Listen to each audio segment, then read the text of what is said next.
Upon traversing time, I have become Su Chen, the younger brother of Su Zhongwen. I have awakened an invincible lying-flat system, whereby simply by sleeping and embracing a laid-back existence, I can receive rewards from a system. However, the Empress Wu Zetian has inadvertently overheard my thoughts. Wu Zetian, who is speaking within my mind. Su Chen, wow, she's truly beautiful. Ah, so this is the great Empress of the Qian dynasty, how splendid. If only I could marry her and take her home. The Empress, impudent. Su Chen, you wretched scoundrel. How dare you lust after my body? Su Chen, how did you know, Empress? No, I didn't. The ministers, the Turks wish to form an alliance through marriage. We implore your Majesty to consent. Volume 1, Chapter 1. Who is teasing this Empress? In the first year of the Qian prosperous era, in the capital city, the bright moon shone overhead, bestowing amnesty upon the world. The Qian dynasty welcomed its first female emperor in a millennium. Early in the morning, this unprecedented female ruler departed the imperial palace, heading directly towards the Su residence. At the Su residence, Su Chen, stop sleeping. The Empress is nearly here, rise quickly. Su Zhongwen, the Minister of Justice, gazed anxiously at Su Chen, who lay sprawled in bed like a dead pig, his body trembling with urgency. The arrival of the Empress was a matter of immense honor and fortune. Yet, Su Chen continued to sleep soundly, snoring thunderously. After a long while, Su Zhongwen finally roused Su Chen with a few slaps, but he still appeared drowsy and disoriented. What the hell, did you just slap me? Feeling a bit embarrassed, Su Zhongwen turned his head away. Slap you? No, you must have been dreaming. Su Chen eyed Su Zhongwen with suspicion, doubting his brother's innocence, yet lacking evidence. Seeing Su Chen still in a state of slumber, Su Zhongwen urged, "The Empress is almost here, hurry and tidy yourself up." "I know, brother, it's just the Empress, what's there to be afraid of?" Upon hearing this, Su Zhongwen's entire body trembled with anxiety. This was not merely a matter of fear, she was the Empress. To incur her wrath could lead to imprisonment at best, or execution at worst.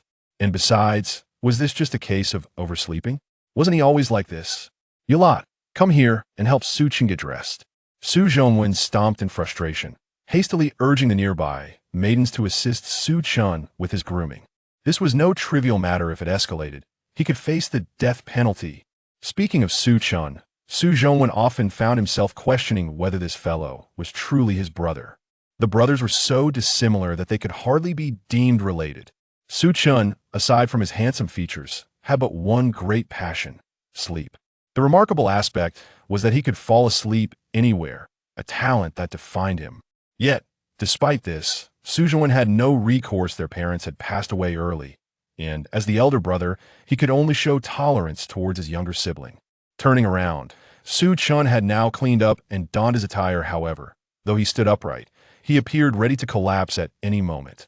Seeing this, Su Zhongwen's frustration boiled over, and he nearly shouted into Su Chen's ear. Su Chen snapped to attention. "That is the Empress. The Empress. Can't you at least be a bit more dignified? Show some respect." Finally, under his brother's barrage, Su Chen reluctantly mumbled, "I understand, brother." At last, Su Chen opened his eyes, and, at that moment, a cold mechanical voice echoed in his mind. "Beep. Congratulations, host. You have achieved 15 hours of lying flat today. The system rewards you with 2 merit points. Your current merit points total 520. Upon hearing the system's notification, a faint smile appeared on Su Chen's chiseled face. In truth, Su Chen was not of the Qian people. His soul hailed from a modern era 2 millennia ahead, having accidentally traversed into a parallel universe, becoming Su Zhongwen's brother. This Qian bore some resemblance to the Tang dynasty he remembered, yet was vastly different. This Qian had Li Yuan, Li Shimin, the Xuanwu debate, and the Jingguan governance. This completely overturned Su Chen's understanding of the Tang dynasty. But considering that such an absurd event as time travel could occur to him, how could Wu Zetian not ascend to the throne decades earlier? Perhaps this was what novels referred to as a parallel universe. Su Chen quickly accepted this reality. After all, who ruled the empire mattered little to him, for he had awakened a system skill called the Invincible Lying Flat System. Simply put, As long as he maintained adequate sleep daily and embraced a laid-back attitude, he would earn merit points, which could be exchanged for various rewards in the system. Store once accumulated to a sufficient level. Moreover, the system would periodically bestow additional rewards upon Su Chen. Thus, it was said that lying flat could lead to strength. Sleeping could render one invincible. Could there be a greater joy than this? Especially since he had an elder brother, the Minister of Justice. Su Chen comfortably embraced a life of ease, living off his brother's status. No, rather, he was a privileged second-generation official.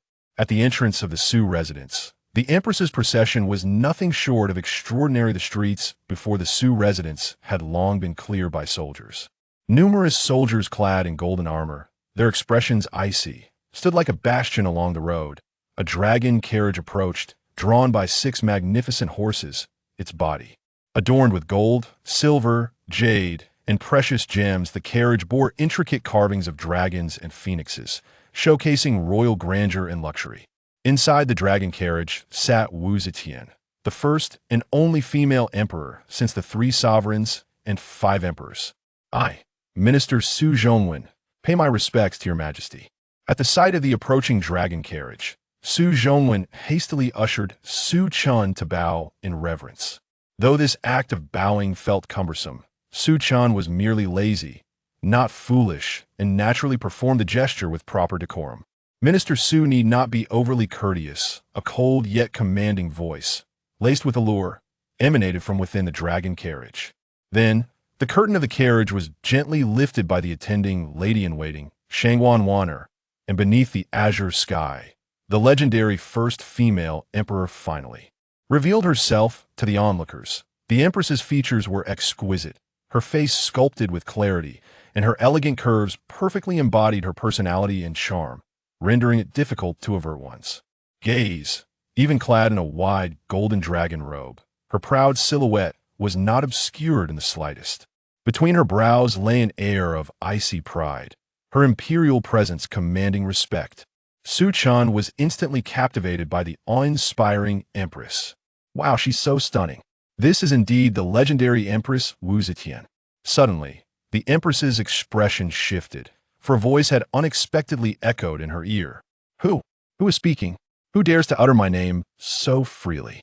Within the dragon carriage, Wu Zetian's body stiffened slightly, her phoenix eyes narrowing with a fierce glint as she scanned her surroundings. However, the surrounding streets had long been cleared, and at this moment, there was nothing but the faint sound of the wind. The Empress gently shook her head. Could it be an emerging illusion? After careful contemplation, she concluded that it must be a hallucination brought on by her recent fatigue. After all, her ascension to the throne was unprecedented, and although she had successfully secured her position, the realm remained unstable. The remnants of the previous dynasty were eager to make their move, while the noble clans acted with impunity. Furthermore, this year had seen frequent natural disasters, with foreign barbarians lurking, poised to invade at any moment. The throne was indeed precarious. One misstep could jeopardize not only her rule, but even her very life. Nevertheless, Wu Zetian remained undaunted in her resolve. As a woman reigning as emperor, she was breaking new ground. If I am to be empress, then I shall embark on endeavors never before witnessed in history. But why can't I, as empress, achieve monumental feats akin to those of Qin Shi Huang or Han Wu, to be remembered throughout the ages? I, Wu Zetian, must prove to the common people and the officials of the court that a woman can ascend to power and rival men in capability. What is this empress doing? I've been bowing for so long, it's exhausting. Can I get up now? And what are we all doing out here? Can we just head back? I'm freezing. What's with the empress just standing there? Doesn't she feel tired? I need to catch up on some sleep. Su Chen continued to grumble internally about the empress. However, just as Wu Zetian was lost in her own thoughts, she heard that voice again. Who is it? Wu Zetian was on the verge of madness, goosebumps rising on her skin. It was back. The voice had returned. She heard this strange voice once more. This was certainly not a hallucination, for the empress realized that this voice was inaudible to others, resonating directly within her mind. Volume 1, Chapter 2.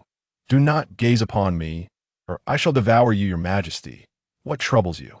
The attending lady-in-waiting, Shangwan, observed her closely and inquired softly. Her neat bangs obscured much of her forehead, yet her delicate features and graceful demeanor rendered her even more gentle. If the Empress exuded extraordinary charm and formidable presence, then Shangguan Weiner embodied the essence of the girl next door, refined and graceful.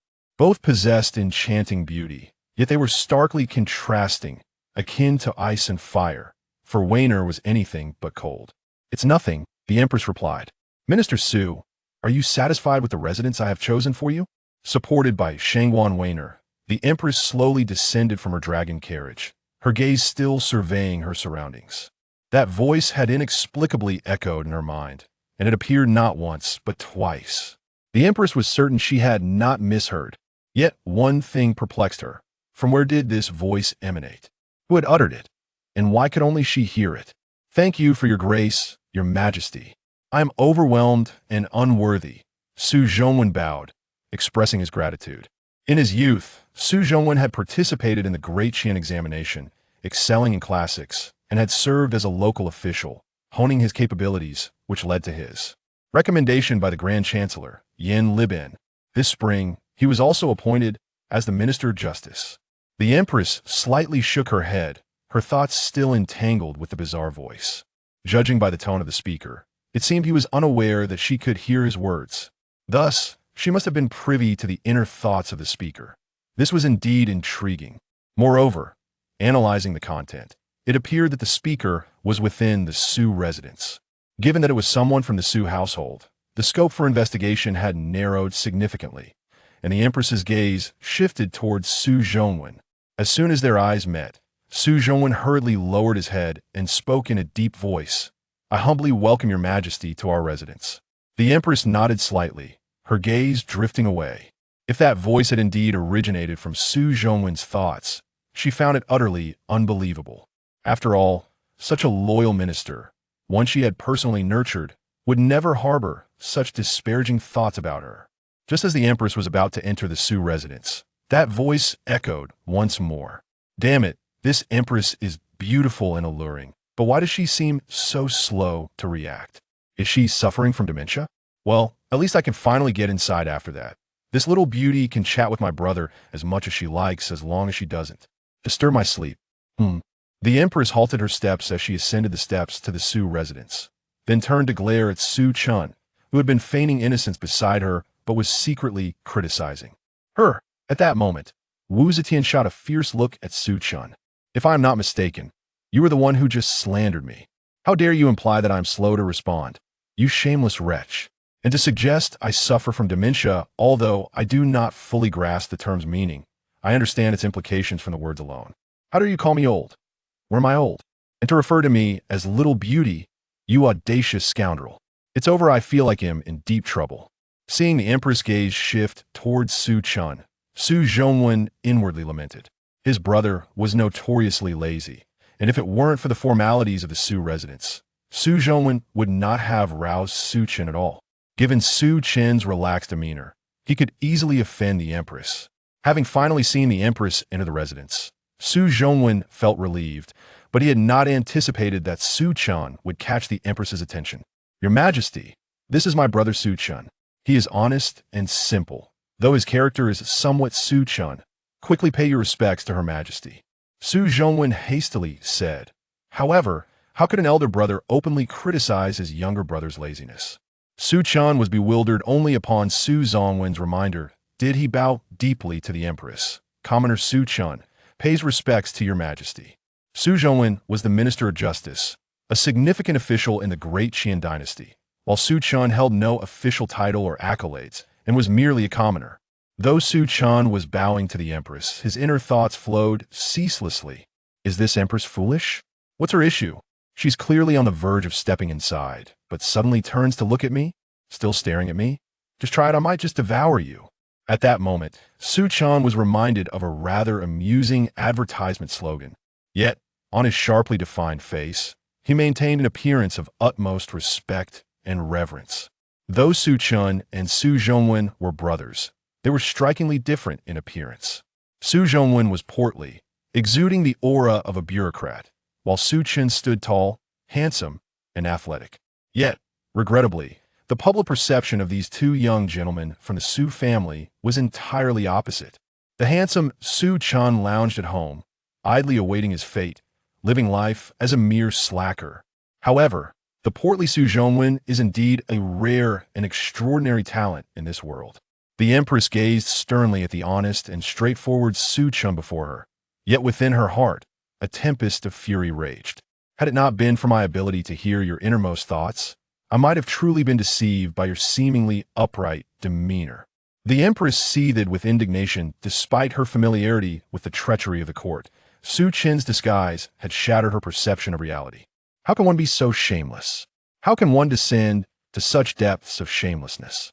On the surface, you show me the utmost respect, yet beneath it all, you harbor intentions to consume me. Despicable. Su Chen, you are utterly ungrateful. I shall not let you escape the consequences of your profound disrespect. But then, the Empress was struck by a sudden realization, though Su Chen had indeed committed an act of grave disrespect. She possessed no tangible evidence. Surely, I cannot proclaim that I heard his thoughts, thus condemning him. That would be akin to calling a deer a horse. Moreover, the Minister of Justice, Su Zhongwen, is present, a position akin to that of the Chief Justice of the nation, and he happens to be Su Chen's brother. Why are you still looking at me? Is there something on my face? Am I not exhausted from standing outside? Hurry up and discuss the important matters.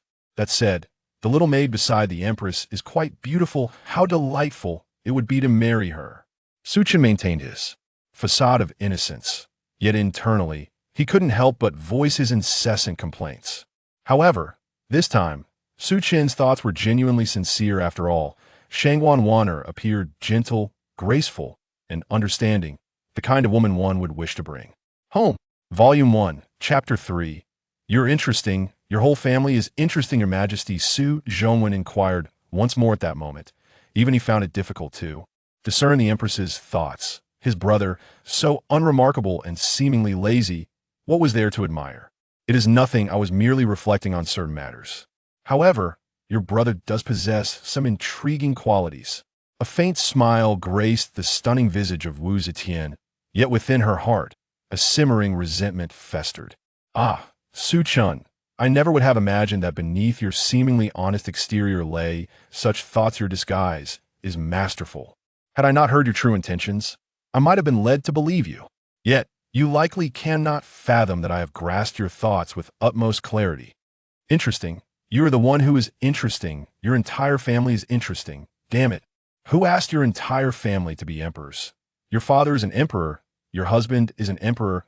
Your children are emperors. And you have become one too. Damn it. Su Chen continued his inner tirade. Yet the Empress had developed a certain immunity to it after all. She had heard his thoughts more than once since their journey began. Though she was not entirely immune, she no longer reacted with the same ease as before. Moreover, being able to hear a person's most genuine thoughts at all times was, for Wu Zetian, an unusual experience. Primarily, Su Chen was unaware that she could hear his thoughts, which added an element of amusement. Your Majesty, the wind outside is quite strong. It is advisable for you to enter the residence. Su Zhongwen spoke, as it was indeed the frigid month of December. Although the snow had ceased in Chang'an, the weather remained exceptionally cold. This time, Wu Zetian refrained from fixating on Su Chen, and with the assistance of Shangwan Wanner and the guidance of Su Zhongwen, she entered the Su residence. In the main hall of the Su residence, the Empress took her seat at the head, while Shangwan Wanner stood to the side, and Su Zhongwen settled to her right. Su Chen intended to join Su Zhongwen and sit, but a glare from his brother deterred him, forcing him to abandon the idea, and he could only helplessly pout, obediently standing behind Su Zhongwen.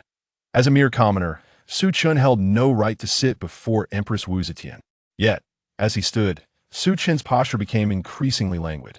While Su Zhongwen conversed with Wu Zetian, his peripheral vision remained fixed on Su Chen. Seeing Su Chen grow complacent and idle again, Su Zhongwen felt a profound sense of exasperation. Oh, my foolish brother. Do you not remember how I just went to great lengths to defend you? Can you not show a little awareness? Your laziness and idleness may be tolerable in my presence, but at least show some restraint before the Empress if all else fails. Feign a bit of decorum. With this thought, Su Zhongwen promptly interjected, "Your Majesty, I believe you must be thirsty. My brother may lack in many skills, but he excels in the art of tea. Why not allow him to serve you a cup?" Tea has a long and storied history in China, but the tea culture of the Great Qian is particularly distinctive. In Great Qian, tea is not steeped but boiled. The leaves are crushed and simmered in a clay pot over gentle heat, often infused with various spices such as scallions, ginger, mint, and orange peel. There are no fixed recipes for these spices. It is entirely a matter of personal preference. If one is in high spirits while brewing, even a duck can be added to the pot. Naturally, Su Chen scoffed at such a method of preparing tea. Good tea requires only boiling water to steep it. We complicate matters. Moreover, having lain dormant in the residence for years, his tea-making skills, enhanced by the system's rewards, had reached a level of mastery worthy of a tea sage. The tea brewed was truly a delightful experience. While the system's rewards often seemed erratic, Su Chen had discerned some patterns. For instance, the recent skills bestowed by the system had all pertained to talents currently. Su Chen's skills in music, chess, calligraphy, poetry, and tea-making had all been granted by the system. Of course, tangible items had to be exchanged for his own merit points, though the system occasionally offered rewards. Su Zhongwen had certainly enjoyed Su Chen's tea and thus sought to please Empress Wu Zetian with it. Su Chen cheerfully replied, "All right, brother, I shall prepare it." Upon hearing Su Zhongwen's words, Su Chen let out a sigh of relief, maintaining a facade of respect and sincerity as he prepared to step outside. Yet, internally, he resumed his complaints. Finally, liberation. "While you sit there, brother, I'm the one who's exhausted from standing. I'm dying of fatigue and must hurry back to sleep. As for the tea, I'm in no mood to brew it today. Shall I handle it later. By the way, when is this little beauty leaving? I hope I won't have to worry about her meals too." At that moment, Wu Zetian, overhearing Su Chen's thoughts, felt her heart tremble with anger. "Oh, you lazy Su Chen, you insufferable knave. How can you be so indolent? Have you already bent your back after standing for barely a quarter of an hour? Moreover, is it such a burden to brew a cup of tea? Do you not realize that the foremost tea master in Great Qian, Waner, is right beside me? I drink her tea daily. The flavors are beyond the comprehension of outsiders. Do you think I would covet your tea? Furthermore, your brother is my subject. I provide him with a monthly salary, and ultimately, I oversee the sustenance of your entire family. When did it become your place to manage my meals?" Contemplating this, the Empress felt a surge of frustration.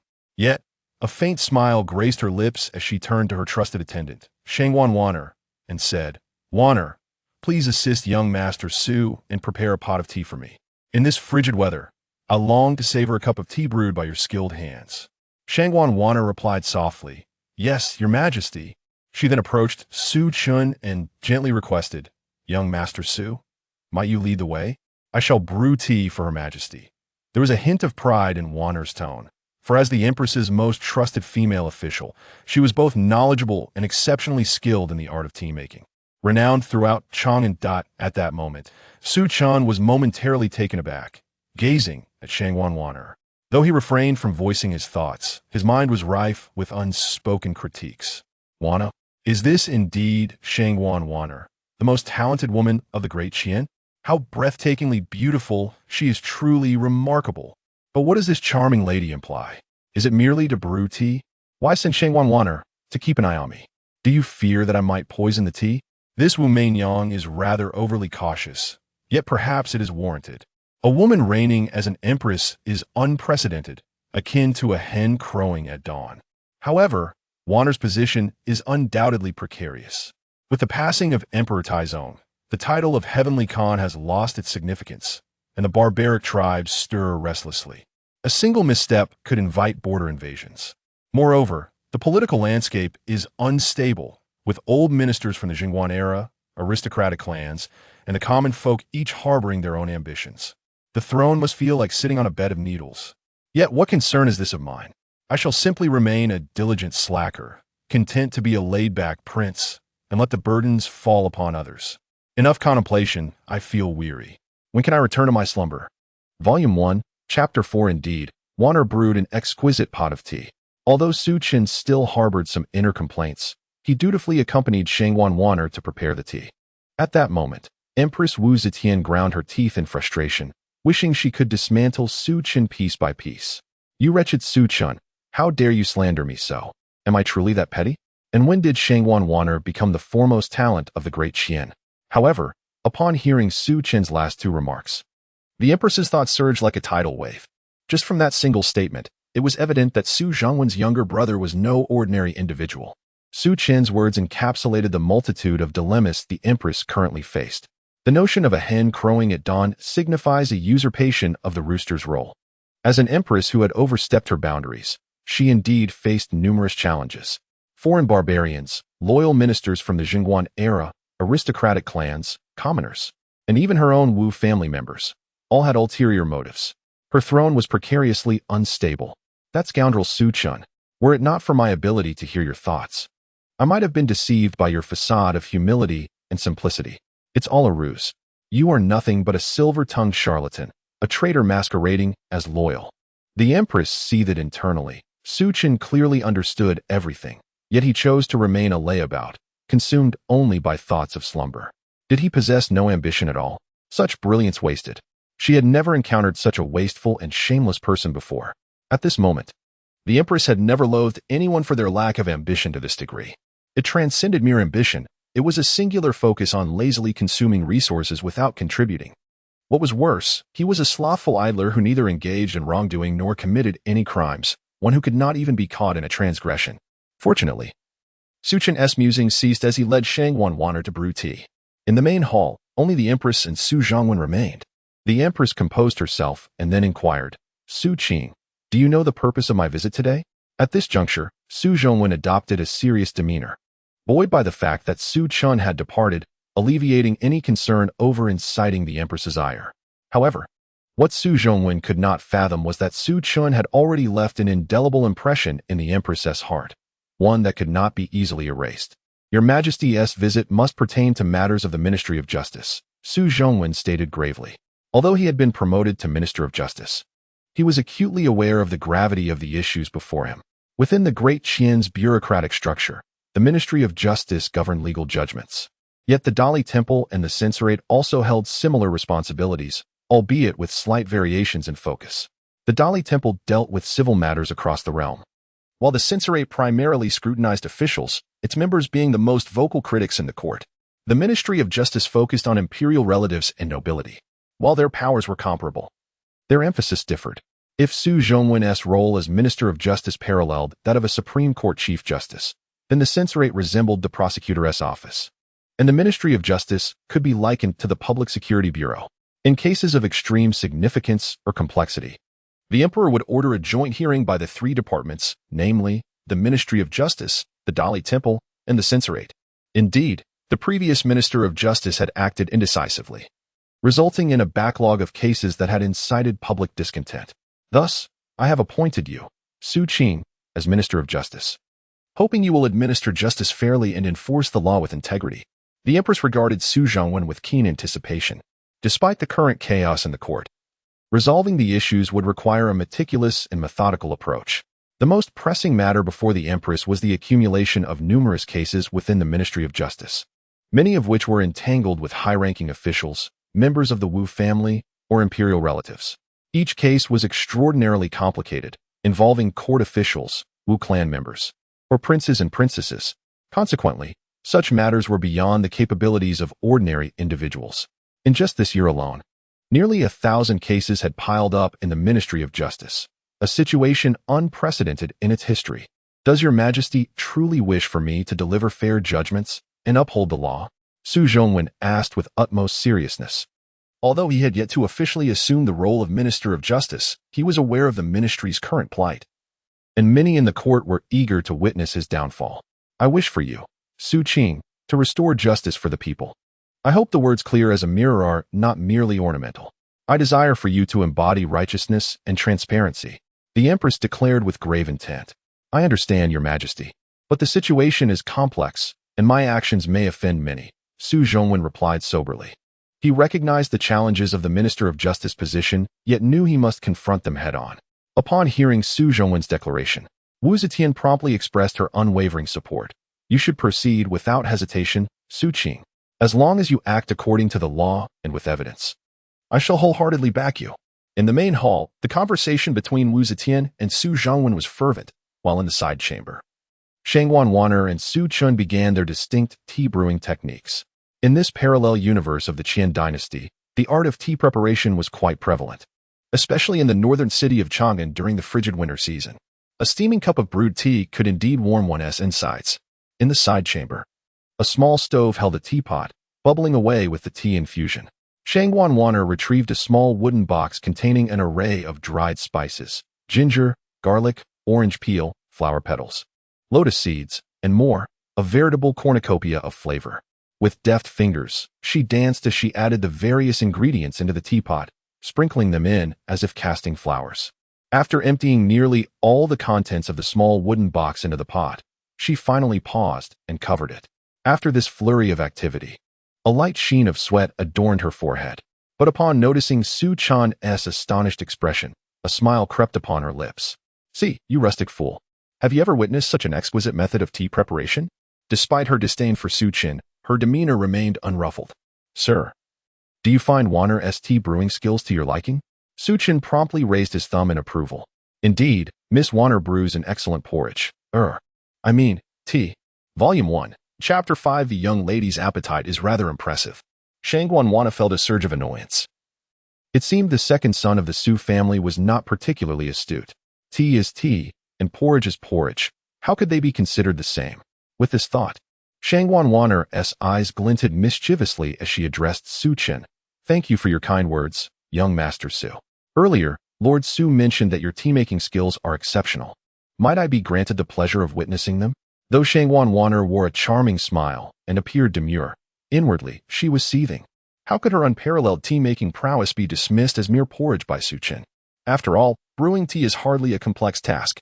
Su Chen casually grabbed a porcelain jar, seemingly indifferent, and turned to Shangguan Wanner. "I'm ready now. Shall we brew the tea?" He yawned nonchalantly, while Shangguan Wanner was momentarily taken aback. Was this truly his method of brewing tea? There were no ingredients, no flavor enhancements. He merely took a shabby jar, added boiling water, and claimed it was done. Who did he think he was fooling? Young Master Su, Her Majesty is quite discerning when it comes to tea. It would be wise not to be too. Shangguan Wanner frowned, asserting that tea-making is a profound art. Even she had devoted years to perfecting her craft, earning praise from Wu Zetian herself. For someone like Su Chen to be so unprepared was bound to attract the Empress's ire. Rest assured, it's quite simple. My tea is ready with just a pour. No need for complications. Su Chen yawned again, holding a jar that was not as ordinary as it seemed. The tea leaves inside were among the best in Su Chen's modest collection, ranking a commendable third, albeit at the lower end. He figured it would suffice to appease Wu Zetian. Seeing Su Chen's nonchalant demeanor, Shangguan Wanner stomped her foot in frustration, deciding not to waste another word on him. She had already given him a warning, and if he chose to disregard it, that was his own folly. In the main hall of the Su Manor, Empress Wu Zetian and Su Zhongwen were engaged in lively conversation.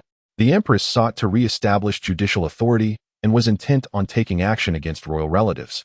Yet few possessed the courage to do so. Su Zhongwen assured her, "As long as your Majesty has this vision, leave the rest to me. I will ensure it is executed flawlessly." Their rapport was harmonious, fostering a delightful conversation. Amid their discussion, Shangguan Wanner and Su Chen entered the hall.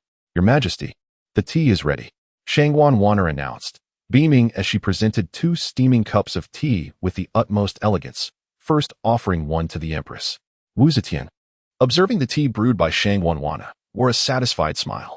In the chill of winter, a sip of tea personally prepared by her was a source of immense joy. "Wanner, please present the other cup to Lord Su." The Empress was generous, instructing Shangguan Wanner to serve Su Zhongwen the second cup. "Thank you, Your Majesty, for this precious gift." Su Zhongwen felt deeply moved. This was tea bestowed by the Empress, brewed by Shangguan Wanner.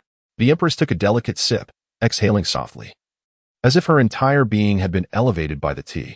"Wanner, your tea continues to improve," the Empress praised, casting an admiring glance at Shangguan Wanner, truly deserving of the title of the finest tea brewer in the realm.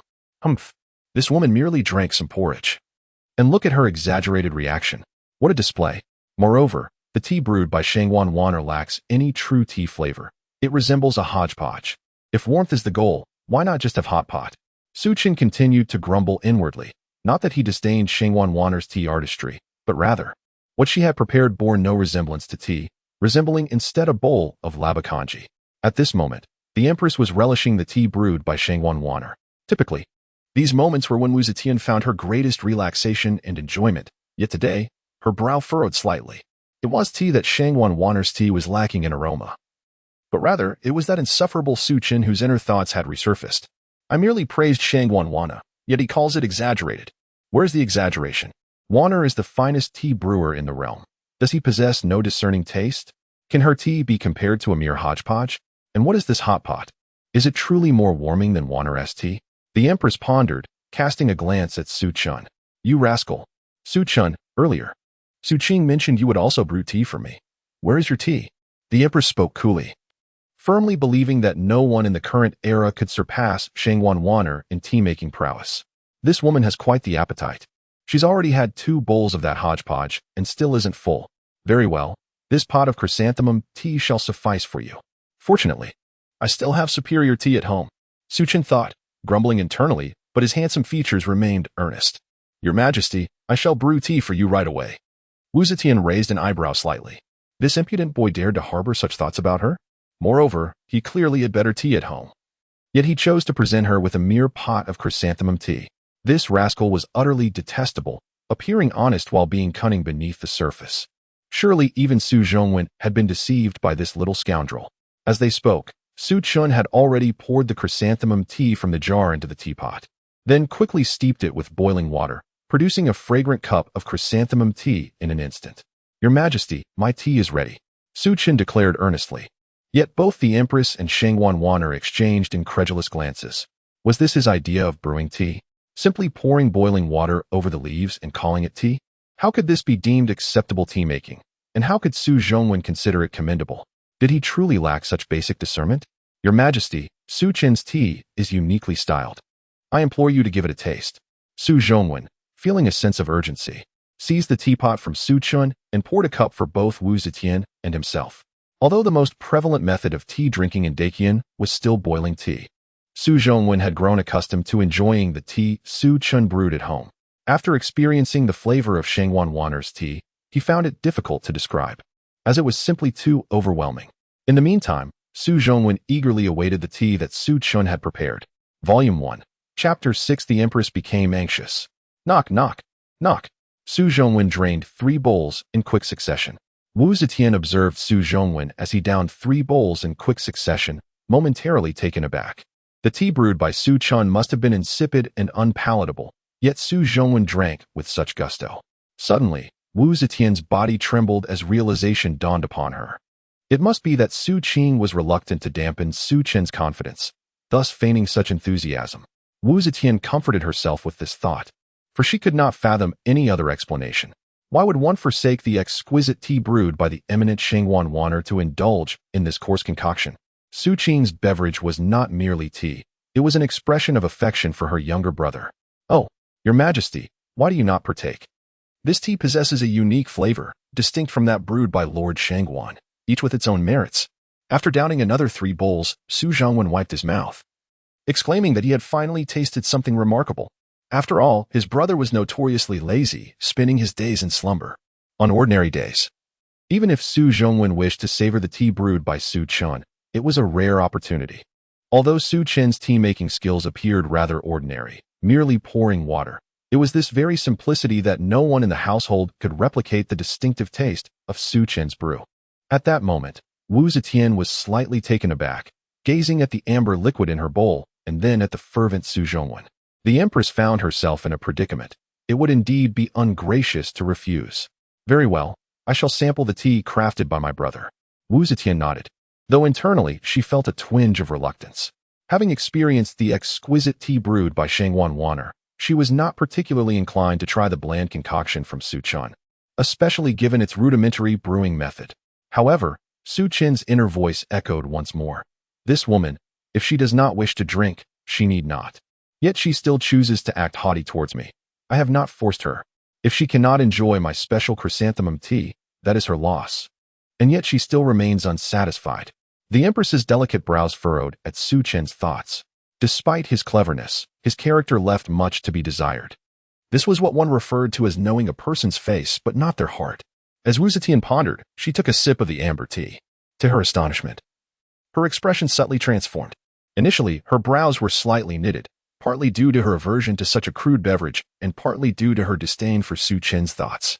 However, she had not anticipated that this sip would envelop her palate with an enchanting chrysanthemum fragrance, which flowed down her throat and radiated warmth throughout her body. What an exquisite sensation! What a remarkable tea art! No wonder Su Zhongwen praised his brother Su Chen's skills. It seemed that Su Chen indeed possessed a tea-making talent that rivaled Shangguan Wan'er. Moreover, Wu Zetian was astonished to discover that after tasting this chrysanthemum tea, even the tea brewed by Shangguan Wan'er seemed less appealing. Su Qing, this tea. Wu Zetian found herself at a loss for words. She had not expected Su Chen's rudimentary tea art could yield such a lingering aftertaste. Infuriatingly, this impertinent fellow had only offered her his least impressive brews, withholding the finest. The Empress vowed never to harbor such animosity towards anyone as she did towards him. Yet, the most exasperating part was that she could not find any fault in him. And he consistently brought forth delightful surprises. Your Majesty, this tea was crafted by my brother Su Chen, known for its invigorating properties. May I inquire if it suits your palate? Su Zhongwen asked eagerly. He was indeed captivated by Su Chen's tea, yet he held little confidence that it would win the favor of the Empress. However, should she appreciate Su Chen's tea, perhaps she would pardon his brother's earlier indiscretions. This tea is indeed quite remarkable, possessing a unique flavor, distinct from that brewed by Wan'er. Wan'er, you should try it as well. The Empress took another sip of the chrysanthemum tea, finding it genuinely exceptional and unlike any other. Though it appeared extremely crude and the method was rather rough, the flavor possessed an undeniable uniqueness. Yes, Your Majesty, Shangguan Wan'er replied, though internally she felt disdain, believing the Empress was merely trying to flatter Su Zhongwen. However, when she gently lifted the teacup to her lips and tasted the chrysanthemum tea, she was instantly transfixed. A transcendent flavor spread across her tongue, the delightful sensation reaching deep into her soul. In that moment, Shangguan Wan'er was enraptured, lost in the enchanting aroma of this tea. If her own tea-making skills were the epitome of finesse, artfully blending various ingredients like a beautifully adorned maiden, then Su Chen's tea was pure and unembellished, akin to a graceful fairy dancing freely. Just a few tea leaves and a pot of hot water unleashed the full aroma, a true embodiment of natural beauty. Unadorned yet utterly captivating. One represented the peak of mortal artistry, while the other was a celestial being gracing the earth. The distinction was unmistakable. This fellow's tea was astonishingly unique. At this moment, Shangguan Wan'er felt a pang of envy. She had toiled endlessly to perfect her tea-making skills, believing she had reached a pinnacle, yet she was outdone by Su Chen's casual brewing. How long must you all linger? It is merely a cup of tea. Is it truly necessary to make such a fuss? Thankfully, I did not bring out my cherished Dahongpo or Long Jing otherwise. Su Chen continued to grumble inwardly. Yet he turned to Su Zhongwen with a hint of impatience, saying, Brother, I also brewed this tea. If there is nothing further, I shall retire to rest. I shall take my leave. Su Chen, what are you babbling about? Su Zhongwen exclaimed, startled. Su Chen had become exceedingly unreliable. What was he thinking? Seeking permission in the presence of the Empress? However, who could blame him? Su Chen was his younger brother, and such was his nature. Su Zhongwen understood that Su Chen would likely return to his slumber, but he felt obliged to cover for him. Your Majesty, earlier I was discussing the establishment and implementation of laws with you. While Su Chen is earnest, there are many inconveniences in this matter. I humbly request your permission to allow him to depart. Volume 1, Chapter 7. Only children make choices. I want them all. Ah, my dear brother. At last you have done something right. I can finally take a moment to rest. It has been an hour since I last lay down. Do you have any idea how profoundly this has affected my tender spirit? However, brother, you just mentioned the establishment of the Great Qian laws. Could it be that this woman has coaxed you into confronting her imperial relatives? I knew that this little enchantress had ulterior motives for seeking you out. She undoubtedly wishes for you to take the lead in dealing with those royal relatives and aristocratic families. Brother, you must tread carefully. This woman is not to be trusted. Though Su Chen was internally grumbling, it remained merely that, grumbling. Su Zhongwen had always harbored grand ambitions and, with Empress Wu Zetian's support, if he did not dare to seize the opportunity under such circumstances, how could he ever aspire to become a renowned minister? If his elder brother, Su Zhongwen, did not achieve such status, how could Su Chen then indulge in leisure and carefree slumber? Fear not, Su Chen. I am not divulging anything scandalous. I have observed your younger brother, Su Chen, possesses considerable talent, and I wish to promote him. In due time, you two brothers shall serve in the court together, assisting me. Would that not be delightful? At this moment, Wu Zetian bit her silver teeth gently, a sweet smile gracing her face. Yet her words caused both Su Chen and Su Zhongwen's expressions to shift dramatically. My goodness! Have you lost your senses, little enchantress? How rude. Did I express a desire to join the court? From where do you perceive my brilliance? And to serve alongside my brother? Preposterous. You dream too grandly. Brother, what are you hesitating for? Quickly refuse her. I have never harbored grand ambitions. I merely wish to be a lazy fish. If I were to take up an official position, it would be disastrous. At this moment, Su Chen was truly at a loss. Unable to fathom a future devoid of leisurely slumber, constrained by obligations. It was not that this empress was merely proficient in governance or adept at discerning talent. Who had spread such foolish rumors? How could Su Chen, an unremarkable scion of the world, be recognized by Wu Zetian for his intellect? Could it be that this woman has taken a liking to my tea? Had I known, I would have added salt to her cup. At this moment, Su Zhongwen felt tears welling up, his plump figure visibly trembling. He turned to glance at Su Chen, whose eyes were filled with longing. Suddenly, enlightenment struck Su Zhongwen. Su Chen, I always knew you were a true descendant of our family. You still harbor ambitions. Fear not, as long as you have ideals and dreams. I shall do everything in my power to assist you. With that thought, Su Zhongwen spoke earnestly. I am grateful to your Majesty for this opportunity. Rest assured, my brother and I shall serve you with utmost dedication until our last breath. As he spoke, his face radiated a holy light. In this moment, Su Zhongwen resolved to devote his life to the Great Qian, to labor tirelessly for the Empress, and to strive for a brighter future for the people. Hey, what are you thinking, brother? Do you realize how much I want to crack open your skull to see if there's any sense left in you? You're pushing me into a fiery pit. My eyes are nearly blinded by your ignorance. Do you not understand my intent? I would serve with unwavering dedication until my last breath. I merely wish to lie flat and have no intentions of dying. Goodness, you two are trying to force me into a dead end. Don't compel me to demonstrate my demise for your amusement. Su Chen's lips twitched in disbelief, never anticipating that Su Zhongwen would betray him in such a manner. Their years of brotherly camaraderie seemed to pale in comparison to the trifling advantages offered by this enchantress. Moreover, Wu Zetian's promises had yet to materialize, and Su Zhongwen had been easily swayed by mere words. How could the astute Su Zhongwen fall for such trickery? The Empress speaks wisely. Your brother possesses notable talent. Otherwise, how could I regard him with such favor? Wu Zetian smiled, feeling an immense sense of satisfaction. Fool, now that I have heard your true thoughts, do you still wish to escape my grasp? You shall comply and serve in the court, both of you brothers, without exception. At this moment, Su Zhongwen was nearly overwhelmed with emotion, on the verge of tears. He understood that Wu Zetian's words were not merely simple. They were extended to him as a favor, allowing his slothful brother Su Chen to escape unscathed, even granting him special consideration. To have encountered such a wise sovereign was akin to a fine steed meeting a discerning master. He, Su Zhongwen, had finally found someone who recognized his worth. Help! I cannot endure this. What has possessed this enchantress today? Why must she cling to me so tenaciously? My dear brother, I implore you to act rationally. Otherwise, you may very well cause my demise. Su Chen lamented internally, realizing that if he were truly conscripted into official duties, he could only envision waking before dawn to attend court, returning home long after sunset, with Su Zhongwen as the Chief Justice. Even the desire to indulge in mischief would be thwarted. In such a scenario, he would inevitably transform into a mere cog in the bureaucratic machine of the Great Qian, rising before the rooster and sleeping later than the dog. This was not the life of a carefree official, let alone that of a second-generation official. With that realization, Su Chen could no longer hold back. He exclaimed, I express my deepest gratitude to your Majesty for your grace.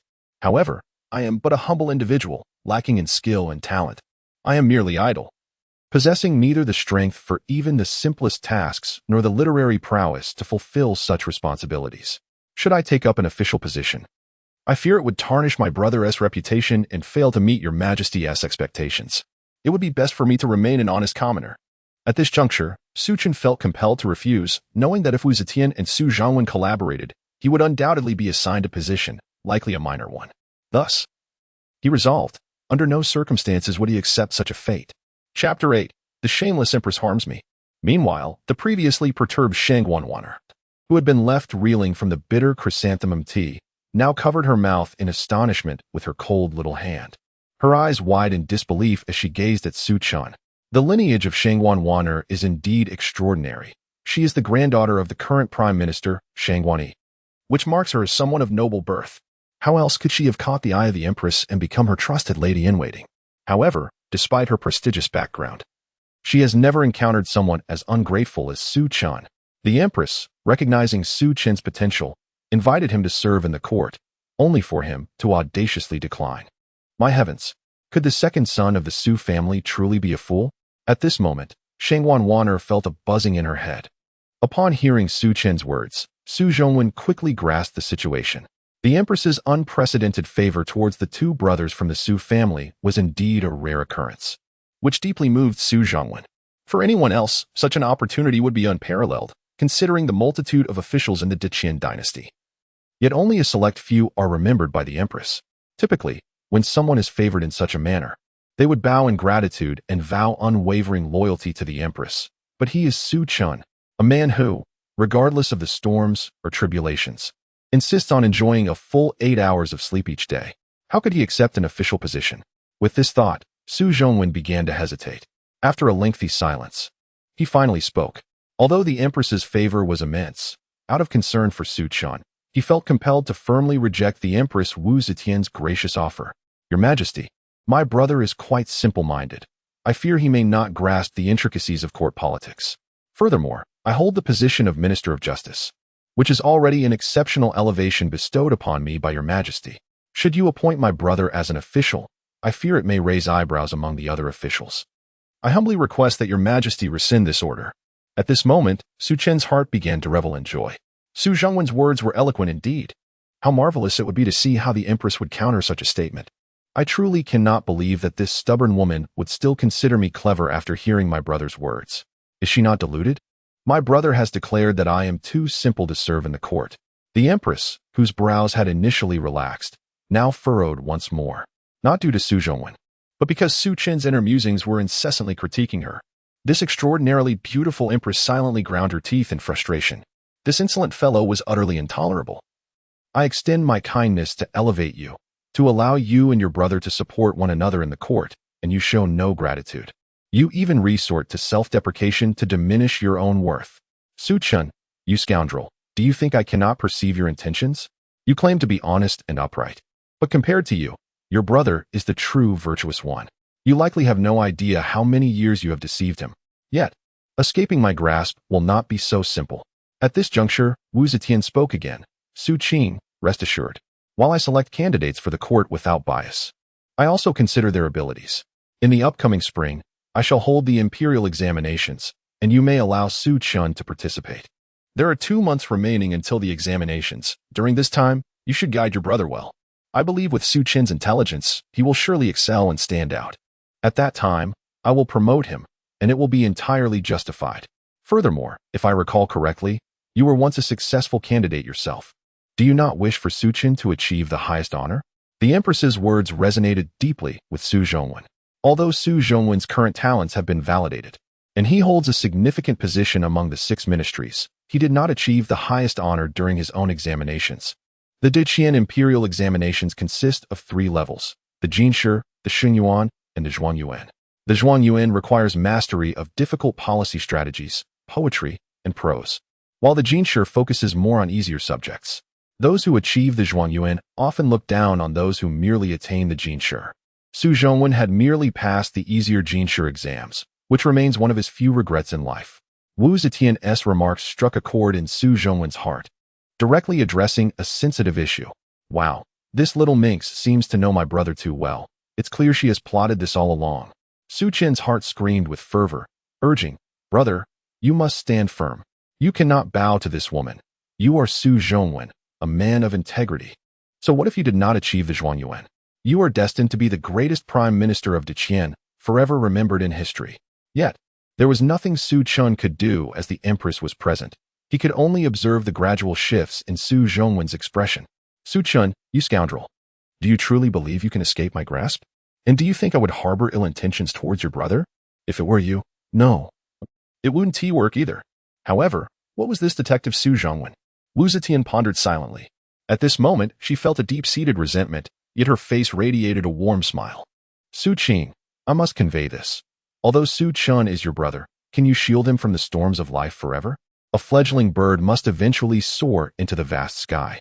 I see your brother has the talent to fly. If not nurtured early, wouldn't that gift be squandered? If you agree, I can have someone escort Su Chen to the academy for his studies. Su Chen, one must act decisively. Do not let this golden opportunity slip away.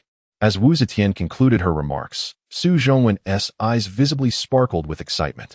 In the next moment, under the alarmed gaze of Su Chen, he resolutely and powerfully declared, Your Majesty, rest assured, Su Chen will participate in this year's examinations, even if I must drag him along. We shall not disappoint your Majesty's expectations. Chener, what are you standing there for? If it weren't for the Empress's words today, I would have made a grave mistake.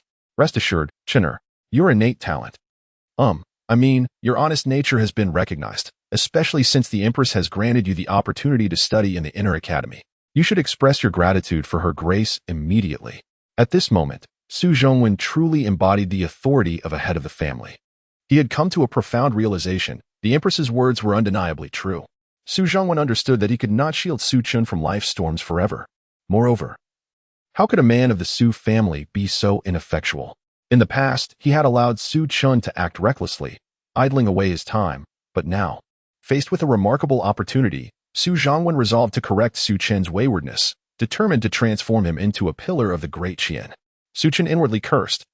Yet under the dual pressure of Wu Zetian's authority and his brother's gaze, he yielded. In that moment, the second son of the Su family trembled slightly, his face betraying a mix of indescribable excitement. Though no one could fathom the tempest of emotions raging within him, he was on the verge of tears and felt like cursing his fate. Good heavens, brother. Are you out of your mind?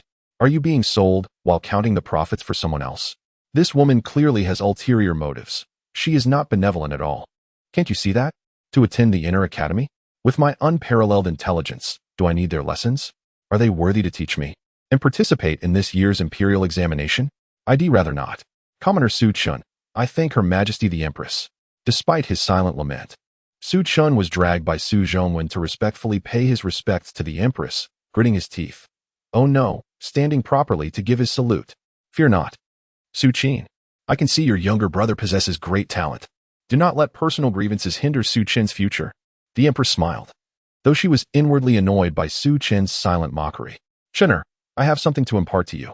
The sage states that when heaven is about to bestow a great responsibility upon a person, it must first temper their will and strengthen their physique, subject them to hunger, and leave them destitute. I have heard whispers regarding your situation, but you must never allow it to deter you. I await the day you serve the Great Qian. The Empress gazed at Su Chen with delight. Although her irritation at his inner musings lingered, she dismissed it, thinking, if I am displeased, I have ways to make you more so. You yearn for a life of leisure, to lounge about and sleep for 8 hours a day. Do you not wish to serve me? I will ensure you attend the Inner Academy. The Empress, having decided that if she could not win his heart, she would claim his loyalty, felt no need for affection, only his presence would suffice. Unfortunately, Su Chen was oblivious to her inner thoughts. Otherwise, he would have undoubtedly exclaimed, what a vile woman! Very well, Su Chen. I shall take my leave now. I must return to the palace. Do keep a close eye on the matters concerning the Ministry of Punishment and Su Chen. The Empress stood, her spirit buoyant. Her visit to the D residence had yielded extraordinary results, not only in discovering the prodigious Su Zhongwen, but also in encountering the exceptional Su Chen. I bid farewell to Her Majesty. Su Zhongwen bowed deeply, his gratitude for the Empress's support of his brother still resonating within him. However, much to Su Chen's chagrin, just as Wu Zetian prepared to depart, she turned her gaze back toward him, specifically fixating on the porcelain jar of chrysanthemum tea he held. In an instant, the atmosphere in the hall thickened with an unsettling silence, as if even a pin dropping could be heard. The Empress stood before Su Chen, wordless, her keen eyes locked onto the tea jar. What on earth? Is this never-ending? Are you trying to take everything, even my tea? You shameless Wu Mainyang. You've gone too far.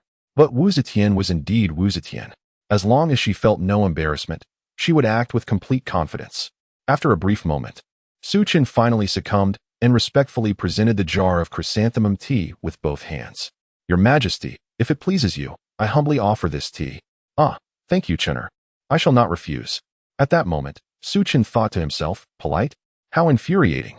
The Empress showed no signs of modesty, signaling to Shangguan Wanner, the esteemed First Lady official of the Great Qian, who promptly seized the tea jar from Su Chen's hands. Su Chen watched helplessly as Shangguan Wanner made off with his cherished chrysanthemum tea, and as the Empress turned to leave without further ado, a dark cloud loomed over him. How shameless. Utterly despicable. That woman, if she wanted my tea, couldn't she just say so? I thought she had taken a liking to me. Oh well, it's just a jar of chrysanthemum tea. I have plenty more. Take the tea and leave swiftly. Your mere presence is vexing. As Su Chen internally grumbled, he finally felt a sense of relief when the Empress truly departed. At last, he could return to his idle pursuits. Oh, the freedom in the air felt so fresh and delightful. Upon sending off the Empress, the Su brothers returned home, and Su Chen collapsed onto a chair. However, this time, Su Zhongwen did not indulge him any further. Instead, he earnestly pulled Su Chen up. Chener, it's not that I'm being harsh. The Empress is right. You cannot continue down this path. Starting tomorrow, I will send you to the Inner Academy. Do not worry, I will ensure you become a pillar of our Great Qian. A sacred light flickered in Su Zhongwen's eyes.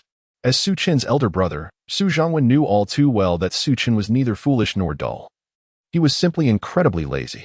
If only his brother could muster half the diligence he possessed, he would not be in such a state. Thus, Su Zhongwen resolved, for the sake of their ancestors and the Empress's favor, to wholeheartedly invest in reforming Su Chen's character. Yet, upon hearing Su Zhongwen's declaration, Su Chen found himself at a loss for words, stunned. Oh dear brother, have you truly been brainwashed by that woman? You know my true nature, don't you? With that thought, Su Chen quickly retorted, Brother, I am not suited for a position in court. Please do not trouble yourself. I can simply brew tea for you at home. In the past, if Su Chen had spoken in such a manner, Su Zhongwen's heart would have softened, and he would have readily acquiesced. After all, with Su Zhongwen's current salary, supporting a single Su Chen was hardly an issue. Moreover, Su Chen harbored no particular inclination towards domineering behavior, rendering him quite easy to provide for. However, Su Zhongwen's mindset had undergone a complete transformation. Observing Su Chen's lack of ambition, his expression instantly shifted. Chener, one cannot speak in such a way. Everything I do is for your own good. Furthermore, the Empress has even encouraged you to participate in the Imperial examinations. Can you not strive to bring honor to our Su family? Su Zhongwen sighed deeply. Recalling the pain of having once failed to achieve the highest honors in the examinations, having only attained the status of a jinshi, which remained a lifelong regret. This is truly astonishing. What kind of enchantment has bewitched this woman to such an extent? Wu Zetian, I cannot coexist with you. A year had barely passed since Wu Zetian ascended to the throne, yet discussions still swirled through the streets of Chang'an. Were it not for her decisive actions in stabilizing the court, the situation in Chang'an might not have been so tranquil. However, today, Wu Zetian's visit to the Su residence to meet with Su Zhongwen stirred considerable commotion throughout the city. In the Duke of Zhou's residence, after Wu Zetian declared herself emperor, she extended favors to the Wu family. Wu Sanqing was thus granted the title of Duke of Zhou and appointed as Minister of Works, concurrently serving as General of the Right Guards, wielding immense power and influence, making him the foremost noble of the Wu family. Meanwhile, within the Duke of Zhou's residence, Wu Sanqing furrowed his brow upon hearing reports from his spies regarding the Empress's movements. It must be said, the genes of the Wu family are quite remarkable. The Empress exudes grace and poise, and Wu Sanqing himself possesses a tall stature and striking features, though his dark eyes betray a hint of ruthlessness. Upon learning that the Empress had spent over an hour at the Su residence, Wu Sanqing's frown deepened. The Empress has appointed Su Zhongwen as the Minister of Justice, a position of considerable significance, overseeing the laws of our dynasty and possessing powers of life and death over us nobles. It seems the Empress is somewhat dissatisfied with our actions. Wu Sanqing could not help but be aware of the multitude of unresolved cases piling up in the Ministry of Justice, most of which were related to them. Yet, what could be done? The throne that Wu Zetian now occupied was won through the sacrifices of the Wu family. Now, she sought to cast them aside. Such a notion was unthinkable. Your Highness, this matter must be investigated. Su Zhongwen is reputed for his wisdom, and is said to be quite formidable. His appointment as Minister of Justice came at the personal recommendation of the Chancellor, which suggests that he may have support from that old fox. Beside Wu Sanqing stood a remarkably handsome figure, whose beauty surpassed even his own. This face, akin to a blooming lotus, concealed a heart as treacherous as a serpent's. Indeed, Yan Libin is a formidable adversary, Wu Sanqing replied solemnly. Recognizing that the political landscape of the Qian dynasty was divided into 4 factions. The first faction comprised the loyalists from the Zhongwen era, led by figures such as Chang Sun Wuji and Cheng Yaojin, staunch supporters of the Li family. The second faction consisted of the Wu family nobles, including Duke of Zhou Wu Sanqing and Prince Wei Wu Qingxi. The third faction was composed of the prominent clans, led by the 5 surnames and 7 families, possessing substantial influence both in the court and in the provinces. Lastly, the fourth faction encompassed the common officials, with Su Zhongwen being a notable representative, albeit the weakest among them. Yan Libin's position was unique, as he was both a loyalist and a supporter of Wu Zetian's rise to power, wielding significant influence in the court. Now, with Yan Libin backing Su Zhongwen, he could potentially sway the 3 factions. If Yan Libin succeeded in his endeavors, his voice would undoubtedly reach unprecedented heights in the court. Your Highness, I have heard that during the Empress's visit to the Su residence, she graciously permitted Su Zhongwen's younger brother, Su Chen, to attend the inner study for his education.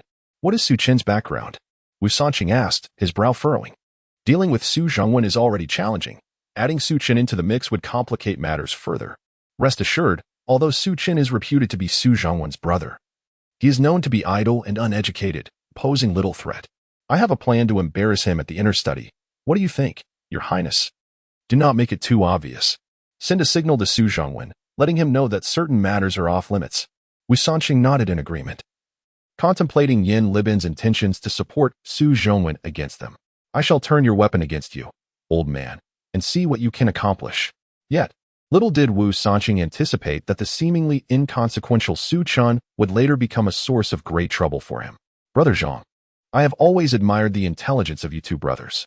According to my latest information, in less than 2 months, once the spring returns, the court will likely hold imperial examinations again.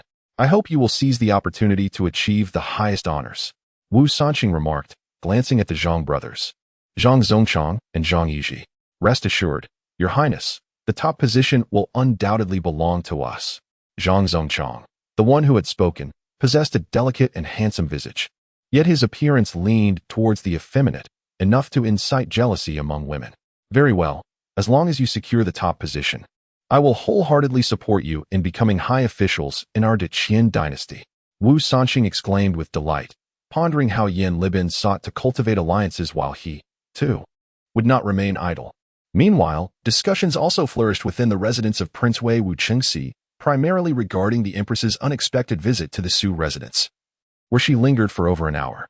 This news swiftly spread throughout Chang'an, reaching not only the loyalists of the Zhongwen era, but also the prominent clans, making Su Zhongwen the most talked-about figure in the city. After all, he had just been appointed as the Minister of Justice, and the Empress's special favor only fueled the speculation among the officials. In the Imperial Palace of Chang'an, within Wu Zetian's grand chamber, the flickering lights cast a warm glow, and the heated dragon bed enveloped the chamber in a spring-like warmth.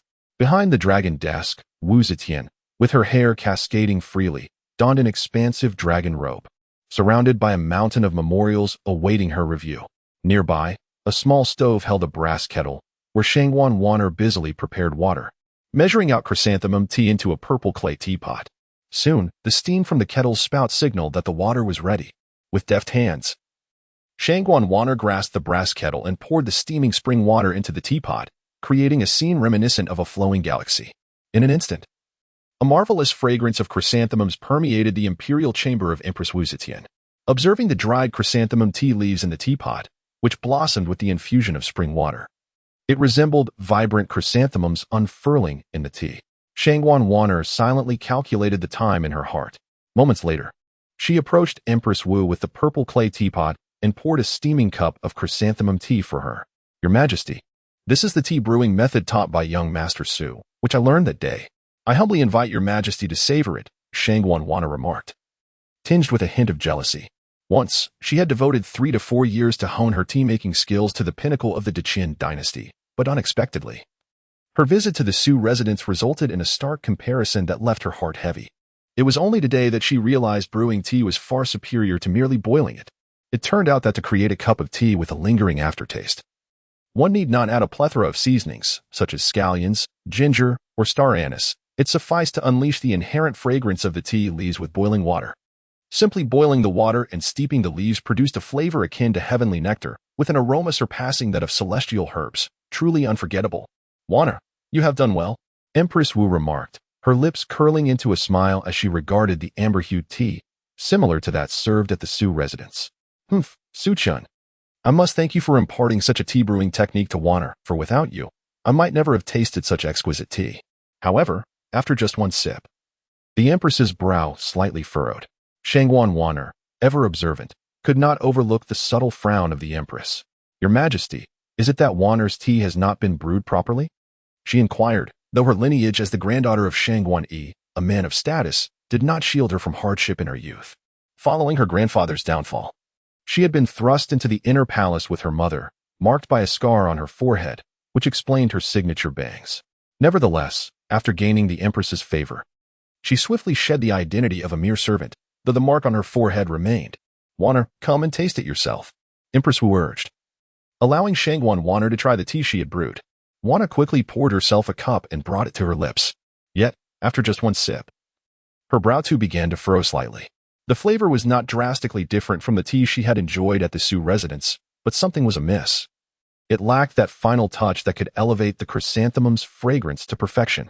"I beg your pardon, Your Majesty, for my inadequate tea skills." Shangguan Wanner hastily pleaded for forgiveness, acknowledging her inferiority in comparison to Su Chen. However, she was perplexed, having followed Su Chen's method meticulously, believing she had executed it with greater finesse. Yet, the taste did not rival his brew. "Wanner, do not be so hard on yourself. Su Chen indeed possesses noteworthy skills," Empress Wu consoled her. Recognizing that while Shangguan Wanner's chrysanthemum tea was commendable, it still fell short when compared to Su Chen's. "Your Majesty, I have something to say, though I hesitate." Shangguan Wanner began cautiously. "Speak freely, Wanner," the Empress encouraged, her gaze fixed upon her trusted confidant. Though Wanner had always been the Empress's most trusted aide, hearing Su Chen's thoughts today stirred something within the legendary sovereign. As the saying goes, knowing a person's face does not equate to knowing their heart. Who could truly fathom another's thoughts? If not for hearing Su Chen's sentiments, she would have never suspected the depth of his intentions. Alas, it seems I can only hear Su Chen's voice, the Empress mused, contemplating the implications of being able to discern the hearts of others. Were I able to hear the thoughts of anyone at will, governing Great Qian would become a mere trifle, and no one could dare play tricks before me. Your Majesty appears to hold a certain favor for young Master Su. Forgive my rudeness, but I fail to see what capabilities he possesses beyond brewing tea well, Wanner queried, perplexed by the Empress's esteem for Su Chen, given his rather unremarkable demeanor. "This matter requires deeper consideration. Su Chen is extraordinary, not merely what he appears on the surface. He is not someone to be underestimated," Empress Wu replied, though she refrained from elaborating further. The knowledge of Su Chen's thoughts was a secret known only to the heavens, the earth, and the Empress herself. She intended to keep it that way. "Understood, Your Majesty." Shangguan Wanner bowed, grasping the underlying message. Though the Empress had not clarified, she realized that the Su brothers, Su Chen and Su Zhongwen, were destined for remarkable futures. The following morning at the Su residence, Su Chen, "Rise at once. You must report to the inner academy today. Hurry and get up," Su Zhongwen exclaimed, vigorously shaking his brother awake. After receiving the Empress's instruction, Su Zhongwen was determined to transform Su Chen into a pillar of Great Qian, even if it meant shaking him awake himself. "Ugh, brother, what are you doing so early? Isn't it better to sleep peacefully?" Su Chen mumbled, groggy from sleep as he opened his eyes to see his brother's chubby face looming over him, instantly banishing his drowsiness. "Goodness, what a blubbery pig. Still sleeping? The sun is already high, and the Empress herself ordered you to report to the inner academy. Do you dare defy the Empress's command?" Su Zhongwen declared sternly. The National Academy was the official school of Great Qian, and not just anyone could study there. The Empress's direct order for Su Chen to attend was a significant privilege. "Get up now. I must personally see you off to the inner academy," Su Zhongwen insisted, resolute in his mission to ensure his brother's education. "Wake up. You must attend this school. It is imperative." Reluctantly, I rise. At this moment, Su Chen appeared utterly disenchanted, yet ultimately he could only be dragged up by Su Zhongwen. Alas, as the saying goes, an elder brother is akin to a father, indeed. In this household, Su Zhongwen's word reigns supreme. If Su Zhongwen concurs with Su Chen, then Su Chen's voice holds weight. Conversely, if Su Zhongwen dismisses an opinion, it becomes inconsequential. In the biting cold of winter, as the frigid winds howled, the servants and maids of the Su residence were astounded to discover that Su Chen, the second young master who typically slumbered until well past dawn, had inexplicably arisen early on this day. Xiaoming, the sweeper, gaped in disbelief. Having served in the Su household for 3 years, he had never witnessed the young master awake at such an hour. Old Chen, the gatekeeper, rubbed his eyes raw, unable to fathom that the second young master would rise at this time. Nevertheless, Su Chen had indeed risen. The carriage, already prepared, was designated for the Minister of Justice. Su Zhongwen first escorted Su Chen to the Neishitang to pay respects to the esteemed scholar Guqingshu. Guqingshu, the head of Neishitang, was in his 60s and had held his position for a full 12 years. Upon learning of the sudden visit from the Minister of Justice, Guqingshu exhibited a hint of surprise. However, as a seasoned veteran of over 20 years in the political arena, he recognized Su Zhongwen as a senior figure. Despite the difference in their official ranks, Guqingshu being a 4th-rank official and Su Zhongwen a 3rd rank. The distinction in rank, however, did not diminish Guqingshu's seniority. Moreover, the role of the head of Neishitang was one of scholarly elegance, primarily concerned with education and literature, seldom entangled with court politics. Moments later, Guqingshu welcomed Su Zhongwen and Su Chen into the parlor, exclaiming with hearty laughter, "Ah, the esteemed Su Daring graces us with his presence. I must apologize for not receiving you properly." Su Zhongwen, now a prominent figure in the court, represented the humble origins. Not only supported by the Empress Wu Zetian, but also endorsed by Chancellor Yin Liben, indicating a formidable background. "Do not belittle me, esteemed scholar. I have come today with an important request for your assistance," Su Zhongwen replied, a wry smile on his face. Despite the rank difference, it was customary for him to refer to Guqingshu with respect. "You flatter me, Su Daring. No wonder Chancellor Yin regards you as a pearl of the sea, a treasure of the Dai Qian dynasty." Guqingshu, acknowledging Su Zhongwen's stature, could not help but admire his insights for one so young, merely in his 30s. "Your praise is too much, esteemed scholar. However, let us return to the matter at hand," Su Zhongwen insisted, redirecting the conversation. "This is my younger brother, Su Chen. Yesterday, the emperor granted special permission for him to study at Neishitang. I kindly ask for your arrangements." With that, Su Zhongwen's tone shifted to a more serious note, and he glanced at the nearly dozing Su Chen, urgently whispering, "Su Chen, quickly pay your respects to the esteemed scholar." What happened?" Startled awake by Su Zhongwen's gentle reprimand, Su Chen wiped away the drool that had almost escaped him and, in a daze, questioned his brother. "Su Chen, this is the head of Neishitang, the esteemed Guqingshu. You must show him the respect due to a scholar while studying here. Do you understand?" Su Zhongwen reiterated, clearly exasperated. "Oh, I see. Greetings, esteemed scholar." Su Chen turned to acknowledge Guqingshu but quickly succumbed to drowsiness again, appearing perpetually sleep-deprived. "Guqingshu? Apologies, but I haven't heard of you," Su Chen muttered, still half asleep. "Do not mind him. My brother tends to be a bit lazy. I will rely on your guidance moving forward," Su Zhongwen remarked, a hint of embarrassment in his smile. He felt a strong urge to shake Su Chen awake or perhaps even chastise him, yet he hesitated, realizing he must ensure Su Chen's development. "Not at all. Since it is the Empress's wish, I shall comply," Guqingshu replied lightly.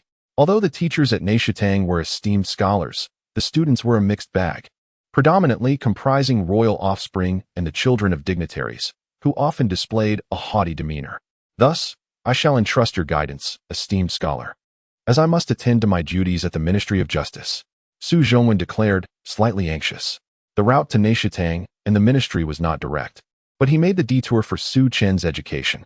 "Since you have pressing matters, I shall not see you off," Guqingshu smiled, recognizing Su Zhongwen's potential yet remaining indifferent to the politics of the court as he was nearing retirement. Once Su Zhongwen hurried away to fulfill his obligations, Su Chen, though still drowsy, felt a tinge of anxiety in the absence of his brother. He shook his heavy head and turned to Guqingshu. "I am Su Chen, the second young master of the Su family." "Very well. Allow me to briefly introduce you to Neishitang's 6 faculties: Guozikshu, Taixue, Saimingsu, Luxue, Shushiwe, and Swanshiwe. Guoqingshu said with a gentle smile, treating Su Chen with a measure of indifference, as he was merely a student, not worthy of special attention. You shall commence your studies with Guozixu, which encompasses the teachings of Confucius and the 4 books and 5 classics, Guoqingshu instructed. Ah, thank you, esteemed scholar. Su Chen nonchalantly responded, feeling somewhat belittled at being forced to study what he deemed trivial at the age of 20. However, he resolved to endure it for the sake of appeasing Wu Zetian and his elder brother. Volume 1, Chapter 13, Entering the Ministry of Justice. Jingyi Hall, one of the 6 halls of Neishatang, served an educational purpose akin to modern-day class divisions. Generally, students at Neishatang were 14 years or older, as younger children were not accepted. Guoqingshu intended to place Su Chen in Jingyi Hall among the 6 faculties of Neishatang. The reason is simple. The majority of the Justice Hall comprises the sons of civil officials, and Su Zhongwen serves as the Minister of Justice. Thus, it is only fitting for Su Chen to be assigned to the Justice Hall. Consequently, a somewhat dazed Su Chen was led directly to the Justice Hall. The Justice Hall was modest in size, consisting of only about 20 individuals. In fact, the entire Inner Academy had a limited number of students, totaling around 130 or 40, resulting in an average of merely 20 to 30 students per hall. Cough. Everyone, please be quiet. This is the new student in the Inner Academy, named Su Chen, who will be studying here in the Justice Hall, announced Guoqingshu as he brought Su Chen into the Justice Hall, casually dropping this remark before elegantly departing with his hands clasped behind his back, leaving behind the 20 or so students and a now drowsy Su Chen. Su Chen? I haven't heard of him. Whose son is he? At that moment, the Justice Hall had not officially commenced its lessons, and the teachers from the Inner Academy had yet to arrive. The 20 or so students immediately began to murmur amongst themselves. The Inner Academy was specifically established for royal offspring, children of the elite, and the progeny of civil and military officials, so most of them had known each other since childhood. The students in the Justice Hall were well acquainted with one another, and even the entire Inner Academy's 100 or so students were generally familiar. Although they might not have met, they had certainly heard of each other. Yet they had no significant impression of Su Chen. Ah, I remember now. Su Chen is the younger brother of the newly appointed Minister of Justice, Su Zhongwen. No wonder it's said that dragons beget dragons and phoenixes beget phoenixes. A mouse's offspring will surely burrow. Despite their youth, the students of the Inner Academy were remarkably well informed, as their fathers were among the most prominent figures in the Qian dynasty. With this revelation, the students quickly grasped the situation, acknowledging that being the brother of the Minister of Justice afforded Su Chen a rather privileged position in entering the Inner Academy. Hey, you're Su Chen, right? I'm Yin Danxing. Yin Danxing had just initiated a conversation when, before the 16-year-old could finish, Su Chen was already resting his head on the table, fast asleep. Goodness, that nap came a bit too swiftly. Yin Danxing was momentarily taken aback. He had intended to get acquainted with Su Chen, but never expected him to be so dismissive as to fall asleep immediately. Danxing, this guy is rather arrogant. Disregarding you like that. Long Sun Yin, who stood beside Yin Danxing, was equally astonished. On his first day at the Inner Academy, Su Chen had chosen to sleep at the table. What a character.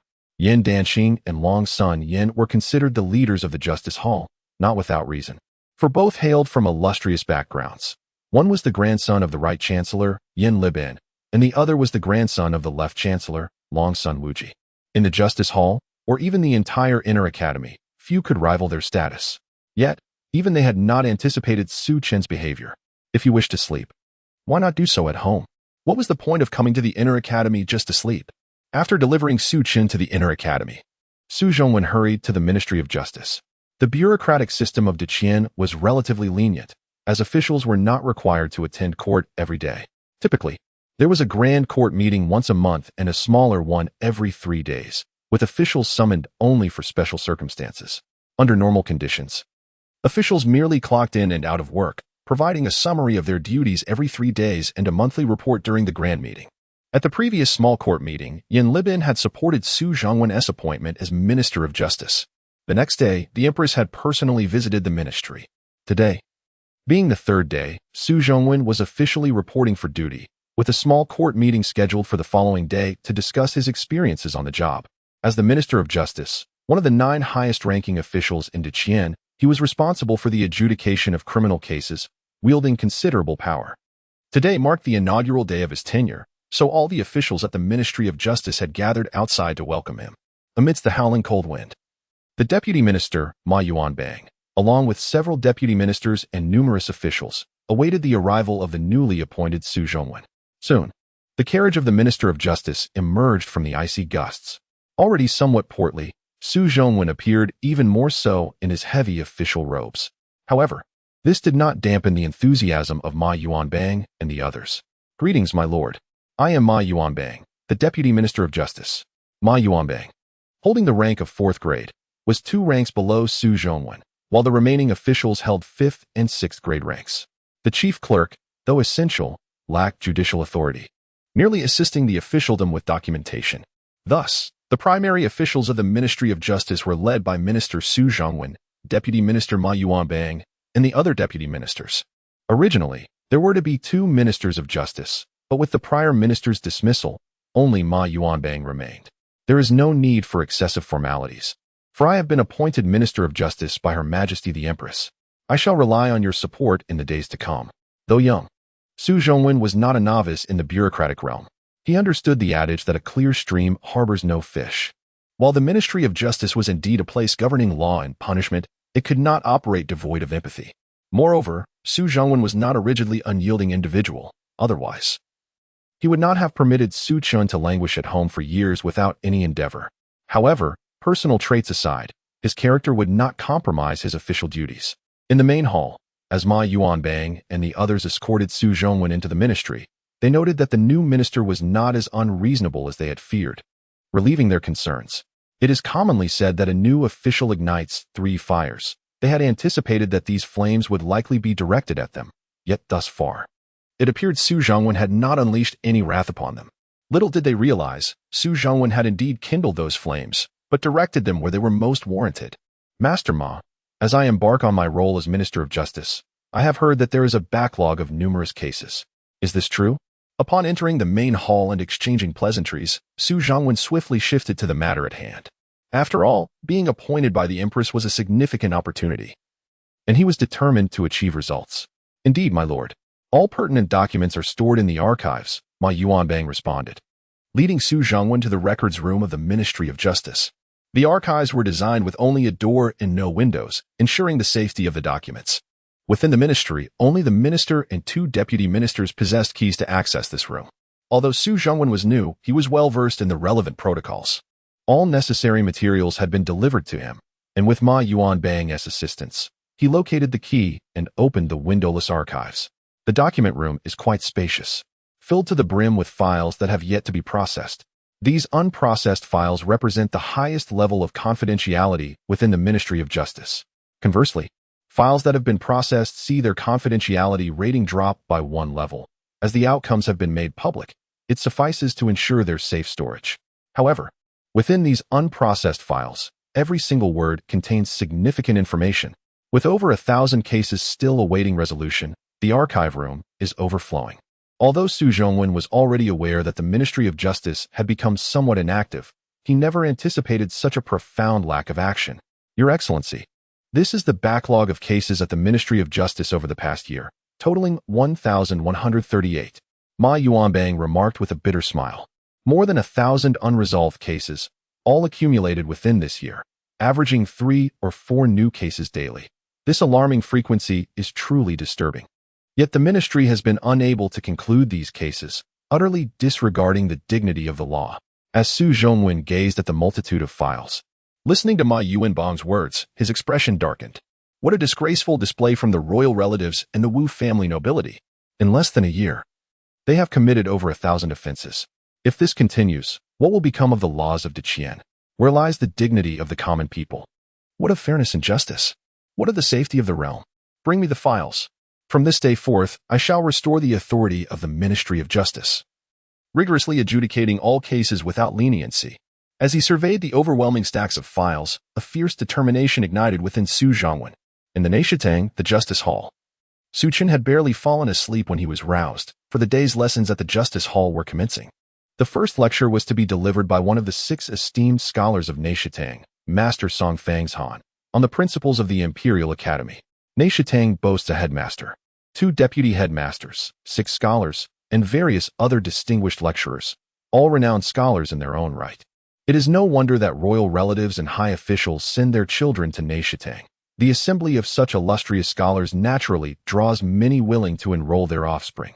Although the students at Neishatang vary in capability, the knowledge imparted by these great scholars is irrefutable. Master Song Fangshan, one of the 6 scholars, is in his 50s and regarded as a senior among the great scholars of Neishatang, particularly adept in expounding the 4 books, with a special emphasis on the great learning. The path of the great learning lies in manifesting virtue, in loving the people, and in stopping at what is good. Master Song's slightly hoarse voice resonated within the justice hall.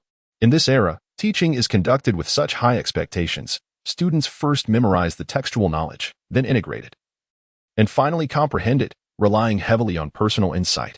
The adage reading a book 100 times reveals its meaning serves as the best explanation for scholars of this time. Having not experienced classroom instruction for many years, Su Chen initially felt a flicker of excitement, but soon after a few phrases from Master Song, he found himself drifting off into slumber. While Master Song's voice prompted other students to sit up straight, for Su Chen, it was akin to a lullaby, coaxing him back into drowsiness. Such behavior was entirely normal for him, yet for Master Song, it was somewhat provocative. Observing Su Chen's head drooping dangerously close to the desk, Master Song suddenly exclaimed, "Whose child are you?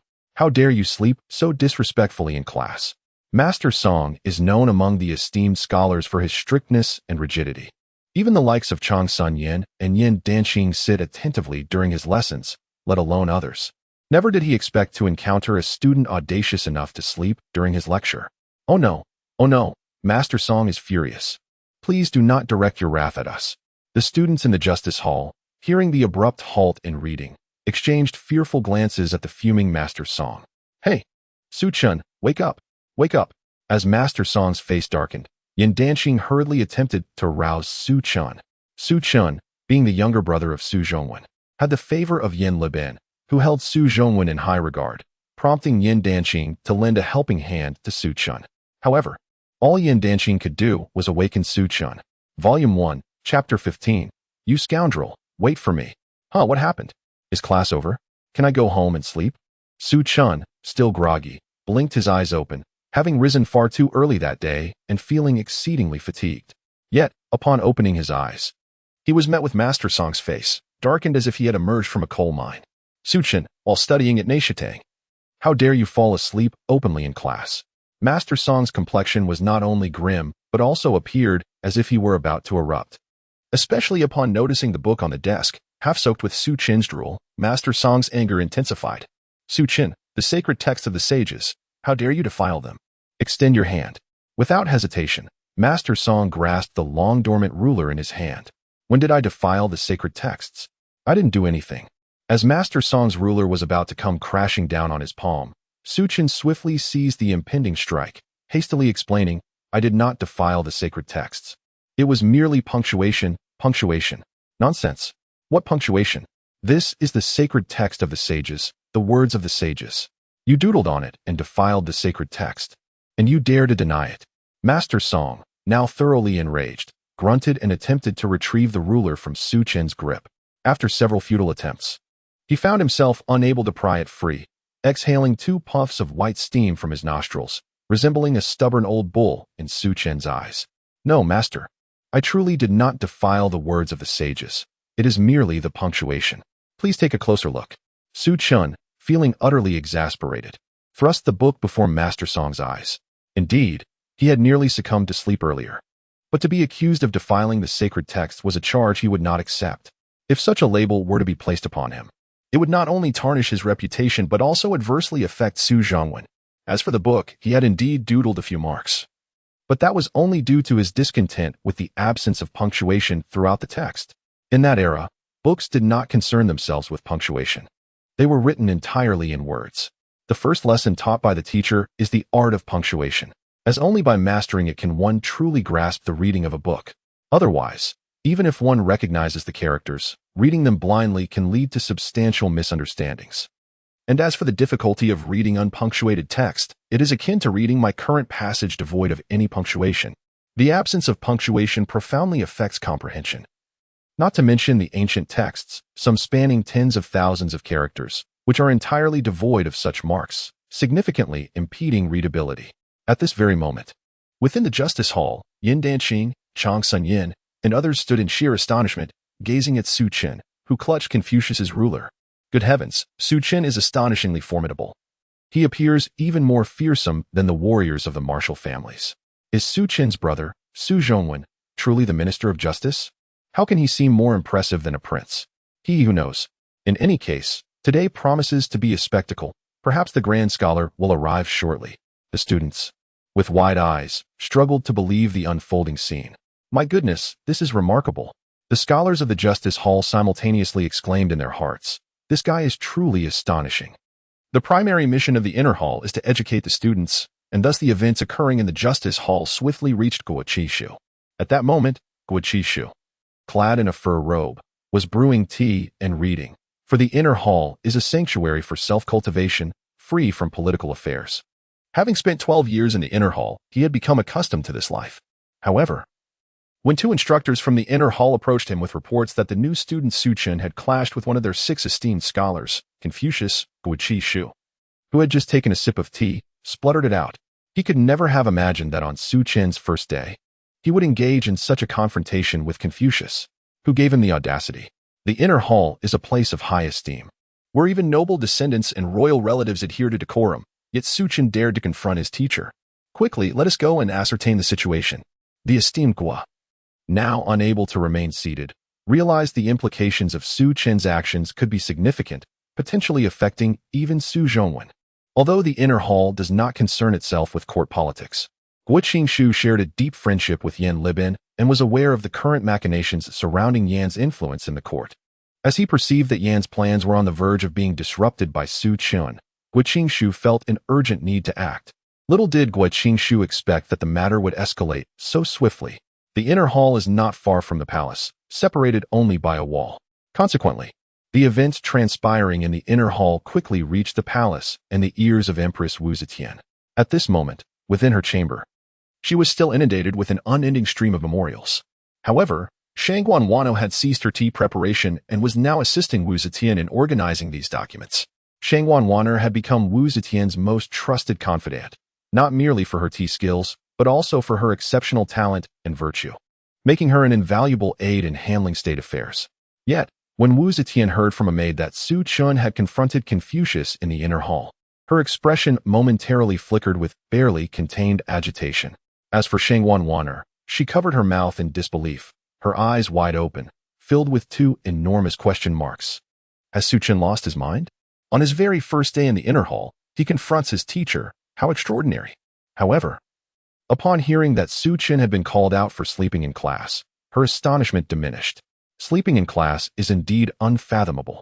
Yet for the notoriously lazy second son of the Su family, it seemed less surprising. Wano, prepare the carriage. I must go to the Inner Hall. Wu Zetian's expression darkened instantly. You rascal, I just promoted you to the Inner Hall yesterday, hoping you would amend your slothful ways. Yet on your very first day, you have already stirred such trouble. Very well, you shall pay for this. At this moment, the atmosphere in the Justice Hall was thick with tension, akin to the stillness before a storm. At the podium, Confucius wore a grim countenance, his face taut with fury, exhaling with indignation like a stubborn old bull. Meanwhile, Su Chen maintained an expression of feigned innocence, staring at the assembly of teachers and students, one hand gripping Confucius's ruler while the other thrust a book, still dampened by his saliva, towards Confucius's face. The Justice Hall fell into an eerie silence, so quiet that the drop of a pin would sound like thunder.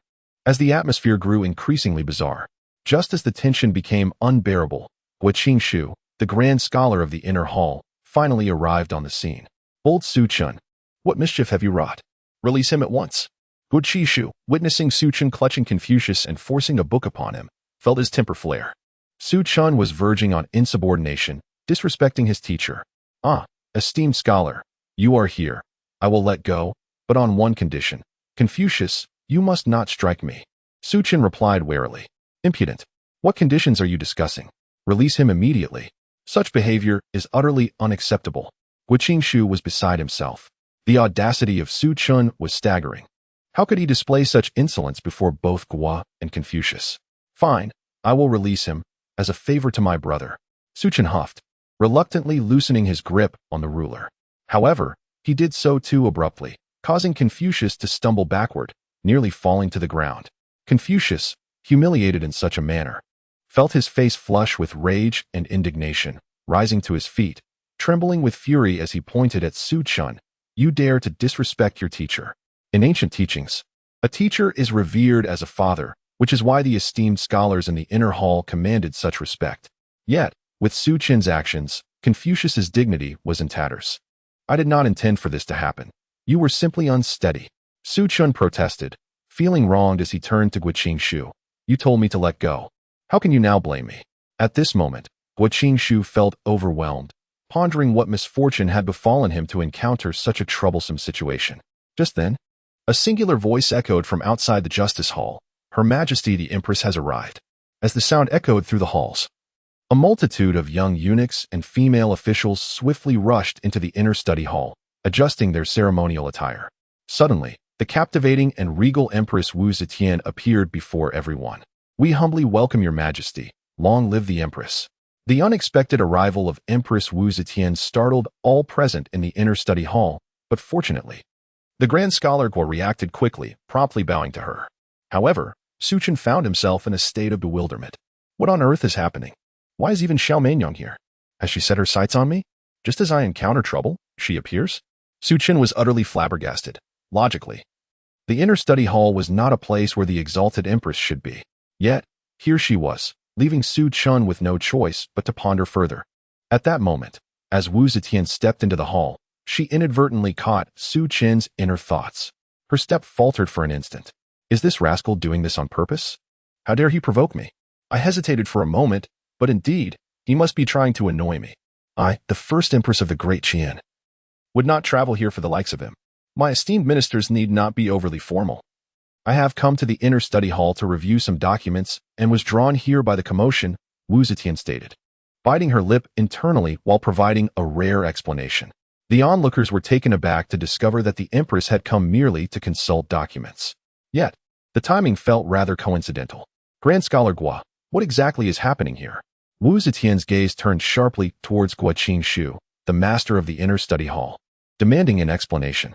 Guqingshu felt a bead of cold sweat trickle down his forehead. How should I explain this? It's a bit difficult to articulate. The crux of the matter lay in the fact that Su Chen's admission to the inner study hall had been directly ordered by the Empress herself. Yet, on his very first day, such chaos erupted. Surely, the Empress's reputation would be tarnished. As Guo remained silent, the venerable Confucian Master Song abruptly stood up.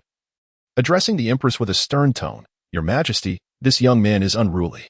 On his first day of admission, he audaciously slumbered in class, defacing the records of the sages. I implore you, expel him from the inner study hall. Master Song's eyes widened in indignation as he spoke directly to Wu Zetian.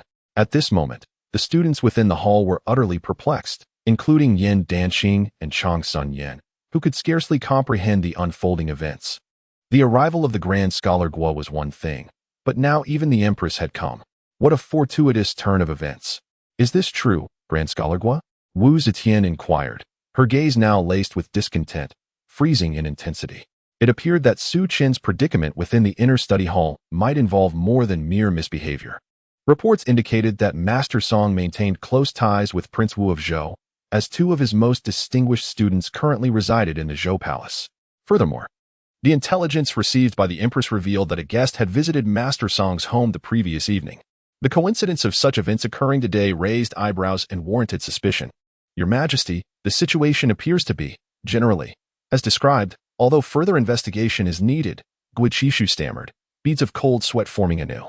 Su Chen's misadventures could have occurred on any day, yet this incident transpired on the very first day of his admission, making it particularly humiliating.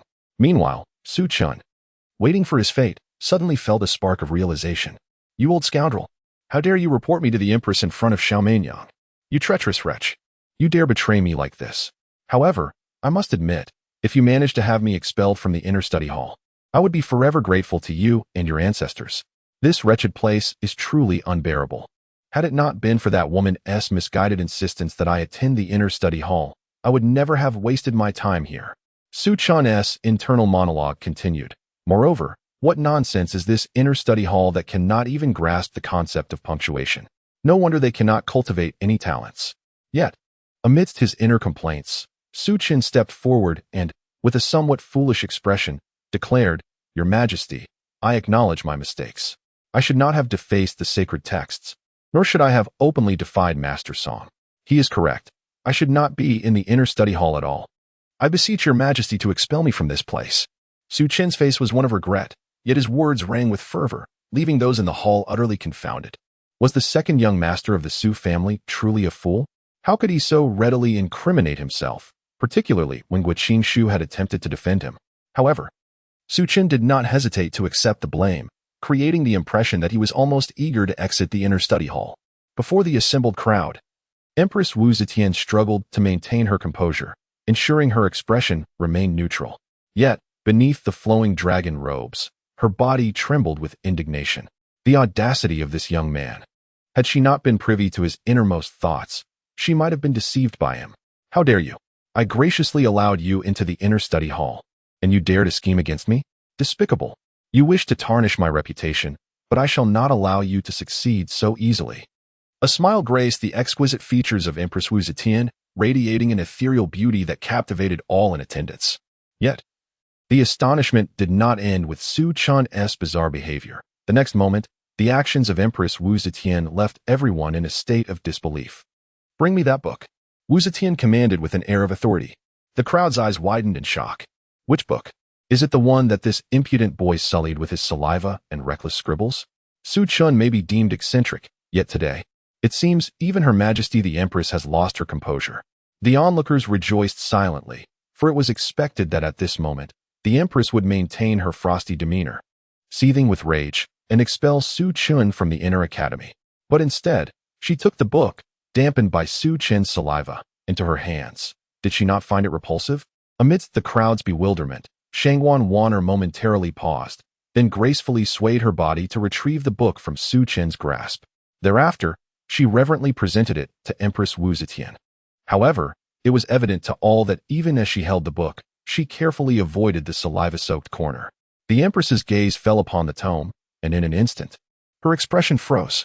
Almost visibly, her enchanting visage transformed into a mask of iciness. As Wu Zetian's countenance grew colder, the temperature within the justice hall seemed to plummet. The scholars present were uncertain whether it was the chilling atmosphere or the Empress's own frigid aura that caused some to visibly tremble. Though a woman ruled as Empress, her sovereign authority was unmistakable. Changsun Yin and Yin Danqing managed to remain calm, yet they sighed inwardly. The Empress's face was as frigid as ice, and it seemed that no one could easily defend Su Chen this time. There was even a possibility that Su Chen's actions would adversely affect Su Zhongwen. Although Changsun Yin and Yin Danqing wished to support Su Chen, they were hesitant to speak up, aware that their influence was insufficient. Had Changsun Wuji and Yin Libin been present, they might have intervened. Alas, the illustrious Su Zhongwen, hailed as the pearl of the sea and a treasure of Huaxia, might suffer repercussions from this incident. Yin Danqing lamented quietly, pondering how no one could have anticipated that the Empress would grace the inner academy today. News of the events in the Justice Hall spread like wildfire throughout the inner academy. After all, it was a small establishment, and the arrival of Empress Wu Zetian was a significant affair. Consequently, the confrontation between Su Chen and Confucius Song became the talk of the academy. Even the two vice-deans and several scholars rushed to the Justice Hall upon hearing the commotion. The crowd surrounding the hall swelled, with expressions ranging from stoic indifference to furrowed brows, bowed heads, and sidelong glances. Some even wore sneers, mockery, pity, or disdain. Under the scrutinizing gazes of the multitude, the Empress finally spoke. Yet, to everyone's astonishment, her ire was not directed at Su Chen, but rather at Confucius Song. Song Fang's Han. Do take a good look at this book. How could a scholar of the inner academy fail to discern such trivial matters?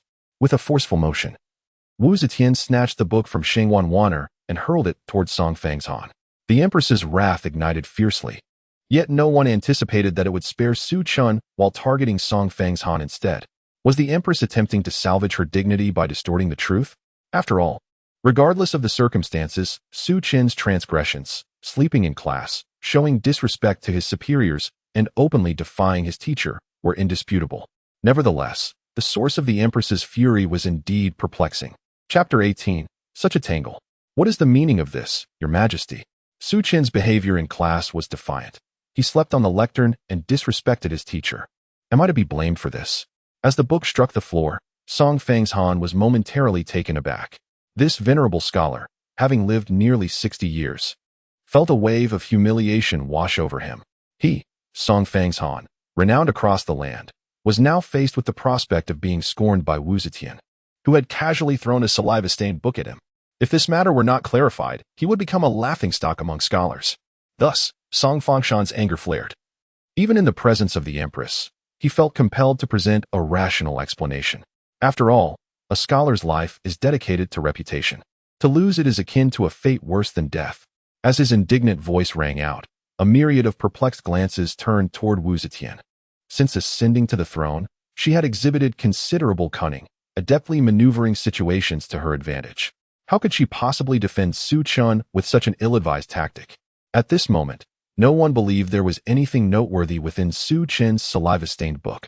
They only perceived that the Empress was attempting to preserve her own dignity. After all, Su Chen was her recommendation to the Inner Academy, hence her inexplicable distortion of right and wrong. Goodness, what has gotten into little May today? Has she taken leave of her senses? Surely not. Is she really defending this rascal so vigorously? All he did was take a nap. Couldn't he just be expelled from the Inner Academy without all this chaos? Something feels deeply amiss. There must be some ulterior motive here. This old fool is clearly out to get me. But what a conundrum. Should I retaliate tooth for tooth, ensuring this scoundrel's disgrace? Or should I play along, withdraw from the Inner Academy, and return to my leisurely existence? Such a dilemma. At this moment, Su Chen found himself in a quandary. Being an astute individual, he quickly grasped the intricate web of the situation, yet he was torn between choices. Should he prioritize his own comfortable life, indulging in idleness? Or should he seek revenge? Having overheard Su Chen's internal musings, Wu Zetian nearly choked on her indignation. You fool, Su Chen, is your head merely for decoration? While others aspire to ascend the ranks and gain titles, you rascal, choose to dwell on the notion of idleness. In that instant, Wu Zetian felt a pang of urgency for Su Chen, for he was not a lost cause. He was not beyond redemption. From her perspective, Su Chen was a gem in the rough, a piece of unrefined jade. With meticulous carving and polishing, he could one day become a treasured masterpiece. Yet, what vexed her most was that this raw gem seemed solely preoccupied with thoughts of becoming a worthless stone, hiding all his brilliance. How infuriating! Despite possessing such a brilliant mind, this fool chose to feign ignorance. Such a waste of potential. Determined, Wu Zetian clenched her teeth and resolved. You wish to lie idle? I shall not grant you that opportunity. Today, I will unveil your talents to the world. With that thought, her expression turned solemn. Guojijiang. Since Song Fang's Han is unwilling to observe, why don't you take a look? If even you, the esteemed sacrificial wine of the Neishatang, cannot discern the intricacies within, then perhaps you should relinquish your position altogether. Wu Zetian's cold voice echoed within the Zhengyi Hall. As her words fell, a collective gasp resonated among the onlookers. Whether they were students or teachers, it seemed that the Empress Wu Zetian was resolute in her determination to protect Su Chen, even resorting to casting wide nets of blame. To call a deer a horse, to invert right and wrong, was one matter, but involving Guoqingshu, the sacrificial wine of the Neishatang, was another entirely. One must understand that Guoqingshu was a revered scholar, his reputation soaring far above that of Song Fang's Han. Otherwise, he would not have been appointed to such a prestigious role. Yet, no one anticipated that the Empress's sweeping condemnation would extend to Guoqingshu. At this moment, Guoqingshu wore a bewildered expression, thinking to himself, whom have I offended? How has this burden shifted onto my shoulders? However, upon meeting the Empress's unwavering gaze, Guoqingshu could only sigh in resignation and pointed to a student present. Fetch that book for me. The book he referred to was, of course, the one that had been sullied by Su Chen's saliva and subsequently thrown before Song Fang's Han by Empress Wu Zetian. The student, now singled out, appeared utterly despondent. Yet in the presence of such esteemed figures, he begrudgingly retrieved the still damp book for Guoqingshu. Upon receiving it, Guoqingshu opened the first page, revealing the content of the De Shui, one of the 4 books, which immediately came into view. He casually glanced through it, finding nothing amiss, for it was merely a standard, ordinary textbook of the Neishatang. Yet, just as he was about to turn to the second page, he let out a soft exclamation. This slight sound instantaneously drew the attention of all present. Guo is one of the most prominent scholars of the age and the esteemed sacrificial wine. Could not be dismissed lightly. Before anyone could comprehend the significance of his utterance, they beheld him, enraptured, as he held the book and began to recite aloud. The way of the university is to illuminate virtue, to stop at familial love. Strangely enough, he became increasingly engrossed, immersing himself in the reading, which left the onlookers in sheer astonishment. Some students even pinched themselves, questioning their own reality. For nothing about this day had seemed normal. It felt as if all had taken leave of their senses. Especially peculiar was the sight of Guo Qingshu, utterly captivated by a book still bearing traces of Su Chen's saliva. This situation was decidedly unusual. Yan Danxing quickly sensed the abnormality and exchanged glances with Chang Sun Yan. Unfortunately, despite their intelligence, they remained perplexed by the unfolding events, as such extraordinary occurrences were rare indeed. Chapter 19. Quick, save your dear brother. In the classroom, an awkward atmosphere spread like wildfire, yet the voice of Guo Zetian's recitation echoed continuously, coming from the mouth of a great scholar. The words of the de Shui were imbued with an inexplicable rhythm and cadence, resonating deeply with those who listened, as if the very words possessed a profound power that struck at the heart. Soon, under the watchful eyes of the crowd, Guo Zetian finished the initial pages of the book sullied by Su Chen's saliva, and then, with an expression of sheer astonishment, he gazed at Su Chen. What on earth is this? Guo Zetian's question left the assembly momentarily dumbfounded. How could Guo Qingshu, the sacrificial wine of the Neishitang, one of the foremost scholars of the age, pose such a question to a mere student new to the institution? While it is said that the wise do not disdain to ask questions of those beneath them, this was indeed a rather excessive instance. Su Chen, do explain to everyone what this is. Yet, just at that moment, Wu Zetian's urging voice chimed in. The crowd was struck with a mix of fear and astonishment as they realized that both the Empress and Guo Zetian were regarding Su Chen with an insatiable curiosity, as if he had suddenly transformed into a coveted treasure. At this juncture, Su Chen was utterly bewildered. What the hell is this woman trying to set me up? Truly, she is a legendary empress and a contemporary sage. Had I known, I would not have drawn those nonsensical punctuation marks. I never imagined they would catch on to my ruse. Wu Zetian, feeling momentarily speechless, noted the rich inner monologue of the young man before her. Yet her lips curled into a sly smile. Su Chen, if you can elucidate this matter, I shall spare you. Otherwise, your insolence towards the venerable scholar and disturbance of the Neishitang may result in your exile to the frontier. Choose your fate. Wu Zetian spoke with a calm authority, revealing her hand. If he wished to remain idle, she would grant him the chance to defend himself. Oh no, exile to the frontier? This woman harbors a truly venomous heart. My God, my brother, please save your dear brother. Oh wait, I have my elder brother, Su Zhongwen, the Minister of Justice. Haha. Su Chen's internal turmoil was nothing short of spectacular, yet his outward demeanor remained that of innocent simplicity, maintaining an expression of naive bewilderment throughout.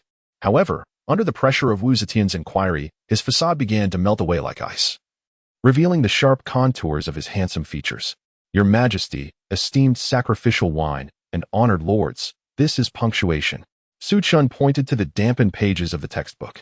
Everyone noticed that the open book bore not only Su Chen's saliva but also peculiar little dots and circles between the words. It was these very markings that had led Song Fang's Han to accuse Su Chen of insulting the sacred texts. Punctuation, Su Chen, elaborate. Guo Zetian, now voracious for knowledge, recognized that these seemingly random scribbles held profound educational significance. With no other recourse, Su Chen steeled himself to continue his explanation. The small tadpoles adorned with tiny tails represent commas, serving to separate phrases, while the little circles symbolize periods, signifying the conclusion of a sentence. By delineating an article with commas and periods, the meaning of each sentence is rendered more distinct, facilitating comprehension. Su Chen's two statements elucidate the function of commas and periods with remarkable clarity. However, despite the simplicity of these sentences, they struck the assembled audience like a bolt from the blue, particularly the other two esteemed scholars present in the inner study hall, along with several other doctors and teaching gentlemen, were momentarily rendered speechless upon hearing Su Chen's explanation and observing the already segmented university textbook. Commas and periods, such elementary concepts. Yet they had overlooked them for decades, failing to grasp their significance. Not only had they neglected these notions for decades, but their venerable predecessors had also failed to recognize them for centuries. The individuals present were either eminent scholars or notable figures, all of whom were well-versed in literature and scriptures, fully aware of the profound implications of these punctuation marks. Even Wu Zetian, the Empress, understood the significant impact of their introduction. The low literacy rates of ancient peoples stemmed from various factors. However, one can imagine that if punctuation marks were widely adopted, the success rates of young learners and their literacy levels would experience a remarkable increase. Furthermore, these punctuation marks could potentially influence the sacred texts of sages, profoundly altering the landscape of Confucian scholarship. For instance, the revered 4 books and 5 classics have been annotated by great scholars for countless years. Yet, differing interpretations of the same passages often yield entirely divergent meanings due to variances in punctuation, even among distinguished scholars. Such discrepancies have led to disagreements amongst the greatest minds, making it all the more inevitable that ordinary students engage in endless debates.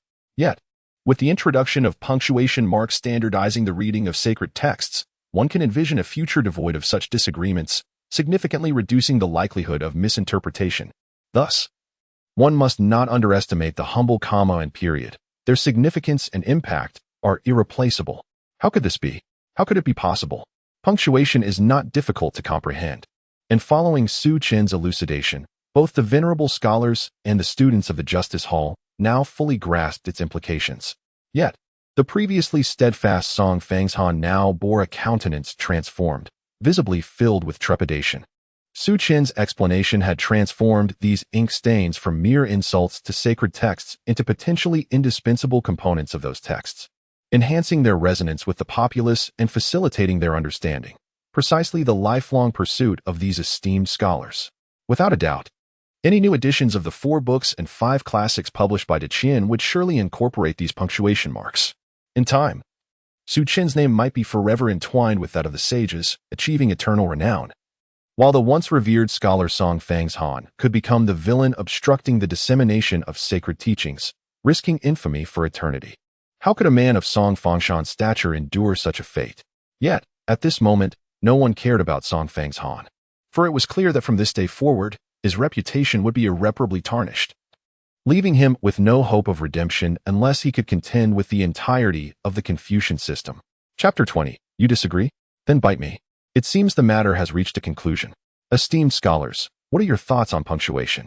At this moment, Empress Wu Zetian spoke with a hint of irony in her tone, as the term esteemed scholars now felt somewhat mocking.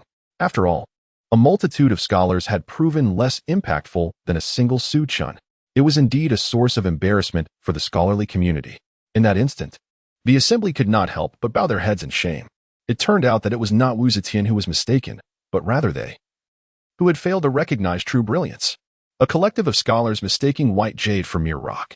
At this juncture, Judicial let out a long sigh. Su Chen, we have indeed misunderstood you. I never anticipated that the Su family could produce such exceptional talents. Previously, Prime Minister Yan had praised your elder brother, Su Zhongwen, as a gem of Haik, a treasure of the southeast. Yet now, it seems your own talent is equally commendable. Judicial offered his sincere praise, acknowledging that although it was merely punctuation, Su Chen might very well secure a place in history, while these so-called scholars might not. Indeed, the Su family is a wellspring of talent. Su Darren is a crucial figure in our Qian, and Su Chen's intellect rivals that of his elder brother, marking him as a prodigious talent of this era. It appears we have been blind to the mountain that is Su Chen, having misjudged him. The reality is that this world has never lacked sycophants, a constant throughout the ages, as long as one possesses talent or wealth. At this moment, Su Chen was evidently encountering a surge of admirers.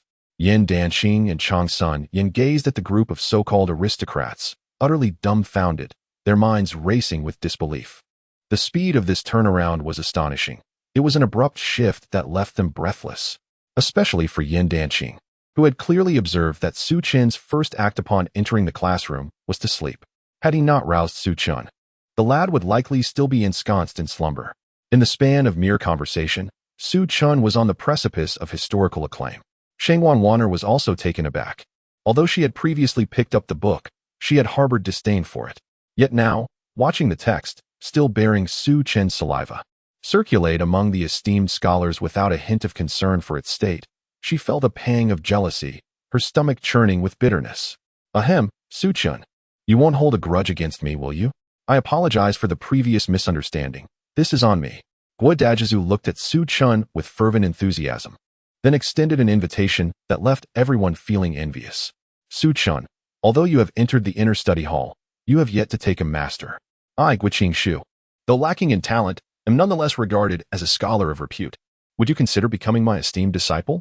At that moment, every student present felt a pang of jealousy, including Yin Danqing and Chang Sun Yin. Though they were studying in the inner study hall, their relationship with the instructors did not reflect true teacher-student bonds.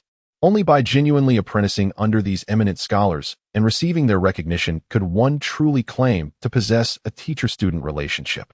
Guiqing Shu has held the esteemed position of the ritual master of the Naisha Hall for a decade, yet he has only taken on a handful of disciples. Now, he astonishingly wishes to accept Su Chen, an unremarkable individual, as his apprentice, a decision that is bound to evoke both admiration and envy among the gathered students. Within the grand hall, countless gazes turned towards Su Chen, their eyes brimming with envy. After all, the Naisha Hall is home to over 100 aspiring scholars, each eager to study under Guiqing Shu's tutelage, yet it is impossible for him to accept them all. To their surprise, such a profound honor as being a close disciple was bestowed upon Su Chen, and notably, it was Guiqing Shu who initiated the offer, highlighting his considerable regard for Su Chen. Amidst the intense scrutiny of the crowd, Su Chen maintained a demeanor of calm indifference. He neither appeared anxious nor overly excited, his handsome features adorned with a rather naive expression. It was only when Guiqing Shu addressed him that Su Chen seemed to awaken to the moment. Oh, the punctuation marks you speak of are not my own invention. They were imparted to me by my brother. I often find reading a daunting task, as if I were observing ants, and my brother suggested this method to make it easier, which is why I made a few notations in the book. He feigned a bewildered expression, his face a canvas of confusion. Guiqing Shu's expression froze, akin to a statue, as the weight of his shattered expectations resonated in the silence. He had anticipated discovering a gem of talent, only to find that what lay beneath was merely a slab of stone. What a trickery! Yet, Su Chen's words immediately alleviated the concerns of those present, who had hoped to witness another prodigious talent from the Su family, only to find he was merely riding on his brother's coattails. If you're merely a shadow of your brother, why not say so sooner? We were all stirred by your potential, only to realize you are nothing remarkable. Thus, the once envious gazes turned into blatant disdain. Huh, a joke. You're merely coasting along, aren't you? Although we may not possess a brother as exceptional as yours, we do have our own formidable elders. Su Chen's expression remained one of innocent ignorance, yet internally, he reveled in his triumph. Ah, fair ladies, are you taken aback? I have long declared that in my life, I need not justify my actions to anyone. Or perhaps I have misstepped in my narrative. Let me clarify. I, Su Chen, simply wish to lead a life of leisure, indulging in comfort and idleness. Now, dear Min Yang, do you wish for me to gain fame? To take on official duties? Dream on, that shall never be. As for the matter of these so-called punctuation marks, I wholly attribute them to my brother. Let us see who can utter a single word in rebuttal, for what is his is mine, and what is mine remains mine. What say you, Wu Mingyang? Do you dare challenge me? Ha ha.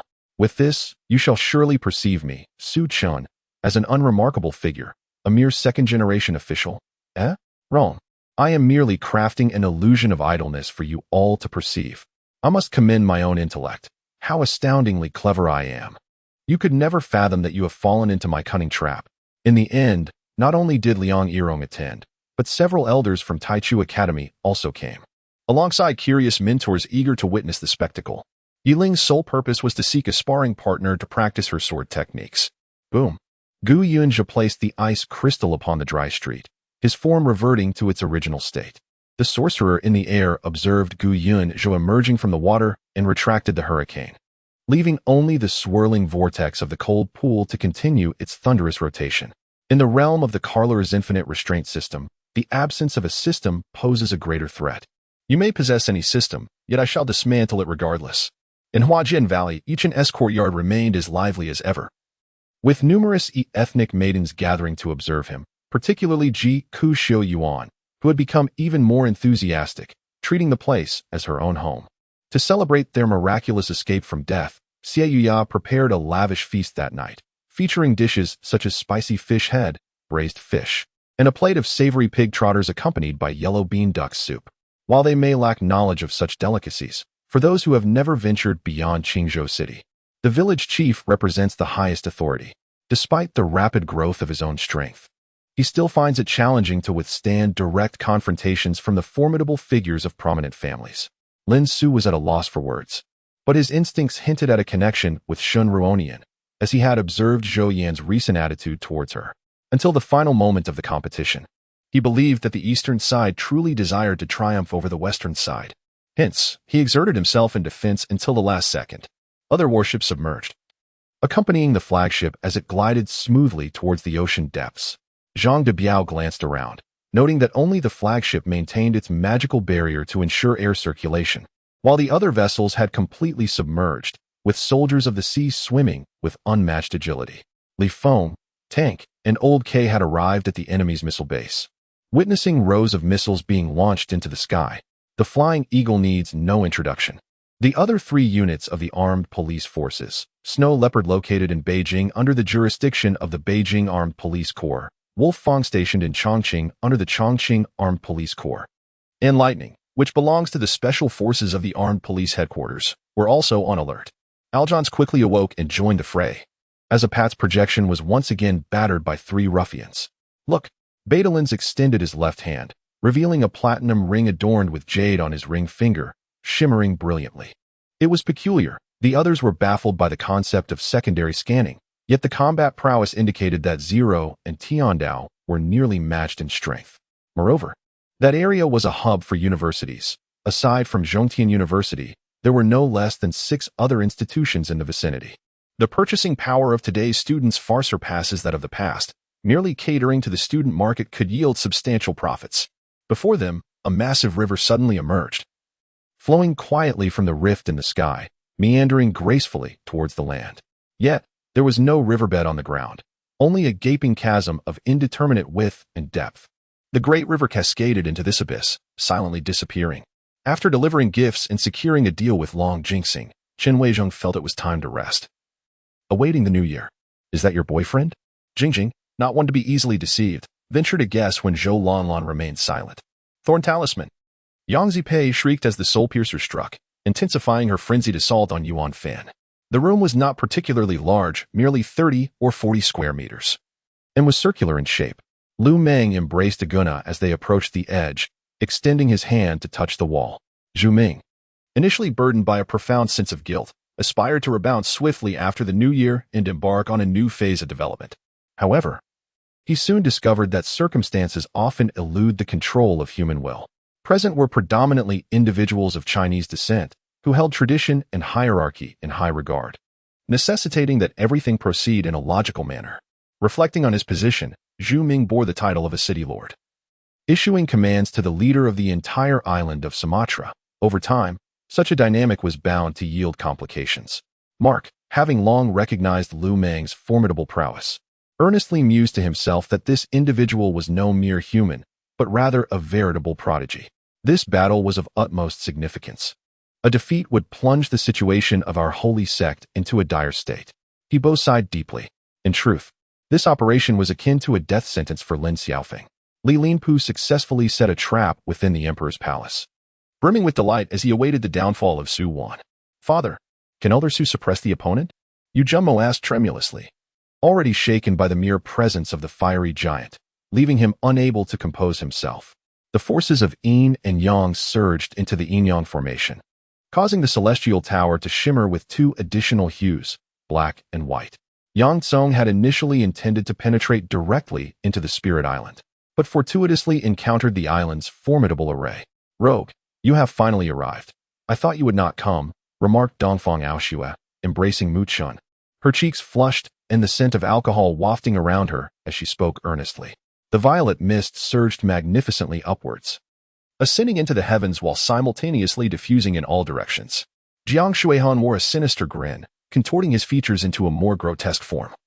For he knew that if Yongren failed to manage the situation, he could summon Luo Yuanbin, hidden nearby, to brazenly seize him in public view.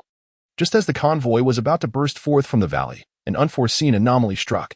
Dozens of sharp arrows shot forth with lightning speed, The adventurers aboard the ship were exceptionally exhilarated, hastily urging the captain to steer the vessel closer to the mirage. Meanwhile, the three sisters behind her bore expressions of disdain as they approached Lin Shiyun and Yi Feng. Under the collective gaze of all the gamblers and betting magnates present, the confrontation between the two gambling kings commenced. Ling Na anxiously regarded Ye Feng, for a whole day had passed, yet he remained unresponsive. In a moment, blades clashed with fervor. Mu Chen's onslaught was both fierce and domineering, while Sha Mei matched him in intensity, refusing to yield. He might display impatience or irritation towards others, but for He Wei Jin, who had supported him since his debut, he would not. For him, He Wei Jin represented more than just a manager. He was akin to family. Volume 1, Chapter 22. It is said that this woman is ruthless. Yesterday, upon witnessing someone soaring through the skies, he fantasized that Master Qiu Ming had returned, prompting him to prepare in secret. Even if this monster had not been vanquished by the master, should it be wounded, he intended to attempt its extermination. Had it been earlier, it would have been challenging for Qiu Ming to create a sanctuary, but now, his formations had vastly improved, allowing him to resolve it with a gathering spirit array.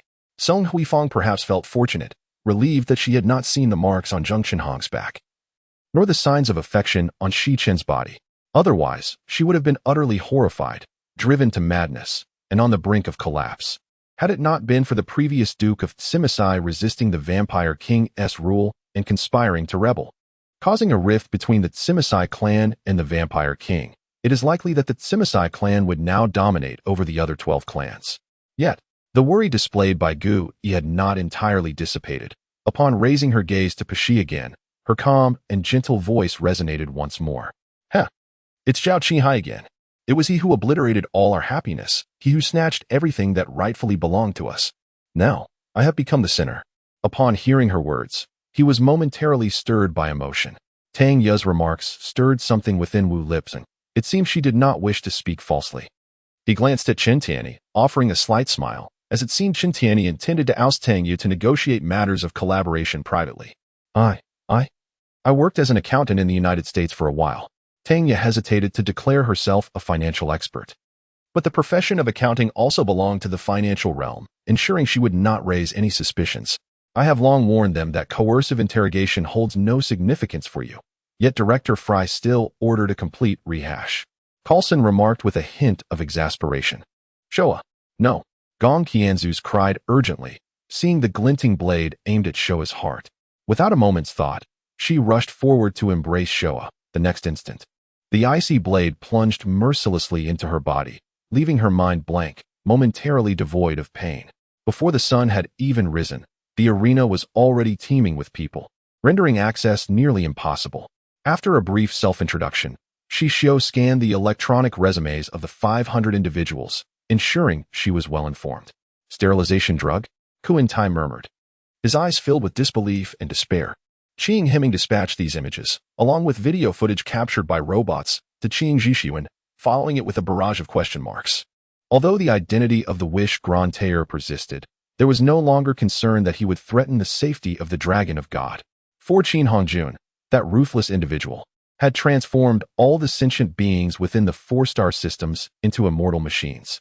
Brandy's loud outbursts eventually attracted the attention of staff and on-site medical personnel.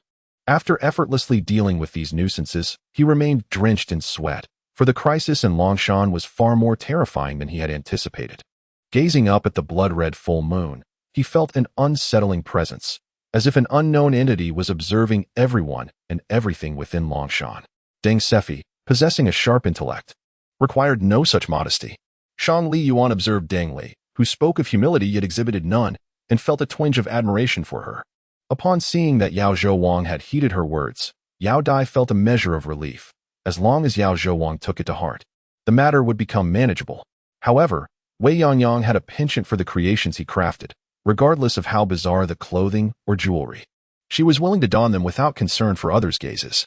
This, in turn, inspired Shinming Yuan, propelling him to work with even greater fervor. Thus, the majority of the garments and accessories adorning Wei Yangyang were truly one of a kind. Both parties harbored ulterior motives, beginning to confront one another. Nevertheless, Goryeo, being weaker in strength, adopted a defensive posture under the leadership of Mountain King Gao Yanyu, biding its time for the right moment to act. Infudaher Dalai was the city's commander, commanding an army of 10,000, a portion of which comprised the forces of the Fatimid Caliphate, while the rest consisted of zealots alerted to the assault by heretics. Yet, as someone who had experienced it all, Yu Yuan understood that being merely an observer was insufficient. He was acutely aware of the paramount qualities required of a ninja. However, Guangong was a heroic figure from the Three Kingdoms era, having endured the passage of countless dynasties. The martial saint his brother referred to could not possibly be Guangong, could it? Furthermore, the term martial saint was something Dugu Yifang had encountered somewhere before. Having grasped these two concepts, Ji Shui refrained from further inquiring about Yu Yuan's specific methods. This distance resembles a hurried journey, yet upon closer inspection, it is not far from the sumo. After Emperor Chao Rui ascended the throne, he employed cunning tactics to create a balance of power among his 4 advisory ministers, seeking equilibrium between the royal family and the aristocracy. However, after witnessing Talo's demeanor in the carriage, akin to a well-nurtured sapling thriving unexpectedly, he felt a deep sense of contentment. As night fell, Aunt Wu, fearing for Li Shishir and her companion's safety should they return too late, urged Li Shishir to take the children home. Chun Imo noticed the hint of doubt in her gaze. Indeed, he and T called the police. Yet those officers had been led there by him. Facing sudden scrutiny, Du Ba did not rush to respond, his eyes fixed intently on Fan Ru, carefully observing his reactions. Upon her second visit to the Lu residence, He was genuinely taken aback by the grandiosity of the scene. Without hesitation, she approached, crouched to take Lu Qianjin's pulse, and gently lifted her eyelids. Noticing Lu Qianjin's furrowed brow, she raised an eyebrow in confusion. What a display! How dare you utter such words? From head to toe. Aside from hitting your face, where could I strike that you would feel pain? Any other blow would only result in my own suffering, the dejected Ni Ho remarked, glancing at his unscathed right hand as if recalling something. Never mind. It would be best not to disturb her further lest she grow increasingly averse to him. He placed his phone back on the bedside table, just as he was about to turn off the light and rest, when a text message notification rang out, prompting him to spring up from the bed and retrieve the phone once more. Gan Zhuoji wished for Yang Jiuhai to clear the obstacles in their path. Acting as the vanguard, now, engaging head-on with Liao Jun, the objective had indeed been achieved. Volume 1, Chapter 23, The Empress's Test. Jiang Yanfeng, I have finally found you. Qi Wuwei stated coldly, his eyes glinting with a fierce light, as if a cheetah fixated on its prey. Song Chun felt rather helpless. Most of the elixirs sold on Lingbao Street were of inferior yellow grade. Occasionally, there were those of medium grade, which the merchants cherished dearly. At that time, my grandfather had returned from the archaeological team in the county, informing my parents that with the birth of a child, the bamboo in the courtyard blooming indicated ill fortune, prompting them to move back to the ancestral home. However, my father dismissed such superstitions, arguing that my mother was in confinement and could not go out. Han Yu and Qing Yi would remain in the Wang residence, while Ji Zili accompanied me. It was essential for someone to stay at the Wang residence, as they were trusted confidants of Mou Jingchen, allowing her to rest more easily. It could be said that without the skeleton emperor, the 3 generations of Water Shadow would not stand a chance against the Tekabako cat. Others may not comprehend its significance, but Qin Hao, well-versed in ancient medicine, recognized the white powder all too well. In her previous life, before Pei Jinchuan proposed to her, Pei Yu's actions had largely gone unnoticed, and none were of great consequence. The Blood Wolf gang was indeed a 10th-tier gang, and the defeat of their guardian beast marked an unprecedented event in the realm of longevity. The scene was far more shocking than when Orochimaru used his shadow clone technique against Yagura, obscuring the sky.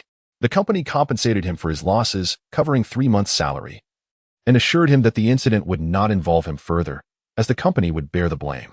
The convoy traversed the bustling streets and swiftly took over security at the stadium, while Chu Yi led Su Han Si directly inside. As the crowd listened to Yu Wen's words, they seemed somewhat more palatable than before, yet there lingered an unsettling undertone. Possessing divine weapons, Su Changtian, in a sense, was no longer an ordinary person, perhaps even a genius among millions. Watching Wu Chang's receding figure, Chun Fan felt no pity for such a scoundrel. A little pain was necessary to keep him in check, lest he continue to act out. With a few sounds piercing the air, the 3 silver needles shot by Yu Lian were directly struck down by the thunder gun, scattering around Su Changtian. Just as he sought to catch his breath, a delicate hand encircled his neck, causing his body to tremble violently. Not good. Something has gone awry. We are surrounded. At that moment, loud noises erupted outside as a frantic individual rushed over. His time was limited. He needed to rescue Lu Wenwen from the pillar in the sea at the very moment the tide surged. Otherwise, Lu Wenwen would be in grave danger. Upon hearing Principal Lu's words, Jitsun immediately dashed forward, grasping one of his arms and shaking it vigorously. With a laugh towards the heavens, Cui Qing felt a significant relief upon seeing the unexpected reinforcements, believing the tide of the situation had completely turned. At that moment, Wu Jinlong was in agony, having sustained severe injuries throughout the night, and he worried whether he would ever be able to have children again. Hearing Shan Xiongxi mention Yang Hao, Cheng Yaojin's eyes reddened, his fists clenching tightly. Outside, the onlookers seemed to hold their breath, their eyes glued to the two combatants. Fists clenched in anticipation of how Lu Qi would be taken down by Qi Ling with a single move. Although he had contemplated this long ago, the impact of being informed directly by such a high-level death beast was far more profound. Run? We never even considered it, Li Yuyun replied, wiping the blood from her lips with a smile. She understood that with Do Li's domineering nature, he would certainly seek her demise given the opportunity. So she would not remain passive but instead proactively resolve the danger. By the way, Luo Qing, do you know General Luo Ziyuan of our army? In truth, Shui Rigui was aware that Luo Qing's implanted identity was that of Luo Yi's cousin. He posed the question merely to facilitate rapport and ease Luo Cheng into his service. Moreover, upon entering the castle, Han Honggang felt an unsettling chill. He couldn't articulate why, but it left him quite uncomfortable. It was not that they were eager to spectate or overly confident, but rather the terrain compelled them to remain still. Yukong pointed to the right, downstream, initially intending to explore the corridor slowly, as their online time was ample enough to support such an endeavor. Despite his grandiose demeanor in battle, he was merely an Ultraman for 3 minutes, his combat prowess lasting only that brief duration before reverting to his original form. I shan't discuss this further with you. Come, let us return to the room and see if you're injured. Zhang Chenheng decided against engaging in further disputes, recognizing that prolonging the conversation would yield no advantage. The student responsible for receiving the villagers was still Hu Wei, who had been notably cautious after the incident involving Fu Guibao and the embarrassing mishap beneath the shadow wall. He was determined not to neglect his duties again. Master, you are too modest. I have long admired your esteemed temple and would be honored to visit should the opportunity arise, Yi Chunyang replied thoughtfully, diplomatically. Volume 1. Chapter 24. A Deep Sense of Shame. The Redmi phone shimmered with a brilliant sword light, twinkling like stars in the night, illuminating the surroundings with an enchanting blood-red glow. Clad in pristine white, she fought without a single drop of blood staining her attire, resembling a snow lotus standing proud on a snow-capped mountain. The moment the elder exited the vehicle, Yamamoto Tamahito finally emerged from his frenzy, revealing a look of bewilderment and bitterness. Darkness contemplated this, and fearing unforeseen events, sought out someone whom even the Triad would not expect. Although Saburo Chisaka, the mayor of a level 3 town, possessed only modest abilities at the mid-tier of the ministerial rank, this was partly due to his connections. Additionally, the town of Linhua had long been free from beastly invasions, resulting in lenient requirements for the mayor's cultivation. Liu practiced the Stellar Sky Emperor's concealment technique once more, noticing significant improvement. Could it be that an increase in one's cultivation level enhances the ability to perform certain techniques? As the time approached midnight, Saburo Chisaka had yet to receive what he awaited, his expression shifting from mild anxiety to one of bewilderment and fear. I specialize in hydraulic engineering. Brought here by Yang Feng. I used to be a scholar at the Water Resources Institute of the Hydraulics and Hydropower Research Institute, a specialist in hydraulics and fluvial dynamics. Sun Changxin snapped back to reality, feeling extremely anxious and disoriented. Is Huangling the largest in the world? Mumbled the old man with a white beard, glancing at the Imperial jade seal, which furrowed its brow in response. All right. Luo Wei's father swiftly unwrapped the wine, and an aromatic scent of sauce-filled liquor wafted through the entire restaurant. This time, they refrained from using Gu Bei's songs, as recent events had kept Gu Bei preoccupied. She nodded, accepting the herbs, reaching for her money, only to find her purse absent, her complexion paling instantly. Hannah, walking ahead with the bodyguard, did not pause, a slight smile appearing on her lips, hinting at amusement. The Bull tribe ranked among the lowest in spiritual strength within the Orc clans. Before Niu Ben, there had been no telekinetic practitioners for a considerable time. Upon hearing these words, Han Dasong and Han Dayang's faces flushed crimson, eager to turn away. However, seeing their sister already seated as directed by the waiter, they had no choice but to join her. The room was illuminated brilliantly. Qin Shou reclined on the bed, setting down the divorce agreement and dialing a number. The phone rang once before connecting. Before Quan Wei could retort, her finger was firmly grasped by the man beside her, causing her a slight sting. Returning to the villa, Lin Feng instructed Wei Ran and others to continue hunting zombies, as today was their final opportunity. With the surge of external energy, the zombies were agitated, presenting a chance for all. With that, Han Yu turned her gaze to the perplexed Dong Fangying, offering a faint smile before producing a vial. Qin Tiansheng and the others recognized him and the middle-aged man beside him as Wang Leilei's father, Wang Meng. Wang Qingyun smiled wryly at the thought of how she and Wei Junzi became acquainted, exchanging contact information and inexplicably accepting flowers from him. Turning around, she spotted a pale, aloof youth in a white long robe, his expression grim, with a glint of coldness in his eyes. Hearing this, Cheng Yunha's expression darkened. He could hardly fathom that who you would utter such words. At this moment, the entire Flame Mountain range fell silent, no matter how Ling Yun had previously behaved. It paled in comparison to this sword, for Ling Yun had slain an undefeated legend. It was somewhat unpredictable.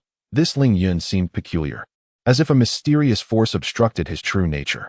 After a moment's contemplation, the burial blade finally spoke. Once these words were uttered, the expressions of all present tightened. To have traveled such a distance merely for a dog seemed far too simple. The cold rain soaked Huliang Qianqian, permeating her very core and leaving her feeling a chilling emptiness within. Aren't you afraid that listening to the master for too long would become tedious? Let me find some amusement for you, said Sanwa with a playful grin. To discuss how they perished, one must mention the passion fruit. Sanwa casually revealed a shocking statement that made Lu Mo jump. Damn it, can you keep quiet? It was you who promised to help me turn off the power for $100. And yet here we are, Su Rue exclaimed in anger. The Dragon Clan had always been an extremely proud race, and after being rejected by Li Si, they were infuriated. Although they did not seek revenge, they marked Li Si as one of the least favored humans among them. In this world, there were only 3 deities left. The Wind God had no ambitions and posed little threat, while destruction had never triumphed over him, making the Light God the most formidable presence in this realm. Ultimately, as a novice task, many players found the clues to advance after being trapped for a time, unlocking the next round of main quests. Since encountering this fellow, he felt his brother's significance diminishing sharply. Xiang Yutian was a disciple of Mo Yiming, and Yin Fei was Mo Yiming's biological child. Their bond was profound, though they had not met through Mo Yiming. Sun Yi had learned from a scout that Ajax's strength was formidable. Through his preliminary analysis, he concluded that Ajax's capabilities surpassed those of Nice. The young master remained silent, unfurling a map painted on white silk, fixated on it as his finger traced the ink lines depicting waterways. Hearing this, Dian turned slightly, glancing back. Though Qingyu displayed no expression, his eyes betrayed a shift. Tung Long benefited from the brief advertisement slot of merely 1 minute at this moment. CV had yet to recognize the true market value of ad placements, thus granting Tung Long a continuous advertisement slot throughout the 20-year airing period. Over the years, countless individuals approached her with various intentions, attempting to curry favor or even threaten her. Yet, the fates of those individuals were uniformly dire. None were ever heard from again. At that time, Kobe led the team to their first championship, captivating the nation with his singular prowess, igniting a fervor among countless young men eager to master the art of the jump shot. Volume 1, Chapter 25, Brother, do you have a light? Although he had been beside him moments ago, he unknowingly traversed over 10 meters in an instant, concealing himself in the shadow of a strange rock while masking his presence. With a roar, the giant serpent cried out in pain, propelled by the immense force. For the past 3 weeks, even the residents of Lila Town, though not believers, harbored goodwill toward the Church of Light, recalling it as the first thought in times of severe injury or stubborn illness. Xiqing leapt once more, gauging the distance before landing on the paw of the cat demon, sprinting upright. The back, being the most resilient area with thick bones and flesh, also held 2 vulnerable points. The emperor had announced his visit to the Chu family during the morning court session, prompting them to prepare eagerly for his arrival. She did not claim that the Hu family was at fault. Instead, she repeatedly lamented her own inadequacies, asserting that she could not forsake familial ties. Zhao Honghan, how much has your family aided mine, and how much have I done for yours? You know the answer, Lu Qiao retorted defiantly. Not only was it necessary to refine the soul into a ghostly servant, but one also needed to cultivate the methods tied to the source of such practices. As the 10 contestants began their matches, the arena of Xian Wujing was devoid of any combat scenes. Scarred Eye's emotions were fervent. His expression was complex as he spoke, smiling yet furrowing his brow. Saying such words feels distant. We are friends, and apart from you all, I have no one else. After I spoke, I left the laboratory, noticing that Noi followed my pace slowly. Upon entering the realm of the main deity, Ling Xiao's eyes gradually became clear, and a massive vortex appeared before him. Meanwhile, a hint of disdain flickered deep within Shangguan Jishi's gaze, though she concealed it expertly, and no one noticed. The last rays of twilight descended upon the horizon, and as I gazed towards the dim curvature of the southwest, 3 figures approached slowly, resembling the meeting point of dusk and light. The transportation of such a large and rare crystal here speaks volumes of the monumental effort involved. Rome was not built in a day, nor was this deep-sea dragon palace constructed overnight. Damn it, what audacious fool dares to strike me? The person struck, their expression darkening, retaliated with fists and kicks towards Jiang Sanjiao.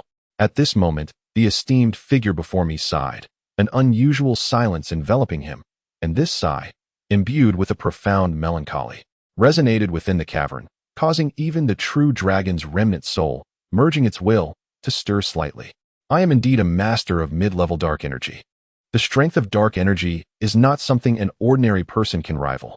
Coupled with the ancient sword, honed to razor sharpness by the old man Qinghu, each swing could cleave their blades in twain, leaving a shocking wound upon those who rushed at me.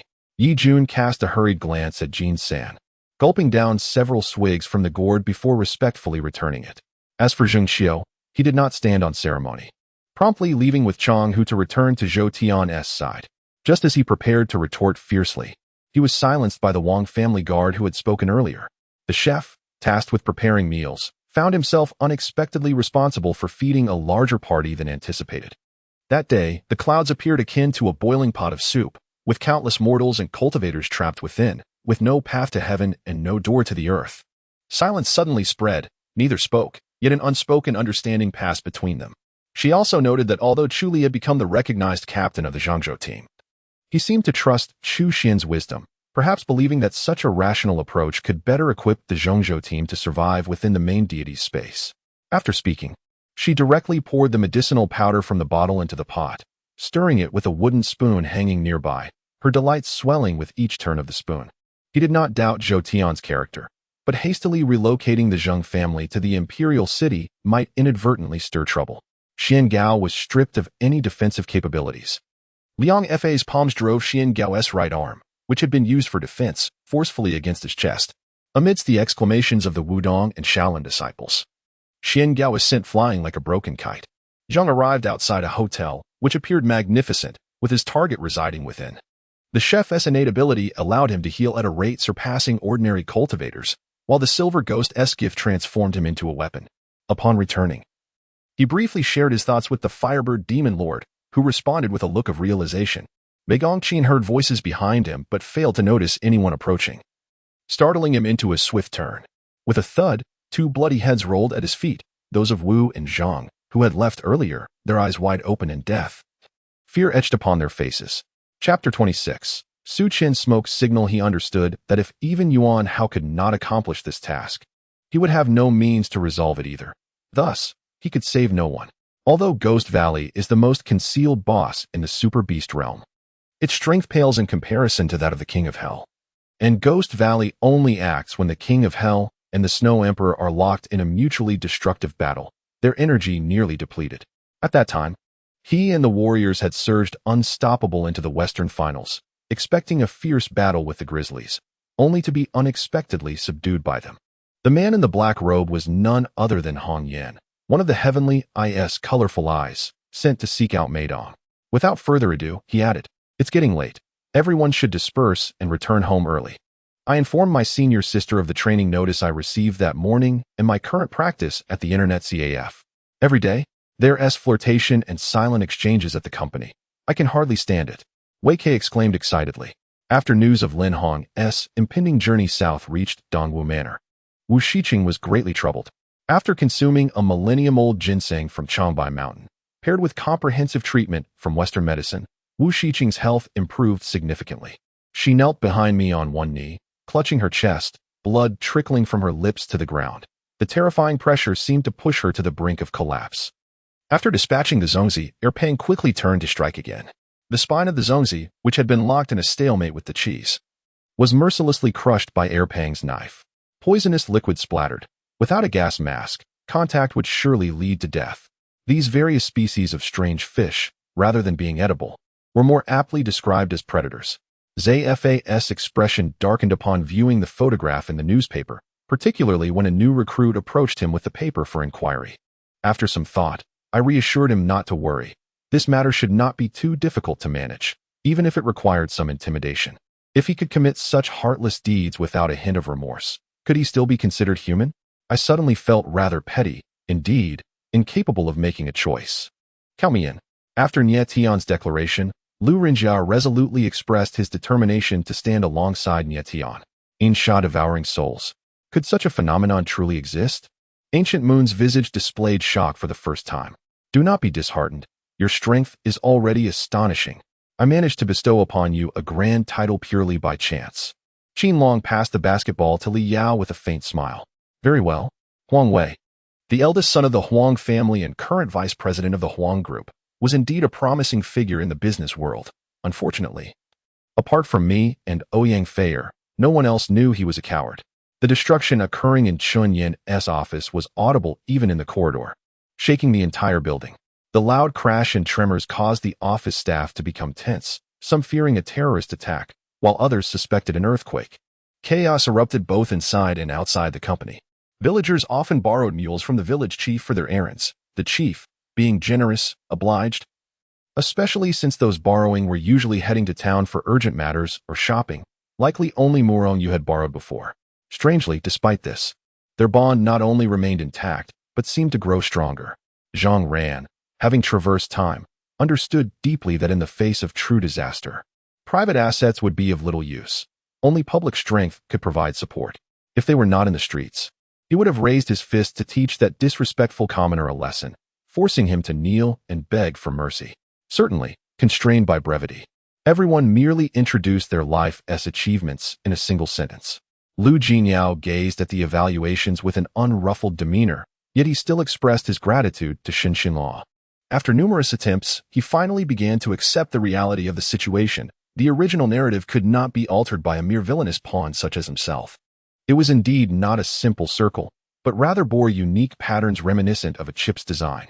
The luminous blanket dimmed instantly, and shortly after, a fuzzy head emerged from within. Qi Yan's gaze faltered slightly, as he realized that her mode of address seemed to fluctuate with her emotional state. Qinyu, who had retreated 100 feet away, felt a tremor within, but before he could discern the visitor's identity, an overwhelming force of destruction surged forth. Among the four, the leading figure clad in a satin robe was at the third level of the King realm, while the three behind him were at the first level.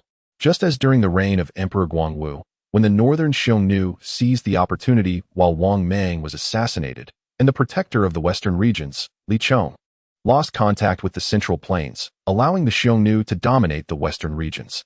It is worth noting that she was merely tipsy and not truly intoxicated. Thus, her mind remained quite lucid.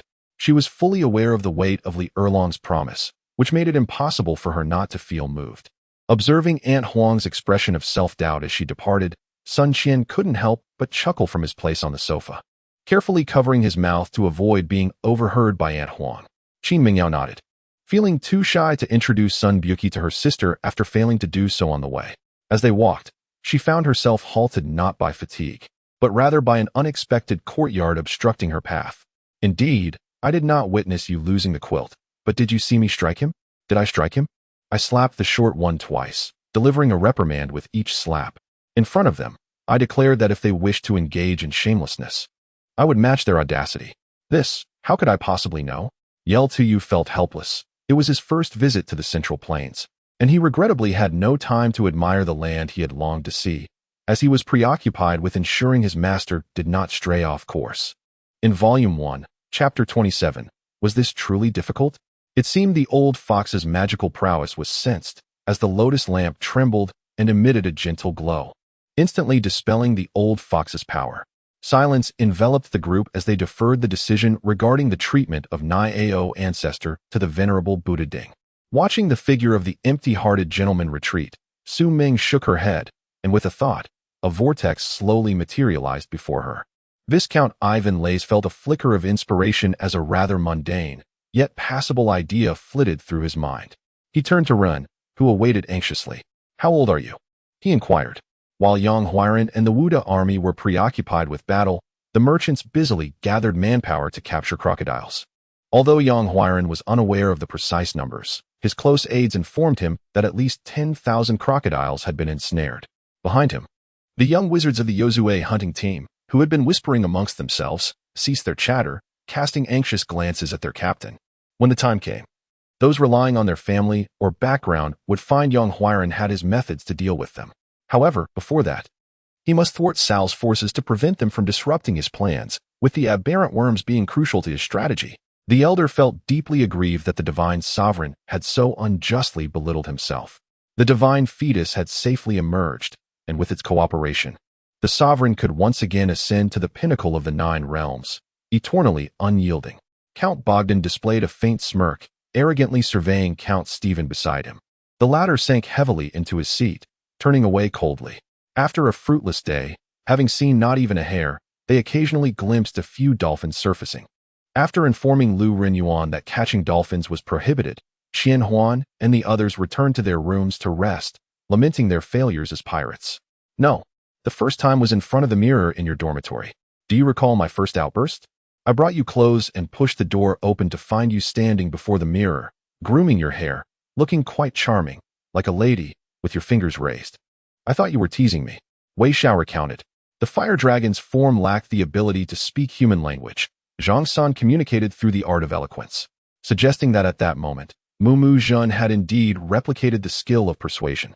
After Long Sun sat down, he shot a fierce glare at Yuan Hong, awkwardly placing Qian Huan back to stand beside Li Er, who merely smiled without speaking. Long Sun sighed.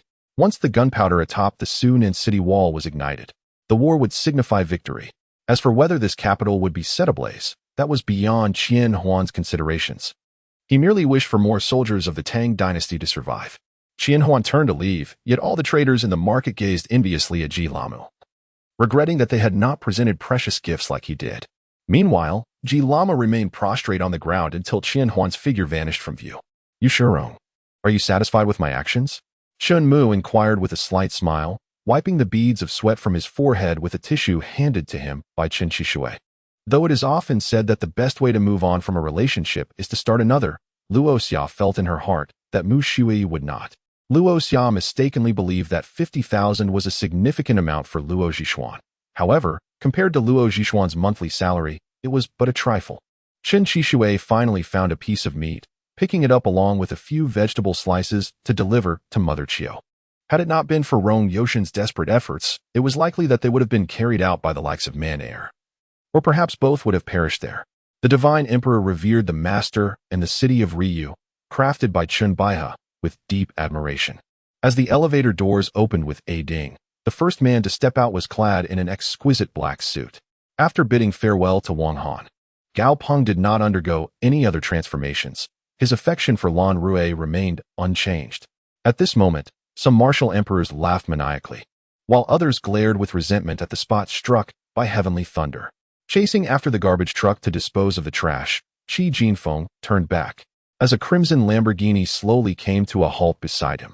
At that moment, on the platform, both the soul-consuming Luo He and the cultivators numb to death were startled by the sudden appearance of Su Fan.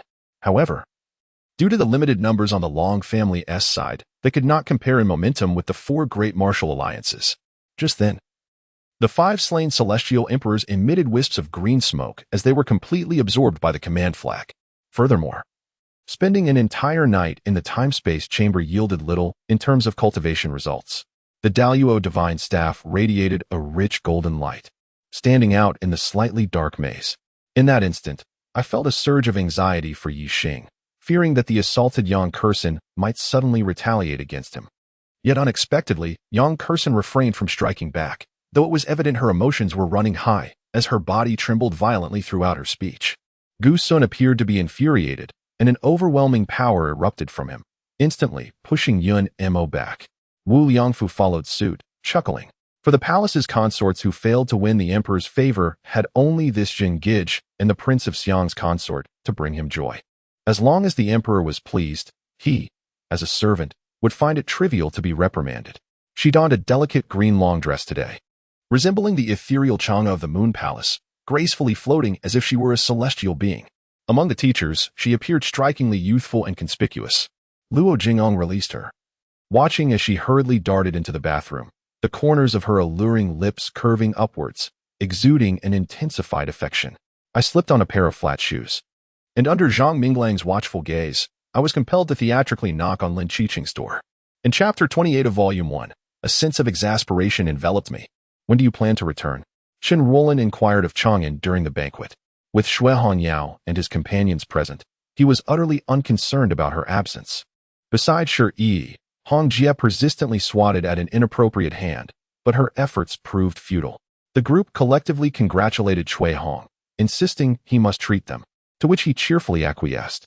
Today, a mere eunuch had arrived. The sky seemed to cave in without warning, demanding everyone's undivided attention.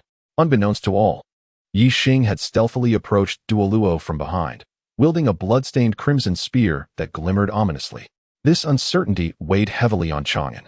Observing Fan Fan asleep, she gently opened the door, yearning for fresh air in the courtyard below.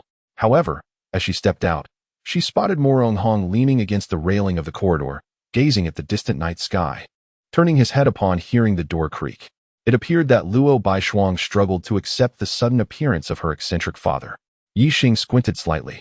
He was all too familiar with the duo in question, Prince 14 and the half-beast Abu. As for the other 5, he had yet to encounter them. But their overwhelming aura undoubtedly marked them as equals to Lu Fansong and his companions.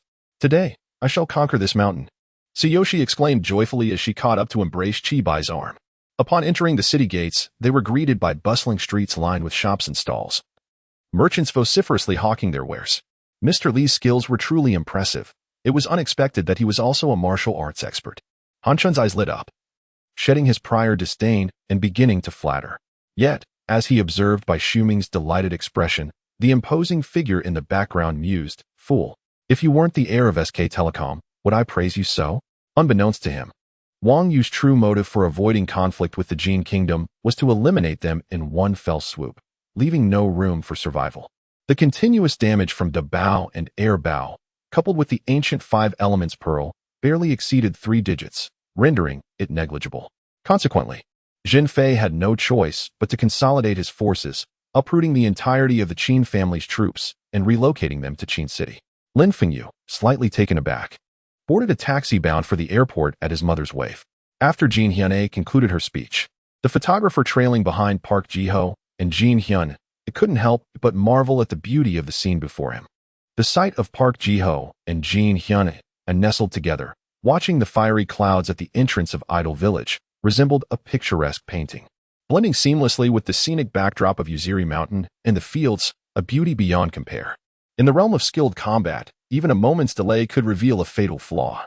Under the watchful eyes of all, the legendary sword descended with a thunderous strike, mercilessly cleaving into the forehead of the fool. Yun Tian fell into silence, evidently convinced that some unseen force was beckoning him.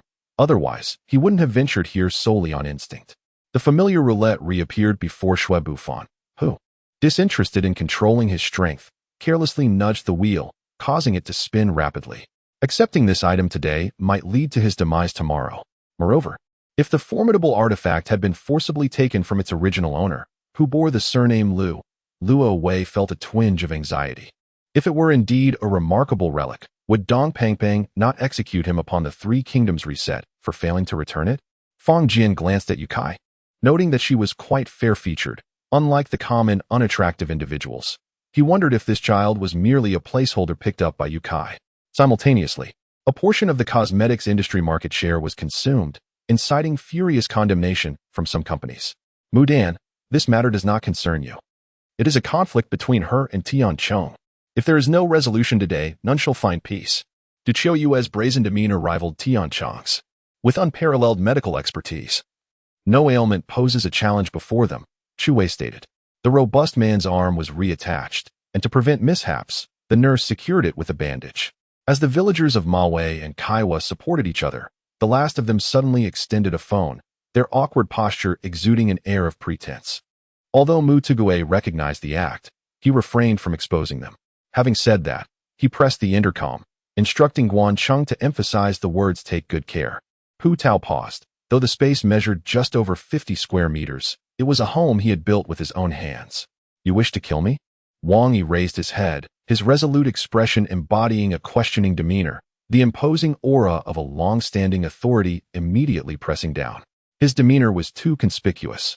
Just look at how he had eyed the necklace, one eye clearly betraying greed while the other revealed a predatory intent.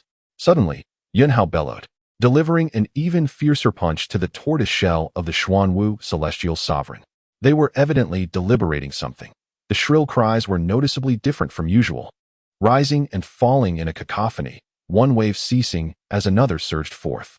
Ling Tian, possessing the legacy of the Demon Emperor's array techniques, coupled with his previous life's accumulation, had attained an unparalleled understanding of formations. Yet, even so, he found himself bound, demonstrating the formidable power of the refining spirit array.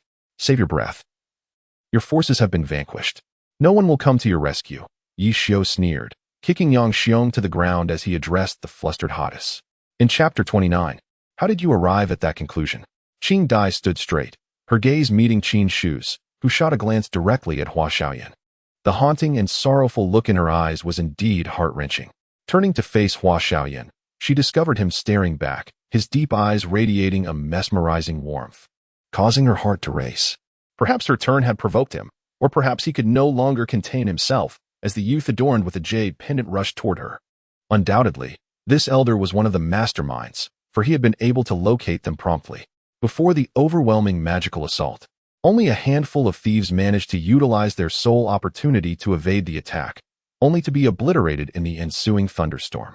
She concealed the fact that she had only retrieved 200 taels of silver, having learned to be cautious from the lessons imparted by Wang Pozi and Jia Er.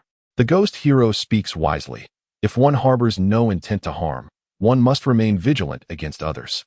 The colossal tail swung, the massive form suddenly pivoting to fix its blood-red gaze upon the group of humans launching the most ferocious assault. The Grand Estate harbors numerous sordid affairs, loyal and steadfast. The Marquis of Zhongyi has only ever taken one wife, the princess, and has never entertained a concubine, either being dealt with by the princess or dismissed prior to their union. Thus, the internal strife within the household is considerably less than that of others. However, at this moment, he finds himself rather displeased with Qin Weijun, as the latter's actions are undermining his military standing. In this manner, with fluctuating emotions of anger and delight, she spent an hour before suddenly awakening to the realization that time was slipping away. If she delayed much longer, Rong Lai would soon conclude his audience. And yet there was still no sign of movement. A violent storm instantly obscured the vision of several elemental mages. Lin Zhongtian had already perceived the bloodthirsty attack that crept towards the elemental mage. To be candid, he held a favorable impression of Shimin Lingxiao, but was taken aback to discover her enmity with the mysterious Hua family. In the villa's grand hall, several prominent figures from Jinling City swiftly altered their demeanor, stepping forward to pay their respects to Lin Tian. As Yang Jianqing came to his senses, he discerned a vivid imprint of divine consciousness forming within his mind.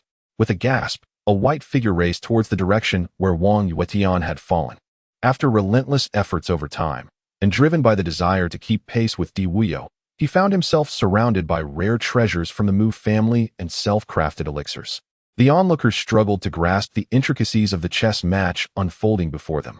Zhang Qi was no exception. Yet he could surmise the current situation of the two players by observing their expressions. Upon Wang Yuetian's declaration, Ma Jingwu's previously brash demeanor faltered. As footsteps approached, Uchiha Feng was deep in thought, contemplating his significant discovery. Just moments ago, the jovial exchange between Lin Tian and Su Yuan at the Martial Spirit Academy lingered vividly in his mind. Meanwhile, on the other end, hearing the busy signal, Daming froze. Panic etched across his face before hastily dialing out on his phone. Thanks to Mr. Wei's unwavering support, Mr. Murong inquired whether there was anything he needed from the mountain estate. Initially, Duoluo had been engulfed in fury upon receiving this news, lamenting Dinah's management of Zhuer. Duoluo believed Dinah should have raised this issue from the outset. Mentioning it now indicated a lack of diligence. Yet, the path to survival was fraught with peril. These individuals either perished in the wilderness or were captured and executed by pursuers. The knowledge imparted to them did not encompass survival in the wild. And even if it had, the pre-war survival manual lacked information on dealing with mutated creatures.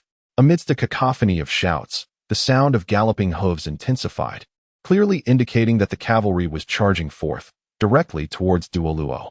Assistant Zhang sought me out, which I took as a courtesy. In the future, should you require assistance, Assistant Zhang, feel free to speak up. As long as it does not contravene principles, I would not hesitate to face any challenge. Be it a mountain of knives or a cauldron of boiling oil, Chun Zhaojun assured with a smile. Wu Hui switched on his flashlight, illuminating the frost-laden ground, revealing numerous pools of blue liquid that left him both astonished and disheartened. He was astonished to uncover such a novel species in the heart of Kekexili, yet disheartened by the revelation that this alien-like creature was impervious to bullets, seemingly indifferent to the harm they could inflict. Then I shall forego my hands and use my mouth, shall I? Wei Feng chuckled, genuinely leaning down to bury his face between the snow-white peaks. Wei Feng was momentarily taken aback by Nina's words. Glancing at himself, he couldn't help but let out a wry smile, saying, "At present, I am utterly immobile. Even my singular means of repaying you has been thwarted by my inability to move. What else can I offer you?" With a smile and a nod. She joined as a primary offensive force in the team, yet lacked the awareness of a leader, delegating all responsibilities to Le Sha, who bore no complaints. Following 2 days of intensive interviews, a week of busy work ensued, continuing to organize patent technologies that could be negotiated with Essilor. Cui Xiong recognized her lack of authority in addressing him, promptly closing her mouth on the matter. Entangling herself with the boss on such issues would only lead to her own reprimand. As the number of individuals swelled, many who had secured tickets also joined in the commotion, prompting the payment platform to issue a statement overnight, unable to cope with the situation. In this scheme, Zhao Guifei served as Lian Zheng's finest weapon. The confinement of the Empress indicated a state of desperation. Otherwise, why would there be any concern for Lian Xiao, who remained in the southeast? As these vengeful spirits vanished, the oppressive atmosphere that had enveloped the world dissipated instantaneously. Although it was late at night, one could feel a refreshing clarity take hold. Su Miaoi let out a long sigh of relief, then closed her eyes to express her gratitude to the deities she had fervently prayed to. It was likely that within 3 days, the vast majority would lament, yearning to return to the clamor of the mortal realm.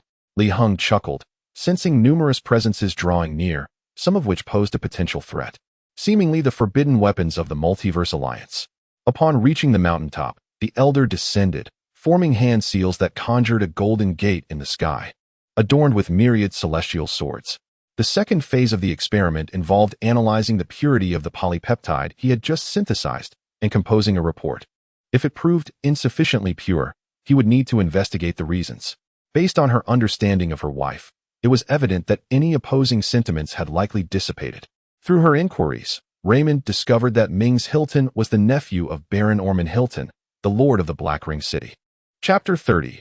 Astonishing algorithms. Ao Guang had always been decisive in matters of life and death. After countless years of arduous cultivation, he was willing to relinquish his dragon form for the opportunity to attain the true dragon body and the path to immortality. There was nothing too precious for Ao Guang to forsake in pursuit of eternal life.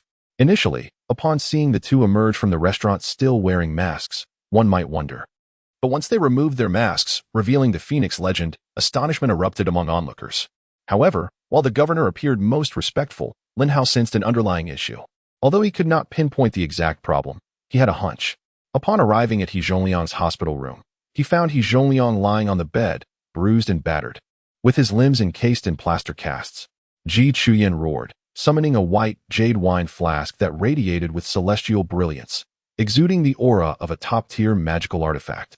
Unmistakably a post-heaven treasure of complete divine prohibition. At this moment, Rin Yu felt her spiritual energy significantly depleted, and Lu Yi also noted that the Tianxin stone and the other 4 treasures had dimmed considerably, clearly hearing the sound of their villa's door being pushed open.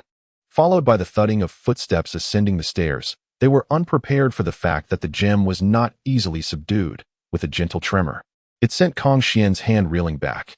After devouring the demonic shadow poison frog, the Taotai avatar soared towards the summoned beast spirit's ethereal form, the green serpent.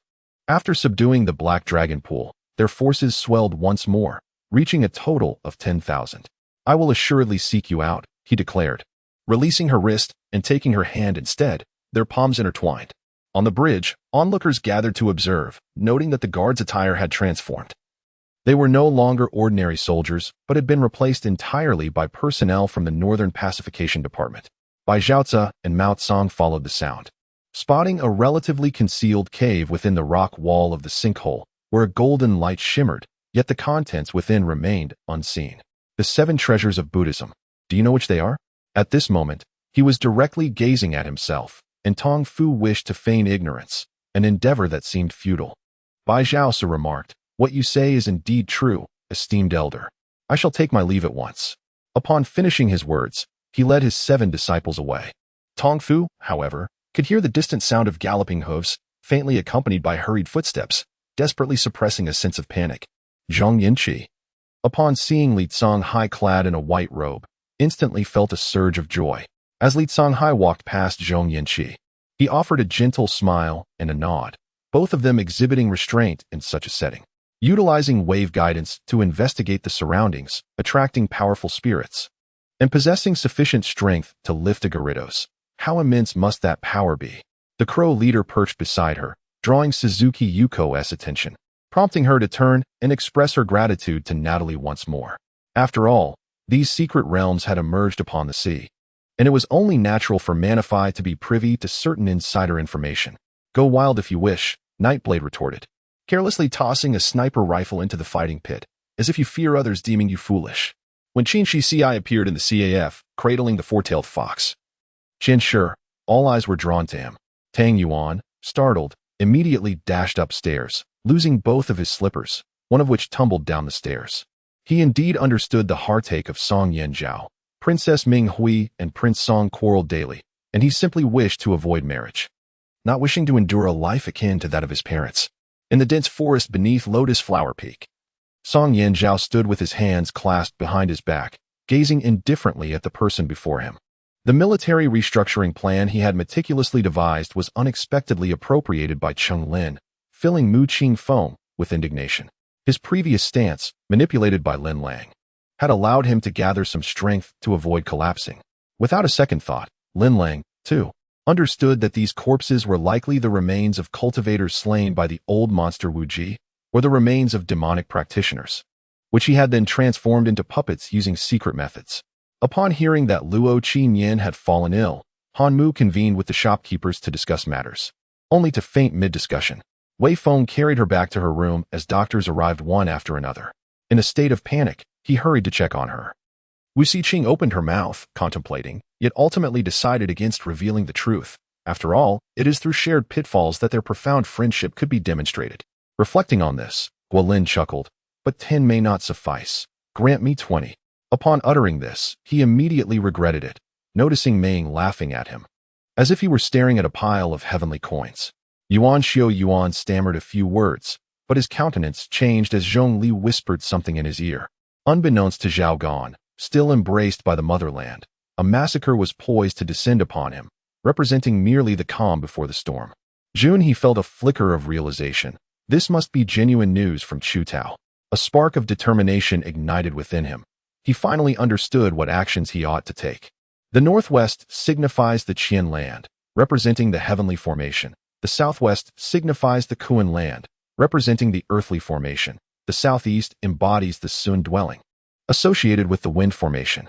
Yet she stubbornly clenched her teeth, unwilling to yield. However, the bandits surrounding her instilled a growing fear within her heart. I returned to the princess. The prince remains unconscious and has consumed nothing. Finally, the knots in her mind unraveled, and Si Ming felt a twinge of pride. Strange. Why are there so many people here? The life force within each individual was remarkably strong. They were not mere zombies. Yu Fei initially thought these were evolved corpses, but soon discerned their robust life essence, concluding they were indeed human. Volume 1, Chapter 31, Su Chen. Do you dare to slander me? It was precisely the anticipation of Mahjong that allowed these assassins to endure day after day. He pondered for over an hour, contemplating at which stage he had arrived in the four realms of swordsmanship: sharp sword, soft sword, heavy sword, and wooden sword, and whether to begin practicing the soft sword or continue honing the decisive sword until he perfected the sharp sword. A video was playing on his phone, depicting the recent scandal at the marine farm, where the sea cucumbers of Sang Fu High Products Company were exposed by Ji Yang for using illicit substances. Hearing that voice, Zhang Zhishur instinctively glanced back, spotting a middle-aged man emerging from within. In an instant, cheers for Wan Hua resounded incessantly. After all, shouting slogans was not tiring, merely a pursuit of excitement. Li Shun smiled slightly, setting down his teacup. Father, why be upset? After all, I am merely a tool exploited by those in power. And the newspapers have made it quite clear. I need not explain myself to you. You can see the dangers brought forth by Buddhism in the battle against Goryeo. Should victory be achieved, it would undoubtedly earn him the people's favor in his future claim to the throne. Spare you? Beg us? I assume my family pleaded similarly. Did you ever show them mercy? Fei Long recalled how his sister had been driven to madness at their hands, brandishing a toothpick he had recently acquired, pointing it at the thugs in disdain. Several critical bamboo strips had been broken, most likely a retaliatory act orchestrated by Zhang Dubo. Thus, the department heads participating in the elections eagerly recommended patients from their own departments, providing a variety of justifications. What is happening? The elder and the head of the Wang family personally came to greet them. According to the script, the Wang family should have subdued them and loudly judged them. Yet the situation seemed amiss. My heavens, is this even human? Could he be a true immortal? Ling Yu gasped, witnessing Yu Chen ascend like a rock, soaring skyward within mere minutes, reaching halfway up the mountainside without any assistance from ropes. Due to the distance, it was impossible to discern what the object truly was. Though one certainty remained, that dark mass was immense. Upon seeing Xiafang Yuan and Xiacheng Yuan ascend the stairs, Gong Xiao Xia's previously affable smile faded instantly. Would he and Xiafang Yuan endure for an eternity? Contemplating this, Gong Xiaoxia could not help but raise one corner of his lips. The sound we had been hearing, akin to boiling water, actually emanated from the mouth of this Yao. Just as he reached the door, he encountered the district chief of the University City Police, who had originally intended to make a call to inquire about the situation. However, he discovered that the phone of Han Xiaoming, the person in charge of the University City, had failed to connect. I saw him on horseback, one hand pressed against his wound, his elegantly curved lips still adorned with a casual smile. He gazed at me, slowly moving his lips as if to speak, but the wind howled too loudly for me to hear.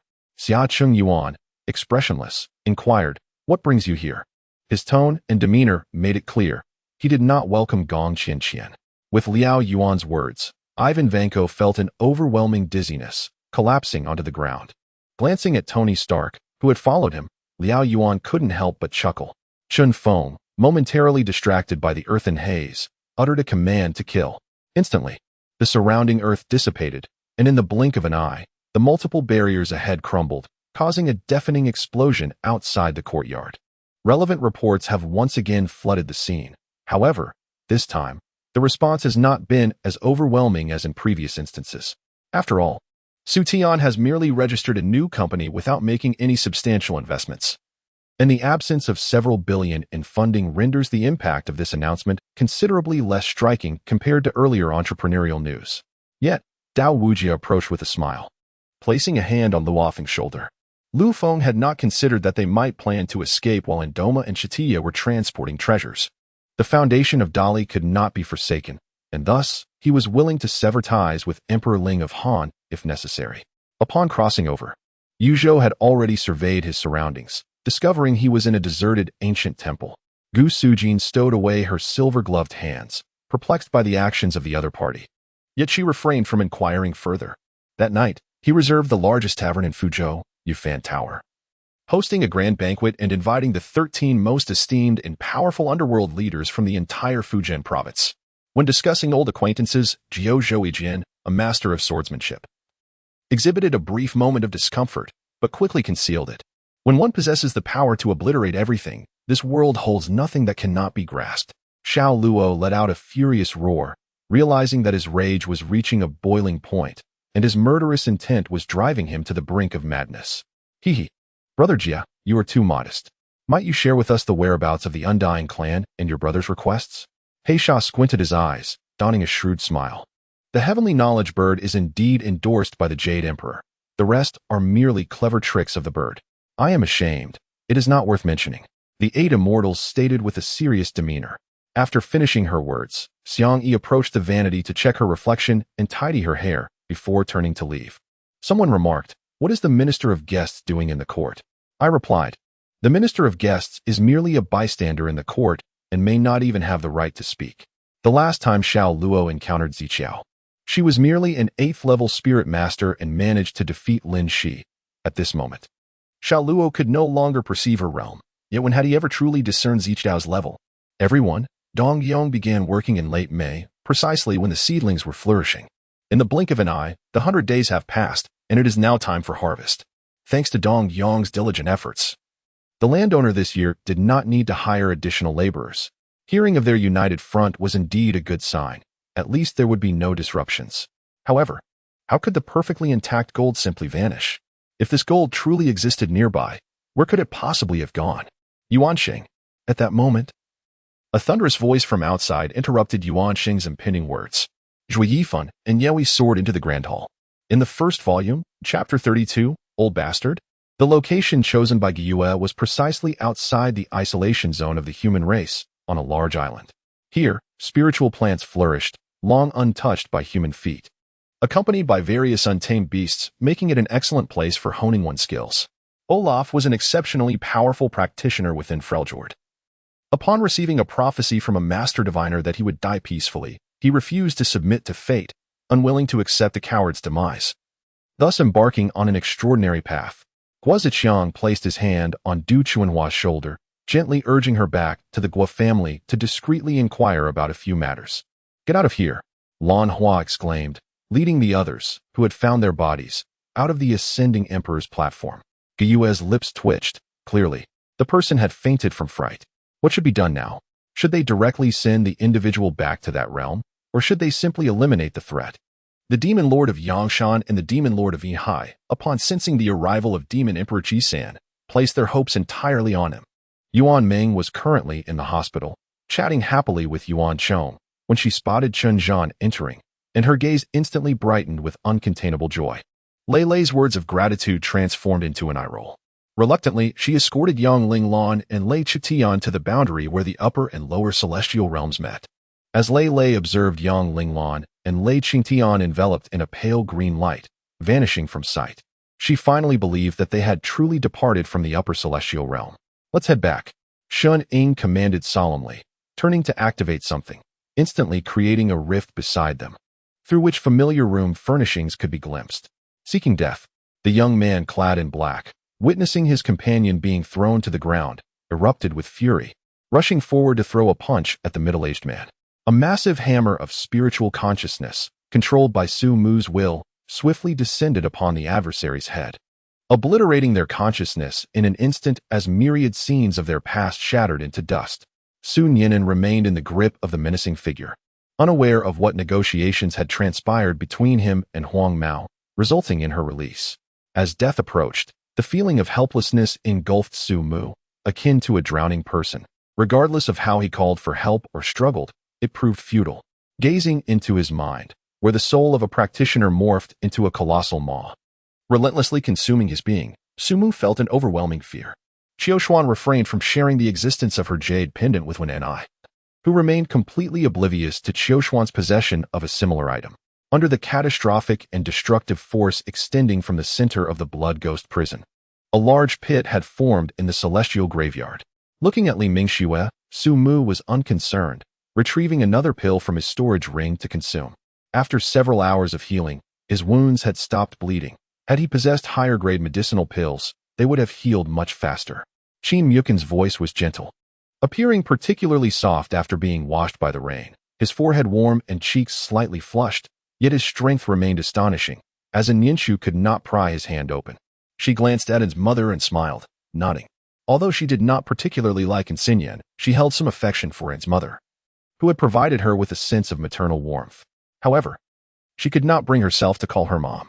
A devastating blow of 9 million damage erupted from the Longmu Demon Duck King, and Yungui's strike dealt critical damage, reducing the Longmu Demon Duck King's health by 40%.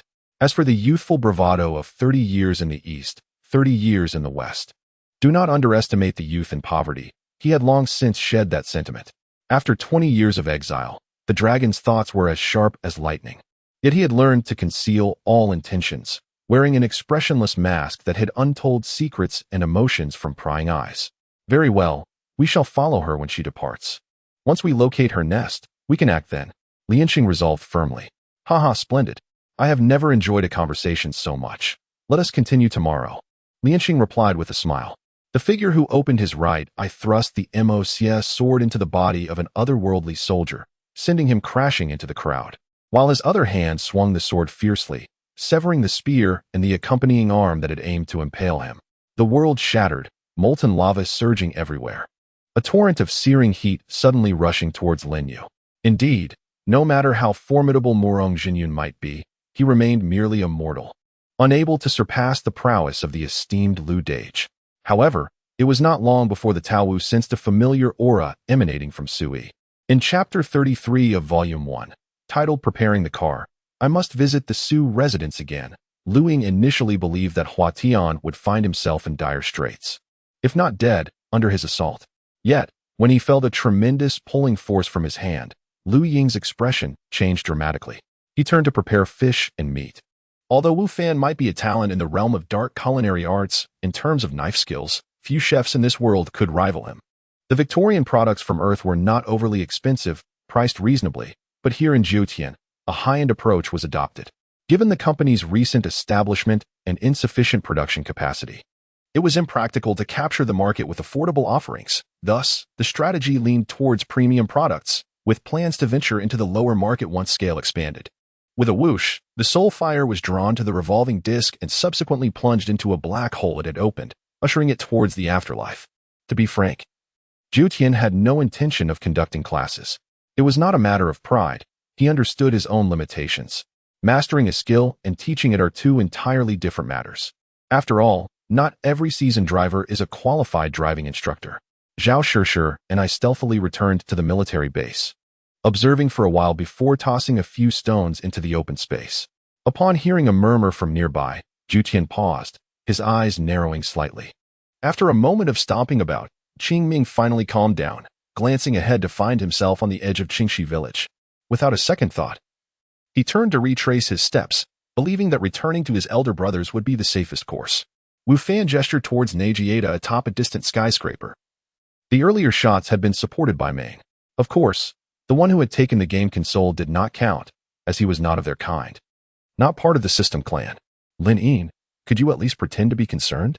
Yu snapped at the indifferent Lin Yin beside her, irritation evident in her voice. Upon seeing the dagger in Yu's hand, Suha quickly stepped back, startled by her sudden fierceness. Old Lady Lin snorted. I hear that Lord Sun personally visited to propose to Fei Qingfeng, only to be turned away by your father. Since my words hold no weight, perhaps I should pay a visit myself and let your father have another chance to refuse this match. Determined to see this marriage come to fruition, she was relentless. The invitations were already prepared for your review, madam. Lian Long, having taken care of matters ahead of time, turned and retrieved two elegantly simple yet luxurious invitations from a hidden compartment, presenting them to Ciel Wan. Prepare to head down now. I shouldn't have to repeat myself. Qi Shin said, his brows furrowed, his gaze sharp enough to pierce through Qian Yi, who instinctively recoiled. What followed was about half an hour of wind. Unlike the thick aura of death in the underworld, the winds of the demon realm carried a chilling intensity. Were it not for some subtle changes in expression, I might have almost believed it was truly Yang Gong, though upon closer inspection, my expertise in forgery revealed the truth, adequate to deceive these mortals. Ji was unable to breach the formidable energy shield encircled by powerful currents, resorting instead to circling it. Soon, these beings began to recklessly attack the energy barrier. Li Bai had departed for some time, yet Long Rua Bing remained lost in contemplation over his earlier words, mentioning that the bar would reopen in 20 days. If I don't kill you now, would you be disappointed? He suddenly uttered a perplexing remark. Upon finishing the sentence, a fierce wind swept through, nearly blinding me, threatening to topple me from the formation. The first 6 anti-magic arrows oscillated violently, emitting an ear-piercing sound, yet they could not break free, revealing the intensity of their resistance. As Yi Xuanhuan reached out, he grasped John's shoulder, and before John could utter a word, Yi Xuanhuan pushed him inside. Jun Yamin swallowed hard. His gaze fixated on the sword's tip, cold sweat trickling down his brow. With a resounding thud, KB kicked Tchaikovsky squarely in the chest, sending the latter's massive form flying backward. He had already wed Su Xiaoyan, though even now, he struggled to comprehend how he had arrived at such a juncture. Qin Zheng's astonishment stemmed from the fact that although the number 3 seemed trivial, it was indeed a considerable demand. Consequently, all eyes turned back to Qin Zheng's face, their expressions reflecting even greater confusion than before. Although Zhongzhou lies at the center of the 9 provinces, its eastern region is devoid of neighboring states, bordered instead by the sea. Du Erkong had triumphed over Lu Chongfeng yesterday and need not fight again. The Yu sisters promptly proceeded to draw lots. Pan Sanwei was uncertain whether he had won or lost the previous day. Unable to endure the cold stares from others, Xia Fan suddenly recalled something. The next moment, a silver needle appeared in his hand. With a swift motion, he pierced himself and began to savor the taste. In no time, discussions erupted among those familiar and unfamiliar with Xia Fan, opinions varying widely. Indeed, I was aware, as long as Fu Hong and his associates failed to reach a consensus, my safety remained unassured. What was there to fear? Duan Yi remarked confidently. He knew that Zhao Zilong had a favorable relationship with the state, and asking Zhao Zilong to speak to old Master Jiang was feasible once or twice, but what about a third time? The antiquities, far ahead of their time, faced no rivals. A barrage of stones rained down, clearing the battlements of life, leaving only a few fortunate enough to escape, while the remainder became mere flesh remnants. In Chapter 34 of Volume 1, Xiaomei Yang, must you be so shameless? The boy before us bore an innocent visage, clearly well protected by his family. How did you come by this? You haven't done anything illicit, have you? Gu Yin questioned incredulously. Although it was initially Gu Xinxin and Lu Zhichen who had secretly entangled themselves, they were allowed to operate in the shadows. But I was not permitted to fabricate my own circumstances. Surely you've caught a cold. You ought to take better care of yourself. This back and forth is exhausting, leading to poor eating and sleepless nights, which will weaken your constitution, she advised, reminiscent of an old Chinese medicine practitioner. When the time came, Xiao Zhi and the Empress Dowager appeared simultaneously, the latter accompanied by a young man, presumably Princeton. At Qin Yin's urging, the group began to run. Amidst the encroaching darkness, a jagged cliff emerged, revealing a dark door at its base. Shun Gengyi's laughter sent chills down one's spine.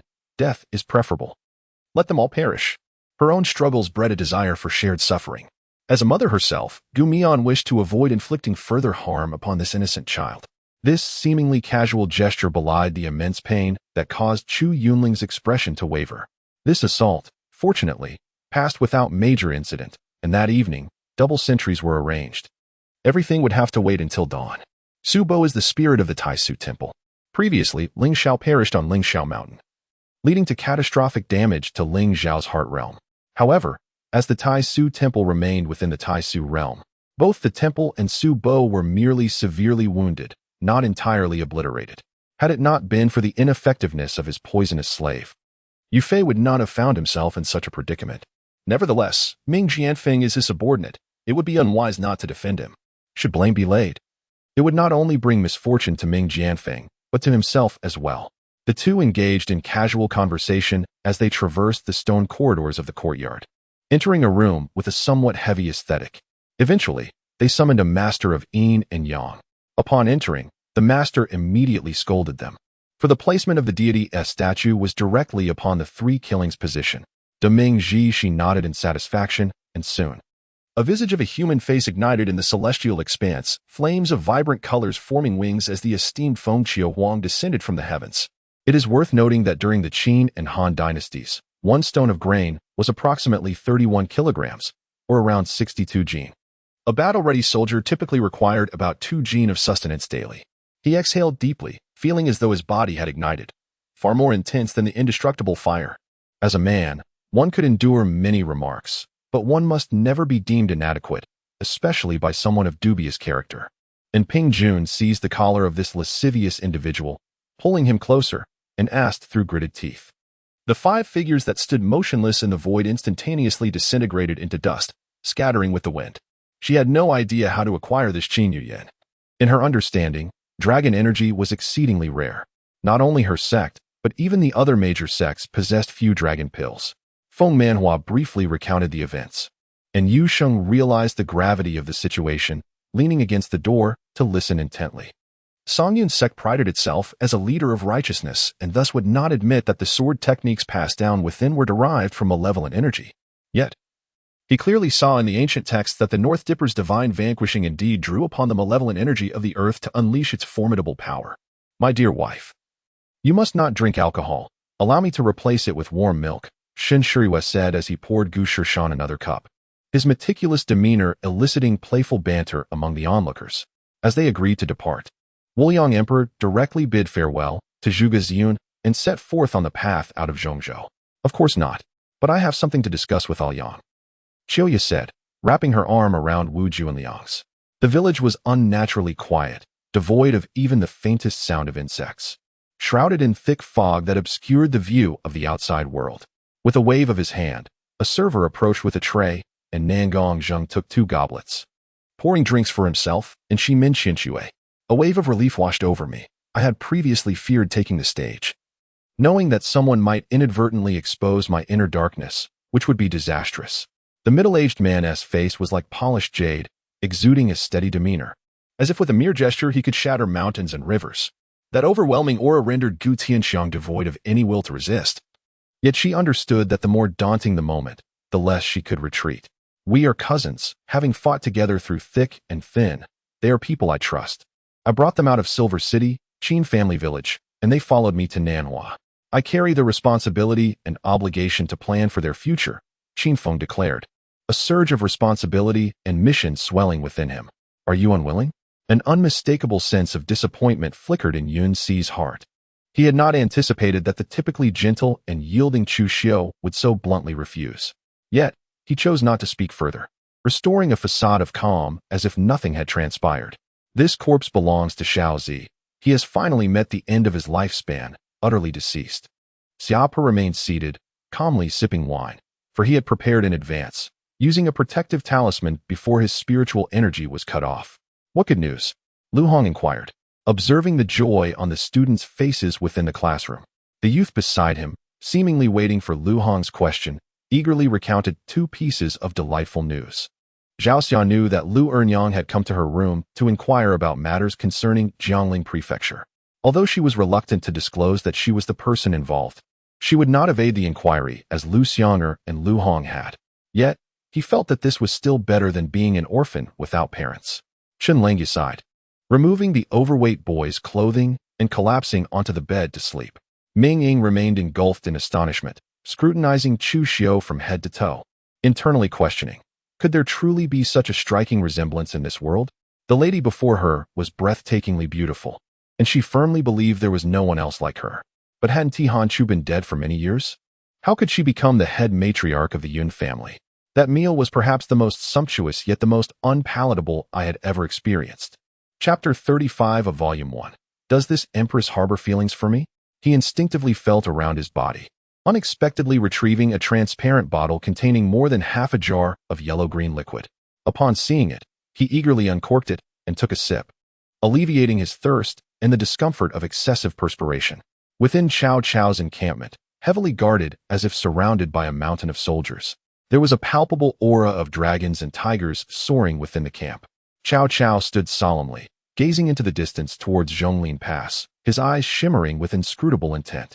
He yearned for, and believed he possessed, sufficient strength to earn the respect of all.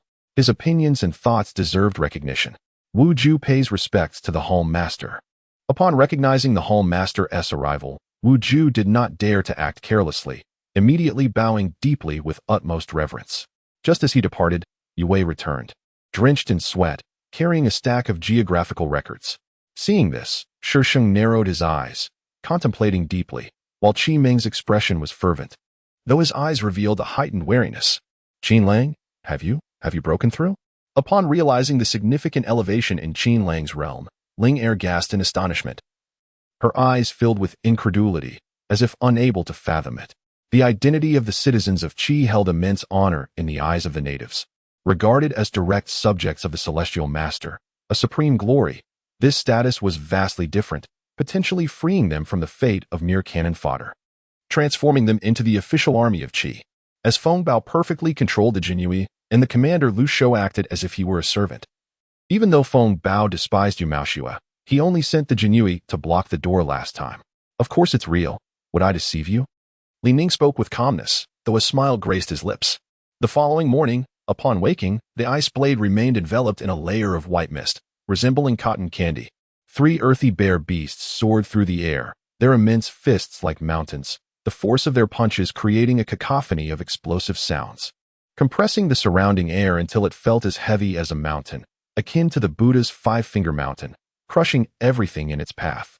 He placed the martial techniques he intended to learn upon his bedside, taking with him the techniques he had selected for George and the others.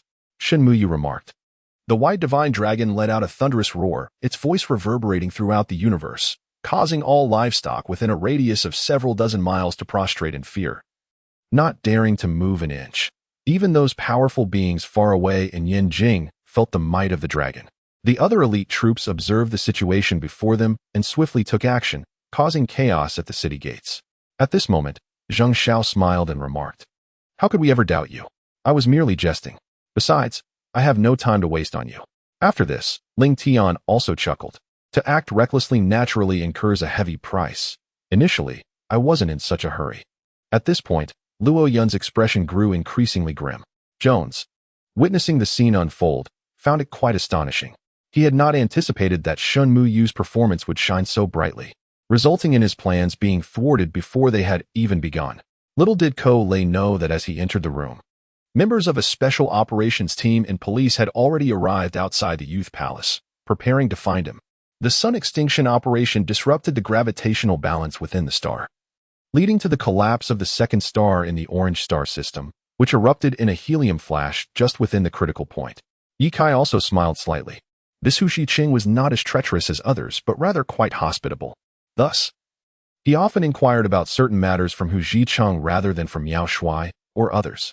The 2 armies of Tang Weijun were busy cooking over fires in their camp when suddenly, a figure appeared. At this moment, Lin Feng was utterly terrified, gazing at Chunxi with fear evident in his eyes. Upon hearing this, Chunxi exited her meditative state, her eyes suddenly wide open, 2 visible beams of brilliance emanating from them.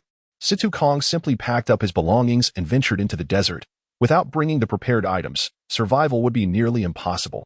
However, bringing them along also posed a grave risk, yet it might at least afford a chance of survival. Lin Buyin was a cunning old fox. Lin Jingfeng would not naively believe she couldn't discern anything from Zhang Zixian's complexion and skin. After last night's indulgence, Zhang Zixian had evidently undergone noticeable changes. If Lin Buyin's eyes were sharp enough, she would undoubtedly recognize it. At this moment, Lin Yuan halted, turned around, and retrieved a vial of medicine from her handbag, extending it toward Yang Ying. However, as soon as he finished speaking, he felt a chill at his neck and slowly lowered his head to see a cat's paw pressing against his throat. Yang Junjiao's voice followed. "My master sent me to find you, not for any opportunity, but simply to ask you to take care of me." Han Ling glanced at Su Qi, saying, "Since arriving in Haidu, my 3rd and 4th aunts have constantly praised you in my presence, and my 5th and 6th aunts have even prepared gifts for me. It was over. We had lost." Chen Zhili leaned weakly against the wall at the stairway, slowly removing his helmet and cradling it in his arms. A voice called to her, but she furrowed her brows, finding it laborious to even respond. Her throat was dry and burning painfully. Thus, she tightly shut her eyes and remained silent. The bizarre scene presented a stark contrast. Kakashi never imagined he would collide with a wall harder than steel, causing his blood to surge violently with the impact, even bending the sturdy ring of his kunai. What on earth is that childish condition? You need to clarify it to me immediately, or I will have no choice but to revoke your position." Yang Zhizhong exclaimed, pointing at him and shouting loudly. What deity had her swan offended to be subjected to such a cruel joke? If she were to be forced to deal with these neurotic individuals continuously, would she still be able to live a normal life? The flickering flame of life was on the verge of extinguishing. The ghostly figure of the being did not attack further, but merely dragged its broken form beside by, collapsing on his left side. using its last ounce of strength to turn and gaze at Bai's flawless, yet lifeless visage. You just arrived in Zhongchang, I suppose. It is understandable not to be familiar with the situation here. As for the so-called demon people, they are neither demons nor humans, but rather the lowest of hybrids born from the union of demons and humans. The girl in yellow disdainfully glanced at the girl in green, commenting. A cold breeze penetrated through her collar, causing Yun Wei Yang to shiver unexpectedly. Just as she contemplated using her energy to warm herself, a sudden weight settled on her shoulder. A black fur-collared cloak had draped over her. Volume 1, Chapter 36, The Legendary Swordsman. Everyone took advantage of the lull to fill their stomachs before continuing the fight. Yet it seemed that even the heavens were not in favor of the Ryukyu army this time. Although the rain had not turned into a downpour, the steady downpour showed no signs of stopping. This statement was nothing short of astonishing. Yang Hao understood that merely being at the fourth tier of divine realm, transforming spirit, serving deity, true deity, and slaying deity, was insufficient, and that the realm of Tongxian transcended even that of divine realms. Even if he advanced to the serving deity level, he would have no chance against the old tortoise of the Tongxian realm. This time, it was not an ordinary snap, but rather a resounding crack. Bai Su was interrupted by Yi Zhong, her frustration evident as she raised her hand in a scissor gesture, targeting Yi Zheng's most sensitive area with a decisive snap. However, this esteemed master seemed a bit like a mischievous old child. Moreover, he mentioned meeting in the divine realm. Perhaps he did not realize that the world she currently resided in was so thin in spiritual energy that ascending to the celestial realm remained uncertain, let alone the divine realm. Regardless, such matters felt distant. As the two conversed, a gluttonous figure, reincarnated from a starving ghost, stealthily approached Gong Wuxia, eyeing the grapes in his hand with longing, its round, beady eyes furtively observing both Gong Wuxia and Yun Zijin for quite some time.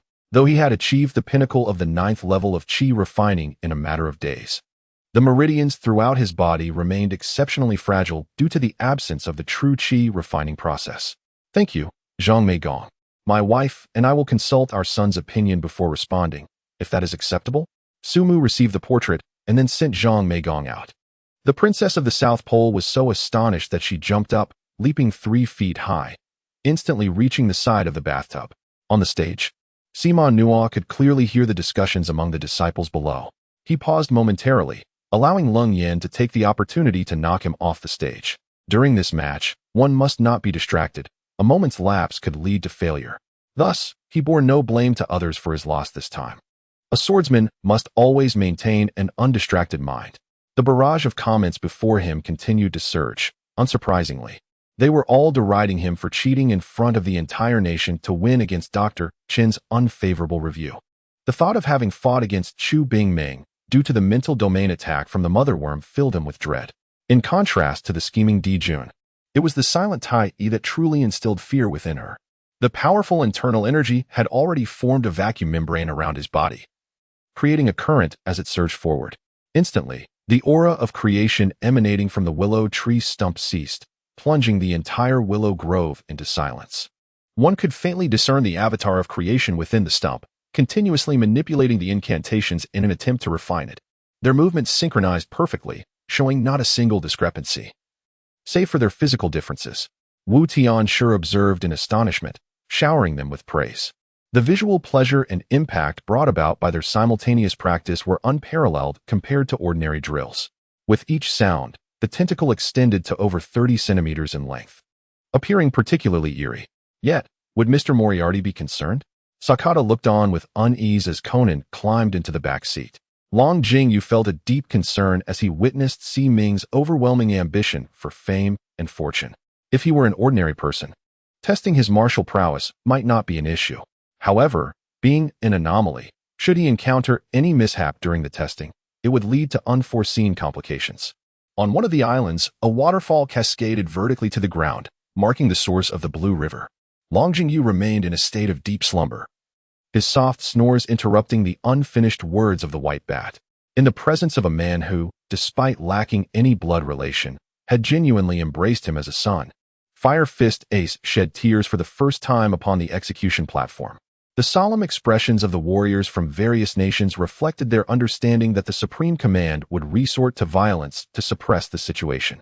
However, The true masters of the insect realm possessed powers far beyond those of the ordinary creatures and toxins found in the mundane world.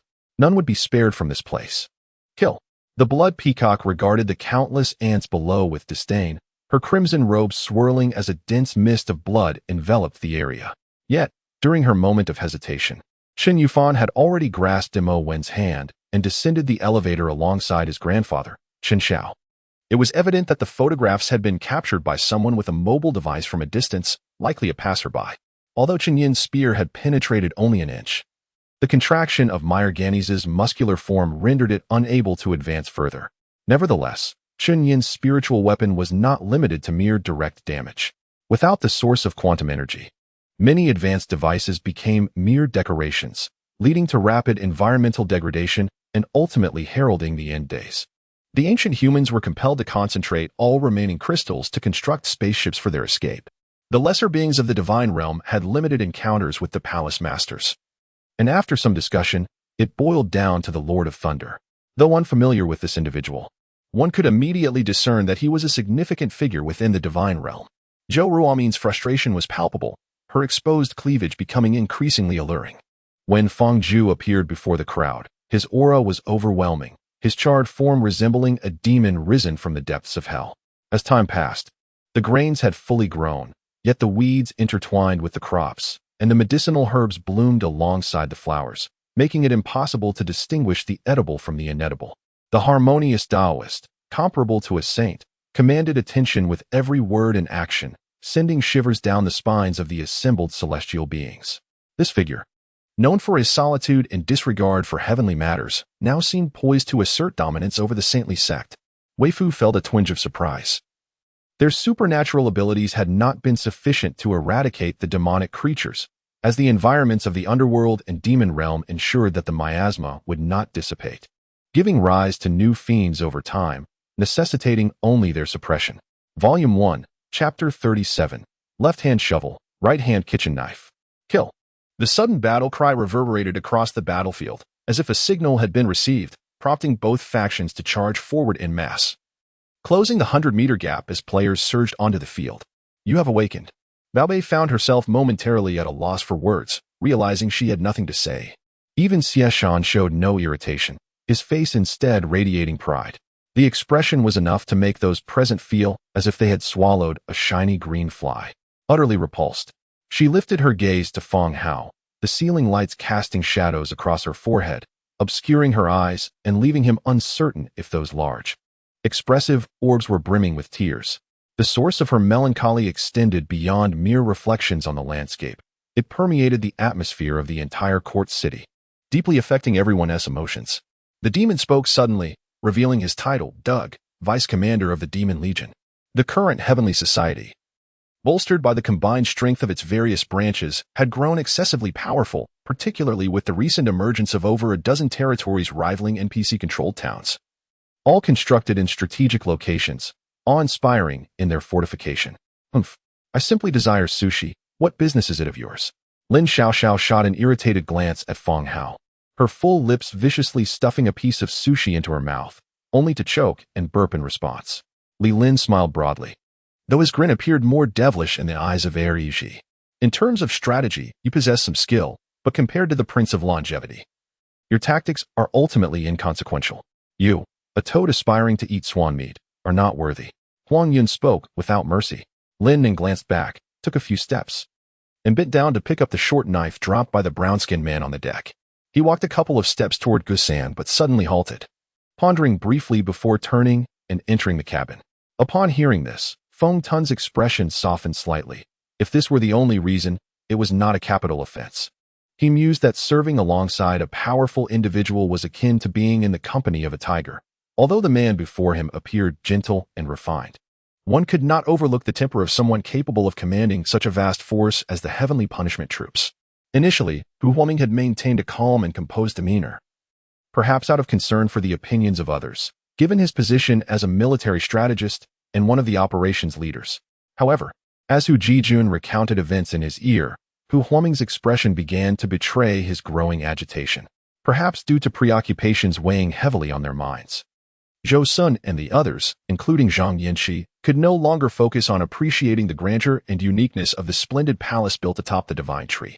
They were only aware that, upon their arrival, they were greeted by numerous noble officials who had long awaited their presence. Yu Hengzi noticed an increasing number of Khitan soldiers and understood that the surprise attack plan had already failed. The immediate necessity was to find a way to break free. Abdi's recalled Locke's words, though she found it hard to believe that the Cathedral of Holy Light could be attacked. Yet, everything unfolded according to Locke's prophecy. Not only were there corpses of the fallen from the Plague Legion, but also those trampled by Ragnaros, who wielded the hammer of the fire demon, leading the fire elementals in a final assault against the remnants of the Plague Legion. Meanwhile, two figures plummeted behind the destroyer, their silhouettes flickering as they emerged from the ground, revealing a mass of bloodied, green-scaled zombie corpses. The remaining food supplies were dwindling, and it seemed unlikely they would last more than 3 days. The voice that spoke bore an air of despair. The requirements for using such weapons were high. One needed strength, skill, and speed. As the times changed, the court's control over civilian arms tightened, leading to the swift obsolescence of such weaponry. Ding Feng stood high above, gazing at the completely vanished spatial passage, devoid of any joy, his brow furrowed in worry, an ominous premonition intensifying within him. Although Horace was equally tense. Catherine's words nearly made him chuckle. Liang Guan was quite legendary, disliking life within the academy, preferring to roam freely. At only 36 years of age, he had reached his current level, earning significant renown within the academy and the respect of many disciples. A gust of heated air struck Yu Chifeng's face, causing his scalp to tingle. When he lifted his gaze toward the source of the airflow, he beheld a pair of enormous eyes staring back at him. In those eyes, he was frozen in horror, rendered utterly speechless. "Are you trying to kill me?" Qin Mu was at a loss for words. The demon sea before him was a realm into which even those of the creation realm would not dare venture, let alone himself. Amoth gestured, and a guard accompanying him stepped forward. Amoth whispered something, prompting the guard to nod, perform a courtly bow, and then retreat. In the vast and lush reed marsh, the Peach Blossom Mountain bandit felt as lost as a blind man, unable to confront the unseen ambush that surrounded him. He could only shoot arrows blindly in response to the sounds he could hear, unaware that his boat had departed. The splashing rain failed to dampen his thin garment. With a graceful flick of his wrist, his flowing sleeves danced in the air, causing the falling raindrops to curve and veer away, leaving him entirely unscathed.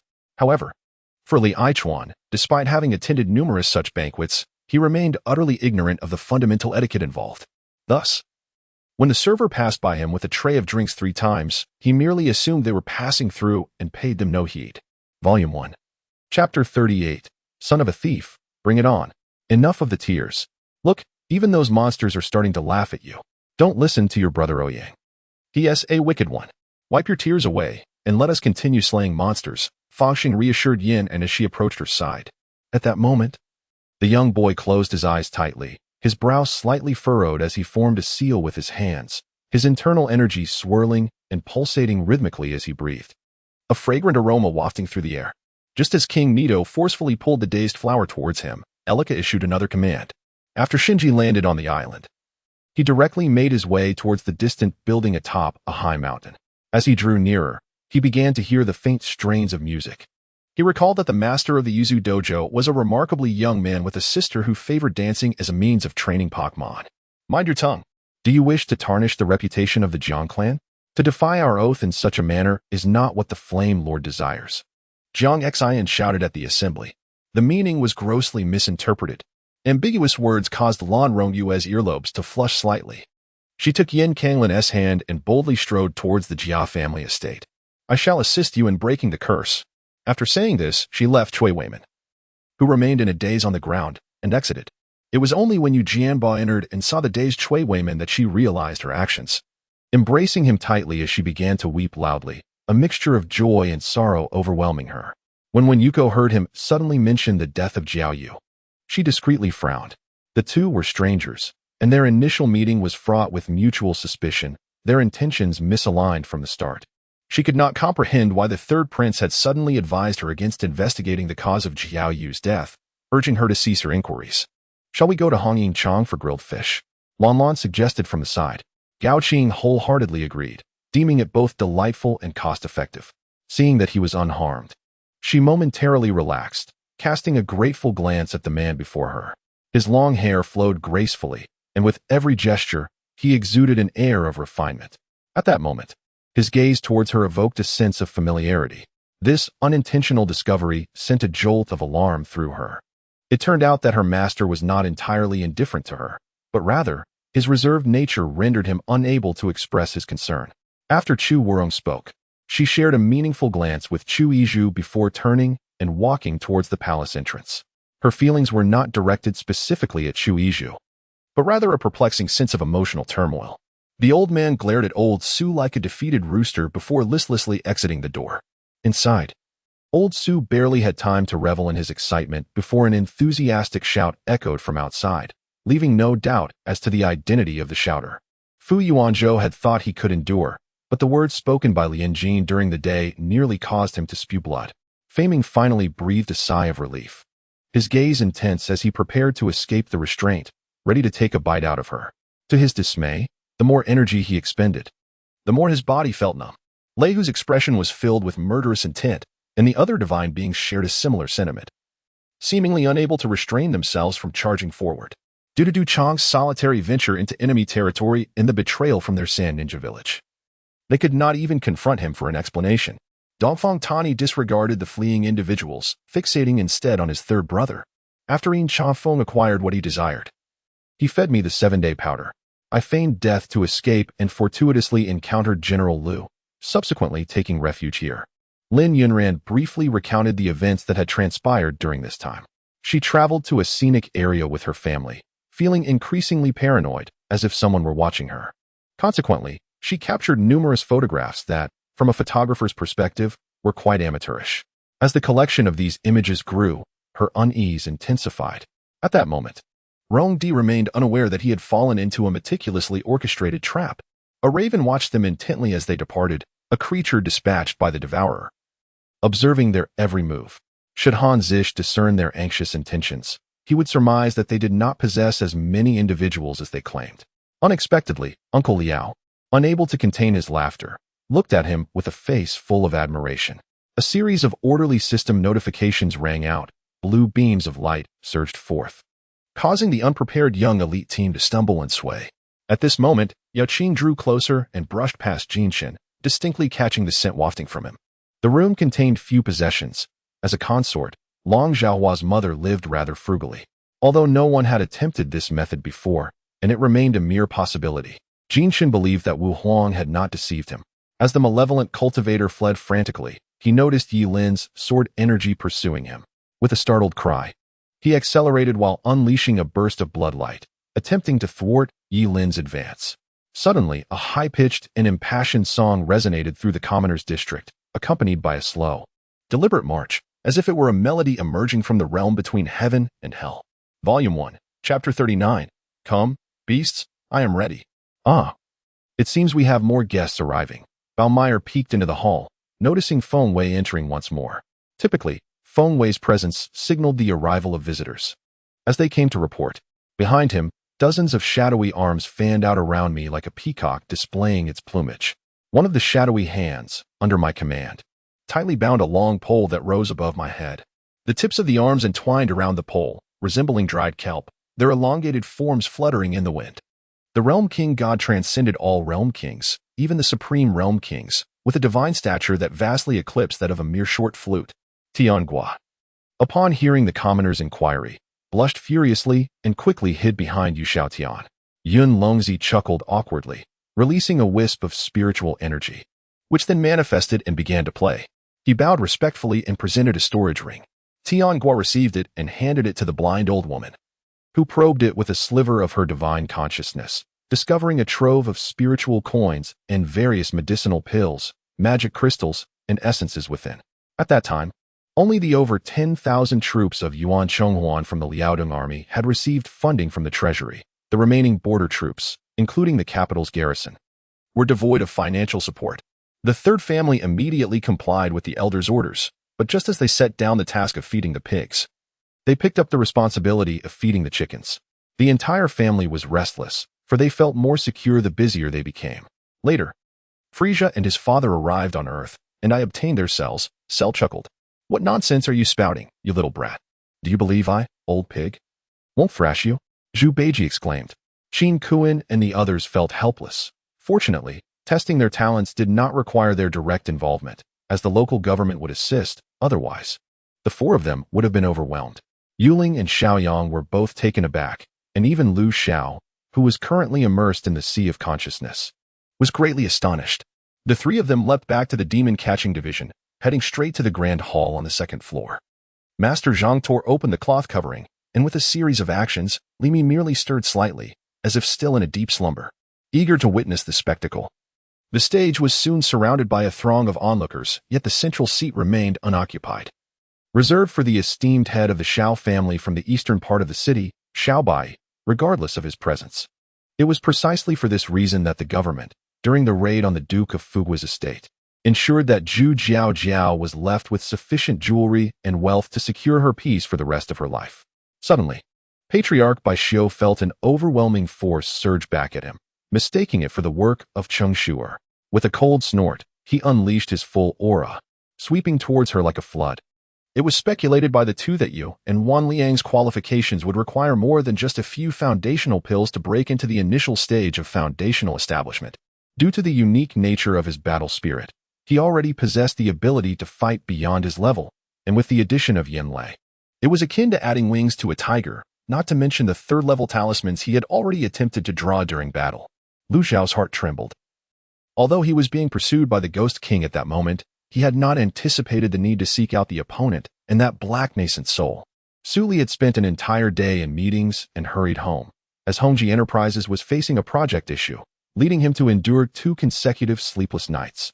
The immense pressure Wu Liao experienced was largely due to the low average cultivation levels of these bandits.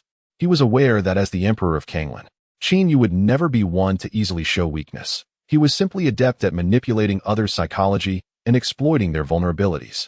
In a bid to centralize power, Zunhua Fortress expended tremendous manpower and financial resources to construct a conduit linking the 8 gates of the Imperial Road, known as the Imperial Way. While chatting, Xu Eming inquired about how to resolve this collapse and informed that they needed to undertake a task. Yan Jingxi ran several red lights and finally arrived at the hospital, a place he had searched many times before, yet he had never encountered her. Was she intentionally evading him? And who was that man? Why did he divulge such information to him? Rest assured, young master, he will be fine. The iron tower set, Xiao ran down, allowing him to lie on the ground in slumber, quietly awaiting the young master's command. She firmly believed Qin Yu's earlier words, convinced that Princess Linglong was the one her senior brother cherished. Thus, she knew that if her brother found a way to detoxify and return to the Qin capital, it would likely coincide with his taking away of Princess Linglong. When Qian returned to the hotel, she found Yan Zhengxi already waiting in the lobby, accompanied by Qi Ranqi. A sudden gloom enveloped her heart, and she composed herself before nonchalantly approaching them. Tianqi, she had no desire to confront it. If unnecessary, she would absolutely refrain from action, as long as they ceased to provoke her. Thus, after hearing Su Jingyan's remarks, she found herself unable to refuse Qin Yu's demands. These flying daggers were also challenging for the other 2 planetary-level telekinetic masters to control. It was highly likely that, in the moment of intent, they would infuse their telekinetic energy to command the star-dodging daggers to attack. Before the rooster crowed, as dawn broke, when Ruatio heard sounds from the backyard. He was a light sleeper and awakened almost instantly. Tua immediately glared defiantly, but upon seeing the Shangxie in Tai Ro's hand, he quickly became obedient. Xiaji was fixated on Han Wei when she suddenly felt a piercing gaze directed her way, causing her to hurriedly lower her head. My mother is akin to a paper tiger, outwardly appearing self-satisfied and guiltless. She lacks any sense of moral wrongdoing. Yet, when it comes to anything related to Lin Haixin, she becomes flustered, utterly disoriented, unable to focus on what she needs to do. Han Wei merely smiled, leaving the remaining tasks to the steward. In less than half an hour, she had already transferred most of the remaining grain, including a portion to Zhou Yigong. I shook my head. Later, it seemed someone entered my bedroom, committing an unforgivable act against me. However, these 2 did not seem perturbed, suddenly turning to look at me. I felt a sense of foreboding upon meeting their gazes. Volume 1, Chapter 40. The seizure of the bamboo shoot. I replied to him in a somewhat disheartened tone. It's all right. But then I countered. How did you know we were dating?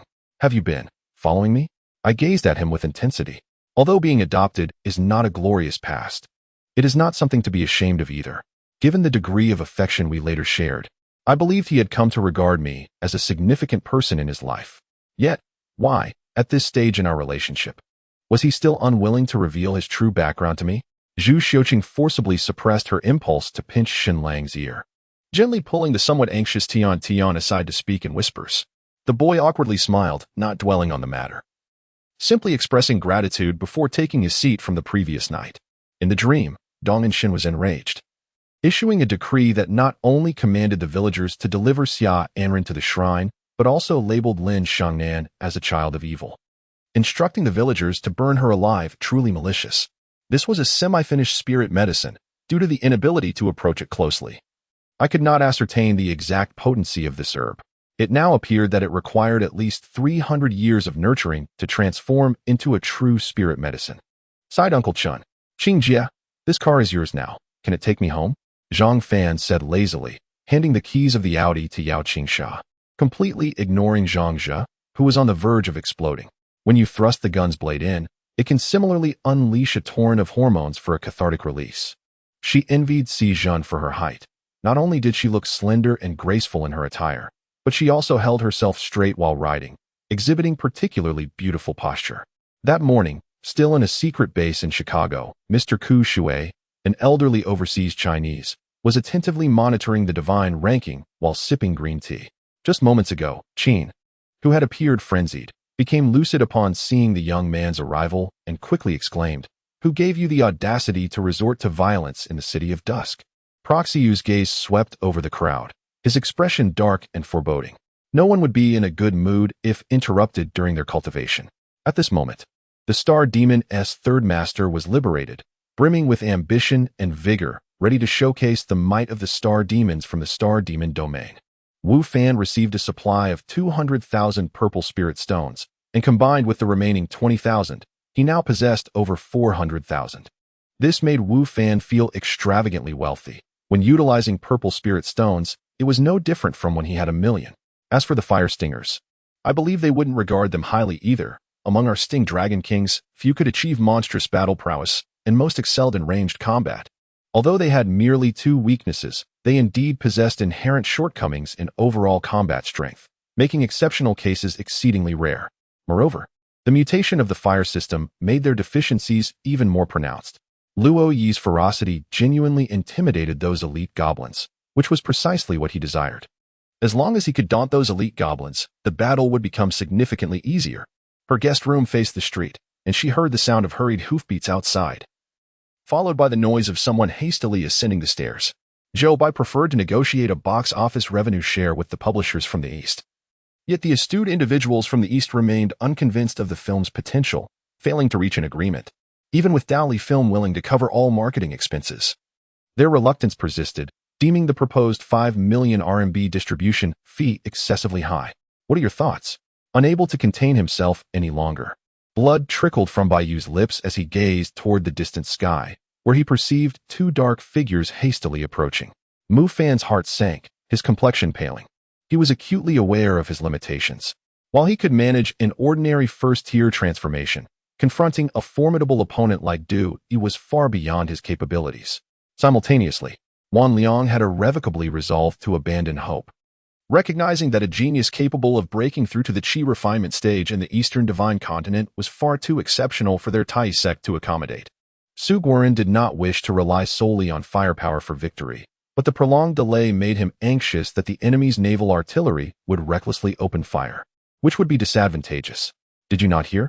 Xiao Fan replied nonchalantly, curious about how Yun Yi had persuaded Wang Ku, perhaps through monetary means. A purple whirlwind suddenly danced, as Yu Luosheng unleashed a super combo in the air, while far below, De Luo pressed the teleportation button. How can the disparity between individuals be so vast? Having a stunning leader is one thing, but even the other 3 vice leaders are equally breathtaking. Fleur was blissfully unaware of the terrifying implications behind Simon's reference to my colleagues. She assumed he merely meant that, as a mage's attendant, he lacked anything commendable. Despite the 3 holy knights' unwavering opposition, they did not believe that a mere pair of Yen Tu's eyes and the death of a peripheral member warranted conflict between the Holy See and Eastern practitioners. In the left area, those individuals had just called out when a synchronized voice resonated from the right side, leaving many uninformed spectators astonished, including Tara and others backstage, who were equally surprised by the scene unfolding.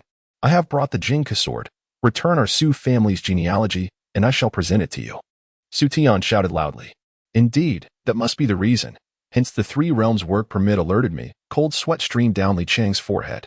Each of these plants, if placed in the outside world, would be regarded as treasures capable of arousing envy among the essence soul venerates, inciting frenzy throughout the entire Zhongtian continent.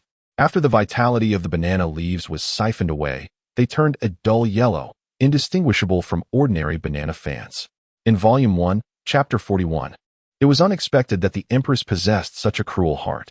In an instant, Yada felt a force pulling her upward toward the staircase. Something flashed past her ear, and Bram in front emitted a strange cry, immediately hurtling backward and crashing against the wall, shattering the wooden boards of the cabin floor. If it were information made public, it might contain a great deal of embellishment. However, the data presented in the internal references is reliable. Regardless, this marks a significant advancement and splendid news. Ao Bing had reported the prior events to the Dragon King and recounted how Shi Hui had saved him. Although the Dragon King was displeased, his long-standing acquaintance with Li Jing, coupled with Nez's respectful apology and Shi Hui's reputation, prevented him from calling for violence. The silver needle was delicate, without inner strength. One could not wield it. Shi Hui speculated that the owner of the silver needle was a physician skilled in martial arts. How blind I was to be tempted by her beauty, believing her words, and ending up with nothing.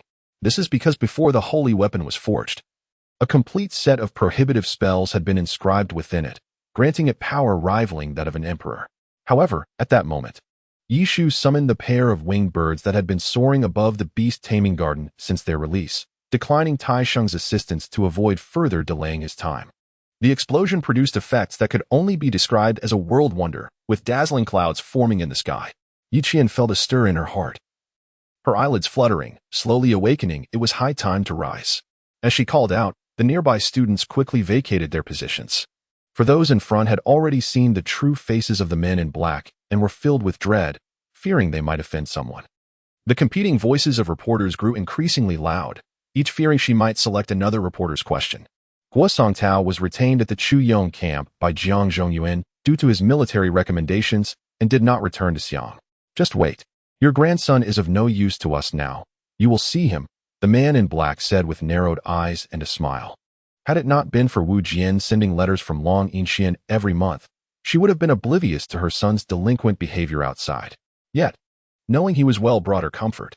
This was the first time Zhou Xiaoxiao encountered such a situation. Previously, she had always dined with colleagues in the hall. Never had anyone come to chase people away. Only with the right values and corresponding abilities could Wang Nuo have a promising future. I did not come to the capital merely for leisure, Zhou Xiaoxiao replied after glancing at me. Seeing his face filled with disdain, Kong Miao Miao felt that her good intentions had been wasted. She tossed out a remark about not caring and huffed out of the office to summon Yu Wei and prepare tea. All right, focus on the Zhang family for now.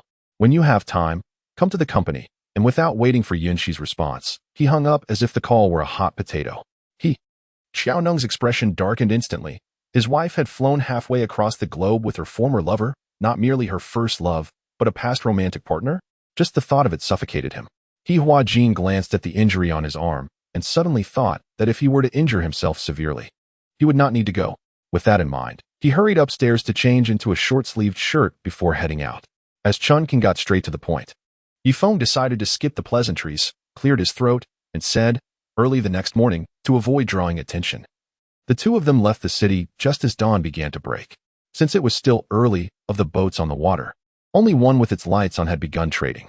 The crimson flame may work against others, but it is ineffective against me, while defeating it may require some effort.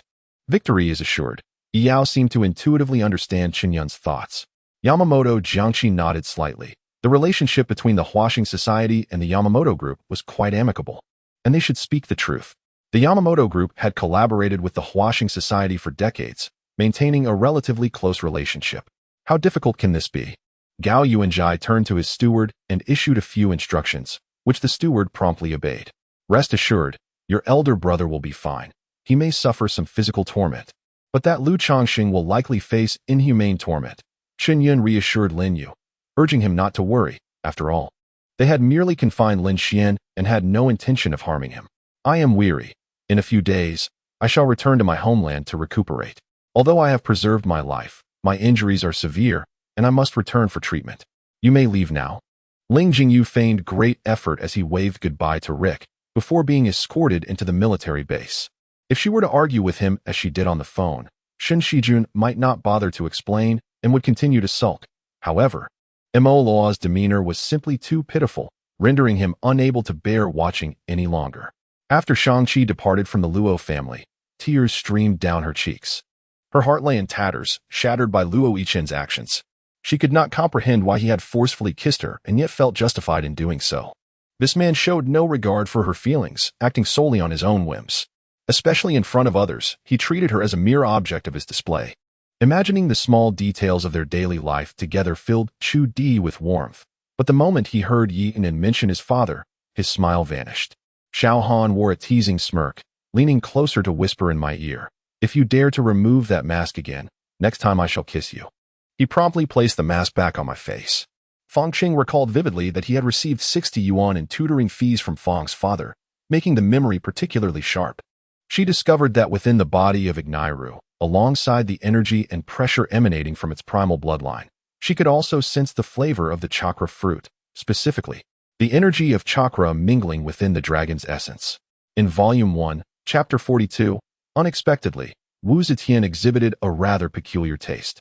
Useless fool, Siyuro scoffed, contemplating before dialing Si Junhao. The assassination order was issued by Hu Shuiyan. If she were apprehended, perhaps AI Mu would be safer.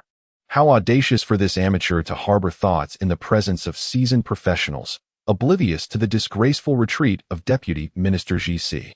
After Yun Lao's intervention, the guards at the city gate, who had initially intended to scrutinize Liang Tian and the 12 others with disdainful eyes, found themselves at a standstill.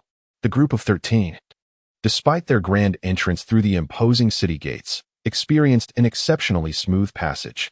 AIC trembled with rage, her ears and mind buzzing, even failing to hear AI Mu calling her from downstairs. Just last month, the Vanderbilt family's automobile factory commenced production. The naming convention remained as absurd as ever. Since the cars were manufactured by the Vanderbilt family, they were simply dubbed Vanderbilt automobiles. Yi Yuqin shook his head and chuckled softly, realizing he had lost a treasure in exchange for a mere arm, which seemed a rather advantageous trade. However, observing the camaraderie between the two, he could not suppress a tinge of displeasure. Nevertheless, the empire loomed ahead. What weight did beauty hold against such grandeur? While outwardly humble, his face bore an expression of pride, as if to declare, "Of course, I am the most formidable." Nguji turned to select a carving knife. Due to Wang Ming's physical condition, a commotion had arisen, earning him a modicum of fame within the tribe. Moreover, within the Imperial family, he gained acknowledgement. Yin Linzi was indeed an anomaly, possessing commendable strength. Zhang Yunyang raised her head and said, "Mother, I wish to speak directly with Madame. Such matters are best conveyed by her. Relaying them through others will diminish their impact." To be frank, the preparation of the shipment had consumed an excessive amount of both effort and resources from Manager Zhao, especially since Westerners had flocked to Uport for procurement, resulting in a significant increase in orders not only for the Fan family business but for numerous others as well. The students in the Wu Temple's plaza, upon hearing those words, were filled with a desire to rush into the light curtain and confront Shen Haoshuan. What did it mean to simply walk through? If it were that simple, why had so many failed to pass? At that moment, he bore an uncanny resemblance to Dubai, with the only distinction being their differing auras. The nirvana fire seeped from within, isolating him from the external heat. Gazing at the surrounding pure crimson, Yang Ren inhaled deeply, an air of caution rising within him. "My feet are numb," Bao Weiwei admitted, feeling somewhat embarrassed, yet her grip on Tang Xian Li's hand tightened. Although Yu Yao understood that Ting Chao's behavior was a deliberate indulgence by the Mo family, it mattered little. Ting Chao had both parents and a grandmother. It was hardly her place as a cousin to intervene. Was that not a trivial concern? That night, the Zhang family was deep in slumber when suddenly, a cacophony of barking dogs jolted them awake. Now, it seemed laughable to recall how he had once believed their tribe to be thriving and powerful, only to face the stark reality of the outside world. They were like the foolish frog that believes the bottom of a well is the entirety of existence. When Yi Jingfeng returned home and did not see Bao Weiwei, He let out a slight sigh of relief, though a twinge of guilt lingered in his heart. As he had promised Imama not to be alone with Yi Zixin before the high school entrance examinations. Zhou Zixi pouted, reluctantly acknowledging that Lu Mei Lan had a point. The request for Lu Mei Lan to perform for Zhou Iran could hardly be fulfilled by anyone else. In other words, Chi-Chi's capabilities were beyond what the second-year students could comprehend. I have another patient arriving. I must attend to them. We'll talk later, said Iyago, hanging up the phone. The standoff continued, with neither side willing to fire the first shot, yet neither side lowering their weapons. Qin Feng calmly polished the stone in his hand, seemingly oblivious to the situation unfolding around him. Just as he evaded the range of the 1,000-year kill attack, a massive rabbit appeared before Qin Fan. In this world, there is nothing our boss does not know, Ling boasted somewhat ostentatiously. Finally, after Shui Mei had finished her rapid-fire questions, he succinctly replied, "Her name is Luo Shui. She is a classmate of ours, excelling academically and possessing great beauty. That's all I know." He relayed Luo Shui's situation to his parents to ease their concerns. In truth, he understood very well that having lost face, no one would wish to collaborate with him in the future. If isolated, he would find it impossible to establish himself in the capital. Could it be that my previous assumptions were correct? Indeed, divine blood flows through the veins of the Zheng family? Shen Shouping frowned at the sight of the two frolicking, then turned to Dr. Sun, who also wore a contemplative expression. Su Chen stated that her condition was not ideal, although her leg was fine. She spent each day in the hospital, with her wound painful and itchy, compounded by psychological trauma from the quake, resulting in her emotional instability. In truth, even without Bai Qianmo's subsequent remarks, the moment she began conversing with Lin Baiqi, everything had already deviated from the original plan. This alone sufficed to demonstrate Su Bufan's formidable nature. Now, Dong Lei's pupils dilated sharply as an ominous premonition surged within him. In Volume 1, Chapter 43, the chrysanthemums lay shattered. David coughed up a mouthful of black blood before rolling his eyes and losing consciousness. For bodyguards in black hurriedly transported him to the hospital. Tomorrow, we will hold a press conference at the Tianlong building, announcing the launch of specialized sensors by Tianlong Group's electronics factory and new conductive materials from Tianlong Materials. Qin Feng stated, holding the phone without pausing, his tone unruffled. Standing beside Gong Sunbin, Su Dong and Lu Tiankong wore expressions of sly satisfaction, fully aware of the formidable nature of the Black Tower. Though he spoke with righteous indignation, it was all in vain to the man in white, who merely sighed and turned his gaze back to the Dragon Balls, now fading in brilliance. Ah, more troublemakers? Remembering the incident at Lily's concert, Tao Ran smirked coldly, vowing that such a scenario must not repeat itself. He quietly followed. She walked dejectedly as the sun slowly descended, its final rays vanishing beyond the horizon. However, his attempt to utilize the heavenly sacred palace to eliminate a significant number of traitors was thwarted, as the palace was unexpectedly struck by Lin Fei's palm and began to descend. Huaxi was still immersed in recalling the events of the previous night when she responded, only to realize something was amiss, and suddenly looked up. Ha! Now that it has come to this, give it a try. The last words were thundered by Hao Tianming, exuding an intimidating aura. The Daling Mountains stretched endlessly, yet there was but a single path down, with the factory positioned along this essential route. You say you were unaware? The homeroom teacher's words indirectly indicated his lack of skill, which relieved Ruojuan. Just moments ago, she had been in the president's office on the second floor of the Sealag Hunter Association, threatened by the mysterious figure controlling Michelle, stripped of her clothing. And then, was she saved by this man? What was happening now? Upon Mu Hanyan's appearance, she furrowed her brow, scrutinizing him intently, her eyes filled with shock and confusion. Moreover, when employing the method of spiritual fusion, he might have the opportunity to delve into the heart and mind of this ghostly princess, glimpsing her memories. Do you even realize those 2 shots nearly struck me? If Shun Hanlu hadn't pushed me aside, I would have perished at your hands. Who permitted you to fire recklessly? Emoshi questioned Shin Hanlu loudly. Moments later, a breathless Japanese soldier, bloodied and disheveled, staggered towards them from the direction of the control room.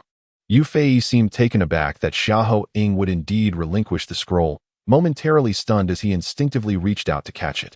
He gently ruffled Emoshi's hair, tenderly stroking her silky locks as if cherishing his most treasured possession, softly and gently, his gaze imbued with warmth.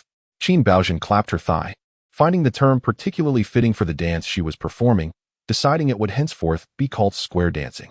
This was likely an opportunity for Qian Shisheng and others.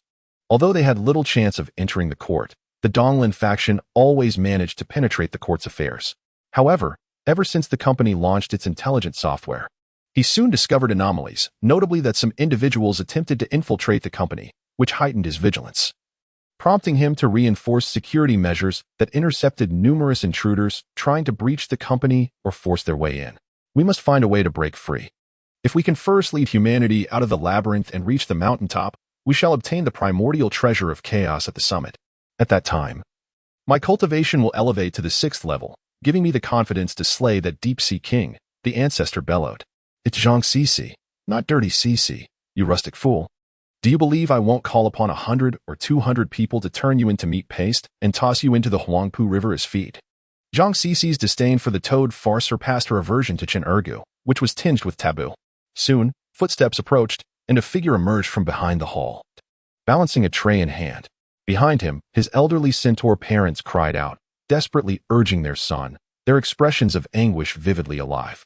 After the afternoon training, the squad remained oblivious to their commander Chen Yinhuang's singular passion to silently sit by the basketball court, never participating in the game, merely observing others shoot hoops. Yi Shun's complexion darkened, his fingers gripping the sword hilt turned pale from exertion. The few guards behind him, fearing for their lord's safety, rushed to protect Yi Shun, glaring angrily at Yuan Yi while gripping their weapons tightly. Although Chu Tianlin had absorbed a considerable amount of law power, the earliest and deepest understanding he possessed was that of the wind power from the extreme wind emperor.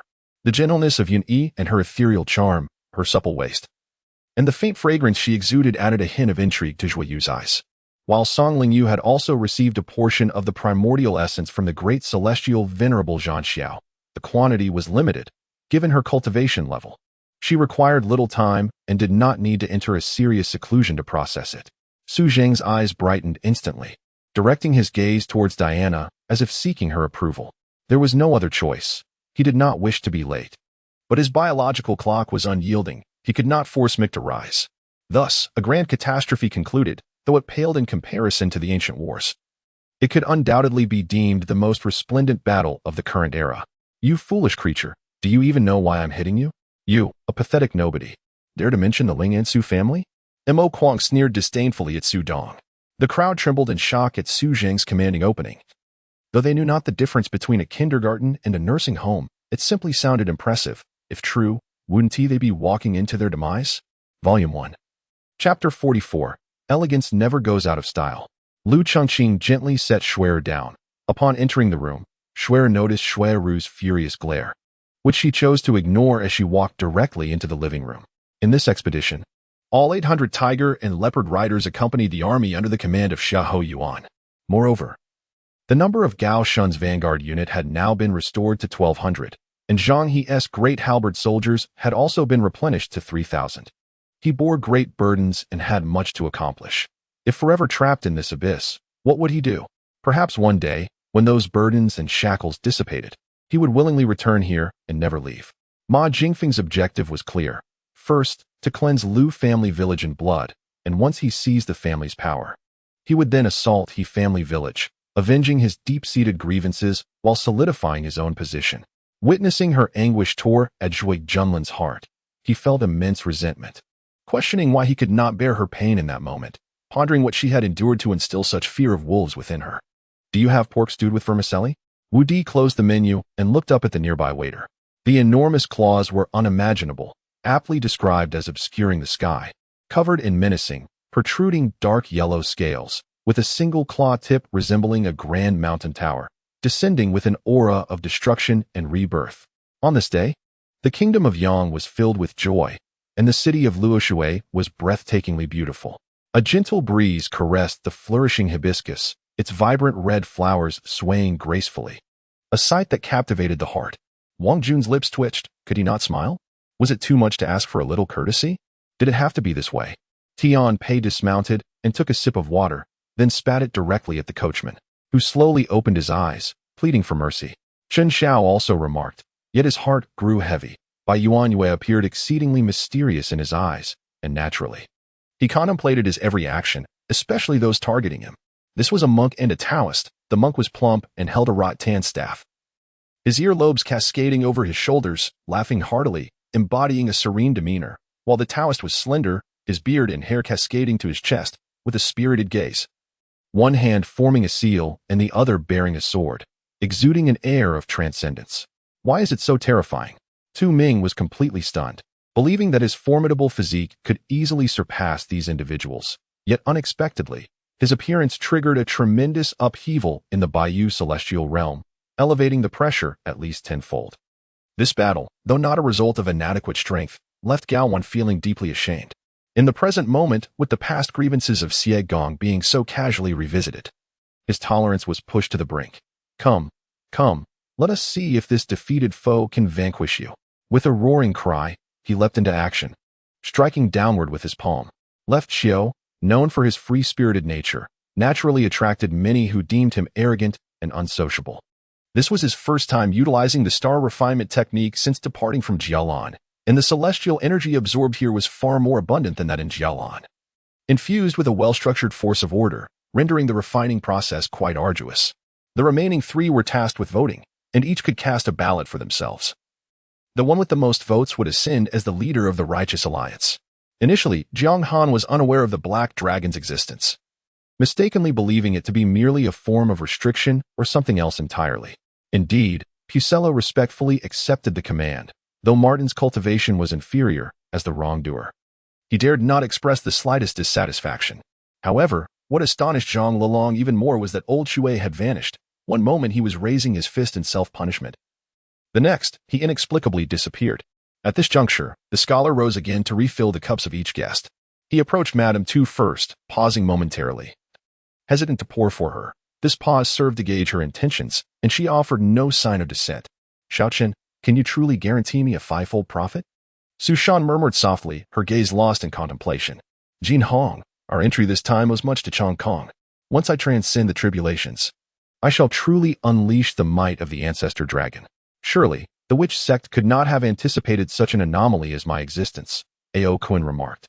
Stay your steps. Benefactor. A voice called from behind, and before he could turn, another voice thundered. What brings you here, beast of vice? The authority in the tone was chilling. Very well. I shall incapacitate you next to relieve my pent-up resentment. Lin Xiao glared furiously at Wu Xianming, wishing fervently to dismember him. I certainly shall not allow you. I have already granted you a chance. If you fail to seize it, do not blame me for my lack of mercy. Wu Jiang had been clenching his fist since the beginning. Deng Tao's words resonated profoundly, igniting a fervor among the crowd. Everyone silently drained their cups. Nie Tianhua sighed, acknowledging that the outcome had been sealed the moment he forced Nie Chen out of the Nie family. His dissatisfaction with his cousin stemmed partly from his father's incessant nagging. Xiao Xianer initially ignored him, but his relentless pursuit infuriated her. Even though the Qin and Lu families were unaware beforehand, rumors began circulating in the capital, targeting Chun Lianzhong and Lu Jinghua. Yu could hardly contain her laughter, as Hu Lizhen audaciously fabricated tales to vex her, claiming to be 12 weeks pregnant. Bathed in the morning sun, the island radiated a dazzling halo, reminiscent of a celestial paradise. Brother Chun, take heed. He had employed the soul exchange secret technique, thus temporarily evading the repercussions of his previous injuries. Sin Shire quickly alerted Qin Feng. Zhang Miaoyu's face flushed crimson, and she hastily nudged Meng, shouting. As he awkwardly retreated to rise, she grasped his sleeve, leveraging her weight to pin him back onto the soft couch, rendering him immobile. Yet, recalling his previous ugly demeanor, Lu Yi was determined not to let him off easily and readied her arrow once more, only to be interrupted by a chilling remark. In the first volume, chapter 45. Her face flushed with indignation. After a considerable pause, Dr. Yi resumed his seat, grasping Wang Shenkin's hand to take his pulse. The quantity of antiques was overwhelming, filling an entire bedroom and living room, and as Yang Bo organized them, he refrained from retrieving more, instead reviewing the list compiled by Jiang Li. Yipping, do not rush. Let him recover from his injuries first. I have already waited 20 years. A day or two more is of no consequence, Cui Xuan asserted. In former times, she was merely aware of Xiao Fei's exceptional medical skills and had never inquired into his social connections. With your limited abilities, you could diagnose an ailment even where none exists. The crowd began to jest. Thus, Jia Yongliang summoned all his strength, narrowly evading Song Yingcai's fist with a well-timed maneuver. At this moment, Cui Haiyu had yet to completely refine the exquisite spirit essence stone in her possession. However, with a formidable adversary before her, she had no time for cultivation. She leaned closer to Liu, asking, "What shall we do? Do you see that willow tree?" Hua Lao pointed to a willow tree outside the villa, thick as a bowl. Liu moved, unleashing the light of the extreme pupil once more. On the 21st floor, 200 billion cells of stellar energy liquid were instantly consumed, and the golden beam reduced the seven-step creature to ashes. Qi Gufei sighed, as the tavern owner, struggling to crawl on weakened legs, received a bottle of wine from Mei Lin. He expressed his admiration, acknowledging the blind man's excellent rhythm. However, he worried about the consequences of a loss. Consequently, the most suitable alternative to Lady Iglian in every aspect was naturally Yasha. The following day, Xia Zongrong took a day off from work, accompanied by Qi Hui and his mother to inspect a property. Nan Xingyu observed Ji Qinyang in silence, approaching her to offer gentle reassurances, for her assistance would be crucial in demolishing the fallen Black Mountain to rescue Zhou Yunjing and the others. Within, there were not only the insights of the venerable Zhang Yanshi during his creation of the energy-throwing technique, but also the perfected journeys of generations of the Zhang family. Witnessing this, Jia was consumed with fury. How could a mere level E demoness be so brazen? The meteor cannon unleashed 2 attacks, and with Scarlet's perceptive abilities, he immediately confirmed the threat. After all, the nearly 1,000 scattered immortals surrounding them posed an extraordinary threat, one he could not face alone. The conversation had been lively, the atmosphere harmonious, but with the unexpected intrusion of Qin Guangnan, it became awkward. Jiang Wanwan briefly introduced herself before transitioning to the main topic. "Has anyone among us sold goods before? Take the money. Consider it a bonus from me today," Zhenwu declared, taking the jewelry with a sweeping gesture. Immersed in the Holy Spirit Spring, Bai Qingwei felt an unparalleled comfort, with even the wounds from her previous altercation in the factory beginning to heal. Above, Feng Wei observed with relief as Bai Qingwei refrained from further probing. Thankfully, the girl remained oblivious. It served as a lesson for Uncle Xuanke. At his age, he should be focusing on spending time with his wife and child rather than frequenting the Cattail Tavern. The young master stepped forth slowly, greeting Fan Nan with a warm demeanor, resembling a considerate older brother. Flames seeped through the gaps of the iron door, alongside a pile of clothing soaked in flammable oil.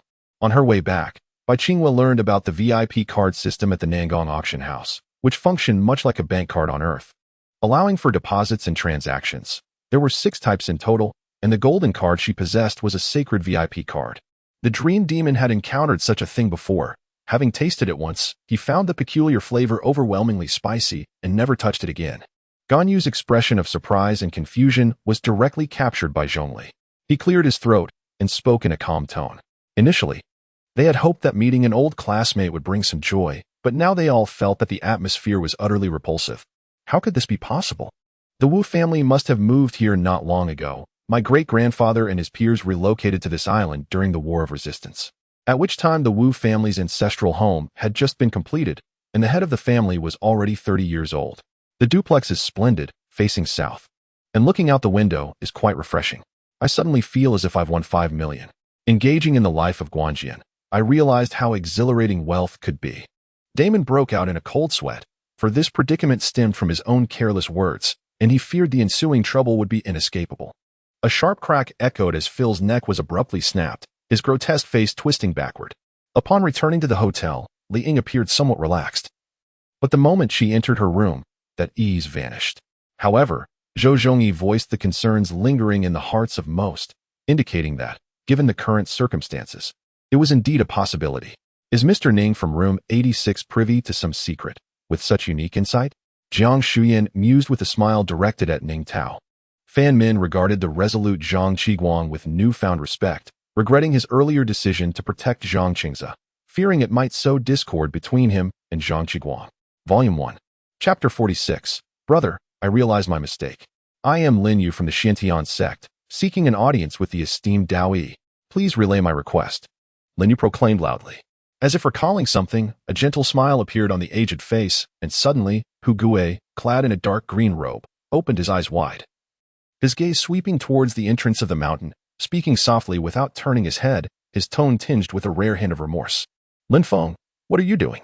If anything happens to the patient, You will bear full responsibility, Chen Jian admonished, approaching Lin Feng to prevent him from proceeding.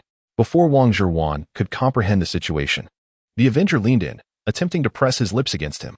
Simultaneously, a dark-skinned youth clad in a brown robe treaded through the lush branches of the trees. His figure soaring like a great rock, stirring a fierce gust of wind, and soon, he landed firmly before the terrified Black Swan who dared not move. Can we stop this? Besides, this is a duel between rivals. Why should we meddle? Rest assured, Lin Yu is quite cunning. Trying to gain an advantage over him would be futile, Qi Shao remarked. His companions were momentarily stunned by the scene, but their trained instincts kicked in, prompting one to raise his assault rifle, ready to fire. Dongfang Qingyu took the torn remnants of Lin Feng's shirt and, emulating his actions, covered her mouth and nose with it. The faint scent of sweat emanating from the fabric did not repulse her. Rather, she found it to embody the essence of masculinity. Upon hearing his words, Li Shuai finally noticed that despite the thick fog enveloping the surroundings, the moon in the sky remained remarkably bright. A glint of murderous intent flashed in Ouyang Zhenghua's eyes as he leaned forward slightly, his rear barely resting on the edge of the chair, poised to act at any moment. Looking up, one could see the sky shrouded in dark clouds, with endless thunder rumbling, and from time to time, a lightning bolt as thick as a barrel would strike down, exuding an air of destruction. While he could not claim to have reached the realm of divine blood, he could certainly aspire to the dragon blood domain. Ever since their failed ambush on Duanjiabao, it seemed the winds no longer harbored intentions against it. Hidao Sten, bearing the title of the esteemed master of Guhai Yuan, had become the chief strategist for the army, dispensing absurd advice along the way. Chen Xiaoxiao shared a sales message she had saved in the Divine Theory Mall with Chen Wangxing. Don't come near. The more he tells me not to, the more I must, said Fan Haixin, jumping into the sea and swimming towards the island, submerging himself to evade the purple light aimed at him. Before the call was answered, Ling Xiang cleared her throat, wanting to speak with Qinshan in the best possible state. With all his might, courage unleashed a punch, creating a powerful explosion of flames before Baka Baka, who was sent flying off the dueling platform. To avoid fatality, courage redirected the fiery blast skyward, causing the surrounding air to tremble.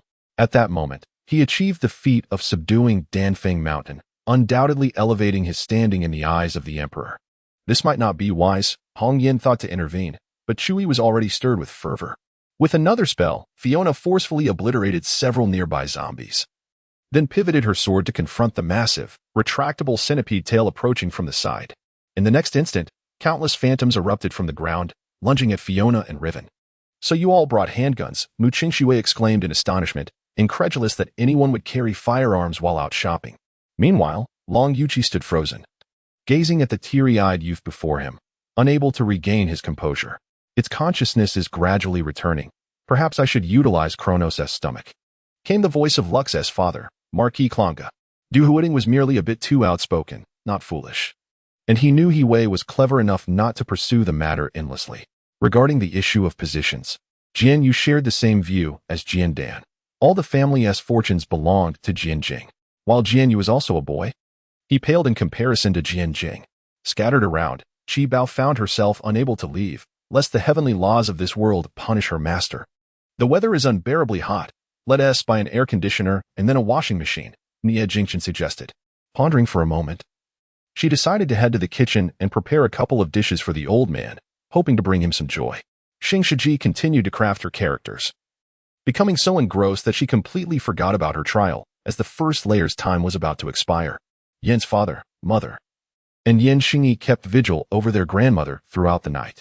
Eventually, Yen Xingyi, being a child, succumbed to exhaustion, dozing off beside her grandmother's bedside. Tianfeng Wan, having called out multiple times to no avail, felt a surge of irritation.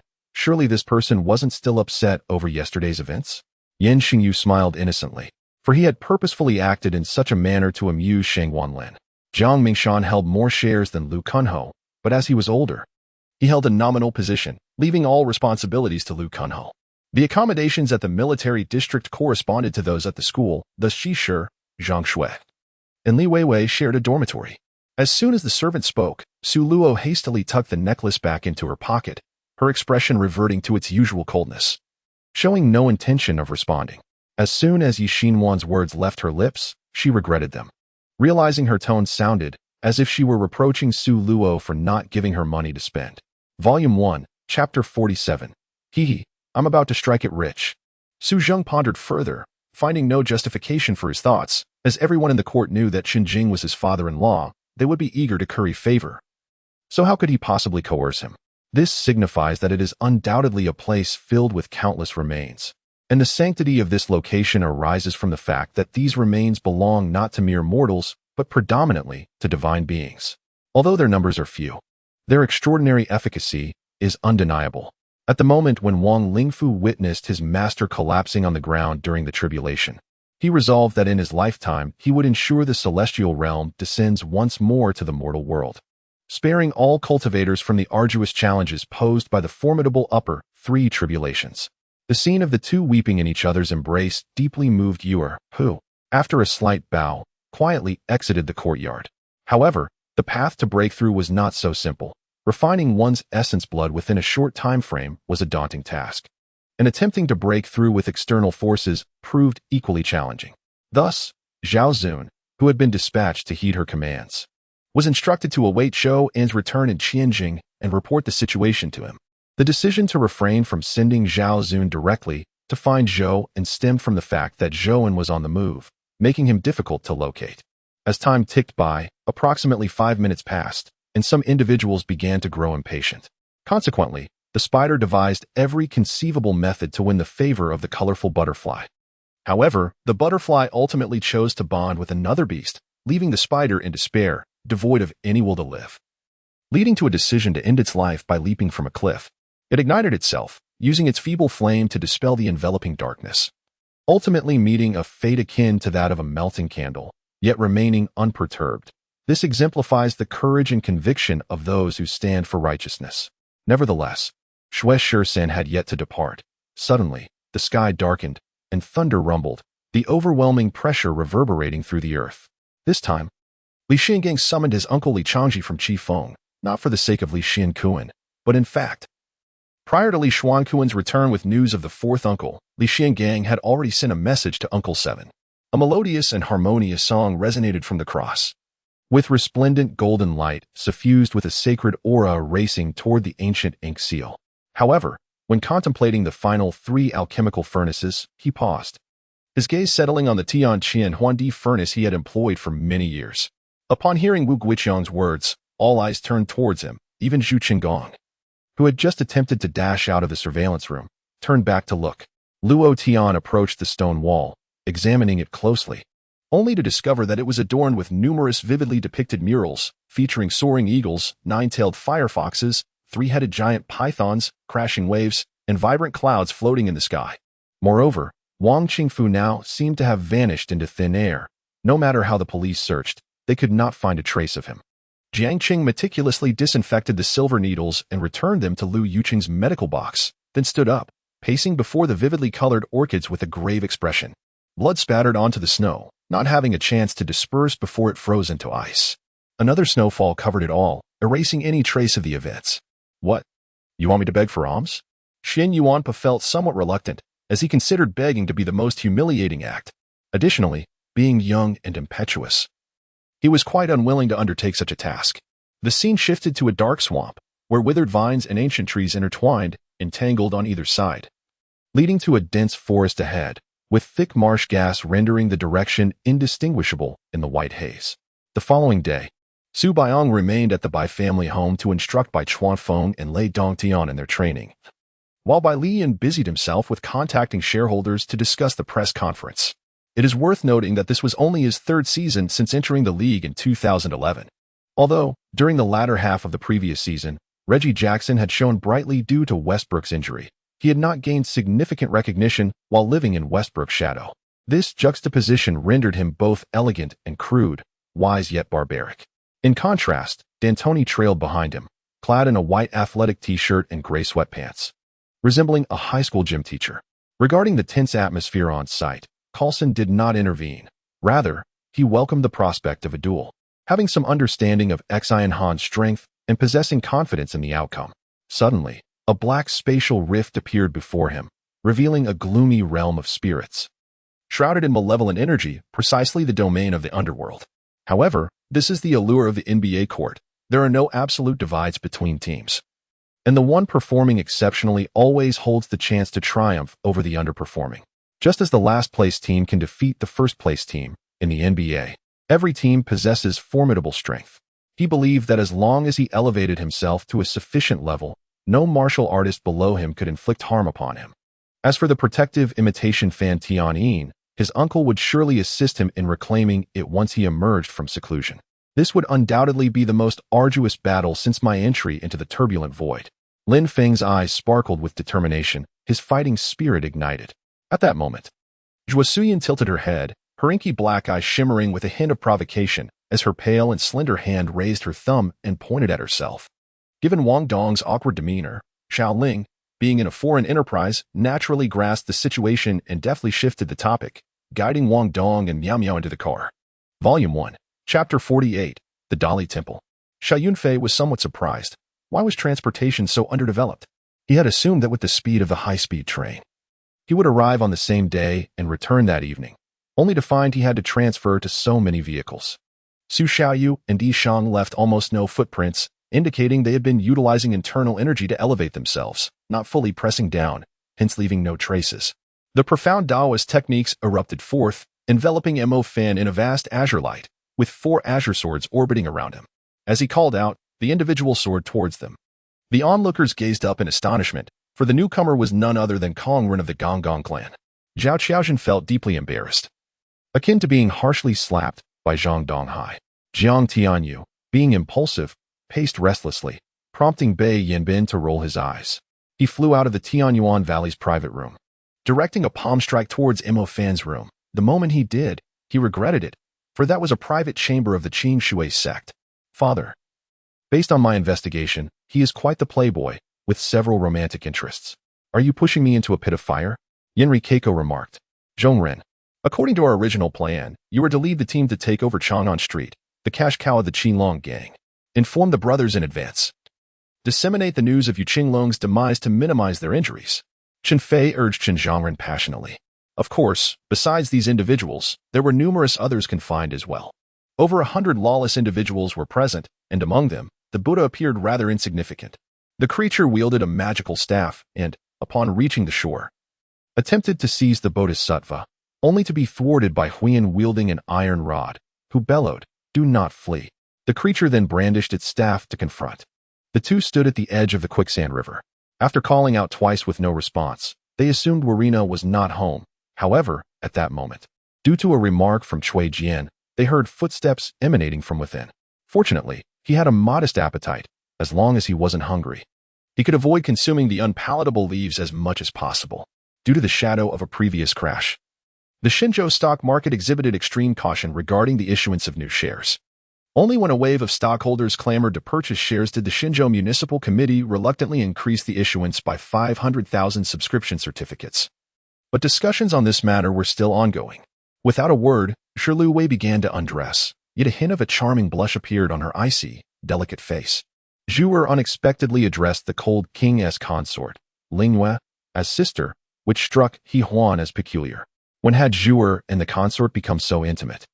He Huan gritted his teeth. The imperial examination of the Song dynasty was not as severe as it had been in the Tang era, where only a handful of candidates succeeded each year. Nevertheless, among the thousands or even millions, passing the examination was still no easy feat. Despite his confidence in his own abilities, He Huan lacked certainty of success. Sister who is correct. Honesty is paramount in business. I have little faith in his promotional discounts, remarked an elder lady who had spoken earlier. Upon returning to the studio, Hui Xiangkong returned Qingqing's ceremonial gifts to her room, locking the door behind him and recounting the events in detail, omitting any mention of the earlier deception involving Ma Yili. However, this assessment was far from as simple as Gu Xiaoyu had anticipated.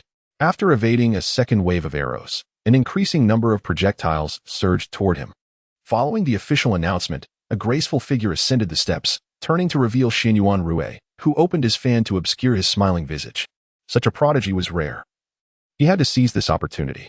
If things continued on this trajectory, departure was inevitable, reminiscent of her mother's hasty exit years ago, all for love, freedom, and a brighter future.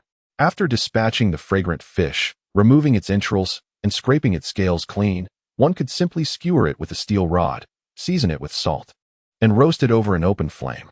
Shi Xiu raised his eyes, replaying the elder's words in his mind, pondering their true meaning. After Lin Xingyuan performed 2 songs and concluded an interview on the secondary stage, she returned to the backstage lounge. Even if someone were willing to sell, the prices would be exorbitant. He believed purchasing now was unwise. Thus, obtaining the jade ring was akin to finding the ancient jade, merely a matter of time. Xiang Ke retrieved several oranges from the storeroom, brought them from the cafeteria, and began peeling them as he inquired. As the cloaked figure dodged to the right, Su Chen's right hand gripped the Duanquan sword, which moved with the speed of light, executing a serpentine dance, and moments later, the blade rested against the neck of the cloaked figure. This was also a deliberate tactic to subtly disseminate information amidst a sea of data, designed to confuse the enemy's perception. Although his cultivation had ascended a level, the lethality displayed by the sword aimed at the universe exceeded his expectations. Tied to the purity of his spiritual energy, Yun Jin, Qin Teng, and Wang Li remained speechless, their hearts tumultuous.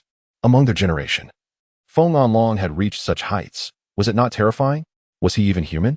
In Volume 1, Chapter 49, a group performed before me.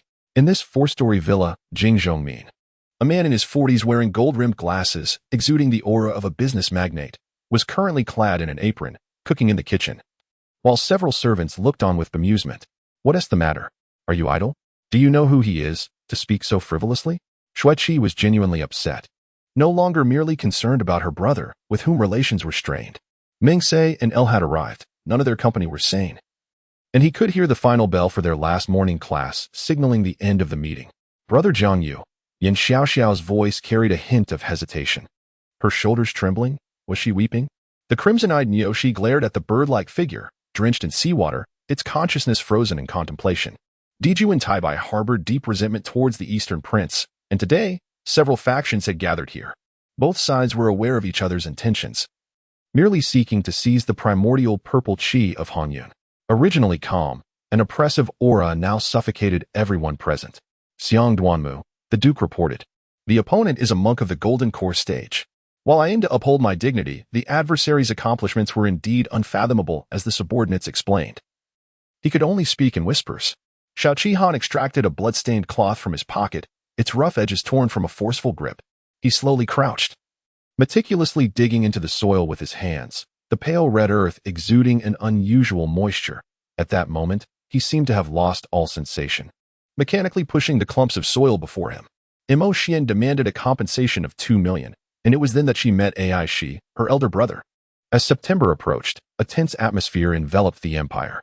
Xiahe was privy to the news. The Imperial fleet had clashed with the military of the half-elf empire in its waters, following an Imperial decree that led the Arcane Empire's noble warships to sink 9 vessels of the Green Forest in one fell swoop. This year, Grandma had already surpassed 90, having lived only a little with her third uncle and her own family. If she were to reside there permanently, one might conclude that Yifu was the next head of the family. Liu Bei found it difficult to associate with Elbu, if any connection existed. It was the tale of the 3 heroes battling Elbu at Hulao Pass, one of Liu Bei's few commendable achievements over the years. It is time, Yu Xing declared, lifting the carriage curtain and stepping out, with Xiao Yuyin following suit. Yu Zifan raised his trembling hand, then abruptly withdrew it, leaving with a stern expression, not glancing back. Their aggressive assault had flawlessly dismantled the defenses of Jifeng City, resulting in a profound internal crisis. Having inhaled so much smoke was no trifling matter.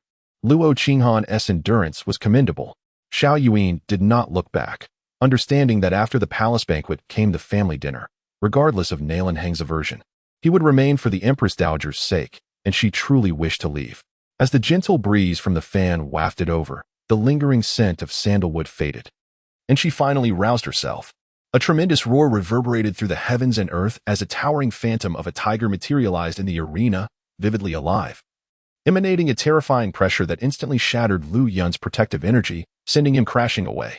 Xiaoyi chuckled, continuing, "This is only the beginning. If it remains this way, it will not attract more players." Crisis. When Rodman's health drops to 20, a soil-based defensive barrier is automatically triggered, amplifying damage absorption. The effectiveness of damage absorption correlates with Rodman's surroundings, primarily influenced by his physique. At that moment, Xiaoyi found himself unable to control his body, forcibly seated on the ground.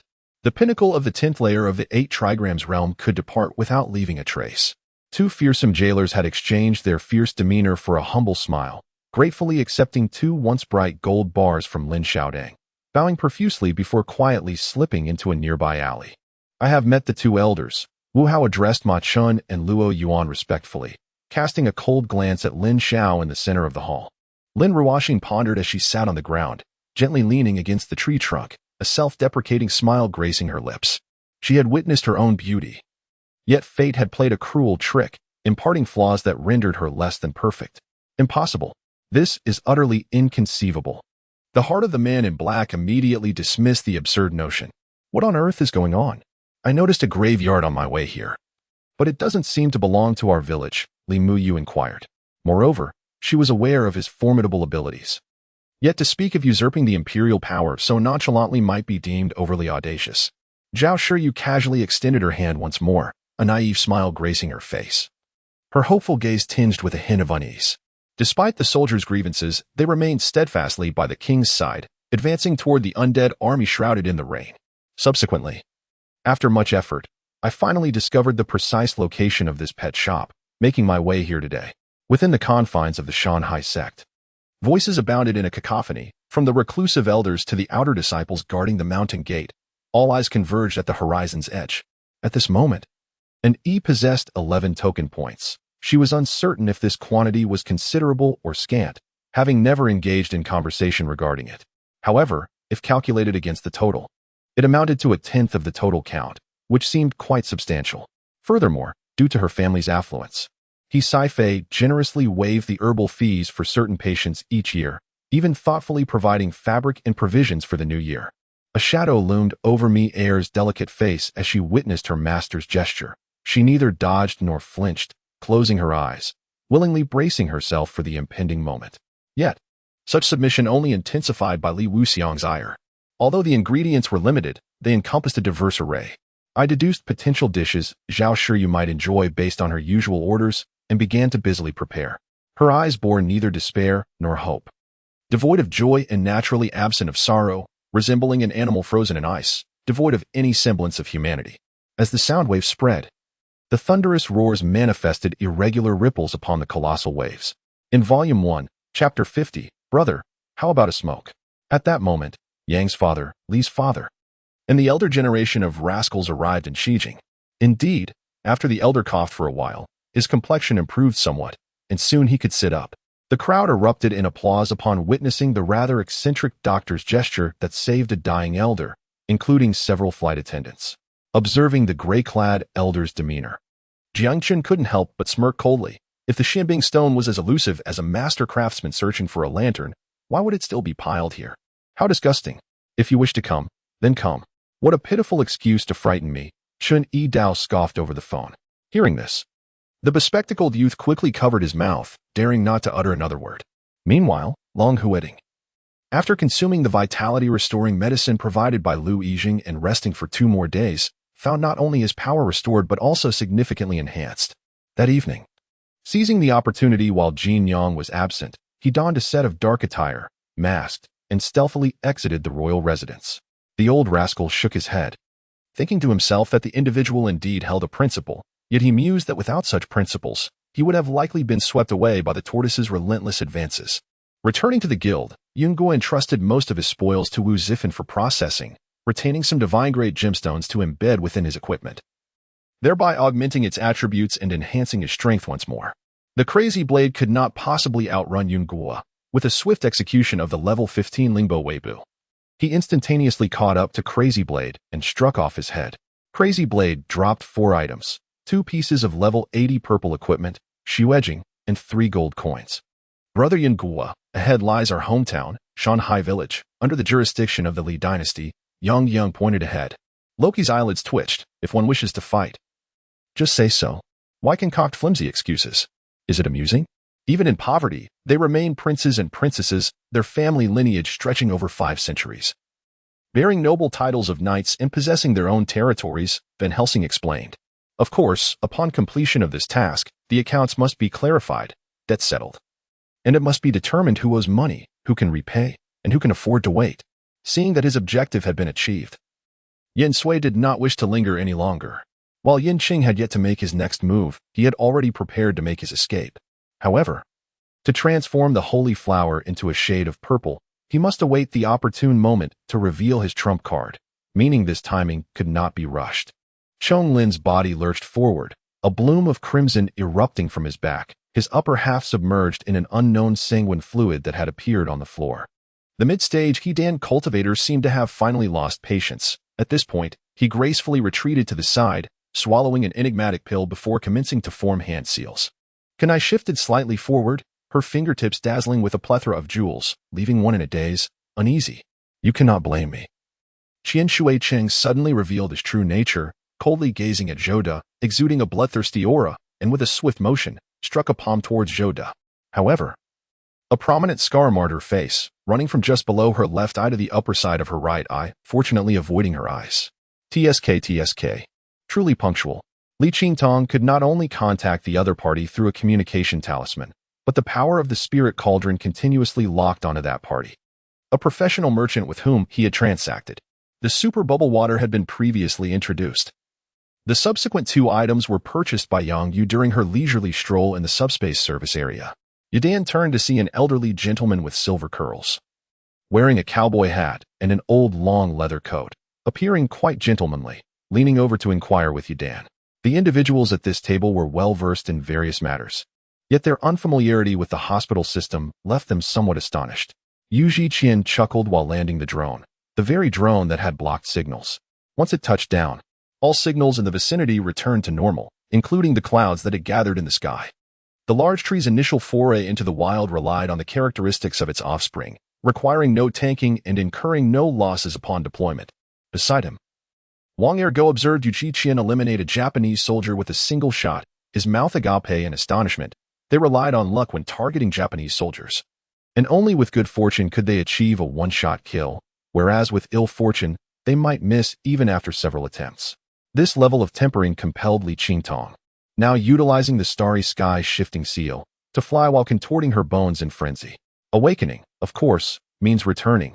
This discovery is monumental. Sakai now recorded the mechanical lizard entangled with the fairies from a distance with her camera, then tossed her pockball, and with a flash of white light, an electric firefly and a rainwing moth appeared. Moreover, it was all due to this man wishing to obstruct my path, yet now he clutched his toes with both hands. Hopping on one foot, seemingly unable to endure the pain, his expression contorted in agony, drawing the attention of onlookers and eliciting laughter. This matter should have been addressed long ago, but it had been postponed. Now that it has finally progressed favorably, I recalled it. Xian continued to gaze at him. Rong Mian found herself bewildered by his actions, yet his inherently capricious nature was nothing surprising. Rong Tang heard someone inhaling sharply beside him. He was too lazy to pay attention to the crown prince, who at this moment wished to gasp in astonishment as well, knowing that Miss Mo possessed great strength. Yet witnessing it firsthand felt entirely different. Seeing that Qi Fingyu's backpack was filled with items and appeared quite substantial, Wang Lutong could not help but inquire with curiosity. Those nearby cast envious glances at Chen Gaoyue, who, despite being of the same age, seemed to possess the vitality of someone a decade younger. The child was diligent, and the husband was considerate, which, combined with her autonomy, incited a tinge of envy and jealousy among them. Upon learning that Wu Xiaoyan was unharmed, Wu Yaoguang breathed a sigh of relief. However, he held no faith in Shou Jun's words. Xia Xian was a deeply flawed individual, whose transgressions outweighed even his own. And even as an outsider, he felt the weight of that judgment. Yet he restrained her wrist, letting the blood he drew drip into a flower pot. Examining the wound closely, it was not deep. Chapter 51. The Smoky Peddler of the Inner Academy. Immediately, arrangements were to be made for Hua Qingyan. In her reckless desire to participate in the examination for direct disciples, clearly had ulterior motives. Vengeance? What gives you such confidence? Do you truly believe you stand a chance at victory? At 9:40 a.m., Yang Yang arrived at the designated location, a shop recently rented by Kinesite, still in the throes of renovation. In establishing this gaming studio, he feared two things. First, his cousin's lack of support, and second, his parents' disapproval should they discover his ambitions. Before the knight could respond, the spellcaster nonchalantly shifted their gaze toward the direction of the smiling figure. The strength of the purple-striped Nightblade Leopard was comparable to that of the White Frost Wolf, both being elite Tier 1 units. However, unlike the two abilities of the White Frost Wolf, swiftness and endurance, the Purple Striped Nightblade Leopard possessed swiftness and magical recovery.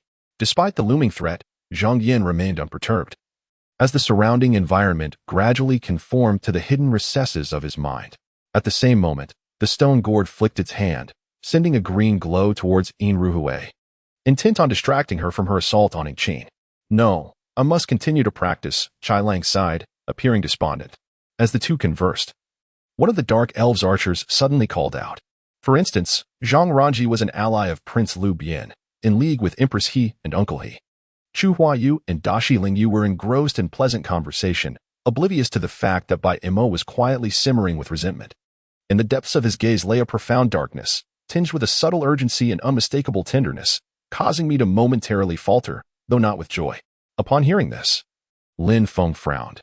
Indeed, he recognized that smoking in the restaurant was somewhat impolite, though a server had reminded him, and he had promptly extinguished the cigarette.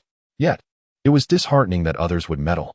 Li Mo treated the wound again, her demeanor now somewhat rushed. After serving tea, she quietly seated herself beside Mu Qifeng, maintaining her silence. Gazing up at the gates of Luoyang, Liu Bei felt a wave of nostalgia wash over him, memories surfacing unbidden. Little did he expect that his compassion and self-importance would not only fail to save Dong Ming, but also implicate two innocent individuals. Your current strength is exceedingly limited. There are few who could withstand a blow from that madman and survive. In these recent days, investigate thoroughly the places the Gu family frequented while alive, as well as the whereabouts of those who were once closely associated with them, Ji Yu ordered. Li Qin was growing impatient. She had sent the video the afternoon before and was eager to know the outcome. Morongju's internal injuries had yet to heal, causing his movements to slow. After receiving a blow, he collapsed to the ground. Chen Zhao's skin was thick, as if nothing had occurred. It was inappropriate for Gu Shiren to follow Chen Zhao so closely, so Luo Xian arranged for her sister Luozhen to attend to her. Words caught in her throat could not be voiced. She longed to know the identity of the nanny and the fiancé, but all her thoughts were like damp cotton, stifled and unexpressed. Following their recent victory, the morale of the Tang army surged. The earlier chaos had dissipated, and upon Li Jing's command, they coated their arrows with pine resin and wax, igniting them to unleash a torrential rain of arrows upon the siege equipment below from the heights of Yangguan City. Guests? How many? A beautiful server, startled by the sudden influx of patrons, promptly approached to inquire. While she tidied up, Chen Xiao watched from the side, occasionally offering a small amount of assistance, the corners of his lips subtly curving upward when she was not looking. The old matron seemed to anticipate Tang Xian's inability to respond, regarding her with disdain, a smile of triumph gracing her lips. After speaking, he withdrew his gaze from me, casting a glance at the officials from the Judicial Affairs Bureau, signaling that he had said all he needed to, and they could take the person away now. Loving you. My heart races, yet remains untouched. I sketch you, unable to capture your essence. I remember your visage. My unwavering devotion awaits only you to relinquish. Cherry lips slightly parted. Until the final note, everyone remained entranced. These individuals had initially come to seek trouble with Su Chen, yet now found themselves in peril. Hastily kneeling and bowing in supplication, she might have frozen to death, much like those who had resided here before. And Zhang made a cold judgment, her heavy cotton coat making her appear even bulkier, her eyes vacant, stifling long yawns. At this point, one would surmise which of the three balls is of utmost importance. Upon seeing Aislinn enter, she remained veiled, obscuring her true visage, revealing only her cold, striking deep blue eyes. This transpired too suddenly. Lin Maobai was taken aback. His body trembling slightly, an ominous premonition washed over him. Yet at that moment, the colossal serpent coiled around the nearby stone pillars surged forth, opening its gaping maw to strike at Niefeng. In the distance, the sea was shrouded beneath thick clouds. The previously blazing sun had vanished without a trace. The sky above had turned gray, though the clouds were not excessively dense. Rays of light still managed to pierce through. The three exchanged glances, rendered speechless, creating an unbearably tense atmosphere. It is worth noting that 2 months prior, in this very room, he had shared his first intimate encounter with Shangguan Fian. While you hurried forward to assist, softly saying, "Your Majesty must take care of your health. I heard you were up late again last night reviewing edicts." Her attentiveness had seemingly become habitual. As time passed, the sentiments evolved from initial coldness to increasingly complex concern. "Do you have a way to contact her? I see you have a decent relationship with her," Zhao Wanyan inquired, as the sun poured its golden rays upon the earth the following day, dispelling the tide of darkness. And after another hour had passed, when the land had fully warmed, Lu Ling finally emerged from the cave. Chapter 52. Comfortable. Truly comfortable. Lord Long San had indeed orchestrated a splendid performance. Such exquisite acting would be a pity not to showcase it, Yu Sinan observed with a knowing smile. This thought instantly chilled him, for if that were the case, it would be rather terrifying. Yet, aside from the 1st Regiment's members, no high school students were privy to the match between Qian Yiyunchuan and Gui Shijil. The disaster relief troops have yet to deploy, and the supplies for aid have dwindled. Moreover, this was only discovered after the handover. If this matter remains unresolved and comes to light, it will undoubtedly implicate many. The man who leapt from the top of the Hua Group building turned out to be a notorious bully, engaging in the most sordid activities while masquerading as a distinguished healer, even attempting to drag the Hua Group down with him in his final moments. Observing his old friend silently sipping tea with his head bowed, Elderly sighed and chose not to pursue the topic further. The golden sun shone brilliantly, its scorching rays illuminating the surroundings, causing the endless demons to wail in despair, vanishing into thin air. No one had ever compelled him to such an extent, except for Tang Wanjun, who was the first and the only one. As Yuan Shao recognized that the battle had concluded, he returned to the Central Army tent and summoned Li Chong and Li Ran, fulfilling his earlier promise by bestowing the title of General of the State upon Li Chang and the title of Colonel of the Anti-Invader Army upon Li Ran. However, the two would only command a mere 700 cavalry, as Yuan Shao would not allow freshly surrendered individuals to lead significant forces. Behind him, Long Fatian and Yushui felt an inexplicable surge of joy upon seeing their familiar surroundings. The activation was successful. Upon meeting each other's gaze, Ao Kuan pondered inwardly, happiness clearly illuminating his face. Ao Qin, momentarily taken aback, noticed Ao Kuan's delight, and his previously weary demeanor vanished without a trace. After 7 days and nights of torment, success had finally arrived. They exchanged knowing nods as the 5 sword saints moved towards the 4 directions of the demon seal in the sky. Upon arrival, they poured all their energy into the nearly shattered seal. Chu Chengyu felt a twinge of confusion and followed along, observing Pei Xingzhan walking along the camp walls toward the northwestern corner, directly reaching a wooden observation tower at the back camp. He climbed a few steps and spoke to the 2 sentinels on duty, who soon descended with cheerful smiles. Thus, the situation became clear. It was evident that this seemingly ordinary man had grown tired of the old and sought the new, bringing a fresh companion to the night market while deliberately avoiding an old flame, even willing to embarrass the latter in public to amuse his new interest. This cannot stand. I must find an opportunity to ascertain her relationship with Wei Chen. Otherwise, even if I remain silent, should Su Lin discover it in the future, she would undoubtedly blame me. Regarding Ding Yezi's literacy, Hao Ling had always been quite curious, especially after Aunt Shen had her collect debts, during which she surprisingly understood the account books. This revelation left Hao Ling quite astonished, though she had refrained from asking until now. Despite this, Wan Yang maintained an air of indifference, as if the matters discussed between the old lady and old master Hao had no bearing on her. Ding Yezi frowned at Hao Yu, perplexed by his intentions. Why was he the one presenting her with such challenges when it was his responsibility to address the situation? In truth, this was the current residence of Wei Furong, or rather, she had been confined here for over 2 months. Zhou Yunfeng possessed considerable strength himself and was equally talented in creating martial arts techniques. He believed that after years of targeted guidance, these individuals would undoubtedly experience significant improvements in their abilities.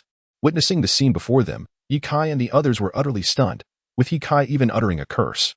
The roar of the white waves sounded as if thousands of tanks were simultaneously mobilizing, producing a cacophony resembling the earth itself trembling. Qinglian Juzi took a sip of wine, smiled, and remarked, "Your words are curious. This sword is mine. Why should I relinquish it?"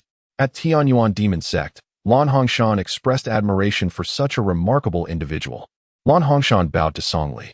Although he had temporarily escaped death, Meng Xiu did not exhibit joy or excitement, knowing that if Lin Shuyao were easily dealt with, she would not be Lin Shuyao. In the east lay a continuous range of green mountains, vast as thousands of miles, while the west was a desert of yellow sands, swirling in a fierce wind. The north was populated with towering stone pillars, resembling spears, and the south was a desolate expanse of grass, capable of concealing a person. Haha, good. Today, we shall see whether I, the king of peaks and thunder, am stronger or you, the king of wind and clouds. Chi Feng laughed. Uncle Pastor, is this the city of War Heaven? Zhou Lingxian gazed at everything in War Heaven City. His eyes filled with fervor as he turned to the burly man beside him and asked. Mu Huan nodded, a bittersweet smile gracing her lips, her heart suddenly enlightened. What of death? Living in this palace was akin to enduring a fate worse than death, which for her bore little difference from dying. As dawn broke, Gu Shuo slowly opened her eyes. After a night of recuperation, she felt her spiritual energy had nearly returned. Is that so? But I am already engaged. I belong to the Gu family now, and even my mother has no authority to decide my fate. At this moment, Su Ning could only invoke her engagement status as a defense. Teacher Su had been at this kindergarten for nearly 3 years, taking over when Shou Jin arrived. And she understood Shou Jin's character well. In truth, there were reasons behind her actions. Had she not been so ruthless, slaying her own parents and driving her younger sister to death, perhaps others would have empathized with her family tragedies and shown her some pity. However, once her merciless reputation spread, even those who previously deemed her blameless would now avoid her like the plague, let alone defend her. Chu Shou glanced around, seemingly resigned to the fact that embarrassment was inevitable today, and accepted his fate as he took a seat in the back of the carriage. As a mere virtual immortal, she perceived the rapid changes that had just transpired, yet even with her extensive knowledge, she could not discern the origins of the 3 sword lights. The only certainty was that this was undoubtedly an extraordinary sword technique.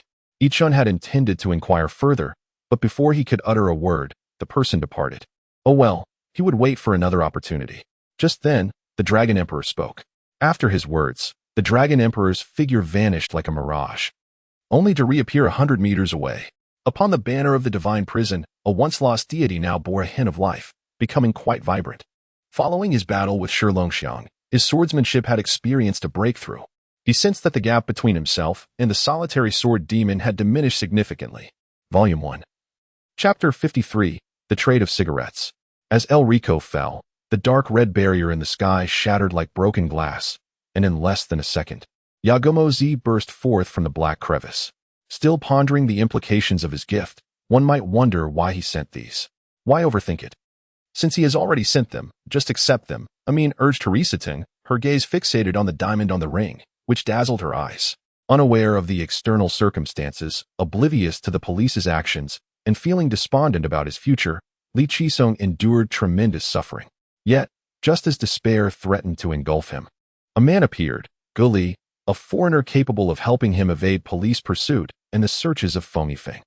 This was a topic of great concern for all players and a point of confusion for many. Commonly, it was believed that the Tian Di Hui was undertaking some undisclosed operation, attempting to solidify control over the central district. Those with a bit of foresight connected this incident to the widely circulated news of national warfare. After a brief period, the situation had stabilized, and Shuang Shaoji Ling was the first to send congratulatory messages, followed by greetings from Zhu Hong and Tian Dao Yuqing, along with suggestions and discussions regarding future territorial planning. Suddenly, a figure with eyes glowing in eerie red emerged. As he locked gazes with Feng Hao, an overwhelming sense of familiarity surged within Feng Hao's mind, akin to the dark energy dwelling in his consciousness. At this moment, the colossal ice giant was incessantly scorched by Chun Yufan's Samadhi true fire, with countless soul ice being consumed by the flames.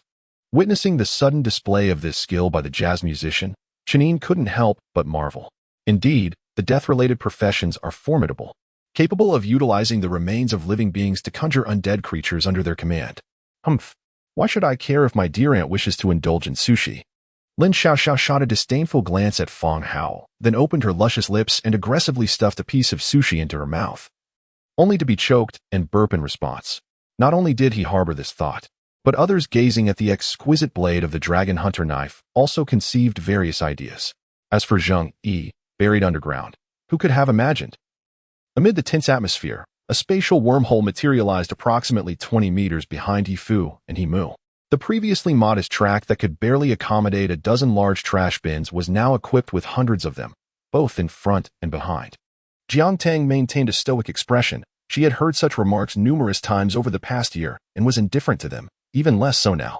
Once the elderly couple finally departed, Lu Wan instantly felt a release of tension, bending down to clutch her belly. while the eldest daughter hurriedly assisted her mother into the house. It was an unexpected encounter with the eccentric Han Wang, who appeared just as surprised as she was. Seeing that Sun Su was unharmed, Zhou Yu felt a sense of relief and returned to his residence, where Huang Gai, Cheng Pu, and other prominent generals had gathered. The foresight to anticipate that the 4G era would soon become mainstream showcased a keen business acumen, delayed by the personnel from the Ministry of Garments and Treasures. She opted for a simple attire rather than dressing according to the rank of the palace's ceremonial attire, aiming for a more casual appearance. Li Mei abruptly fell silent, casting a suspicious glance at Su Fucking, wondering if she had learned something. However, the two possessed different auras. Lun Yin's naturally affectionate gaze made her seem deeply enamored with everyone. Just as Mu Fuyun was lost in her reverie, she was unexpectedly kicked from behind, stumbling forward and nearly falling in front of the royal family, risking a significant embarrassment. In an effort to conceal her distress, Ning Anren merely cast a hasty glance behind her before retreating to her room with Zimo and the others. She had the right to make friends, especially considering her bond with Lucifer that spanned over 2 decades, which he could never rival. The flavor elemental liquid was immensely useful and naturally quite popular.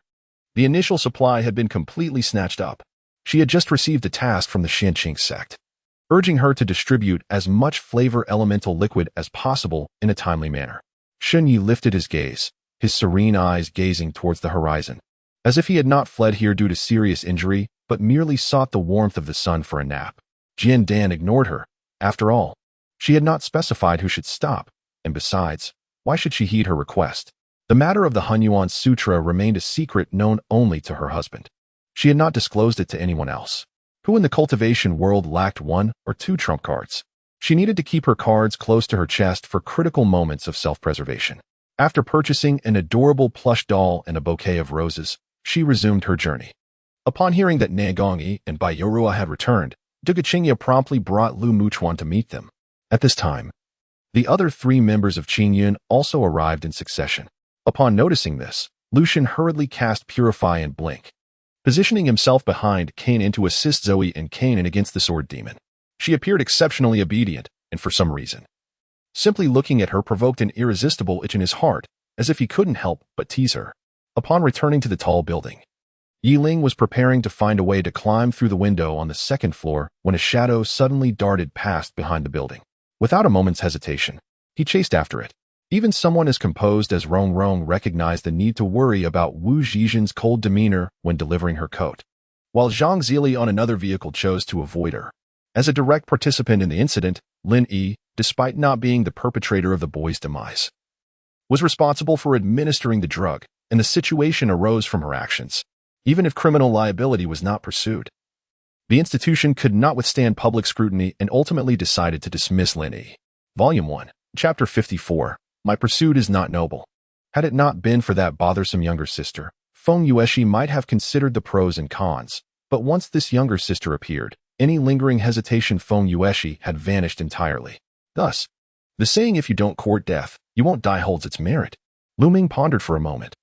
Perhaps aligning with the notion of portraying a victim to seek compensation would be more effective. Previously, at the restaurant, upon encountering Chun Shi and He Qingyi, all of Wu Kuei's subordinates had inexplicably perished. Naturally, he had kept this information under wraps, yet he was eager to uncover the reasons. They had failed to observe clearly. But I had seen it vividly. The opponent's 300 punches were not random flails, but were executed with remarkable order and strategy, disrupting all of his meridians. And the final strike even shattered his heart pulse. Dudu expressed fatigue. Observing the situation with Zhan Tian, it seemed he found the exchange even more exhausting, as he was not as familiar with Dudu as Lu Ming and the others. Hearing someone communicate in such a disjointed manner was undoubtedly disorienting. The white light from the appraisal had dissipated, and upon closer inspection, the spirit core radiated an orange glow. You seek death. Yu Zihong's eyes widened in fury, his blade lunging directly toward Fu Yiming's face. Observing the bewildered expressions of several individuals, Feng Yun was almost moved to tears. What were these people doing with such confusion? Wasn't there supposed to be a counterattack against the villains? Were they truly there to confront foes rather than waiting for the enemy to strike? Amidst a raucous laughter, the figures of Wang Chun and Lai Gang were swallowed by the merging spatial passage. So, is your lord not someone remarkable? Shi Shilon pinched Xia and Wan Yan's slender waist. causing her to giggle with a mix of discomfort and amusement. Suddenly, the sister felt the world spinning. Her pale mind consumed with a single thought. It was all her fault for not taking care of you. All shouting ceased, and everyone stared at the black armor. Numerous mecha enthusiasts were already red-eyed, yearning to rush forward and tear the armor to shreds. She certainly recognized that treat, however. Yi Chuqing was unaware of how Su Zhongwen had acquired it and what her intentions were in presenting it to him. Nevertheless, she had recently developed a new idea. Since she had traversed into this world, she would endeavor to alter its system, shaping it into her ideal realm. While this notion might seem fanciful, if she proceeded according to her plan, there was indeed a possibility of realization. Contemplating this, a smile gradually grew on Jun Shernua's lips, and his gaze towards Xian Wenyin softened incrementally. No wonder the frenzied assaults from beyond the realm resulted in the fall of many revered beings. The wealth here is truly astonishing, and this is merely the tip of the iceberg within the heavenly sovereign's secret realm. Is that so? Xian Wenyin chuckled coldly. Recalling the events of last night, she suddenly felt that before Jun Shernua, she held no value whatsoever, or rather, in his eyes, she was merely a source of disdain. In the future, if she were to restrain by Qing Luo and by Mo, she would likely need to assist him in that regard. Listening to the flute's melody, one could only surmise that the flutist must be a gentleman of profound emotions. The melody was delicate and soothing, deeply captivating Su Zhongwen, who genuinely wished to meet him. Certainly, and in this establishment, you may set it according to your most reassuring preferences. Laurent's medical skills are indeed remarkable, after consistently taking his prescribed medicine for 3 days. The injuries of the 3 individuals have undeniably healed. In the presence of such talent, one cannot help but ponder the implications for the military. Indeed, such prowess would elicit laughter among seasoned warriors. Lu Ming wore a grave expression as Liang Jun scanned the assembly of officials, noticing several who instinctively averted their gazes, betraying a sense of trepidation. The old wolf, heeding the elder's words, recognized that this elder was no simpleton. He may have already discerned Xian's true identity. Thus, he approached Xian and spoke. It is challenging to articulate the nature of this battle. To label it a blitzkrieg might carry some merit. Yet one cannot help but wonder if the Germans executed their World War II blitzkrieg in such a manner. The soldiers of the Diamond Tier lined up impeccably, advancing towards a monument that stood resolutely at the forefront of the square. Feng Xingbao felt a sense of déjà vu as she beheld the screen before her. Reminiscent of the advanced technology of her previous life, akin to a touchscreen experience. You, a mere scholar, are unworthy of possessing such a precious item, Mont Xiaojing scoffed. This was akin to snatching food from a tiger's mouth. The treasures within reach had vanished, and their sentience was excessive, inciting a flurry of urgency among many cultivators who yearned to pursue them, while others remained steadfast, adhering to their commands to stay put. Li Xian halted his movements. Gazing intently at the bank, after a moment's pause, he heard the echo of a gunshot and proceeded towards the establishment with determination. It was perplexing. Who was this demon lord? He bore no relation to him, so why the excessive care? Thank you for coming to rescue me, Robin exclaimed upon seeing Luffy and his companions, tears streaming down her face anew. She attempted to wipe her cheeks, but only then did Luffy and the others notice that her hands were still shackled. Despair etched across the face of the red demon, his facial muscles twitching violently, darkening his expression, soon replaced by a glint of ruthlessness and resolve in his eyes. Were it not for Song Bayu's meticulous preparations prior to consuming the Ice Spirit Divine Pill, the sudden surge of spiritual energy would surely have drawn the covetous eyes of those cultivators in Sand City.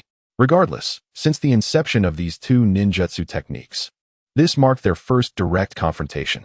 Do and Haruno Sakura were oblivious to whether it would be the chakra surgical knife that first severed Sakura's muscles, disrupting her strength technique, or if the strength technique would preemptively snap Do's metacarpals, shattering the chakra surgical knife. Fine, if you refuse to speak, I shall inquire with Uncle Ma later, Su Tingting declared, hastily taking a snail from the plate and bringing it to her lips, producing a satisfying sound as the snail meat entered her mouth.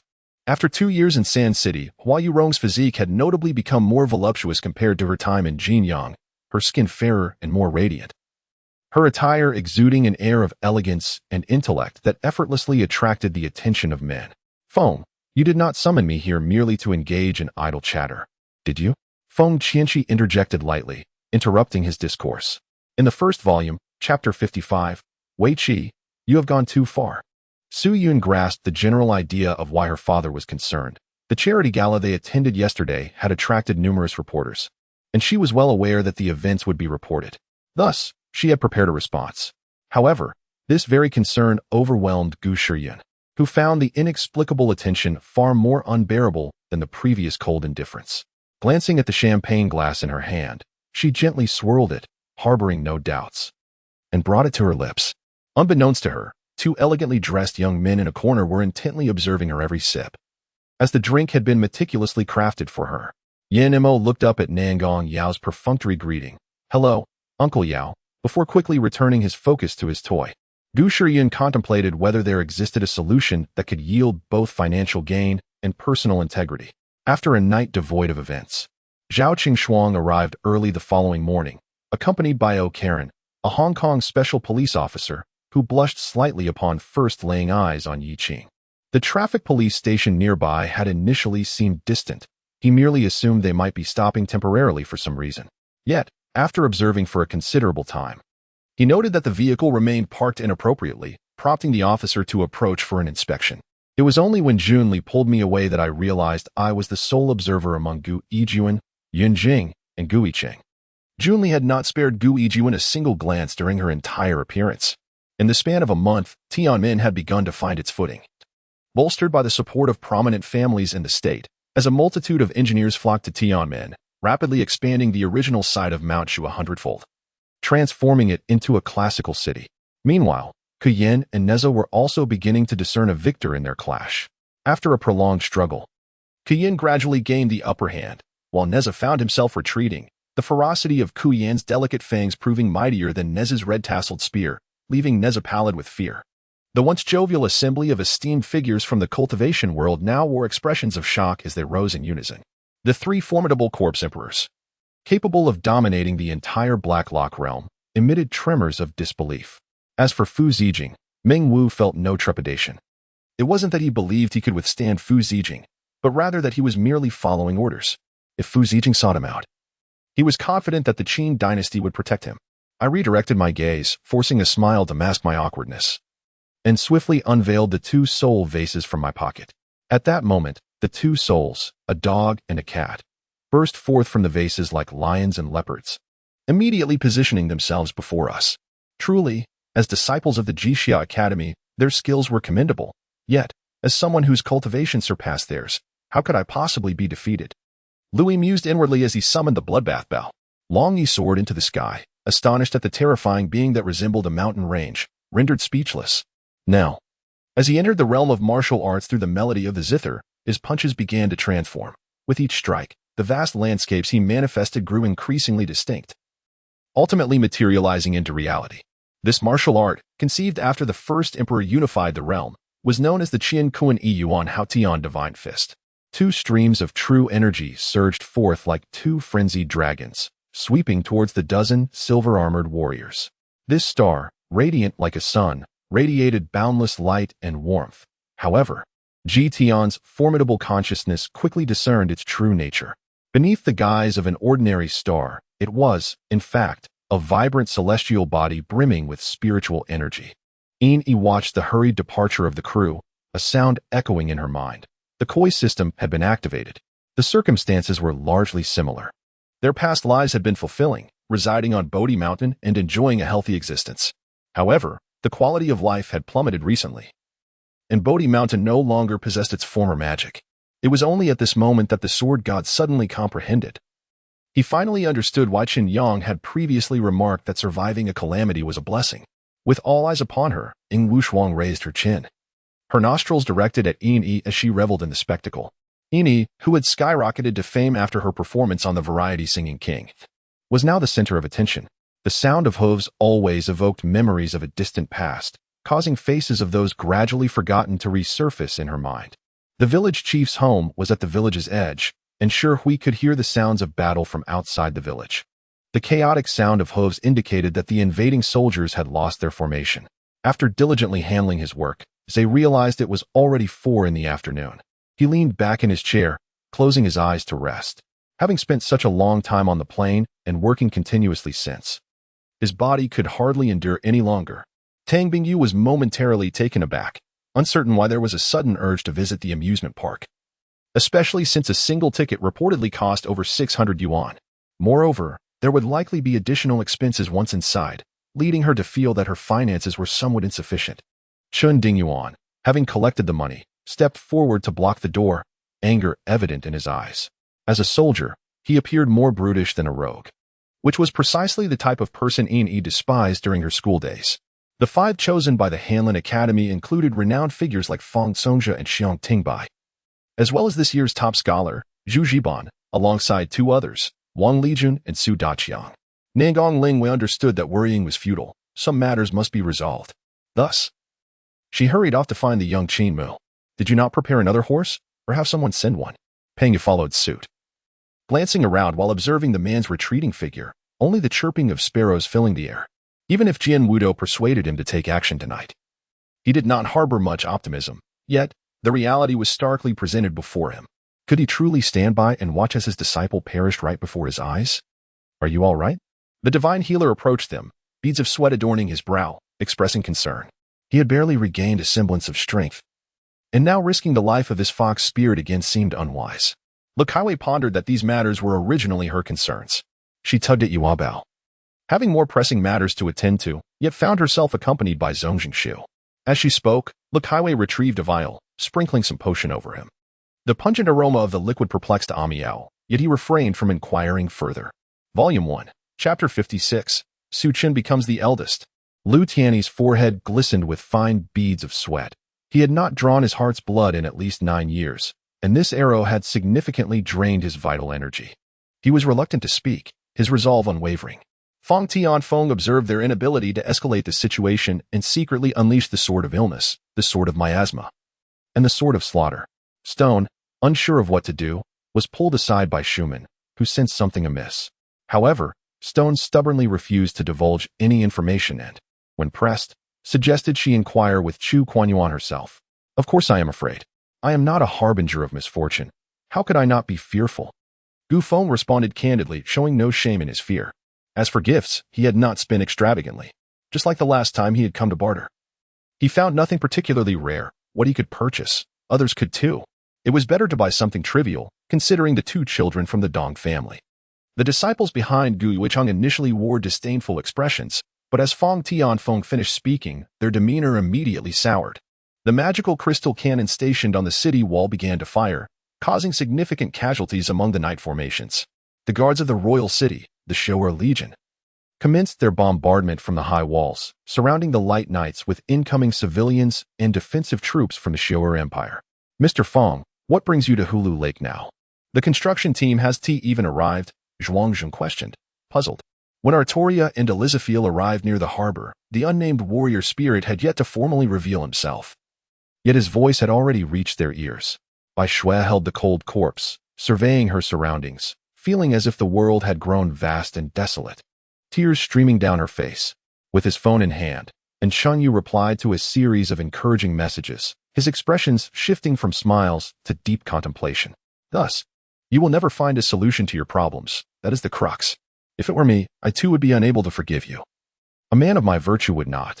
Henry attempted to explain to He Jin and Hyun Jin Hyun that their departure 3 years prior was due to He Jin's stomach cancer. Yet she resolutely chose to remain silent. Previously, through the auction of 3 pearls, the Desert Star, the Sky Soul, and the Ocean Spirit, along with Jade, they had netted a staggering 15 billion. Following that, Su Muyun had handed Yan Yi a gold card, the amount within unknown to him. Thirdly, cigars will be available.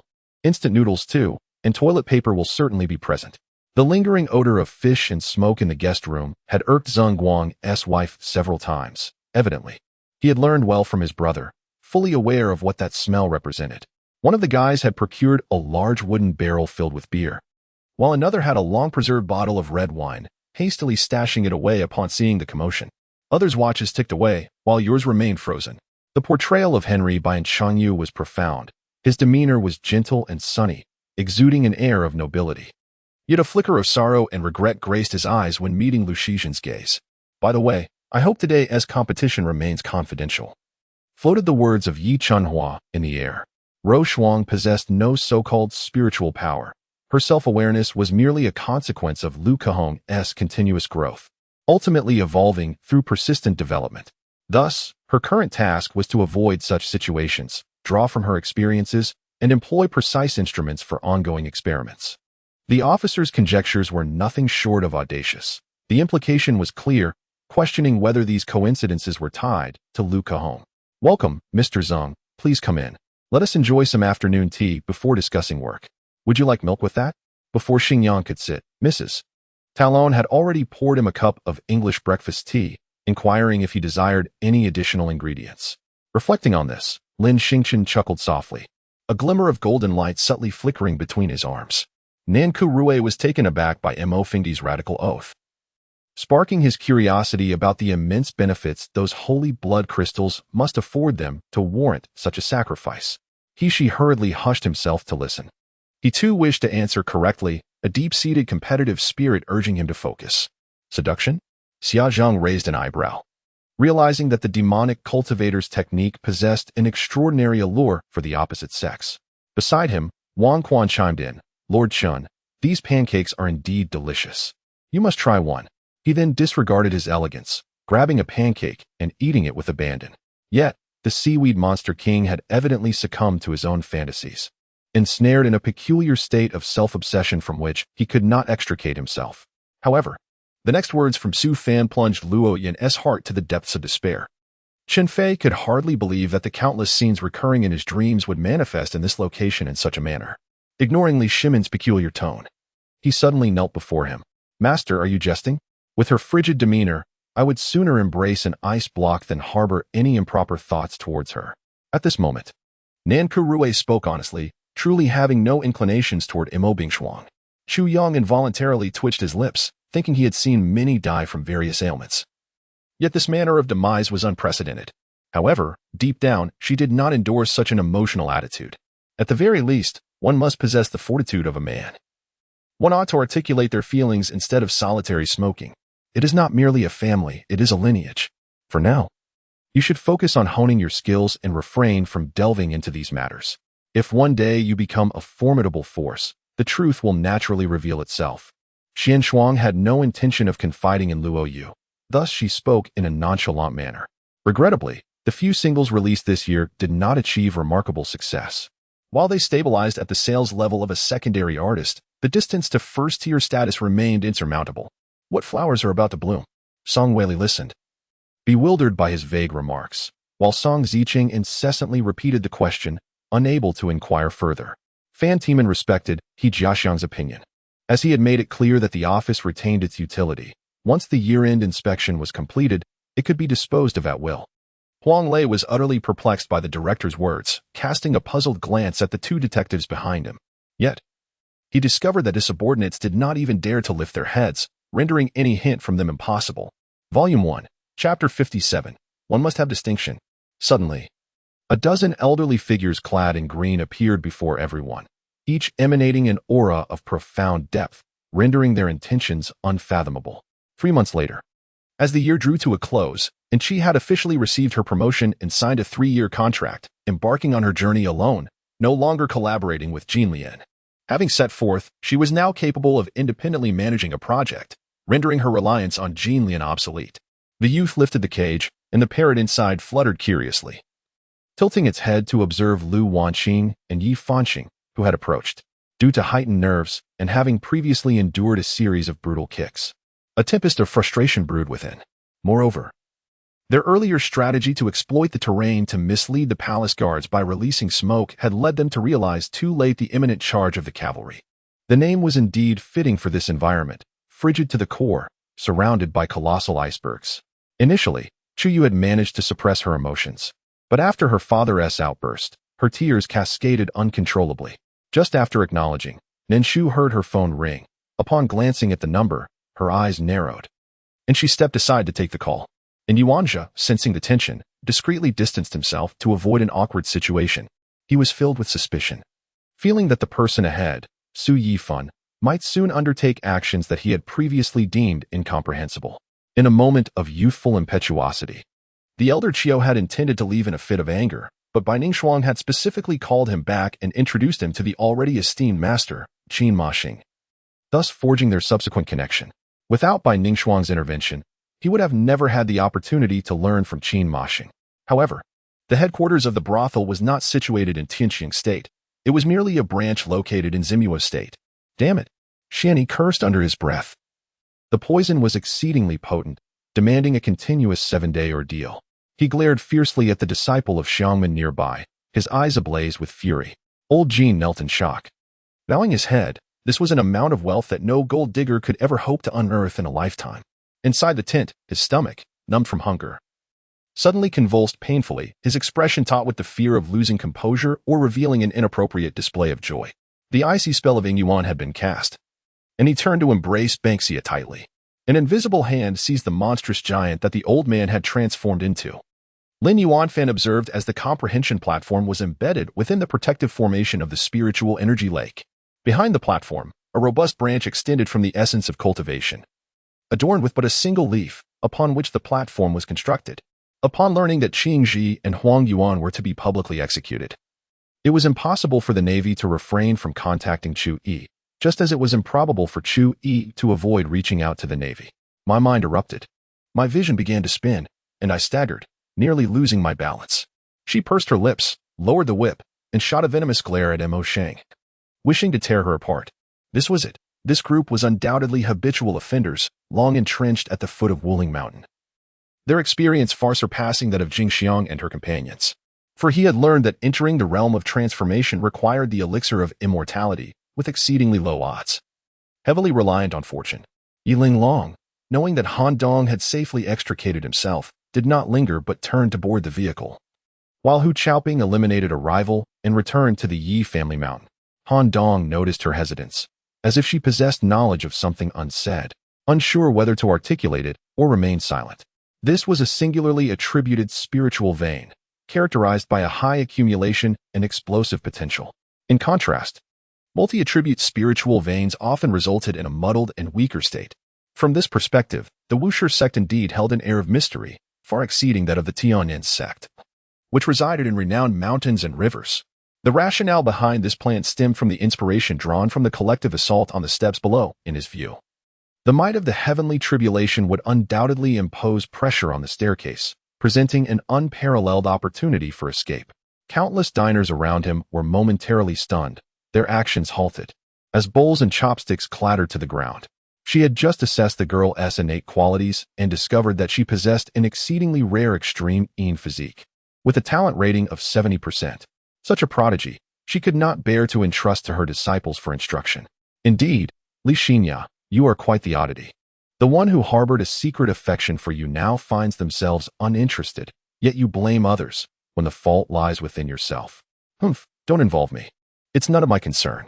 The two continued their leisurely journey towards the spirit kingdom, absorbing tales of its wonders along the way. Lu Tianlang understood that this couple was likely about to make some remarks before Lu Feng, yet he wiped his lips nonchalantly, entirely dismissing their presence. It turned out that despite the vastness of the divine realm, there remained numerous ferocious beasts, and within this realm, there existed but a single grand town, housing 99% of the divine residences, with only a handful of belligerents venturing beyond for training. Fools, who told you to truly wander off? Enough with the chatter. The other party will grow suspicious soon, Hu Gao declared, falling silent as he walked, his gaze scanning the surroundings for suitable ambush locations. Outside, the world was deep into winter, the air frigid and snowflakes swirling, while on Wandi Mountain, flowers bloomed vibrantly, exuding warmth akin to spring. What the hell? A loud exclamation escaped Hu Gao's lips. At that moment, he lay on the ground, sweat beading on his forehead, his visage contorted in agony, occasionally convulsing. Although Yu'er was the personal maid of the fourth concubine, she had been elevated to a formal maid before this year. Gushur, possessing a gentle temperament, seldom reprimanded her subordinates, and over time, Yu'er had grown accustomed to this, believing herself to be nearly a mistress. Volume 1, Chapter 58, Grandson Guarantees with Character. Riding in a modified Land Rover, Shi Tian recklessly barreled into the city area, unfamiliar territory for both him and Luo Panlong. On the third floor of the villa, in the room to the right, Chen Baozhen spoke weakly. Before the army, he dared not resist nor could he, and all he could do was acquiesce. I am about to depart, never to re-enter your world again. Ji Chui spoke softly, her eyes reflecting a hint of reluctance, although Ma Lai remained silent.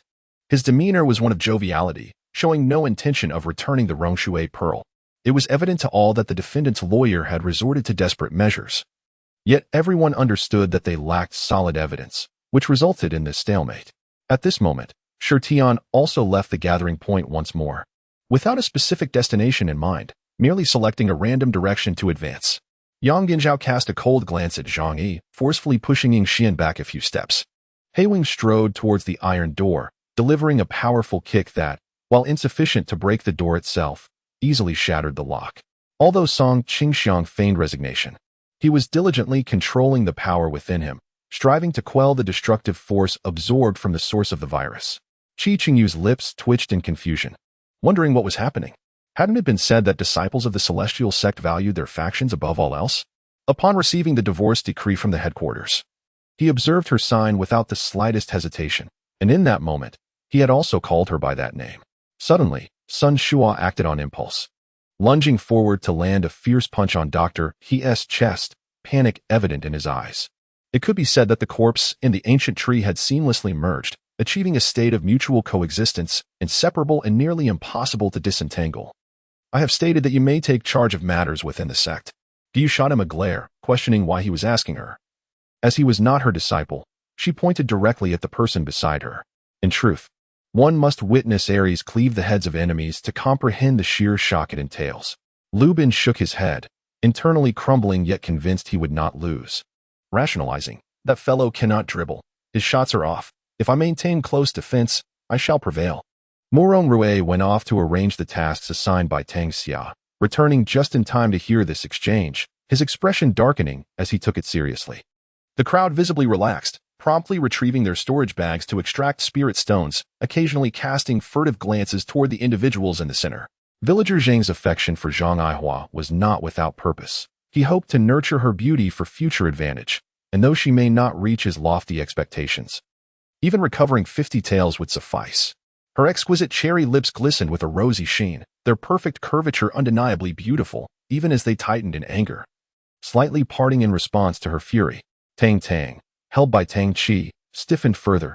She sought the Tang family's sound attack technique to confront Yi Jing. Yet Tang Qi consistently diverted the topic.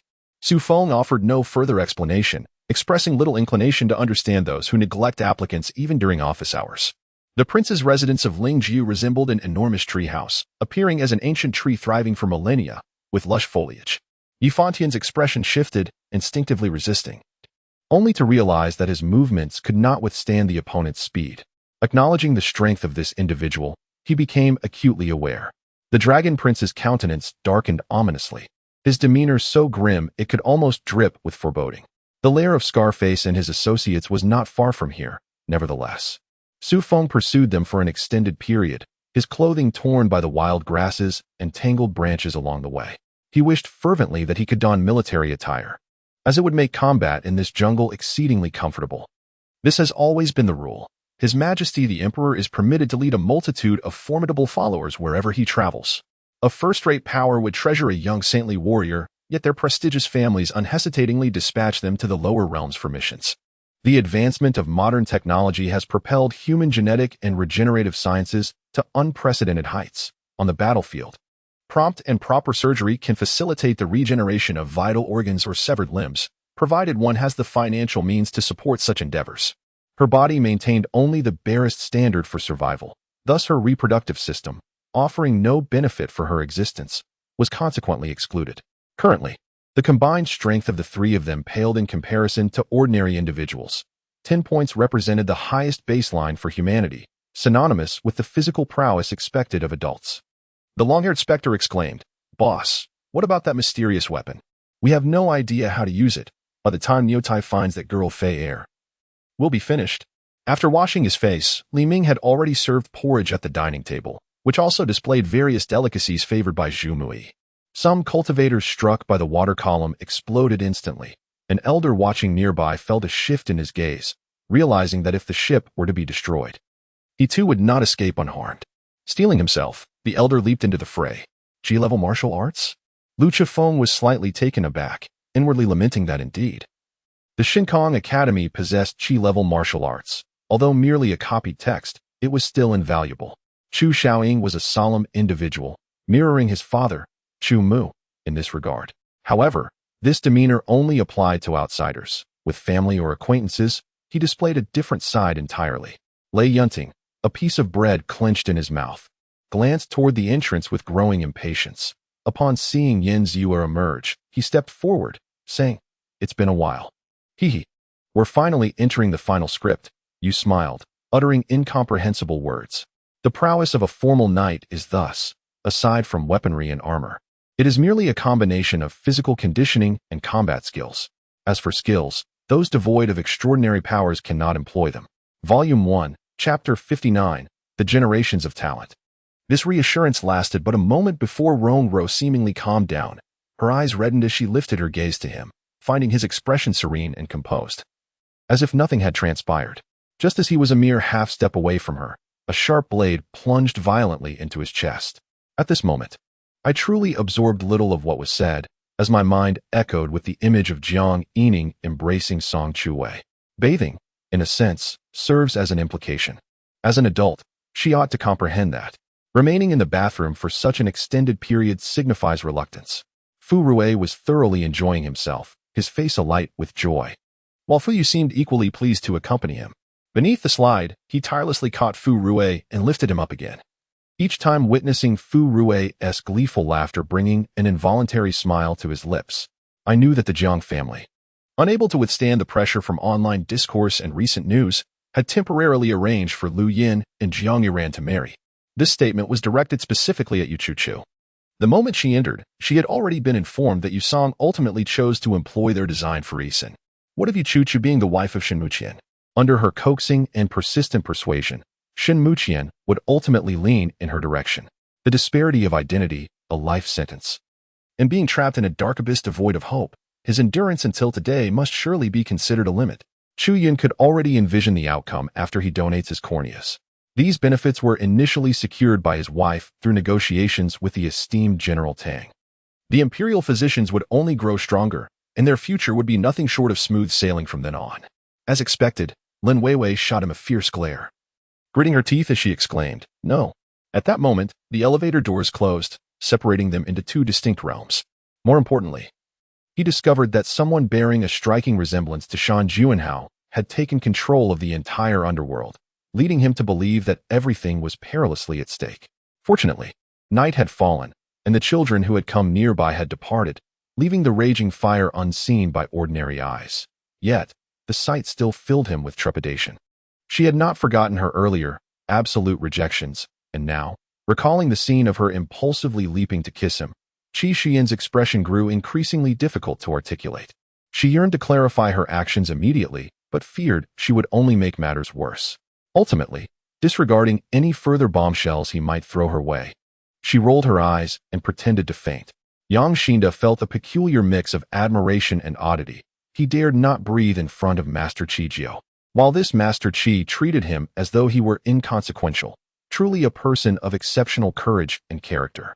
It was precisely because such a place could meet their conditions that the inherent danger for individuals would naturally increase. Xiao Linzi's frustration intensified, and just then, a guard entered to announce that the Holy Martial Emperor summoned him to the palace. Xiao Shuyan offered words of comfort, and with reluctance, Xiao Linzi complied, commanding her to seek out Gu Xianjin, who had just returned to the capital. Despite their breakup, seeing her extend kindness to another man still stirred his heart with pain and jealousy.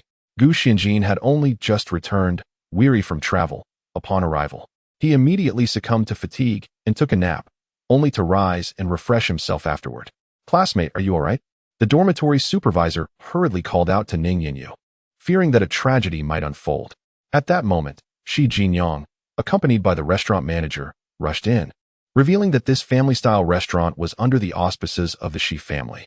Presently, apart from the crown prince and the still young 10th prince, all of the emperor's sons were gathered here, and regardless of their motives, they were well prepared. The Prince of Ping, arriving with his entourage, would certainly not allow her to leave. She could not afford to remain passive or indifferent. However, crossing that formidable chasm now posed no challenge for her. Indeed, it had become hers. Yu pointed towards a few wolves standing not far off. She seemed oblivious to the fact that Cheng Jingzhou's so-called leniency was merely a reflection of his indulgence and affection for her. At that moment, They appeared to be in reverse roles compared to Qi Xingyu.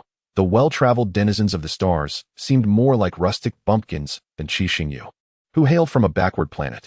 Though such actions are not uncommon in the world of football, to Li Yi, it represented a significant risk, one that could jeopardize a player's career. Thus, the only path left for Wanda Ramos was self-rescue. Achieving a 5-0 victory against Leeds United at Elon Road would signal his salvation. The two did not disturb the operations of the trio ahead, indicating that passage through the water-flowing gorge seemed assured. Given the recent spate of assassination attempts, she had adequately prepared for her outings, ensuring ample personnel to accompany her, and thus harbored no fear. Yet, she pondered whether or not to concern herself with these princes, especially Zhong Jingmingzhen. Should she involve herself with him? Observing her resolute gaze and listening to her decisive words, Jianxun understood that her mind was made up, irrevocably so. She intended to commit regicide, even at the cost of her own life. Those poems by Shinsai, which had remained unseen, were partially recovered by them. As for those well known among the people near Suzhou, they appeared in their entirety before Emperor Longan. Wu Fan immediately called Xin Yonglu, stating that they had tracked the Black Bear and could assist in his capture. As the head of the Galactic Police Bureau, Xin Yonglu had greater resources at her disposal. With a little cooperation, even the Black Bear could find himself cornered. A mischievous smile spread across my face as I remarked, "Then it would be permissible to kiss when no one is around." Initially, I expected the fairy to scold me again, yet she surprisingly nodded slightly in agreement. Wu Fan participated in several interviews with reporters, discussing his post-graduation plans. He expressed his intention to delve deeper into research and learning while also engaging in social development, contributing his modest efforts. Volume 1, Chapter 60, Su Chen returns home. Upon reflecting on this, Yang Xinan involuntarily shuddered, shaking his head and casting aside the myriad memories that flooded his mind. He sat at the edge of the rooftop, legs crossed, quietly gazing down at the nearby playground.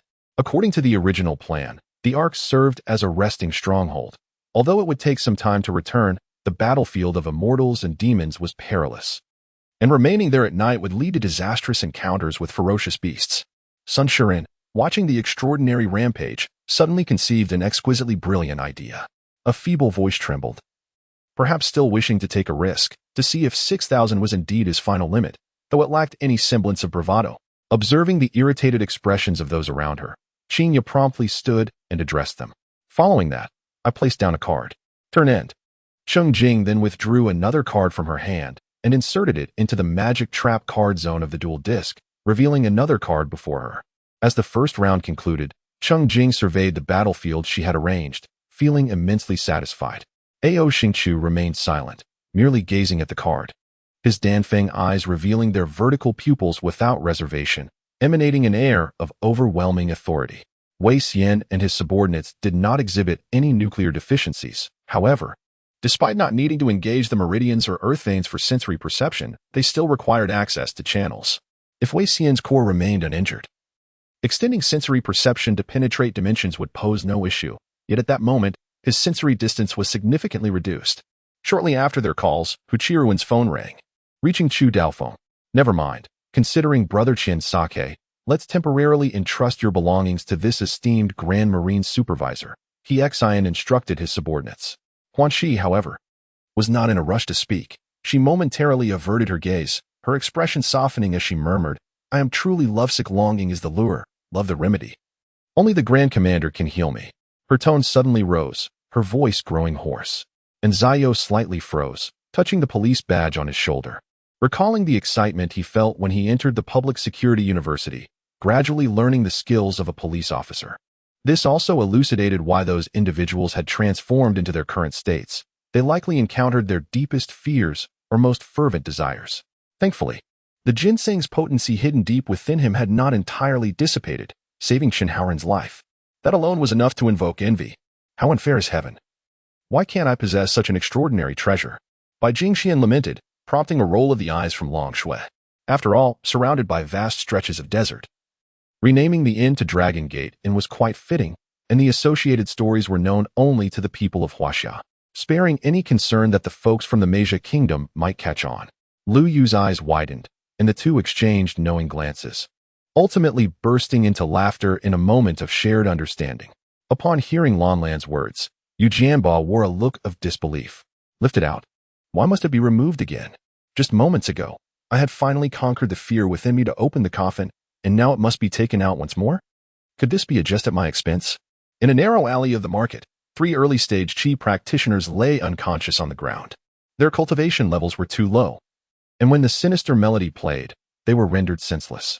Numerous others in the market shared a similar fate. Tian, you claim to have matured. Yet it seems you remain the same child, remarked the second uncle. Summer had arrived swiftly, considering the time. If the crown prince of the Chen kingdom had traveled without obstacles, he should have reached Chidu by now.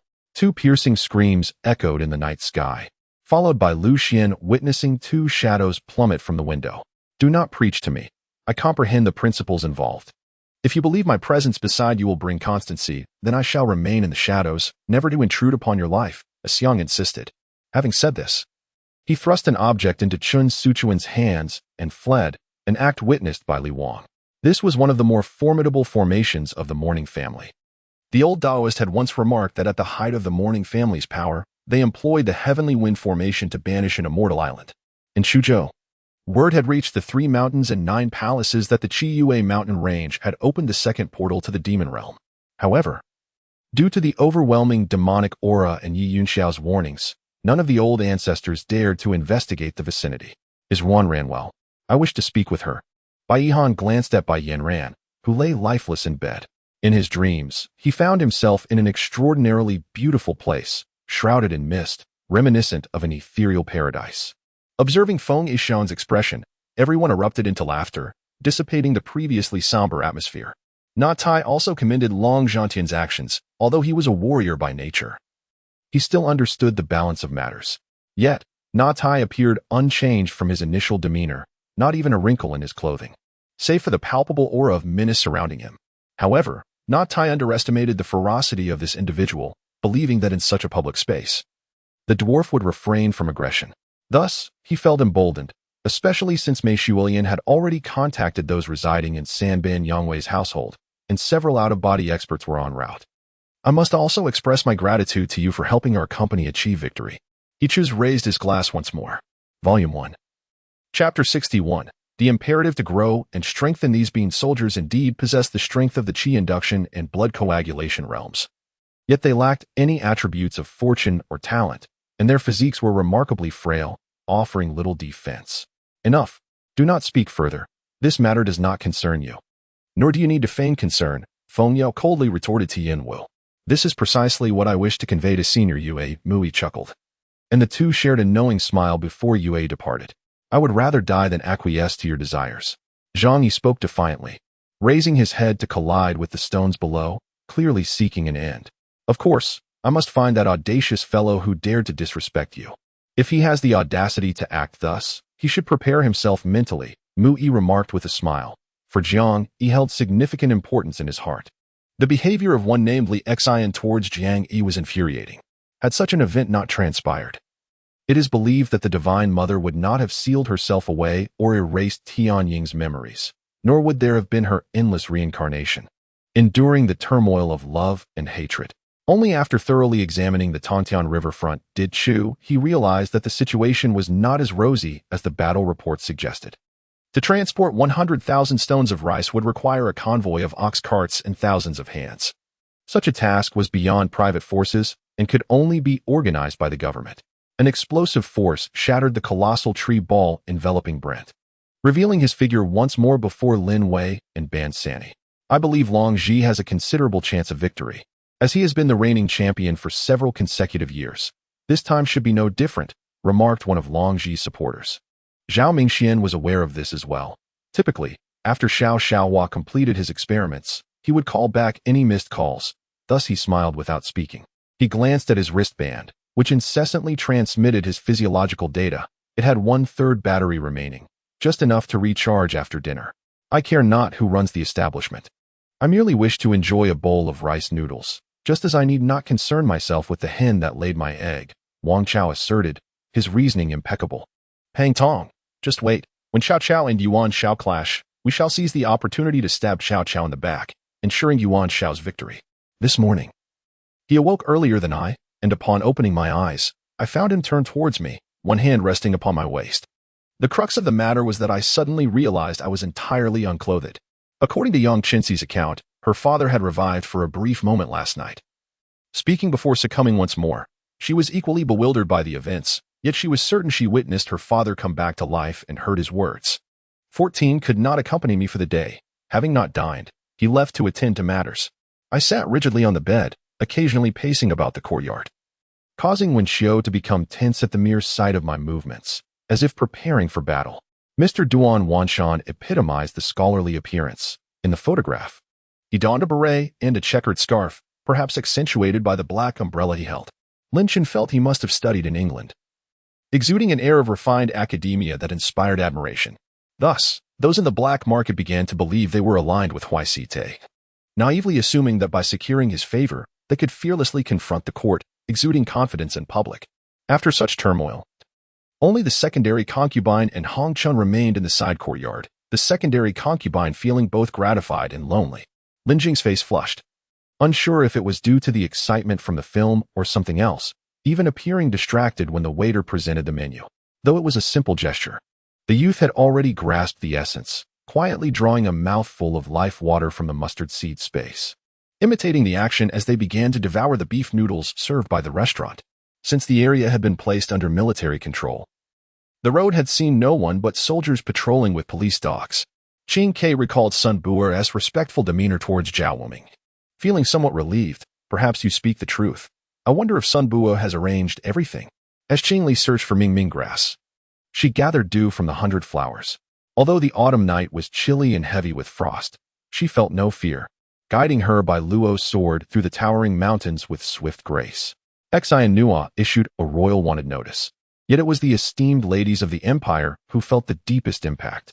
Indeed, Simon is a descendant of a bloodline, albeit one that is tainted and carries mutant genes, rendering him unwelcome among the Western blood clans.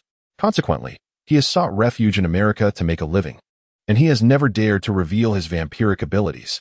Simon is merely an alias. His true surname is Bra. I hail from France and spent several years in Italy before joining the company just a month ago, currently undergoing security training. Enough of the commotion.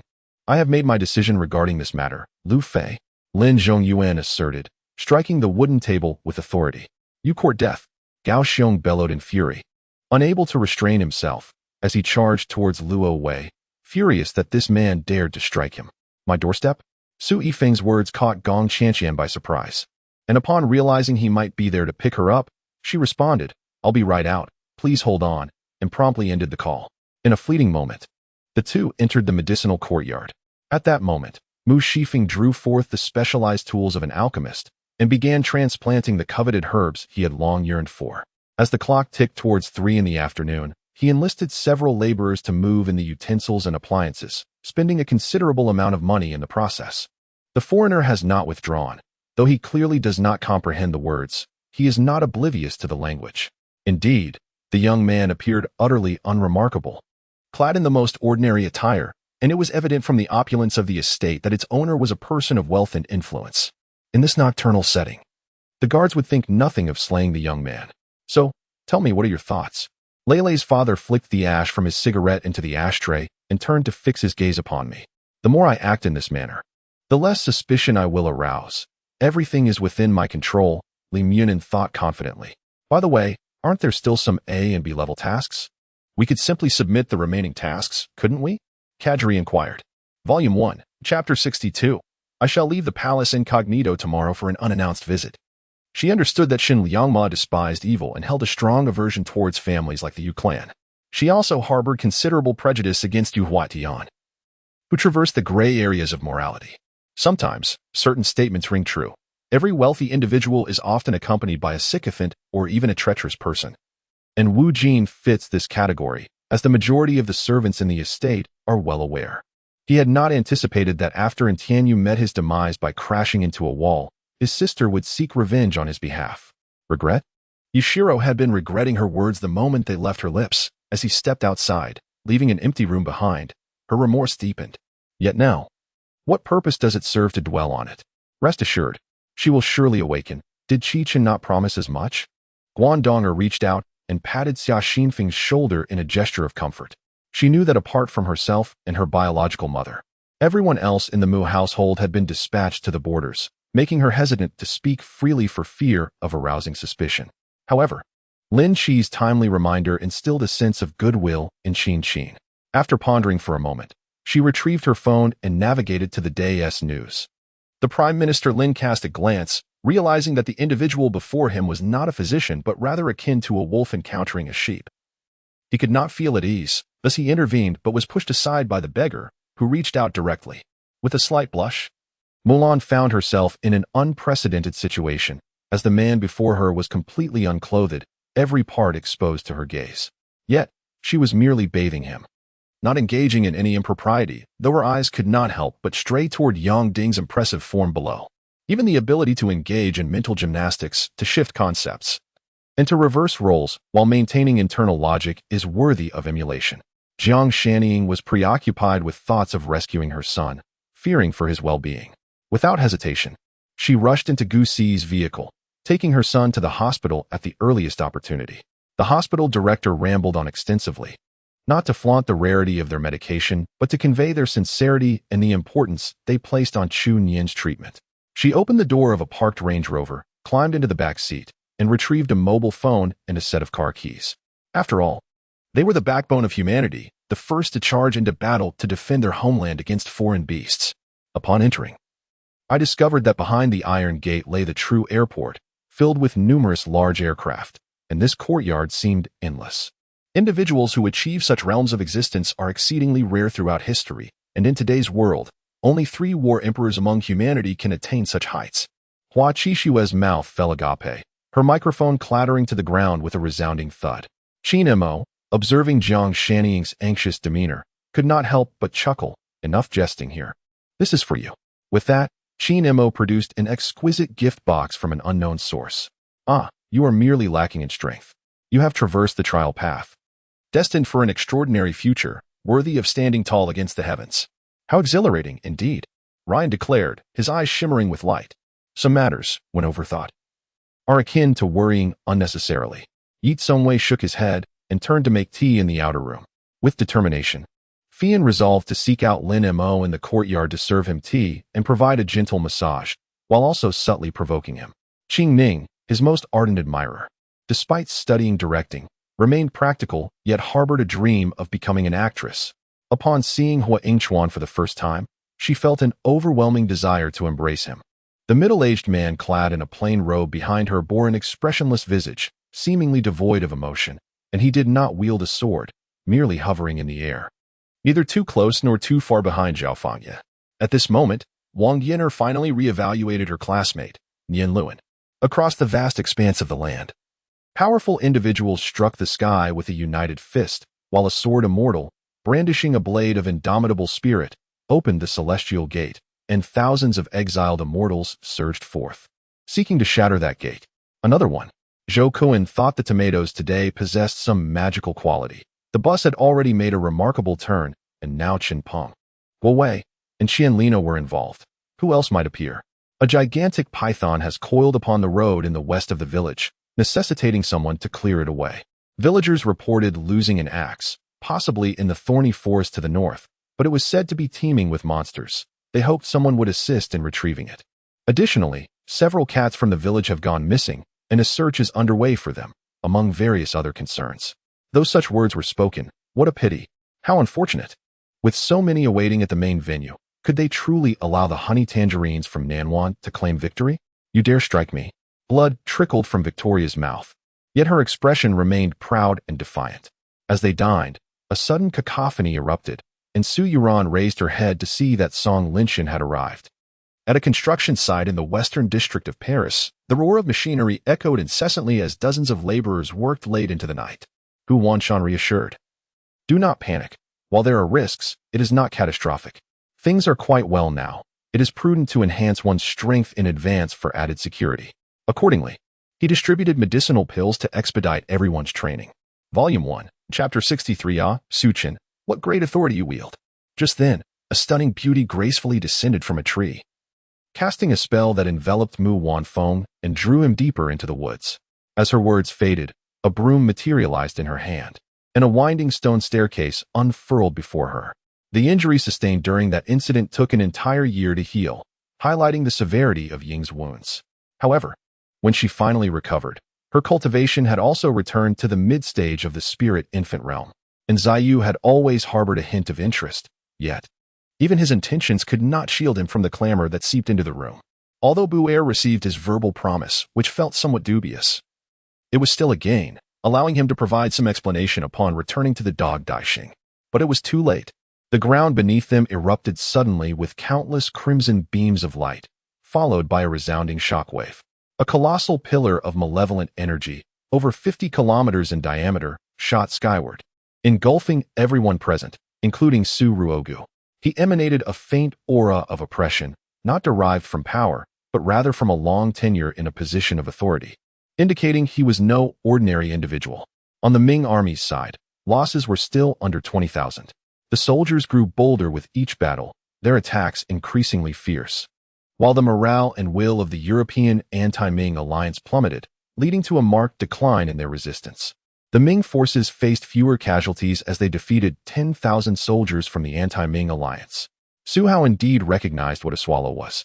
It referred to the formidable warriors trained by the former Soviet Union, comparable to those from the American side. However, post-Cold War, many of these individuals had fallen into disrepute, often resorting to fraud. The situation concerning the heavenly martial sovereign was well understood by Aiyu, Qing Feng, and Feng Chenguzi. They were aware that the goals of the heavenly martial sovereign aligned with their own, to confront the heavenly emperor. Moreover, aside from the somewhat ethereal remains of ancient divine beasts, even the bones of eight-layer realm great demons were rare treasures. Attaining the eight-layer realm meant that these beasts possessed the bloodline power of ancient divine beings, albeit in a much more diluted form. Stealing life essence was the most potent ability of the fallen angels, allowing them to siphon vitality from their foes to enhance their own. Even the holy angels had no means to counter this, as they would only weaken in battle, while the fallen angels grew ever stronger. At this moment, Su Chen was filled with impatience, indifferent to the appearance of his opponent. All he knew was that the young man before him wielded a spear over a meter long, its tip glimmering ominously. Mo Jiao continuously retreated, causing the waves of blood to accumulate. In mere moments, the blood waves reached a staggering 30 layers, containing an extraordinarily alarming amount of energy. He had not anticipated that this madman would play so recklessly with his own life by concealing such a bomb at his waist. With the bomb's potential for devastation, an explosion would reduce this area to rubble, and escape in such a short time was impossible. The Xianli ship, remarkably sturdy, had a flat upper deck while its lower side was sharp as a blade, designed for cutting through waves. The vessel's compartments were divided into 3 sections. The upper front served as the kitchen and water storage, while the lower housed the accompanying soldiers. The middle section contained several rooms. Due to the rain, Chu Xuanyu's hands were muddied by the man's touch, prompting her to withdraw her hand in disgust and inquire, "What are you?"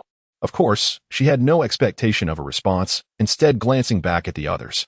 81 beams of blade light surrounded them, vibrating with tremendous force, resembling a massive battle formation. Then, all 81 beams surged forth, slicing through the air in all directions. I am perplexed. What does my secret admiration for Dongfang Xian have to do with that detestable Chan Nemo? Upon reflection, it indeed had some connection. Regret began to settle in. They must have been out of their minds to provoke Lu Xian. Now, he had been invited over, and they found themselves unable to cope. The mountain protection array? Su Tongling furrowed his brow. The scale of this array was daunting, necessitating an immense expenditure of resources. For a time, the Shun group had been known as the Zhang group, with his mother's lifelong efforts obliterated by a man named Zhang San. This endearing behavior could also be a facade to lower one's guard. After meticulously crafting a series of plans, events began to unfold along the predetermined path. Dongfang Zhiming did not disappoint Su Yao's goodwill. He indeed made a move. Yet, to Su Yao's surprise, the first person to push her aside was not Wu Shenghe, but rather Chen Nemo, who had silently protected her. Li Xian, too, saw this as an opportunity to connect with the wealthy elite.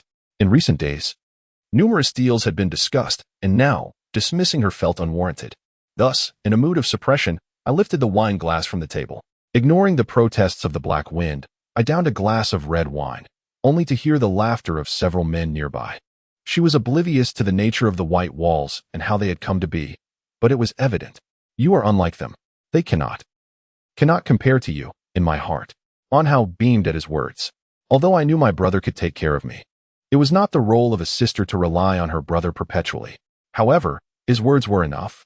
I understood that no one could accompany me to the end. Yet I cherished what he said tonight. Though not very realistic, it was deeply heartwarming. Volume 1, Chapter 64. What on earth does Wu Manyang intend to do? Suddenly, a sharp sound pierced Gu Shen's ears. Instinctively, he furrowed his brow and pressed his Bluetooth. But by the time he tried to listen again, the line had already disconnected. At Taibai Shinhazu, Zhao Yi, upon hearing this, brandished his wolf-toothed club and charged at Yu Pengjiu, who met him with a gun raised. Zhou Bingran sighed, resting his chin on his hand. How could he convince others of his sincerity? The fellow exited the street corner, unaware of Wu Xin's whereabouts and uncertain where to search. After pondering for a moment, he decided to report to Looming Tower first. Light rain drizzled as the night deepened, enveloping the courtyard in silence. Under the cover of darkness, the branches of the trees swayed as if stirred by an unseen wind, and a faint figure, as ephemeral as smoke, flitted away, vanishing into the darkened main hall. Since Yulingo could accompany the Su family to Guanyin Temple for worship on the second day of the second month, it must have been permitted by old Madame Su. At that time, Yao Linger had drugged herself, inciting old Madame Su's fury. Why had the old lady suddenly changed her stance and become amicable? The reasons behind this shift were quite intriguing. Zhou Xiaoling understood the implications of Yichuan's words, but truly did not wish to see Li Qing. Yichuan spoke from the heart. He genuinely hoped that at this moment, Zhou Xiaoling and Zhao Yaya could let go. Even if just for a moment, that would suffice. After the king of Ji attended court the following day, she hastily sent someone to inquire, only to learn that Yu Lingo had lamented about her child being harmed, and had even contacted Lu Yinyang, securing evidence. The old woman she had dispatched to the apothecary was also apprehended by the king of Ji for interrogation. In an instant, the man who had been so cold and distant transformed into a warm and welcoming presence at the mention of Xia Ran and Gu Shen. She felt no need to trouble him, yet inexplicably, Shang Zhanbo insisted on keeping her from leaving, pushing her into the room, only for someone to pursue her moments later, making her unable to escape. Su Zhiwei gazed intently at the figure of the man, lost in thought, deliberately avoiding eye contact with them. Yet the more he avoided, the harder he stared. Another matter was the specially crafted name card. How could one navigate the world without a compelling business card at hand? Other matters could be discussed. But when it came to affairs of the underworld, even the highest authorities must yield to his leadership. As the water gradually engulfed her body, her memories began to resurface. After being captured by Pan Air the previous night, she had already braced herself for the worst, even sinking into despair. At last, the adults began to relax. The further they distanced themselves from the Germans, the more the atmosphere lightened, and a sense of homecoming permeated the carriage. Having just taken a few steps, Elder Meng Qing of the Wengru sect was incredulous as he gazed at a precious herb before him. This herb was none other than the rare washi grass, which was highly sought after in the martial arts realm. The specimen before him was more than 6 times the size of ordinary washi grass and bore crimson fruits. During the plague, he had suppressed it with formidable means, and even employed more powerful tactics to compel many warlords to lay down their arms and cease fighting. Goei shook his head, clarifying to the celestial master, "It is not Tonglu. The general merely slumbers in my province." Li Tian also shook his head. Lin Heguang feigned ignorance, entering the room with his gaze fixed on Zhang Yicheng, first igniting with fury, then shifting to confusion. He pressed the bright orange bullet into the chamber and pulled back the gun's bolt, listening to the distant sound of retreating footsteps. "I see you have nothing to do. How about we catch a movie together?" Zhang Yiji suggested, pulling out 2 movie tickets with a charming smile. The air in the hospital room instantly stiffened. Gao Xiong and Gu Yi turned to stare at Zhang Ning, their faces flushed. "Brother, I'm sorry." Du Dui's pallor deepened as he slumped back into the chair, speaking in a weak yet sincere tone. As the federal army regrouped, Lei Jie led his troops toward the transition point, his intentions unmistakable. Although Yang Yi was immersed in these experiences, he did not close off his senses, thus he understood Qi Feng's words and hurried outside. There, Qi Yin awaited him, guiding Yang Yi to a clean and spacious room, the guest quarters prepared by Qi Shan for visiting elders. Xiaji believed that with several parents joining forces to report Sun Lanhua, there was no way the teacher could continue her work. Upon realizing this, Lei Jie no longer insisted that Rob continuously provide the vitality aura that could enhance mobility and stamina recovery. Instead, he allowed Rob to choose the right moment to utilize the aura. seeing the dark wind rushing toward his apprentice. Xiahou Tianlong quickly discerned its intent and took out his panlong staff to pursue the dark wind, instructing his subordinates to intercept Nianyang. Upon hearing Helina's words, the others scoffed and shot her a glare before departing, unwilling to engage with such a lunatic. When the Dragon King of the South heard this, he too realized the folly of sending an inexperienced nephew to exchange tokens, fearing that Husan would become entangled in the matter, unaware that the old Fox King was entirely ignorant of the situation. Su Jinyan's response took Su Zhongwen by surprise. He assumed she had long forgotten the events of that time. The young male doctor's voice was somewhat hoarse, and his gaze towards Su Jinyan lacked emotion, reflecting the indifference he displayed towards every patient. What does it matter? It's all trivial. Let them say whatever they wish, as long as I can sustain myself. She mused. As she walked, a sense of familiarity washed over her. Indeed, this was the very path she had taken when brought to the consort Zhuang by the guards. Qi Wan and the Black Bear brothers were even more excited, lamenting, "This is all our fault. We lack the ability. Men should fight on the battlefield. Yet we let the princess come to our aid. Pure, his pure, body refining, flame lotus, daringly entering the wolf's den." The elegant and slender swan-like neck was exposed to the air, and the soft morning light filtered through the sheer curtains into the room. If Lin Fengshi were still around, witnessing the state of the national master, he would surely be astounded, for was this not the very person he had schemed against, leading to the emperor's execution?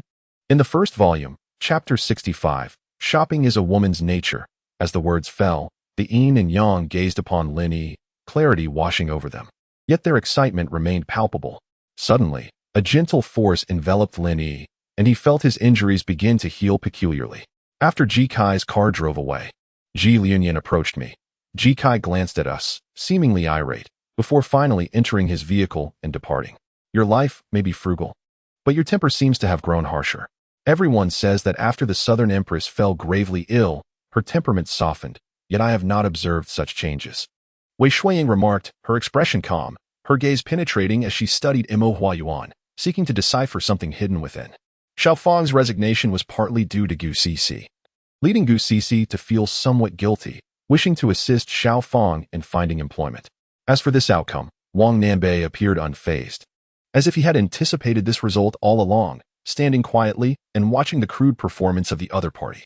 She leaped into the air, her long blade plunging downward, while the figure in black swung his sword to block. Just as her blade was about to meet his, she suddenly retracted her weapon, executing a swift flip in midair, drawing forth the severed limb from her bosom, and, catching the black-clad man off guard, plunged the blade into his left shoulder. Reflecting on the events of the past few days, Wang Nanbei earnestly reviewed the circumstances.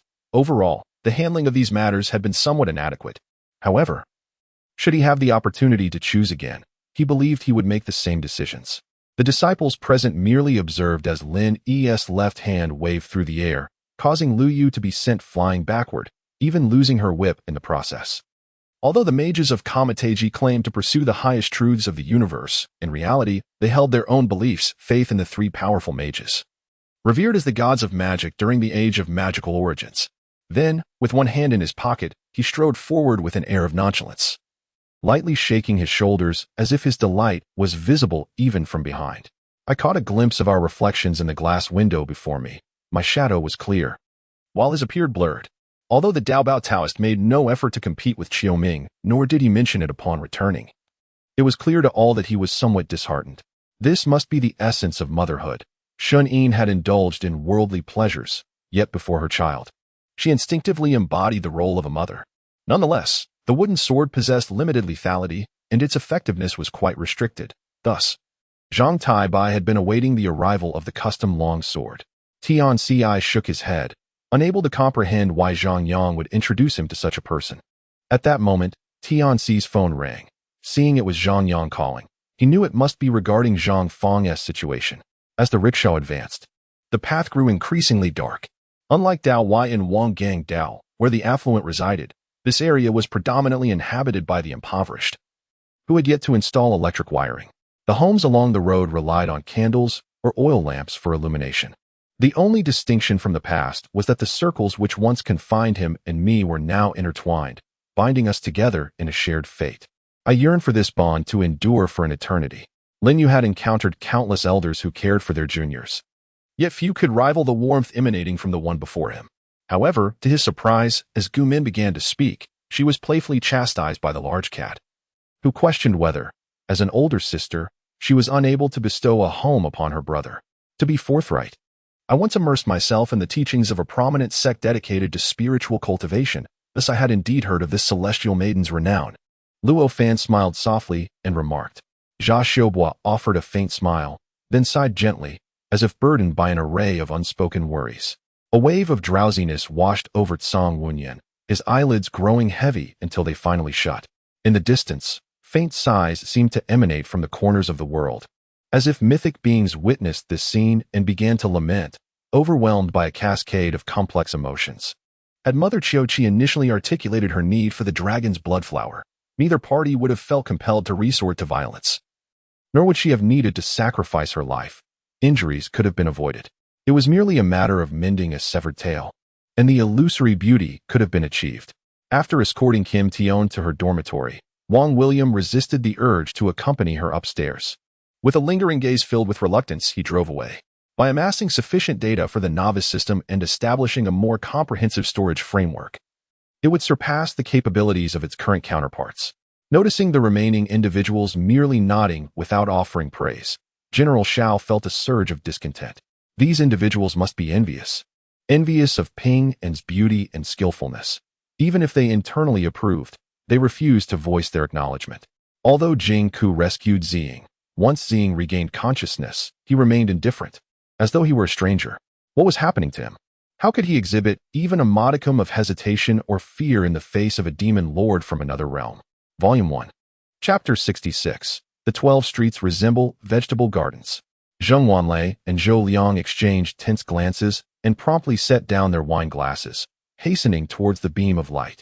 Sir, you know our fish pond receives 2 guests daily, right? These visitors had made reservations, but the neighboring pond suddenly requires a fish fry inspection. Since our pond is quite spacious, why not allow the neighbors to join us today? Cosimo suggested, glancing at Guogua. At this moment, Chen Yunfeng spotted Meng Xingchen. After a brief moment of surprise, an uncontrollable smile spread across his face as he approached her step by step. Xiao Shuha entered the sample data into the computer, awaiting the comparison while grabbing his phone and heading towards the door. From the moment Junyo and his companions initiated their actions until the house exploded, the entire scene was captured by the terrorists on video. Upon viewing the footage, Commander Launching and several leaders erupted in laughter. Forgive the Emperor. A commoner will return shortly. Hao bowed respectfully, producing a pill from his pocket and gesturing for the Emperor to take it before leaping out of the window with remarkable agility. Listening to Fang Shiyao's admonishment, Mu Haoyan felt a deep sense of embarrassment. Fortunately, no one was present to overhear his subordinates, or else it would have been utterly humiliating. Countless explosions erupted, and the figures following Wu Kuang were instantly reduced to mere blood mist by the overwhelming pressure. Meng Xingchen felt perplexed as more and more people surrounded her, kneeling and pleading, leaving her unable to escape and forcing her to seek out Nyonyo. The dawn of hope grew ever brighter, illuminating her very soul. These matters, Ning Moli chose not to elaborate on, nor did she wish to be overly sentimental. As they conversed, the vehicle arrived at the tent area surrounding the Land of Truth. Observing 2 oddly shaped metal boxes racing towards them, several startled magic apprentices dropped their belongings. The incense burned fervently, crackling as it extinguished, releasing wisps of light smoke. In the next moment, a terrifying black smoke enveloped Su Lin, seeping from every pore as he chanted a spell, unleashing a dark beam that transformed into his black primordial spirit. Amidst the dazzling sword light, a shadow of a youth curled on the ground, limbs elongating painfully. The experience was undoubtedly excruciating, even for He, who was adept at concealing his true emotions, as he writhed on the ground like a stray dog, howling in agony. In the chaos, not only the populace but also the disciples in white and other cultivators in the city of Sijio failed to notice that the purple crystal lion was gradually being ensnared. The crowd continued to cry out in distress and fury, following the disciples in a panicked retreat. Left with no choice, she adjusted to a more comfortable sitting position, exposing her thigh for Lin Ai to rest upon. You are courting death. Wu Feng sneered, lunging forward with a palm aimed at Yu Tian's head, intent on delivering a crushing blow. With 100 supreme beings united in purpose, they activated the ancient garment blade. In the depths of Heng Mia's eyes, ancient war scenes flashed vividly, as two celestial beings were utterly severed by the blade, their vitality extinguished, beyond salvation. When the breakthrough proved unattainable, the curse swiftly changed course. Soaring into the heavens. Gradually, a dense black cloud began to gather above Bianjing City, growing larger with the passage of time, as if it were spreading ominously. Wei Xiao was filled with self-loathing and disdain, and as he wept uncontrollably, his heart ached deeply. Coupled with his already troubled mood, his eyes began to redden. Was Yuan Shao incontinent? What could he do if he were not? He was not reckless enough to court disaster. Much like the Chao family. If she were to remain idle and compliant, she could live her life and pursue her studies. Wang Lang was equally unhurried. A sharp pain coursed through his fingertips. The extending metal clung to his nails, viciously growing longer until 10 razor-sharp alloy blades firmly attached themselves to his fingers, reminiscent of the bloody nails of the first Jialuan, yet evidently more resilient.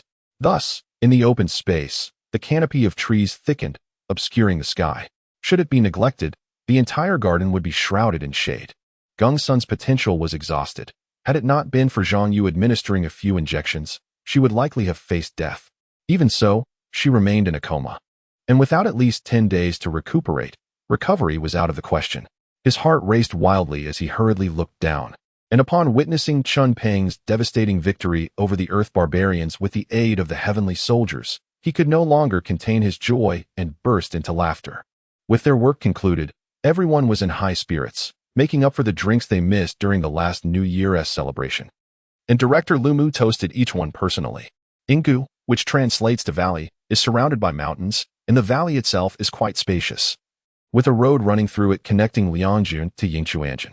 At the rehearsal room's entrance, the red peach K finally revealed a smile that reached her eyes, her gaze passing over Wu Jin and Wei Shi, before she stepped inside without a glance back. Seizing the opportunity while Hong Mao was distracted, Wu Jin leaned towards the driver's seat, and Wei Shi restrained the young man, lowering his head and adjusting the rearview mirror to obscure the view from the back seat. Just as Yi Lai finished asking a question, he suddenly turned to look at the 9 monks nearby, seemingly astonished. Unsure of why the Jiuyu Buddha was present in this place. This year's grand competition held a unique intrigue, Huang Tianxing remarked with a smile, wiping the grease from his mouth. Zhang Wantian securely locked his car and, without casting a glance at the bald man, was about to pass by when the bald man abruptly reached out to obstruct his path. Kai Mao, witnessing his life-saving talisman falter against Li Chen's powerful fist, was struck with astonishment. Subsequently, Zhang Xian hurriedly removed her coat and draped it over Cheng-Ying, pulling her towards her room. Yi Shi-san, clad in a blue overcoat, stood tall at nearly 1.80 meters, his thick, flowing hair grazing his ears, as he made his way to Chongling Mountain to apprentice at the Wanfa sect. The life crystal, a rare treasure birthed solely by the Wood clan, is a manifestation of their most primal life force, capable of aiding a person in transcending their limits and providing immense vitality. Volume 1, Chapter 67, You Shall Not Prevent Me From Seeing. I shall see regardless. However, Suyang University is the foremost institution in Yanhai City, renowned throughout Huaxia as one of the top universities. The bald man, Brother Leopard, was fervently hoping to earn Lin Yu's forgiveness before Feng Silai arrived, fearing he might not see the dawn of the next day. The enticing aroma of fish gradually wafted from the bamboo pot, while the statue of Avalokitesvara in the temple, with its eyes gently closed, seemed to disapprove of the fish scent, pondering why the Kaishan temple and the Yulao temple thrived in incense while it languished in solitude. Do not be sorrowful. I promise that upon completing this task, not only will you be free to leave, but you may also achieve great success in Earth Village or with Longxi. Longxi has a keen eye for people, and after spending these few days together, he believes Huizi is quite a commendable individual. Zhang Yang glanced towards the corridor, noting that no guests were watching him, then twisted the doorknob to enter his office with an angry stride. The Qian beast pondered carefully, realizing that the glimmer in Prince Yu's eyes indeed conveyed that sentiment. Upon reaching the bed, he noticed the man sleeping soundly, mouth agape, with a blue glowing jade pendant resting beside him. The fluffy creature stealthily approached the pillow, observing the man with wide eyes, seemingly waiting to confirm whether he was truly asleep. In the upcoming days, he aimed to elevate his fame to unprecedented heights, inspiring admiration across the globe. After Tang Luo and Bai Feifei departed, Li Weixin lightly tapped his fingers on the desk, squinting thoughtfully. If it weren't for the no-smoking policy on the airplane, he would have lit a cigarette. Indistinguishable from the ruffians outside. She had been harmed by Wu Tieju's son at that time. My father wasn't as confused as he is now and refused to live with her, sending her to Wu Tieju's home instead. This item must be exceedingly rare. Had it not been for Wu Jio's mother and sister, Lin Jun would never have utilized a longevity fruit for medicinal purposes, especially with the addition of significant divine power. Observing that his royal authority had no effect on the opponent, Elder He revealed a flicker of emotion. Feeling the change in his brother, Wu Di nonchalantly crossed his legs. Though his face betrayed his impatience, Zhanbu remained composed, noticing that the dream weaver offered no resistance. Thus, he refrained from using the magic tiger and directly began to unfasten the dream weaver's clothing, who, seeming equally eager, reciprocated by attempting to remove Zhanbu's garments. Upon exiting the shop, I was drenched in sweat. After purchasing 2 sets of sportswear and a backpack for Gupiampian, I finally made my way home. Wait, young master. I can go alone. Recalling Wu Di's special instructions, Su Huo'er suddenly grasped something and spoke up to stop him. Sir, have you forgotten something? In the room, Mu Qin was crouched in the corner, preparing to unplug the vacuum cleaner. Hearing the door, she curiously asked Kato, who had returned. At your command. Yu Longqing took the token, turned, and swiftly drew his sword, plunging it into the dragon god's back. Of course, even if the station troops were few, they were still considerable compared to a large army. While a 10,000-strong force might not seem vast, at least there would be hundreds, reaching a level 10 times that of Li Lingyi. Moreover, they were on the defensive, not the offensive. What do I know? Huang Yun retorted. Why did she still inquire? Did she not already understand? She was stalling for time, yet this place was a treacherous cliff, an absolute dead end. Who would come to rescue her? Delaying would only lead to death. A scholar was collecting herbs and dew in the mountains, each movement harmonizing with nature, seamlessly merging with the surrounding landscape, as if born to do so. Indeed, North Star Shi and the Grand Elder of the Witch Xian Kingdom discussed the term demigod, which she had conveyed. She should possess knowledge of divine matters, and she wished to learn more. Manager Liu was taken aback when Gui Bao requested 10 golden condensation pills, though his surprise quickly faded, ultimately settling on 5, resulting in a substantial profit for the Earth Blessing Shop during this venture. The matter of the deification was clouded in mystery, leaving the sages perplexed about its cause and effect. Yet, at this moment, Hong Yun underwent reincarnation, indicating that the deification was closely tied to him. The union of yin and yang embodies the ultimate truth of heaven and earth. And with the support of the Buddha of Joy and the lineage of the Buddhist Gate, numerous demons and monsters flocked to join forces in the primordial wilderness. Ouch! Knight Lev felt a splitting headache, as if he had endured a terrible nightmare, a dark, harrowing nightmare where he seemed to have been captured by that old fool from Locke County. Gasping for breath, he opened his eyes to find himself bound and struggling atop a horse. Are you all right? Li Lingyi asked, lifting up Ani, who was dressed casually, wiping the sweat from her forehead. Some human peasants were still transporting timber upon seeing the sudden appearance of foreign races. They dropped their loads in fright and scurried back to their territories, fully aware that the next event would undoubtedly be the ignition ceremony. Yuhang University is indeed commendable, however. It has yet to establish a music academy. May I inquire about your reasoning? Teacher Zhao asked. One can only exhibit their prowess in the most unadorned manner to impress Li Hao, and the desired effect has been achieved. Henceforth, Li Hao will undoubtedly be utterly devoted. You need not worry about that. Everything that should be purchased will be bought, and what should be rented will be rented, as the situation remains the same whether in the city or the county. Now, almost all visible scars on his body have vanished, leaving only remnants of previous bloodstains.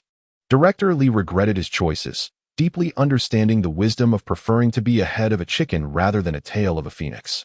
In the steel mill, Director Li wielded significant authority, but in the first machine department, there were too many high-ranking officials, leading to numerous constraints. Yet he also felt a sense of gratitude towards Liu Bang for his benevolence, providing him with food when he was starving and clothing when he was bare. How could he betray such kindness? He envisioned himself reaching the pinnacle of screenwriting, gazing down at the world, boasting before his sister, father, and teachers, unable to suppress the upward curve of his lips. The power to obliterate time and space. If both tangible and intangible matter were destroyed, would time and space not cease to exist? After all, time and space rely on material existence. Li Sun was taken aback, then replied, The fluffy creature held in her arms also wore a displeased expression, struggling to leap from her embrace and scampering to Lu Shaoxi's feet, affectionately rubbing against him. Volume 1. Chapter 68. This wretched thing has made me curse. Upon hearing Gao Xing's words, not only Professor Chen but also Shui Liang, Hu Ba Yi, and Hao Aigua all exclaimed in astonishment. After hearing Bixia's words, the monkey nodded and said, "Indeed, the war ancestor once stated that this world is imbued with spirit. When faced with peril, various phenomena and opportunities arise for self-preservation." Anders organized the herbs and instructed the team to set off. They traveled south for half a day and arrived at the entrance of the Wind Sound Valley marked on the map. Wang Tianming could no longer withstand the biting cold. Within moments, frost had formed on his lips and hair. In other words, they made a trip to Shuangchuan town without spending a penny.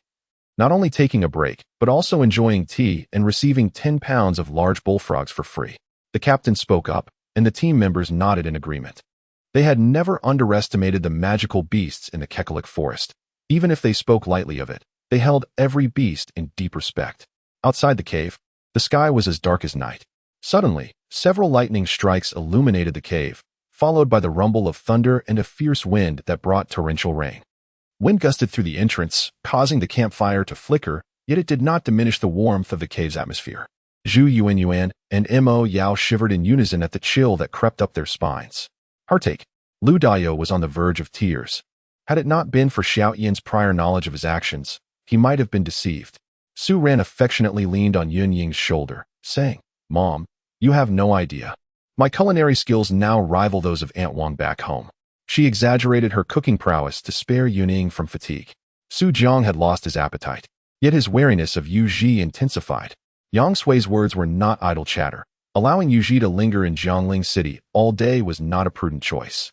The conversation left Song Xiangxi puzzled, but the shopkeeper seemed unwilling to elaborate further, causing her brows to furrow. Could it be that he was alluding to these individuals' backgrounds? This realization made her acutely aware of the void in her life that she desperately sought to fill, though she soon discovered that reclaiming it was no easy task. Perhaps even more challenging than the dilemmas at work. Prior to returning to her homeland, she could hardly fathom that one day there would be so many who cherished her son. Perhaps it was truly divine favor that rendered her life complete. After practicing for over 20 days with her senior brothers and sisters, Jing Yuanshan and Li Lei, who had attained the nascent soul and golden core stages, she finally etched the second path mark with great difficulty. The process of carving this mark was arduous. The 6 of them took turns teaching for over half a month, which allowed Xingyu to gain some insights and subsequently carve this mark. In the following days, Song Xiangxi chose a moment to go out with Song Lianqing during the day, using the ox cart from the Song Aichang family. She made the excuse of needing to buy something for Grandpa Song, thus preventing others from suspecting anything. 20 minutes later, Lu Shan received a phone call. A police officer reported that near the wholesale market, a young man without a coat had flagged down a patrol car, claiming he had been robbed, and the robber nearly killed him. After observing for several days, she noticed that when a certain internet CAF had particularly poor business that day, she stealthily slipped into the men's restroom, wrote down her QQ number, and quickly departed. Lu Tianming and Chun Lao were taken aback, for they had previously been unaware that Chu Chan possessed a storage ring. "Apologies, it's a bit late. Do you still wish to return to the Lan family?" Ling Mofeng sat down beside her, his handsome face filled with remorse. If he delayed even a moment longer, by the time Song Qingyun felt she had found evidence and reported it to the authorities, it would be too late.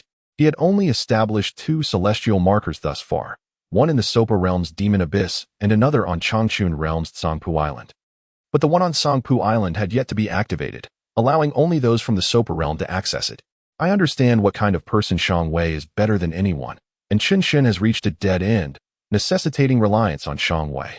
Jin Yu and Mo Yu exchanged glances, uncertain about the origins of this suddenly appeared younger brother, who commanded such respect from the Major General.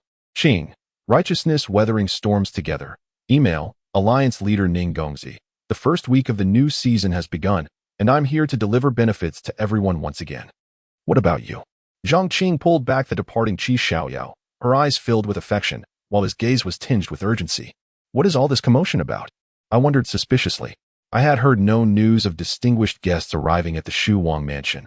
Why was there such a ruckus in the dead of night? When Sheng Aman came online, it was already past 9 in the morning. Upon seeing the private message from the alliance's chancellor, Sheng Zhuge, he was not surprised that their side's actions had leaked.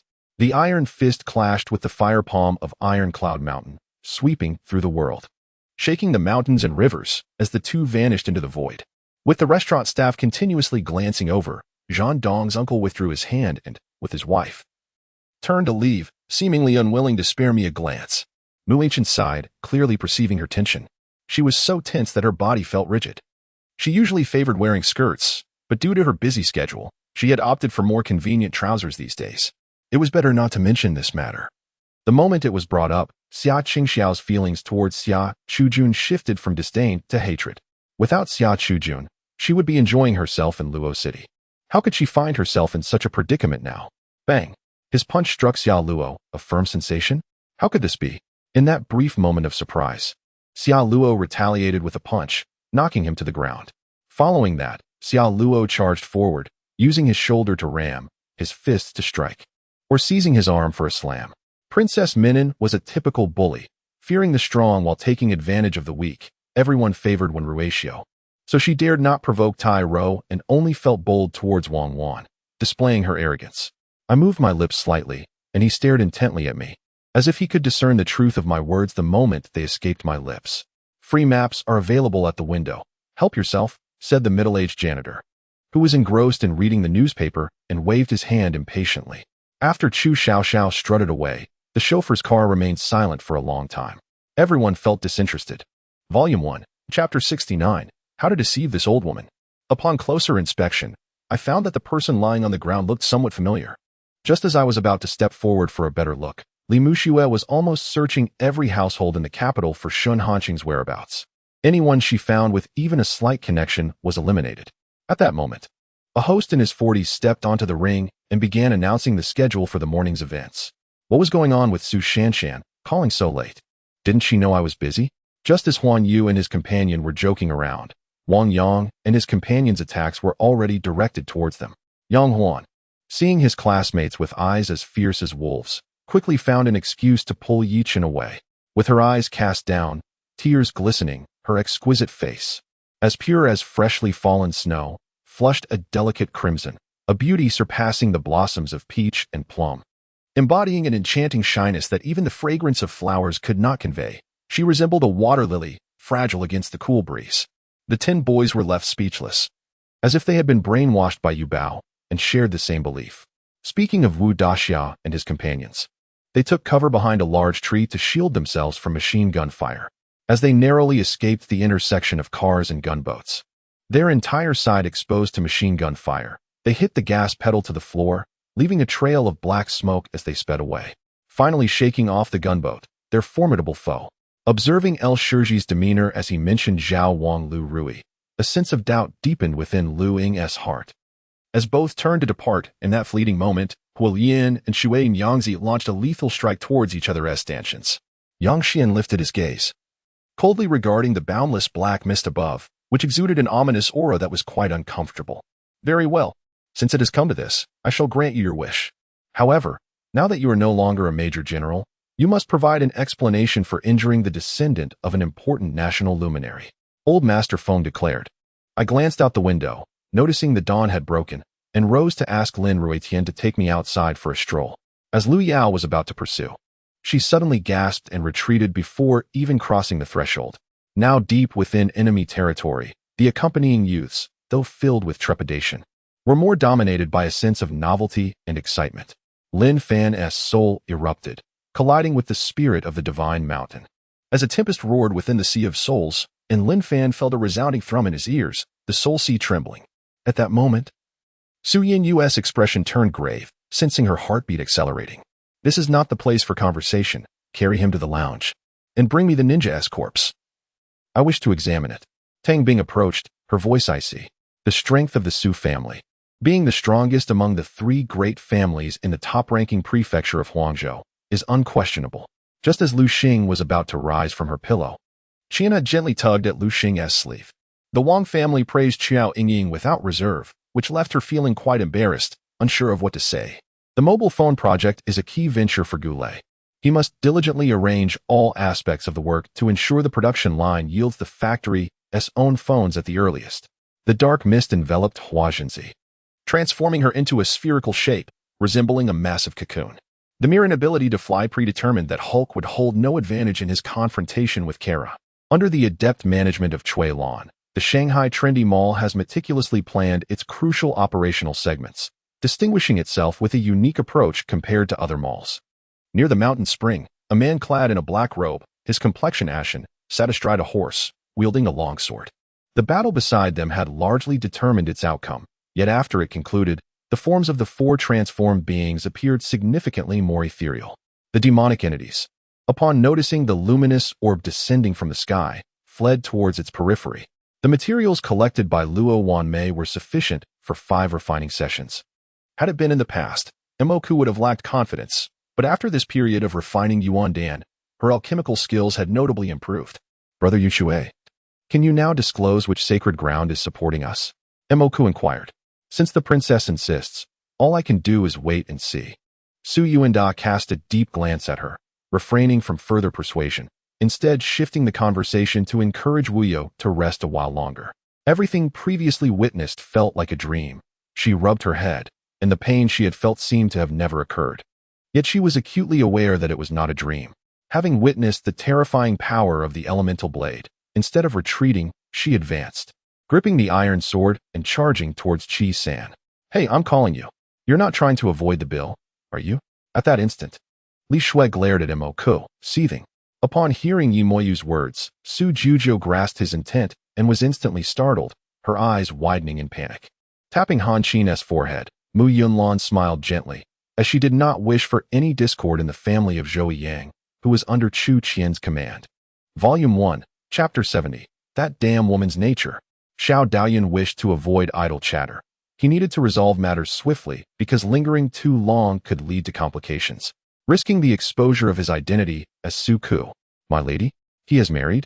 Xing inquired, recalling that not long ago, Wu Taifei had come to ask about marrying her cousin to him, and even requested a betrothal.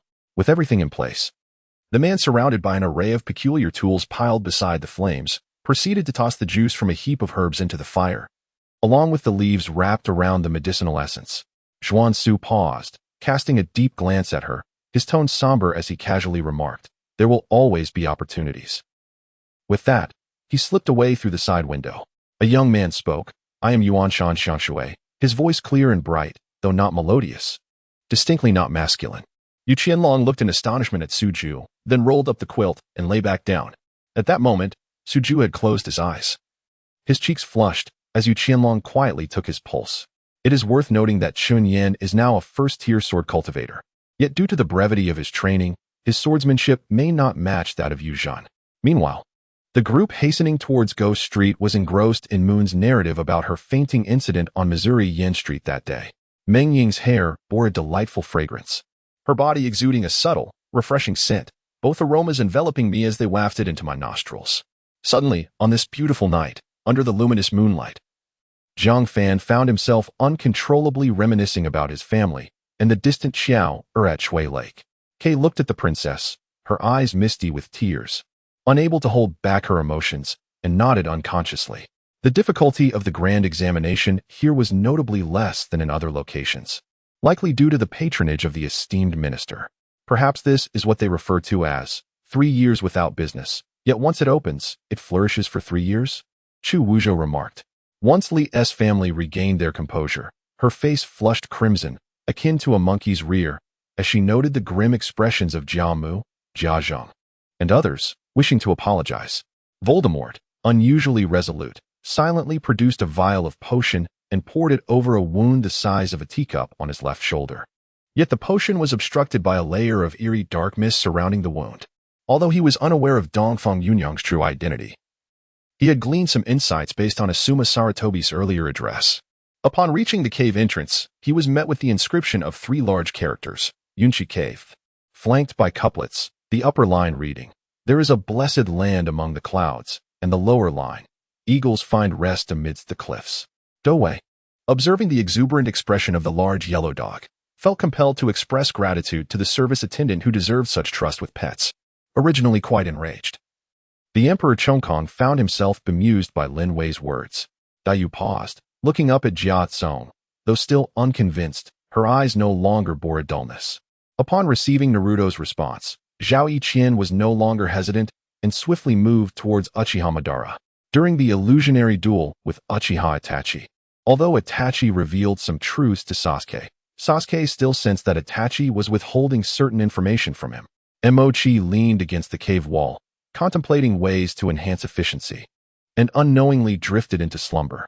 He was indeed quite impoverished, with only a mere 20 to 30,000 prime spirit stones remaining in his spatial ring. Conversely, he possessed a greater quantity of magic crystals, having looted the entire fortune of a certain demonic ancestor. Yet the exchange rate between magic crystals and spirit stones differed by nearly half, as one piece of magic crystal could only be exchanged for half a piece of the same quality spirit stone on the island, for a prolonged period.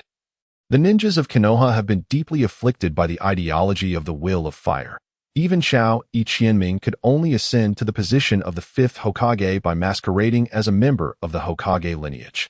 Consequently, upon the birth of the four chosen ones, the Hyuga, Nara, Yamanaka, and even Tian's family have frantically distributed red envelopes at the Research Institute's entrance, sharing their excitement and joy with the villagers. The tides have turned, and now it is finally the turn of the Akimichi clan to display their wealth, preparing to revel in their fortune. It remains unclear whether it was intentional or not, but during this offensive, McDias made a passing error, causing the Pistons wing player, Delfino from Argentina, to mishandle the ball, stepping out of bounds. I merely apologized for my past impulsive actions. If you harbor discontent regarding the cooperation between our two nations, feel free to voice your grievances to your Mizukichi. However, should you wish to instigate a conflict, we of Konoha are more than willing to engage. Zhao Yiqianming's expression gradually turned colder as he spoke with a somber tone. That fleeting glance, though momentary, felt perilous to him, akin to having survived a calamity. What does this imply? Could it be that Li Hua has arranged for some informant to track someone, prompting us to seek out this informant and relay their words to us? Or does this statement conceal a deeper meaning? Just as Fan Jianqiang concluded his remark, a mech warrior was sent flying by Han Kai Xingrue's strike. Then you shall prepare at Mount Song for the next few days. The courtyard where you used to reside is still reserved for you. You may continue to stay there. I must first make a trip to the foot of the mountain, Guanzhong remarked. Chen Li employed the art of invisibility, bypassing the need for gradual movement, and soared directly towards the destination indicated by the princess. Volume 1. Chapter 71. 4 words, delicious and tempting. As he gazed at Wu Tianqi, their eyes met, and Yang Chao could distinctly sense a provocation emanating from the exchange. Sighing, Jiang Jingrui lamented that it was too late to say anything. The imperial decree had been issued. Even knowing the ill-tempered nature of the Duke of Su, there was no recourse for annulment. Initially, he believed the heir to the county prince wore a look of profound regret. Dian Wei's unparalleled skill lies in his role as a guardian, enabling him to designate a specific individual as his protection target. Any actions aimed at safeguarding will be augmented, and in times of peril, his combat abilities will further intensify. However, due to the nature of routine contests, it is impossible to genuinely unleash lethal force. Thus his limits remain untested. She was unaware of the whereabouts of Xiao Fengting's estate in Barcelona. Today, the plane merely paused in Barcelona for a day before departing for another country that evening, making it impossible to dine with Xiao Fengting. Laughter echoed raucously within the hall, exuding an air of unrestrained arrogance. Shinryu lowered his head, concealing his thoughts from prying eyes. After settling the bill, Yenryu led the group to the parking lot. Luo Nanshu, seated in the passenger seat, appeared preoccupied. Yenryu had originally intended to take her out for a leisurely escape, but their unexpected encounter with Fu Tingyuan was indeed unfortunate. Hebai realized that Lu Bu had previously served under the former governor of Bingzhou, Zhang Yi. At that time, he had just pledged his allegiance and had yet to earn Zhang Yi's trust before the latter met his demise in battle. It was under Zhang Yi's command that Lu Bu became acquainted with Zhang Yi's relatives, Zhang Yang and Zhang Liao. Sang Nuo furrowed his brow, his expression darkening as he donned his coat, locked the car, and set out to find her. Engaging in casual conversation with my family, I gradually succumbed to the afternoon's drowsiness. Yet, in a moment of haze, I perceived a brilliant yellow blade slicing through the air toward my neck, compelling me to instinctively retreat. Regarding this apparent masquerade, Naya asserted that this was a necessity dictated by the principle that the most formidable of psychics are of paper grade. A middle-aged man dressed in light gray approached us slowly, his hands shackled by the prison guards. He advanced towards us with a somewhat pallid expression. Yet his eyes retained the sharpness I remembered. Of course, if an entire city's worth of monsters descended upon us, the 5 of us might not be able to eradicate them even after 3 days and nights of combat. Chen Yu and the burly man, Zhang Yi, faced each other, embodying the adage, the enemy does not move, so I do not move. If the enemy stirs, I will act first. The atmosphere was stifling, rendering Du Wan and her companions breathless. Shu Qing had no intention of knocking. Instead, she circumnavigated the courtyard along the Qing River, patting her pocket only to realize in haste that she had forgotten the key to Yongchun Pavilion. However, she had compelling reasons to enter, and the urgency was palpable. Mr. Brown, what brings you here? Gu Yunyun's gaze was devoid of apprehension or tension, exuding a cool demeanor. Very well, let us proceed. Our group navigated along the shadowy roadside, Hua Wu casting a glance back at me before veering down a corner towards a KTV establishment. Why won't you speak? How much longer will you feign silence? Is it that I have been too kind to you, to the extent that you refuse to speak the truth at this juncture? The anger in Xiao Hanyin's tone was unmistakable. Zhao's eyes widened in disbelief as the old man with the snowy beard brandished his meticulously concealed, three-refined dagger, his goatee curling upward as he blew upon the blade. In an instant, the dagger shed its disguise, revealing its true form. Just as the man finished speaking, another individual soared forth, dressed peculiarly, exposing a muscular upper body. Upon further contemplation, Jin Yu discerned the flavors within, though they were faint and elusive.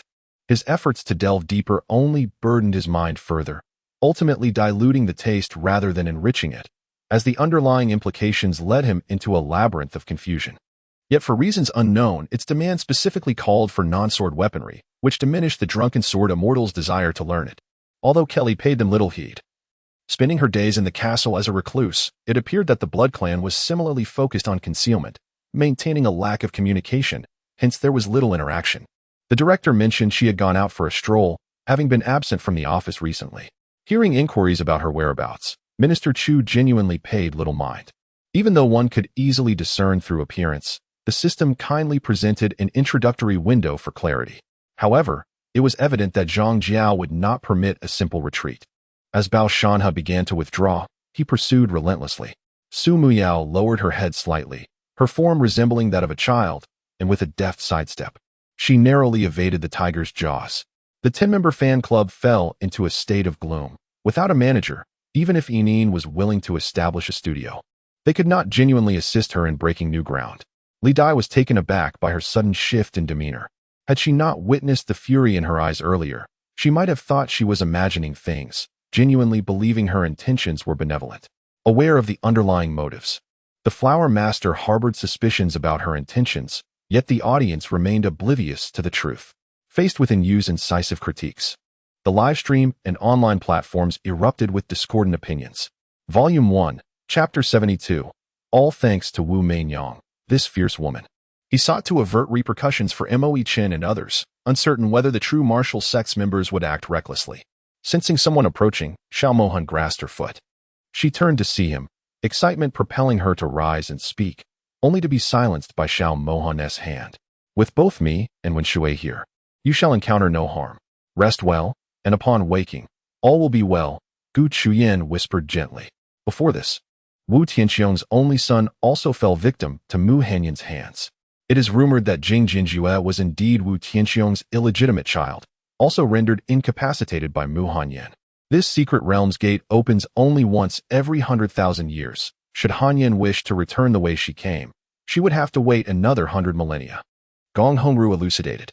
In matters such as these, Aya's discernment surpassed He Xiong significantly. Without needing to sift through much, she plucked a curved blade from the collection. Upon drawing it, the blade gleamed ominously, sharp and menacing, prompting Ayu to smile, a hint of pride gracing her features. Shen advised her to rest, but Xiaowen firmly opposed, only relenting when she knelt at noon, swaying as Lu Peigu helped her back. Liao Pu babbled about Liao Zhang's scandalous affairs, claiming Lu Weian would pay to settle matters, ultimately revealing that it was not out of kindness, but rather a desire to avoid trouble. When winter arrived, the room was warmed by a charcoal stove, which was tolerable, but the incessant autumn rains were most dreaded. I have always been curious about the true form of Morpheus. Could you perhaps transform just once? Unconsciously, Eileen's tone carried a hint of coaxing as she addressed Morpheus. These were two swirling azure tornadoes, his speed of attack rivaling the phantom strikes of the solitary cloud's blade. Xiao Xue instinctively drew her weapon in response, but felt the demon blade slip from her control. Its power diminished. From the brief exchange between the two abyssal demon generals, significant information could be gleaned. Primarily, the mid-level officers of the Abyss clan were quite vocal in their grievances regarding the tactical decisions made by the three great leaders. Blood surged forth. A severed neck gushed crimson as one fell back, the spattering blood splashing onto the solitary cloud's face, rendering him a terrifying figure. As though he had just emerged from a bloodbath, akin to Ashura, Zhuge Lin seemed to realize the terrifying nature of the ninth heavenly thunder in an instant. He focused, the explosive power of the transformed Divine King body beginning to manifest. If Geng Tian still did not understand that Su Chen was his kindred spirit by now, he would have wasted his entire existence. Lady Tsunade, let Orochimaru remain here for the time being. Some tasks only he can accomplish, Uchiha Itachi stated. What tasks? We still require him, Tsunade replied. Following Lu Biaoga, the solitary cloud discovered that this place resembled a labyrinth. Numerous tomb chambers flanked the passage, each housing distinct coffins, with a few werewolf statues guarding the entrances, their numbers varying. Several villagers bore cuts on their arms, and as they bled, one of them kicked Lu Yi in the chest. Dihu nodded, saying, "Young master, this Phoenix Business Club is the old master's territory. Now that you have arrived in the Magic City, it will certainly fall under your management." Though Zhong Yi spoke of martial prowess, what he truly referred to were the methods of cultivation, specifically the 9 turns chaotic decision. This punch was nothing short of cataclysmic, tearing through space itself, and alarmingly, 9 spectral figures appeared behind him. The Qinyuan Hunyuan gong shielded him, piercing through the true energy wall and into his body. The tip of the long sword would not penetrate more than half a point into flesh. They crawled out of the pit, outside of which they beheld the astonished Xiao Sanlang, who had absorbed the divine technique of the golden threaded garment. With the golden gate no longer obstructing their view, the old pope noticed Zhong Yi. And Zhong Yi recognized the old pope as well. She had donned a bridal gown, and her intended was none other than Sang Yu. Cheng Yitian, flustered with concern, forgot the crucial element, pulling Yunshan up from the ground with considerable force. Although the two sword styles were identical, at that moment, Zhao Yun's hands grew numb. Even with the same strike, it was enough to send Zhao Yun's spear flying. Faced with Su Chu's fierce slash, Zhao Yun furrowed his brow, gritting his silver teeth, gripping his long spear tightly, and swept it horizontally towards Su Chu's blade. At that moment, everyone focused their attention on Han Lang, who had been struck by the heavenly Dao's imprint. Such a powerful attack might even slay a second-layer Dao ancestor, leaving them uncertain if Han Lang could withstand it or if he still lived. Hua Juowu was infuriated to the brink of madness. However, when Hua Yiyang commanded him to step down, he had no choice but to comply, glaring fiercely at Yunshan before departing. Yunshan remained calm, kneeling with a clear gaze, unflustered and unafraid. "Father Knights, what troubles you?" A disciple noticed the pastor abruptly halting his prayers and inquired with curiosity, since he refused to sit idly. If he wished to survive, he had no choice but to fight back fiercely. "Why run? You aren't a man-eating tigress. What is there to fear?" Yi Xiu smiled faintly. If struck by that punch, one would not die but be left severely injured. The Dragon King of the East Sea felt his heart nearly shatter from fear. With the referee's announcement, aside from Su Chen, Su Wudao, Qin Wuxiang, and Mo Chenxi, the 4 finalists of the preliminary round, every contestant gathered in order around the massive stone tablet.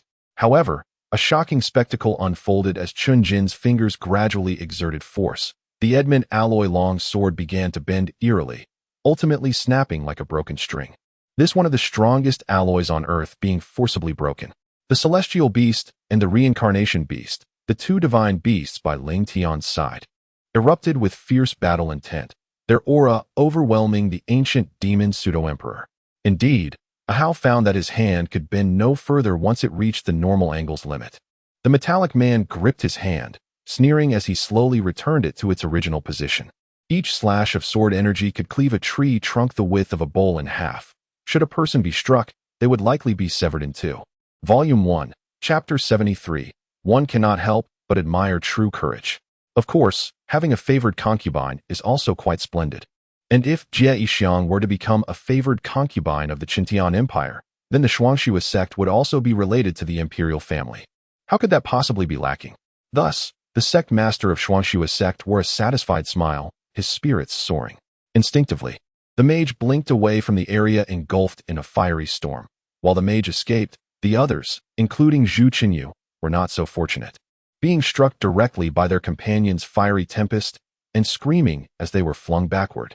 Even in the era of Tianheng, many knew the renowned name of Gulong. His fame skyrocketed after a solitary assassination of the 9th-ranked Xiahan. At that moment, he felt a slight discomfort in his heart. However, Hadison dismissed it, believing it to be a normal bodily response. Kaido roared at Lin Chi, but was not prepared to sit idly by, lunging at Lin Chi.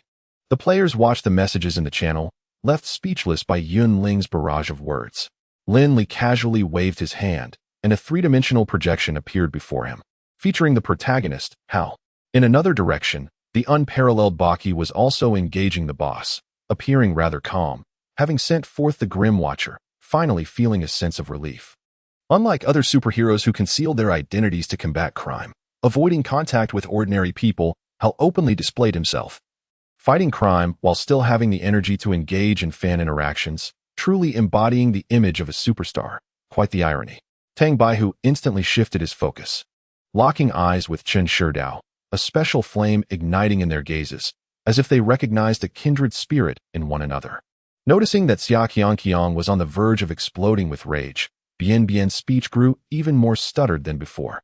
Tang Baihu's pupils constricted slightly, a flicker of cold light crossing his expression.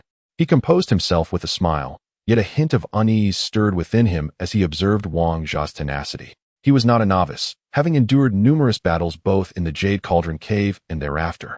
He understood that displaying panic before such a formidable beast would undoubtedly lead to his demise.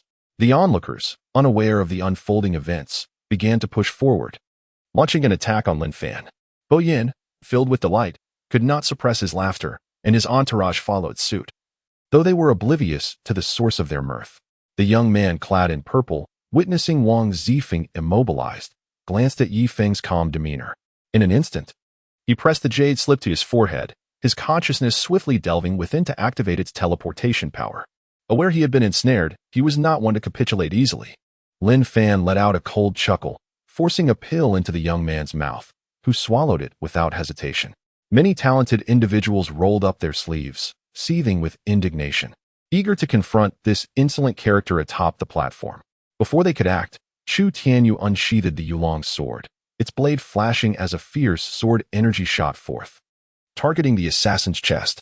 Su Jin shot a glance at Qingqing, then turned to her tablemate, dismissing the spectacle with a casual remark.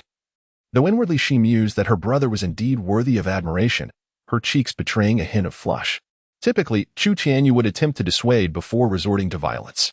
The elemental vibrations of fire surged nearby, though usually a striking beauty. In battle, Yi Yeta transformed into a devastating fire mage. The shifting environment indicated Ing Si's fortunate circumstances, for he had entered the map's most pivotal zone.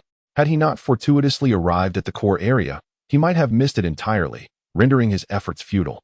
The workplace is often a realm dominated by survival of the fittest, especially within the fiercely competitive landscape of television broadcasting. After several minutes, Duan Qiu and a few in red arrived at the outskirts of the school, observing from a building not far away. Elder Ai Jiang held a bouquet of vibrant medicinal flowers to his chest, their potent aroma both fragrant and splendid. Yin Tianzheng initially faced off against Shi Changshao before enduring a collective strike from the three elders, finally showing signs of strain. With a cunning glint in his eye, he retrieved a battle crystal from his bosom and declared, "This useless trinket, I no longer need it." With a flick of his wrist, the crystal flew towards Fei Mingchen, shimmering with brilliance. The four ghostly immortals who had survived the triple thunder tribulation could traverse Jiangbei without fear.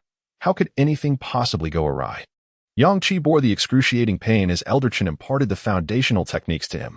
Now, he must disregard all else and channel the mysterious primal energy as his own source of power, guiding it into his dantian for refinement. The fall had taken a toll on Gui Linglong, who, having already been struck in the left shoulder, was unable to brace herself upon landing, resulting in a severe blow to her forehead, causing blood to flow profusely. In the first volume, Chapter 74, targeted on a cold, rainy night, Han Yuye lifted his gaze to meet Murong Bo's, his fiery red eyes suddenly shining with intensity. As descendants of the frost condensation, how can I express my gratitude for your generosity over these past centuries? His tone, though calm, was laced with palpable hatred, sending a chill through Murong Bo, who immediately heightened his defenses. After taking a hearty swig of wine, he smiled faintly. It is indeed time to return. Rising to his feet, his somewhat gaunt figure appeared forlorn against the chilly breeze. Regrettably, the situation remained unchanged. No further responses emerged, leaving Luo Xiu thoroughly disheartened. The poison wolf sneered. Your chances have run out. He refused to find himself in such a predicament and dismissed the question with disdain. Old Gua, if this were a vast spiritual stone vein, it would likely be the legendary superior-grade spiritual stone mine. Ren Laoma paused, surprised, for despite their long journey, their consciousness still failed to reach the cave's end. The attributes of the reincarnation space did not provide such hints, yet during sacrifice, it could manifest this way, leaving him perplexed. Lemur, waiting until Guoshangyi and Cui Gongzhang had distanced themselves, could no longer contain her impatience and returned to beseech the Empress Dowager for a warm ear cap. The prodigy continued to methodically consume time, focusing on successful offensive plays. However, John Wall missed his shot, allowing the rebound to be claimed by Cole Aldrich, prompting Brett Brown to call a timeout. Zhang Ming observed the increasingly flawless slash of the void, silently sighing. The sovereign consciousness truly deserved its title. Even the method of weapon refinement was distinct. Although the source cult's refining techniques were commendable, they paled in comparison. She regarded him with a watchful gaze, akin to a wary rabbit observing a hungry wolf. Hua Yeshing intended to reassure her that it was of no consequence, as he never wore the same shirt twice. But upon hearing her next words, he swallowed his response. Then it is settled. The raw materials for a spacecraft are approximately 8 billion, and satellite upgrade costs around 20 billion. Altogether, for 100 billion, I can equip you with an entire set of extraterrestrial technology, Leah stated earnestly. Gazing at Qi Qier's unyielding departure, Yi Shiming's deep-set eyes brimmed with anguish. He yearned to hold her hand as he once did, to shelter her within his embrace. But now, reborn, she would not afford him such an opportunity. Returning to the Wang residence, he was met with the sight of the favored concubine Wei and his father-in-law Wei Xuanjun engaged in hushed conversation, their demeanor suspicious, igniting his displeasure. He had long sensed that Qi Qier had been acting oddly, often lost in thought, staring vacantly at a distant point. Her distracted musings remained unspoken, yet day by day, she appeared increasingly haggard, as if locked in an internal struggle. Due to the protective nature surrounding the capital, their defenses were relatively tight, with patrols of soldiers circling the encampment. Yet their true purpose lay more in safeguarding Huasher City than the military camp itself. Are you an assassin? The elderly man regarded the torn painting, reminding himself that should harm come to her child, she would retaliate against his descendants. My mother sells goods at a stall. I do not consider having such a mother to be shameful. Yet she feels embarrassed to have me as her son, despite never voicing it. Though I am often referred to as the exemplary child of others, no matter how well I perform, she remains unimpressed. However, this was yet another question that continued to arise. Indeed, the prerequisite was to strike true, but the great hero had already evaded his attack the moment his hands descended. Thus, discarding the residual magical essence from the dagger, Lien took note of the materials and magic stones scattered in the grass below. The myriad demon sentinels silently raised their thumbs in approval. This display of arrogance was truly remarkable. Dressed in casual attire, his well-fitted clothing accentuated his physique, prompting Yi Sumin to silently commend him. Who is it? Step forward. Qin Tian grunted, donning a pair of jet-black gauntlets that emanated an icy chill. Clenching the crystal 9-patch grid fiercely, he exclaimed in shock, Are you not going to save your father? Today, he is to be executed at the Woman Pyre as a public spectacle. Upon hearing this, she felt his hand violently cast aside. The thought sent a shiver of profound dread through Lippy. After all, he was no longer the leader. The position now belonged to Dongfang Yuping. If he disobeyed, Dongfang Yuping might very well decide to eliminate him. What could he do? Generally, the various mediums that can maneuver between life and death are referred to as opening the gates of the underworld. For instance, the soul-calling formation laid down by the diviner utilizes the power of the main star to open the stargate and traverse the realms of yin and yang, which is fundamentally the same principle. However, Having received an invitation from the demon hunters, Lin Xingchen found himself once again ensnared in a vortex of events. As he watched the diminishing silhouette of Lin Xingchen, Chu Mingyang felt an unexpected tranquility settle within him. Shen Jialan, a high-ranking official from the headquarters, was not acting out of mere favor towards Lin Xingchen. With Yuan Hao's advance, a formidable surge of beastly power erupted from the Beast King's bone, manifesting into a colossal titan in midair. Yet, they were unaware that they had inadvertently lured Mingxi into close proximity to the ambush of 4 individuals. Hong Qiyu gradually recovered from his astonishment, his gaze directed coldly at Chu Yan. Zagu, why do you look at me so? Do you think I can decipher this formation? Yihan glared at Zagu with discontent. It was evident that he was equally perplexed by the maze formation set up by Pang Fei. At that moment, Mingxi and Imo Weiqing sat side by side, with no space in between, yet the Knight Shala Imobai insisted on squeezing between them while speaking. Just as Xian Wuqing's words concluded, 4 or 5 Xianxing masters promptly surrounded Mingxi. Emily, overwhelmed with excitement, disregarded the fact that the hefty fellow was taking advantage of her, leaping up to clutch his arm in a flurry. In the resource-rich system of Luomen, acquiring materials was not a daunting task. However, given the current level of scrutiny on the tank core, undertaking a significant endeavor covertly was nearly impossible. The tank core could manage materials for construction without issue, but once they began weapon production, they would become the target of widespread criticism. In Volume 1, Chapter 75. Very well, you wish to play this game? Yuan Jianfeng, a leading young master of Yunzhou, would serve as a suitable opponent for practice and assessment. Upon uttering these words, a look of terror crossed his face as a realization struck him. He suddenly understood that the mountain demon was fully aware of his attempts to stall for time and remained remarkably calm, as he too was delaying, hoping for his master to arrive and rescue him. His claim of not having harmed him held a deeper implication.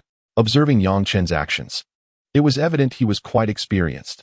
Onlookers no longer perceived him as merely a youthful individual, but rather as a seasoned assassin, indifferent to the act of taking lives. Thus, after a thorough evaluation, the bank decided to grant a loan to Jiang Tian, highlighting the importance of connections, without knowing the right people. It could have taken several days to secure the loan. Lin Zhengyang also took 2 years to internalize these rituals, his daily habits aligning seamlessly with them. Fei Xia leaped forward, wrapping her arms around Lin Ye's neck and planting a fervent kiss on his cheek. Nearby, the limping Taoist could no longer contain himself. Hastily retrieving 2 rusted coins from his sleeve and tossing them into the bamboo basket. Upon hearing her words, Jiang Li's eyes brightened. Just as he was about to speak, a sudden, thunderous noise reverberated through the otherwise silent mall. In Tianqiao, the only entity capable of rivaling Tiantian Corporation in this realm was likely Tingshuan. Given its ownership of various platforms and entertainment companies, Guojun and his companions searched tirelessly for Ana's whereabouts, finally uncovering a clue near a dilapidated building after considerable effort. The Ning smoke flower is a vital auxiliary herb for concocting various qi refinement phase elixirs, and the century-old Ning smoke flower is essential for producing several foundation establishment phase elixirs. The Ming Corp requires Ning smoke flowers in large quantities, with many disciples relying on their cultivation for sustenance. She pouted in displeasure, her expression and tone carrying an almost naive arrogance. At the summit of the 8 Desolations Tower, the enchanting Tianxi suddenly burst into laughter, her long, dark hair dancing wildly as the ground was swept by a tempest, rendering it difficult to open one's eyes, while her boisterous voice echoed throughout the heavens. The palace was infiltrated by spies of Nanzhani, who, upon learning of the situation, immediately summoned all loyal generals and assassins, instructing Ouyang Qi to notify Su Mi to find an opportunity that night for him to meet with Mo Sang. Naturally, there were delicacies 100 times more delectable. Yixiang reminisced about the dishes he had savored with Xie Ziqin, still able to recall their exquisite flavors. The defensive capability of this technique is contingent upon the caster's magical power. The higher the power, the stronger the protective shield. However, this technique's defense pales in comparison to that of protective magical artifacts. Gu Liangyin shook his head helplessly, cradling her with one arm as he carried her into the bathroom, meticulously removing her makeup with the other. Today was quite enjoyable. We shall battle again when the opportunity arises, Jun Imo declared, turning to leave without waiting for Zhong Ziheo's response. He merely twisted his son's ear, making the gravely injured Ning Yuan apologize profusely to the somewhat unscathed young Master Li. Darling, you finally called me. Have you missed me? Huo Lingfeng's voice brimmed with excitement. The longing for a pair of mandarin ducks in the pond is overshadowed by the loneliness of separation. Time, if it has feelings, would grow weary, and the moon, devoid of resentment, would wax and wane. In Hamler's toy store, staff busily prepared for the upcoming Christmas sales season, with manager Hamilton overseeing the pre-holiday arrangements. Wang Yiheng initially intended to take a stroll at Needle Peak, but due to his overwhelming schedule, he only managed to take a helicopter ride above Needle Peak. Circling it briefly, during their time in the Wizard Village, she had saved his life. Yi Zihan frowned slightly, harboring no defenses against Hong Chun.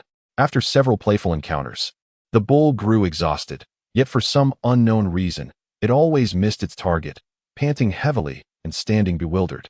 All of you leave the central control room. Do not enter without my command. Wildcat and Sirius stay behind. Wang Ping remained oblivious to the resentful glances exchanged between Shan's Hong Hong and the White Potato, as well as the envious looks from Jia and the Snotty One. He simply wished to conceal his ability to pull data cables from his elbow.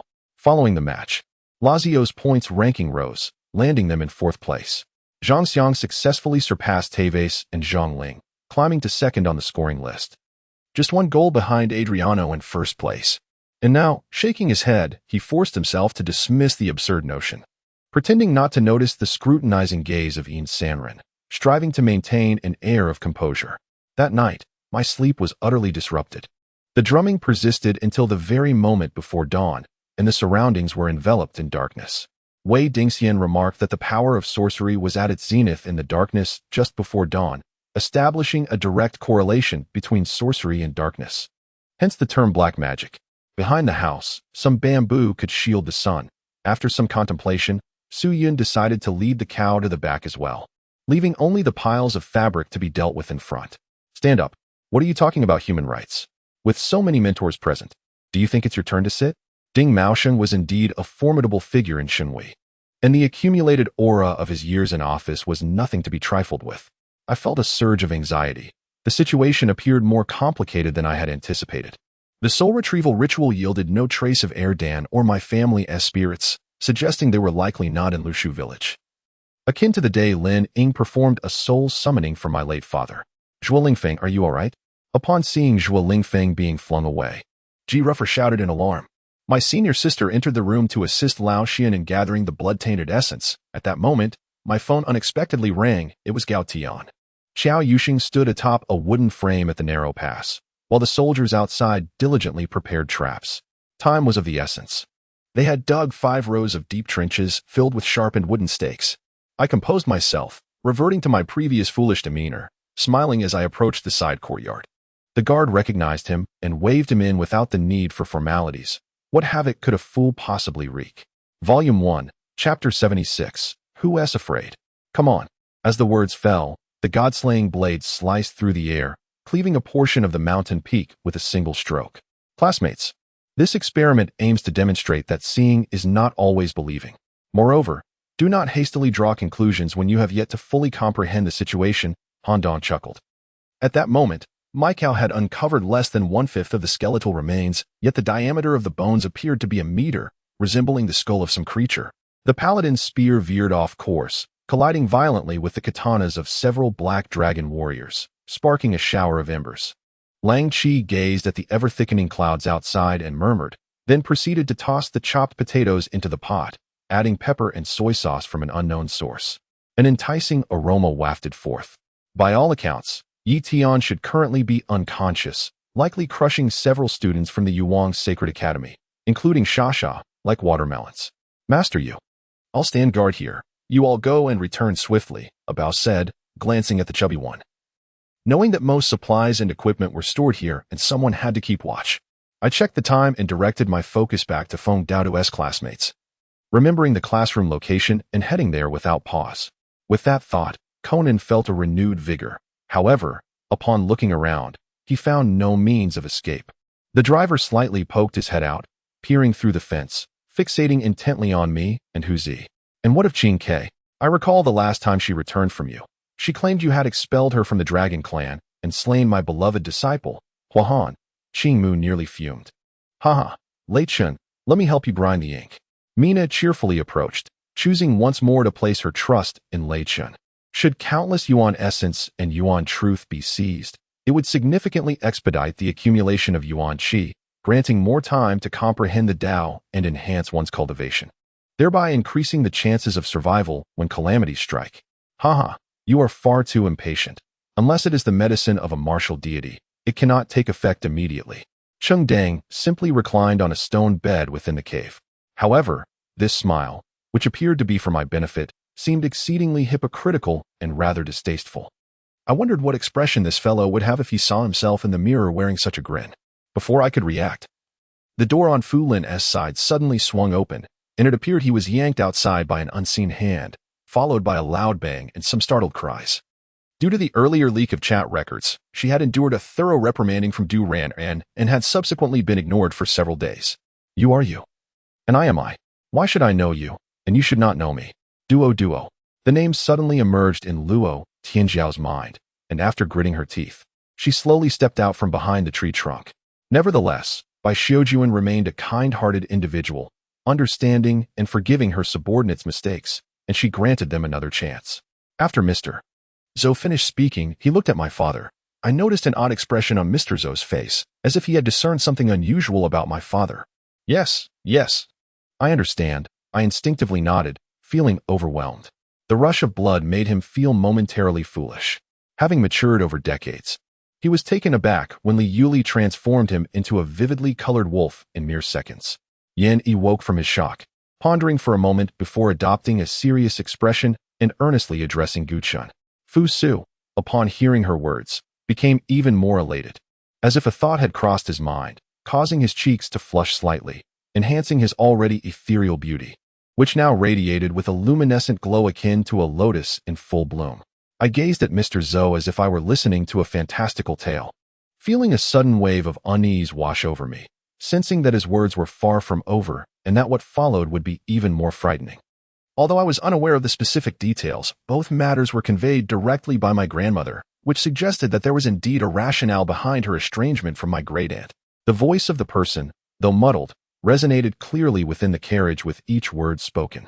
Just as Chun Rong glanced towards Sun Yan, the youth abruptly turned and strode back into the ranks. Having just battled the goat-headed man, his victory was hard-won, although he had now acquired a Yi stone, enhancing the power of the Ho Yi Bao, surpassing his original strength. Defeating the goat-headed man was not particularly challenging. After exchanging a few light-hearted words, Princess Zhenju reluctantly departed, coincidentally encountering Su Chen on her return. Before leaving Zhenjiang, Shen Juexing deemed it necessary to once more visit Lady Li with Qiu Buden, as they both believed she held knowledge of Qiu Buden's biological mother. Not at all. I have met with the Duke of Ankong, Yuan Tiangang said, extending his hand slightly, still embodying the demeanor of a transcendent being. Subsequently, the azure light wave surged forth with unstoppable momentum, piercing through 5 layers of defensive gunfire, colliding against the final layer of protective membrane. This time, the azure wave did not suffer the same impediment as before. They speak nothing but the truth. Why doesn't Mother believe them? Moreover, they had been misunderstood by Mother, who thought them to be deceitful children, which distressed them greatly. However, Yudingting once theorized a parallel spatial concept, believing that the Pisces jade pendant had replicated both them into space, concluding that the 5 survivors had perished in the cataclysmic eruption of magma during their final trial. Such a scene is truly rare. The now calm Su Lao remarked with a wry smile, noting that they had grown accustomed to slaughter. Had they faced such a sight in the past, many would likely have been driven mad with fear. Bai Huan snorted inwardly, finding it rather unremarkable, when suddenly, the deep, melodious voice of the great actor Ho re-emerged.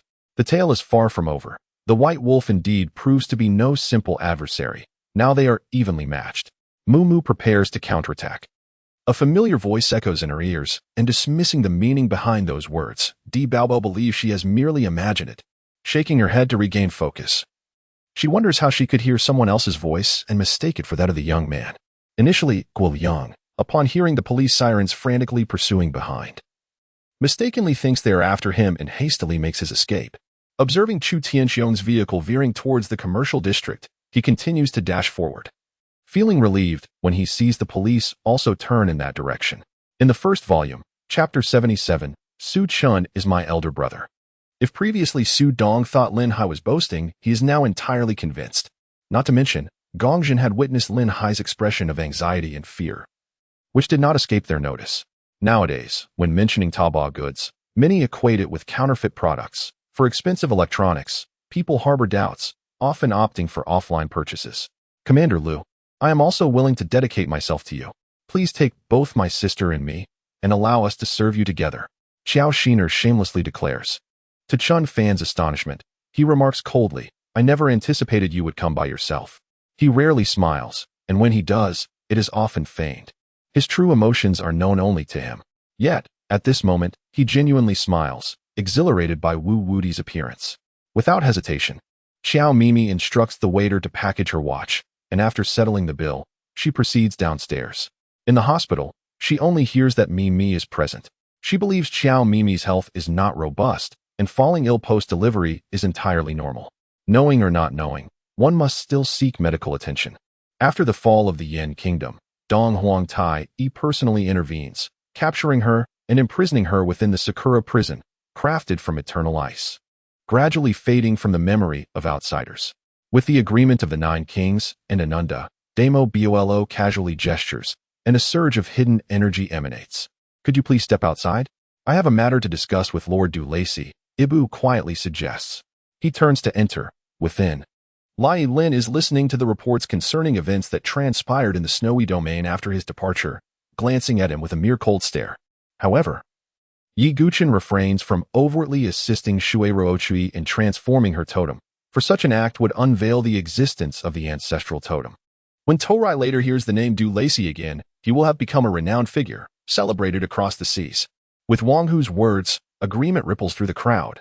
Nodding in consensus, having searched 3 of the 4 directions, it is evident that Chunin must be located in the last remaining area.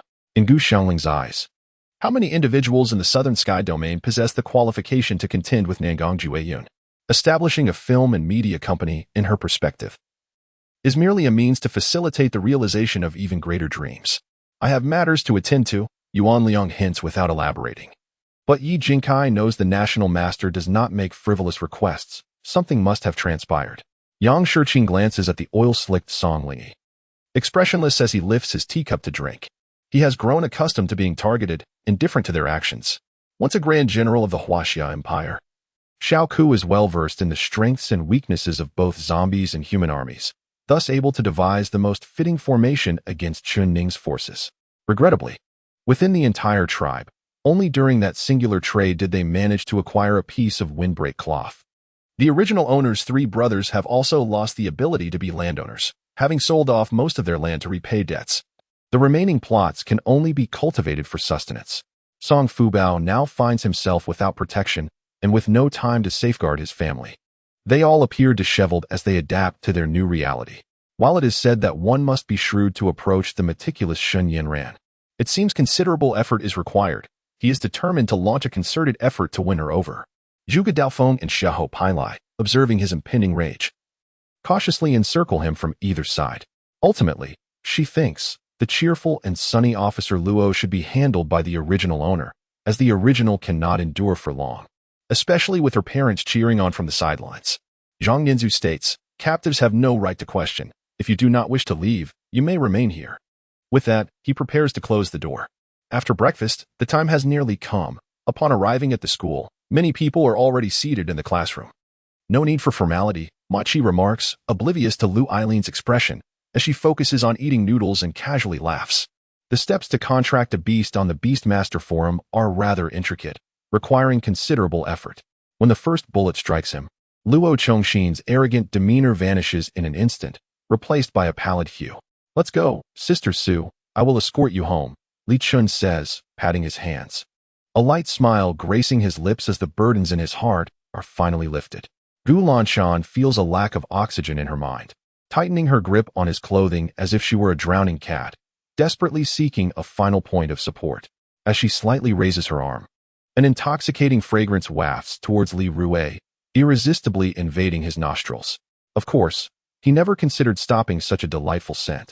Su Qingyi blushes at Xia Yambing's comments. However, having blushed multiple times today, she remains composed this time, her expression less awkward as she smiles and approaches Li Rue after stepping out of the vehicle. Qin Shang's heart warms, gazing at her with eyes full of tenderness. Very well, I shall call you Qing Mu. In truth, he has wished to address her as such for quite some time. In previous instances, Gu Yin would entertain wild thoughts, but this time, she dares not even think. All right, let us treat my ailments first. Yin Duo pouts, wishing for Lung Muhan to be free from the torment of illness sooner rather than later. During this early summer, the grassland is alive with vitality. From atop a horse, one gazes across a boundless expanse where emerald meadows meet a cerulean sky. Yin Luoxian is set to wed Su Wanru, intending to elevate her to the status of empress, with the ceremony approaching in roughly 10 days. Chen Mulan appears quite upset and distressed. His gaze upon me suggests a desire to strike. Yet, ultimately, he merely sighs deeply, starts the car, and slowly drives towards the city. Each day, villagers prepare an abundance of vegetables and meats for Zhou Chunfeng as a gesture of gratitude, which has been the primary assurance of his well-being for the past 6 months. In the first volume, chapter 78, they do not give me face. Having witnessed her despair firsthand, I wish to prevent its recurrence. This realm of cultivation is exceedingly cruel and realistic. Father, does this mean that the chief of the Wu family intends to govern our Taishan tribe as well? At the wedding banquet, upon hearing Wu Rant's words, the expression of Tai Jian darkens. His eyes are awake, yet his body remains unresponsive. Su Yin does not rise immediately. He opens his phone to find a flurry of news notifications. Just as Michael indicated, the key to unlock the chains rests within his reach, on the armrests of the chair. A red button that, when pressed lightly, will release the chains. Facing the onslaught of numerous mechanical tiger sharks, the alien merely clenches his fist, unleashing an energy wave that radiates outward in all directions. With a yearning to elicit a response from the other, yet fully aware of the late hour, he pondered the 10 topics at hand. Even if each were brief, the cumulative time would be considerable. Having absorbed the previous discourse, an insistent thought lingered in his mind, compelling him to experiment with something of great significance, perhaps even igniting a sense of urgency within him. The present circumstances were markedly different from the past. It was conceivable that practitioners from various sects were also engaged in their own cultivation, unbeknownst to either of them.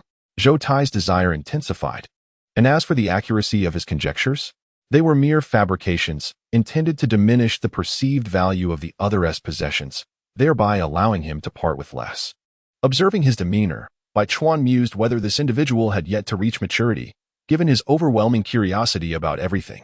Unlike ordinary public schools, Huisher High School offered its educators exceptional compensation, with significant bonuses for homeroom teachers. In the preceding days, Jin Juanhao had diligently researched the works produced during the collaboration between Qin Yi and Go Zi. Mu Qianyin recognized that the greatest threat to her was Bai Chun, whose sound could unleash a musical poison that silently afflicted anyone within its reach, regardless of whether they heard it. Sun-devouring demon slash. Under the piercing wail of Ming Ling, a dense black sword light surged forth, spreading shadows wherever it passed. Voices of discontent echoed, questioning whether the sword dragon sect intended to forsake them, causing the sect's prestige in the mining town to plummet. Although James of the Eastern Knights lost the electoral contest to Howard and did not become the top vote-getter, he was still a solid starting forward. Being a 2-time MVP and benefiting from the Knights' commendable performance over the past 2 years, which garnered him considerable votes. Bai Chen's gaze turned frigid. As they approached the high platform, he suddenly let out a cold laugh, unleashing a surge of holy pressure that sent them reeling. The crowd gasped in astonishment at Bai Chen's display. The nominal thank you banquet continued, yet the protagonist, Xiao Er, had already slipped away. For no spectacle could compare to the quiet companionship shared with his sister. Though much of their time was spent in silence, a profound connection flowed between their hearts. Zheng finished speaking in one breath, lifting his head to gaze eagerly at the student he had nurtured.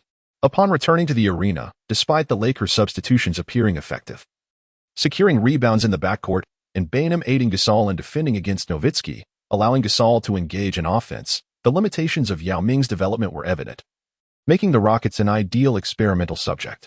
Simon returned with Janet from New York a day early, yet had no intention of attending the Golden Globe Awards, planning only to join the post-ceremony party hosted by Ygritte Company. One disciple swiftly brandished his longsword, appearing before Lin Hao in the blink of an eye. His blade akin to an elusive phantom, striking with precision. In essence, even the previous mosquito king of the swamp could vanquish the black mamba. Any king must possess extraordinary qualities and formidable strength.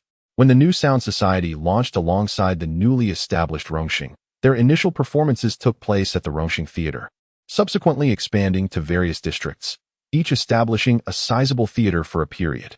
Shang Xuexiu intended to explore options among these venues, but realized it would be prudent to investigate district by district.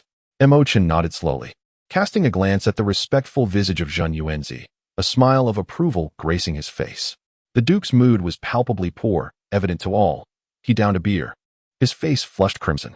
After enduring nearly 100 miles of humiliation, Geldan's iron cavalry finally revealed their fangs, launching an astonishing counterattack. Gu Hanqing, deeply entrenched in peril, remained concerned for Cheng Jinji. His feelings for her, having endured prolonged silence and pain, remained steadfast, perhaps even surpassing his own. Feng Wu surveyed the formations within the Grand Hall, her expression unyielding despite the setback from the Holy Maiden of the Yaopool. For her, the physical pain paled in comparison to the unhealable scar upon her heart. Blame for her predicament lay solely with herself.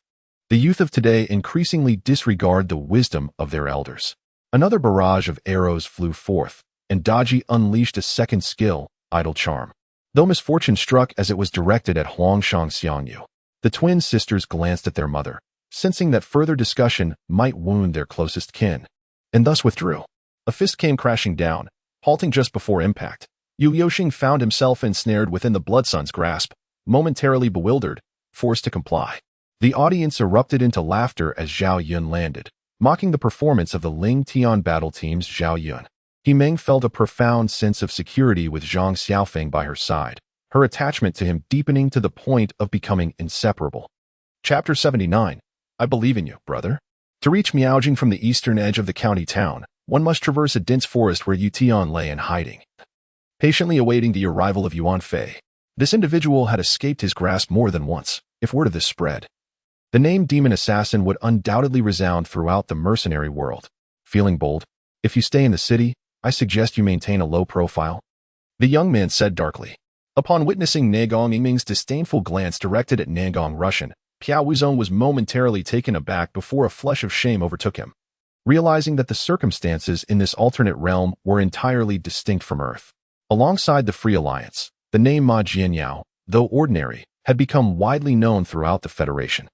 Zhang Yaoying had never encountered Ma Jianyao, yet anyone who ascended to the rank of A-level dragon speaker was worthy of the Federation's scrutiny, often attracting dedicated agencies to collect and analyze their every move. Though the five-clawed demon dragon and road monk sustained minor injuries, their dignity had undoubtedly been compromised. The golden-hued root shimmered with faint spiritual energy, exuding a rich medicinal fragrance. Li Ming's journey through time and space diverged from that of others. He could withstand the laws of time and space, retaining his memories, though he could only observe this timeline without altering its course. For him, it was akin to watching a grand cinematic narrative of life. Since the last battle with the Enchanted Forest, no word had reached them regarding any disturbances from its side. I concur, someone remarked. Humph. A surge of spiritual energy cascaded upward, forcing Lu to retreat a few steps, her face paling as she delicately wiped away the blood from her lips, her expression heavy with gravity. Su Yu politely accepted the business card, learning the name of its owner, Huang Hai, the fabric merchant. If anything happens, call me immediately. I'll rush to your side, Yi Junxian whispered, mimicking a phone call gesture. There's a saying, brothers share 4 iron bonds. 1 is sharing the same roof, 2 is enduring hardships together, 3 is engaging in debauchery together, and 4 is dividing spoils together. After Zhang Rang spoke, he turned, hands clasped behind his back, his eyelids drooping as he gazed vacantly at Guan Yin. At the center of the pond lay a stone slab, roughly 10 feet square, its surface smooth as jade, elevated about 3 inches above the water, naturally forming a broad, tranquil platform. Tick, tick, tick. The rain began to fall in large droplets, landing on the flames with a hissing sound, immediately transforming into a plume of white smoke that dissipated into the air.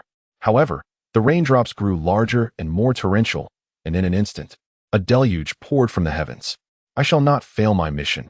I will ensure that not a single piece of wood from Goguryeo meets the sea. As long as the land troops encounter no issues, advancing by water will pose no difficulties, particularly since Goguryeo has almost no ships capable of sailing the seas. A company of over 10 riders set forth from Liqing, heading towards Beihai County. Although there was no specific objective for inspection, they would undoubtedly focus on Qi County and Beihai County, which had been severely affected by the rebellion. The ship's captain lamented his fate should the temperature plummet. He feared the sea would freeze, rendering their vessel immobile. Although Xiao Ming understood that the waters here rarely froze, given they were still over the Yellow Sea, the drastic drop in temperature left him apprehensive. Chu Yun observed that even if one approached it directly, it would inflict minimal harm, making it appear as a mere target. However, caution was warranted as its health points stood at 7,000. The second consequence was that the presence of figures like Li Xian stirred a competitive spirit among scholars from various foreign states who had come to witness the spectacle. "Stop boasting. What does your magic mean in the grand scheme of Lionheart City?" Benigia retorted dismissively. "We have always maintained a respectful distance. What is the significance of obstructing us today?" Lu Xiao felt a tightening in his chest upon hearing about the Macau gang, yet maintained a strong demeanor. Fortunately, the elder was a man of experience, his expression unwavering as he gently waved a branch, its leaves brushing against Lin Chen's bones. That evening, as the sun set at an angle, the disciples of the Huashan sect, having just concluded their evening lessons, found rare leisure to either retreat to their rooms for rest, head to the dining hall for a meal, or gather in small groups to admire the evening glow, exchanging playful banter and relishing the fleeting moments of tranquility. Mo Fan sighed, reflecting on the irony that only Gu Tianzhu had survived in the end. On either side of the tavern stood stone giants, one clutching a wine jug, the other a wine cup. Today, even if he was not on a mission, he must inspire everyone to rally once more. The He castle of the Li family had been a legacy for centuries, though its standing compared to the ancient families of Huaguo remained uncertain. 2 days later, Chang Yuchen and Dang Yud each led their respective forces of 10,000 troops, grandly declaring their intent to march towards the borders of the Western Chagatai Khanate. The Khanate, upon receiving the news, was thrown into disarray and began preparations for war. On the third night after Lin Yi departed the capital with his forces for close training, the Minister of War was brutally slain, with no one spared from the massacre, not even his aged father or his infant grandson. Such ruthlessness was chilling. Stagron was driven to the brink of madness, witnessing the humiliation of his master before his very eyes. He wished nothing more than to strike down those foolish creatures. The military commander marched ahead at a steady pace, but upon turning, he saw Zhu Tianzhang's carriage moving as slowly as a plodding ox, with Zhu Yi, donned in commanding attire, at the reins. The commander felt helpless. Zhu Tianzhang outranked him, leaving him with no authority to urge him on. The familiar scene and attire made Ziling's eyes narrow instinctively, and she spoke calmly. "What? Has young master forgotten what transpired 2 years ago?" Volume 1. Chapter 80. More impressive figures. After the doctor assisted Su Xiaoyu in cleaning his arm, he felt he had been played for a fool, as there was not a single wound on the patient's arm. Reports suggested that several bounties had been placed on this item in the marketplace, all commanding substantial sums. Perhaps this outcome was not perfect in Shen Xiaolong's mind, but for Ho Chanfeng, it represented the best possible resolution for everyone involved, Li Shuyuan, himself, and even Shen Xiaohong. The three exchanged knowing glances and swiftly charged towards Guotai, recognizing that he would be easier to subdue than the 5 at the alley's entrance. By capturing his life, they could leverage it to compel the 5 to clear a path for their escape, ensuring safety once they reached the main road. Thus, Li Zimu proved to be a competent commander, dispelling any previous doubt in his heart and growing more resolute. "Very well, even if I caused this. Your attire is hardly suitable for my assistant," Yi Xiao remarked, scrutinizing her outfit with dissatisfaction. Lightning struck near Li Zimu, causing a great tree to crash down, blocking the path between the Han and Shu armies. Immediately, the previously fierce winds seemed to respond to an unseen command, spiraling into a violent vortex. Su Anxin, the daughter of the prestigious Su family, had rarely faced bullying in the capital, yet now found herself victimized at Jing University. Who possessed such audacity? At this moment, Kong Gung and a group of commanders approached, drawing the attention of the nearby training troops. The Hu Shao army stationed in Yongzhou had not recalled their commanders directly, instead dispersing them to Hanzhou and Lizhou to guard against a sudden Eastern Han ambush. It was imprudent to rely entirely on the forces of Eastern Wu and Nanjian for the safety of the Southern Qi dynasty, especially given the time it would take for them to arrive. The well-dressed youth wielded a long whip, effortlessly ensnaring a ragged beggar by the neck and yanking him down with a thud. An hour later, Zhang Heng sat in a chair, observing Wu Lian and others practicing. Appearing quite adept, he decided not to concern himself further with this matter and turned his attention to organizing a fundraising event. Upon hearing this, the individual clad in princely attire understood, sighing inwardly as he lamented, "Zhao truly cannot remain still. She has secretly left the palace." Song Zhu was genuinely angered. The earlier pause had clearly indicated that this person was speaking insincerely. When Yin Qingjia returned to the main hall, the fifth princess rushed to embrace Chun Fei, clinging to her mother while sharing words, to which Chun Fei responded tenderly. Long Mabai vanished after speaking, heading towards the location indicated by Hong Yi, drawn by the scent of fragrance amidst the rock strata. The surrounding onlookers were incredulous. Just moments ago, this man had been smiling at Mo Han, yet now bore a frigid demeanor. Who among them could be inferior to Mo Han? Ning Yao raised her chin, regarding the man beside her with earnestness, questioning whether he truly could not bear to see Mo Han in distress. Zhang Heng echoed her sentiment, equally perplexed, unable to discern the old man's true intentions. Many were aware that the urine of a child was thought to ward off evil, though this notion was not entirely accurate. Any urine would suffice for such purposes. I understand your feelings. However, as long as you have just cause, it shall suffice, Rog replied with a slight smile, fully grasping man's intent. After incurring heavy losses, these trial takers finally discerned the weaknesses of the undead army. Yet, as they approached the entrance to the town center, a commotion erupted on the path ahead, and the surrounding trial takers suddenly knelt in unison. Lin Shi, with countless admonitions, sent them on their way, and immediately returned to her work at the gathering treasure tower. As she was about to commence the preparation of semi-finished dishes, initially, Lin Shi decided to produce a modest quantity, thus it did not take her long.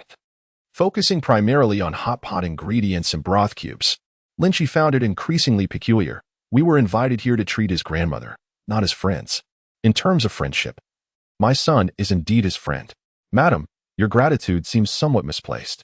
It sounds rather odd, as if there is an intention to malign Yi Huaijin. However, they had no choice. Having arrived, Ren Jie could only enter alongside the elderly, Black Dragon Pier, and Guo Pei. Following the guidance from Zhao Lei's earpiece, they arrived at the entrance of a vast palace, resembling a grand temple with ethnic and religious characteristics. His business extended beyond the guest cloud tower. There were orders from wealthy patrons, and new dishes had to be delivered for tasting to foster connections. What is happening with the line across? A Guang appeared bewildered, feeling unjustly caught in the fray. Chen Nan chose to place a ward in the grassy thicket near the riverbank below mid-lane. Should Galio decide to launch his ultimate towards the bottom lane, this ward would reveal his position beforehand. He remarked, "If you wish to reclaim your indentured contract, go meet him." His voice was hoarse, as if he were gravely ill. Having heard of his attack, it seemed he might not have long to live. Yet, I worried. Why was he suddenly so benevolent? Jiang Chun remained hesitant. Only after finishing up did Lian Cheng pull Jiang Chun to sit at his desk. Retrieving a gun from his drawer, aligning the zipper and smoothing out the leather jacket, she raised her hand to zip it up to his chest, meticulously adjusting his scarf. At that moment, the night deepened. The residences along the street extinguished their lights, leaving only the street lights and a few neon signs aglow as the entire city slumbered. Closer. Ever closer. The charming nurse withdrew her hand from her pocket and reached out to Lin Feng's hand. Indeed, without a doubt, her hand brushed against his. That night, the two became entangled for a long while, until Jiangchen, utterly exhausted, fell asleep, prompting Lian Qing to finally relent. Recalling how Jiangchen had insisted on being in his room during their first meeting, suddenly realizing he had indeed fallen for Jiangchen's charms, Hu Qing lifted her head from the man's embrace, her swollen eyes now devoid of redness, revealing a hint of fatigue. The original owner's mind was still blank. She had previously envisioned the borders and the barbarian tribes as typical of an ancient world, feeling constrained by such an environment and foreign tribes, perhaps overly exaggerated. Volume 1. Chapter 81. Su Chen recognizes the grandfather. She was poisoned by Chao Shaoqin, and her fellow disciples were captured. During her escape, she encountered disciples from Amei. Long before this battle, the sage of 6 paths, who had been observing the ninja realm and possessed foresight, had an inkling of what was to come. Whenever I recalled how Gomin was possessed by Chen Shuiying, rushing over to strike me, I felt an uncontrollable anger rising. The man on the right appeared somewhat displeased, but said nothing further, continuing to watch the movements of the BMW below. Xiangu, speaking in the local dialect, remarked, "One has even cleaned the filth off their own behind. Perhaps the other party has already received their certificate, you know? Or maybe Shui Mei simply wishes to keep a low profile this time and not draw attention." Reflecting on her parents from the 21st century and recalling her father from Beiyuan, along with her lost mother and younger brother, Lu Wanting felt a dull ache in her heart. When would she ever have a warm home again? However, I still do not understand. We hold no grievances against the 6th prince. Why would he wish to poison you? Liu Beiqing was indeed perplexed. What could be the reason for the 6th prince targeting them? Zhang Lang appeared dashing and heroic, particularly with those enigmatic eyes, resembling black holes that evoked a sense of mystery, yet his legs were impaired, confined to an electric wheelchair. Chui Yu glanced up at the pole. Bending down to observe the noose set at the root of the sweet potato, suddenly grasping its significance, rising to her full height and sticking out her tongue. Wang Xiaozi added, "However, the maid must also express gratitude to Granny Jiang for her magnanimity, not pursuing the young lady for her disrespect towards the instructor. Though that Liang instructor certainly did not deserve respect." Yogurt, is this fake? Su Rusha swallowed hard, her eyes instantly betraying her tears. Go Ping was likewise beset with troubles. He merely wished to uproot the southern faction's influence. Was that not the emperor's intention as well? Why then, the sudden outburst? However, seeing that time was running late and uncertain where the two protagonists had gone, Xue Chong'an felt a growing anxiety. If this truly is my child, I shall personally extract him and then eliminate him. His mother cannot possibly bear the surname Xue. Thus he should not have come into this world.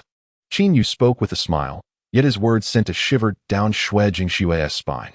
She inquired twice, yet received no response. Lu Luo, unable to conceal her disappointment, pouted and turned back to Fu Rongyue. It must be noted that even in this advanced society, in the eyes of these aristocratic families, stars like Tang Shi were merely seen as entertainment. It was acceptable to laugh and joke, but when it came to marriage, they still preferred suitable matches. Lan Shan donned a bright red dragon and phoenix wedding gown, her headpiece crafted from pearls, swaying slightly as she walked, revealing a smile that resembled a blooming peony, radiant among the blossoms. Donner was about to step outside when she remembered they were in the capital city. Surprisingly, Wang Xiaozi had not provided her with a veil. In this clash, Qi Ming took 3 steps back, while Xue Fong did not retreat an inch.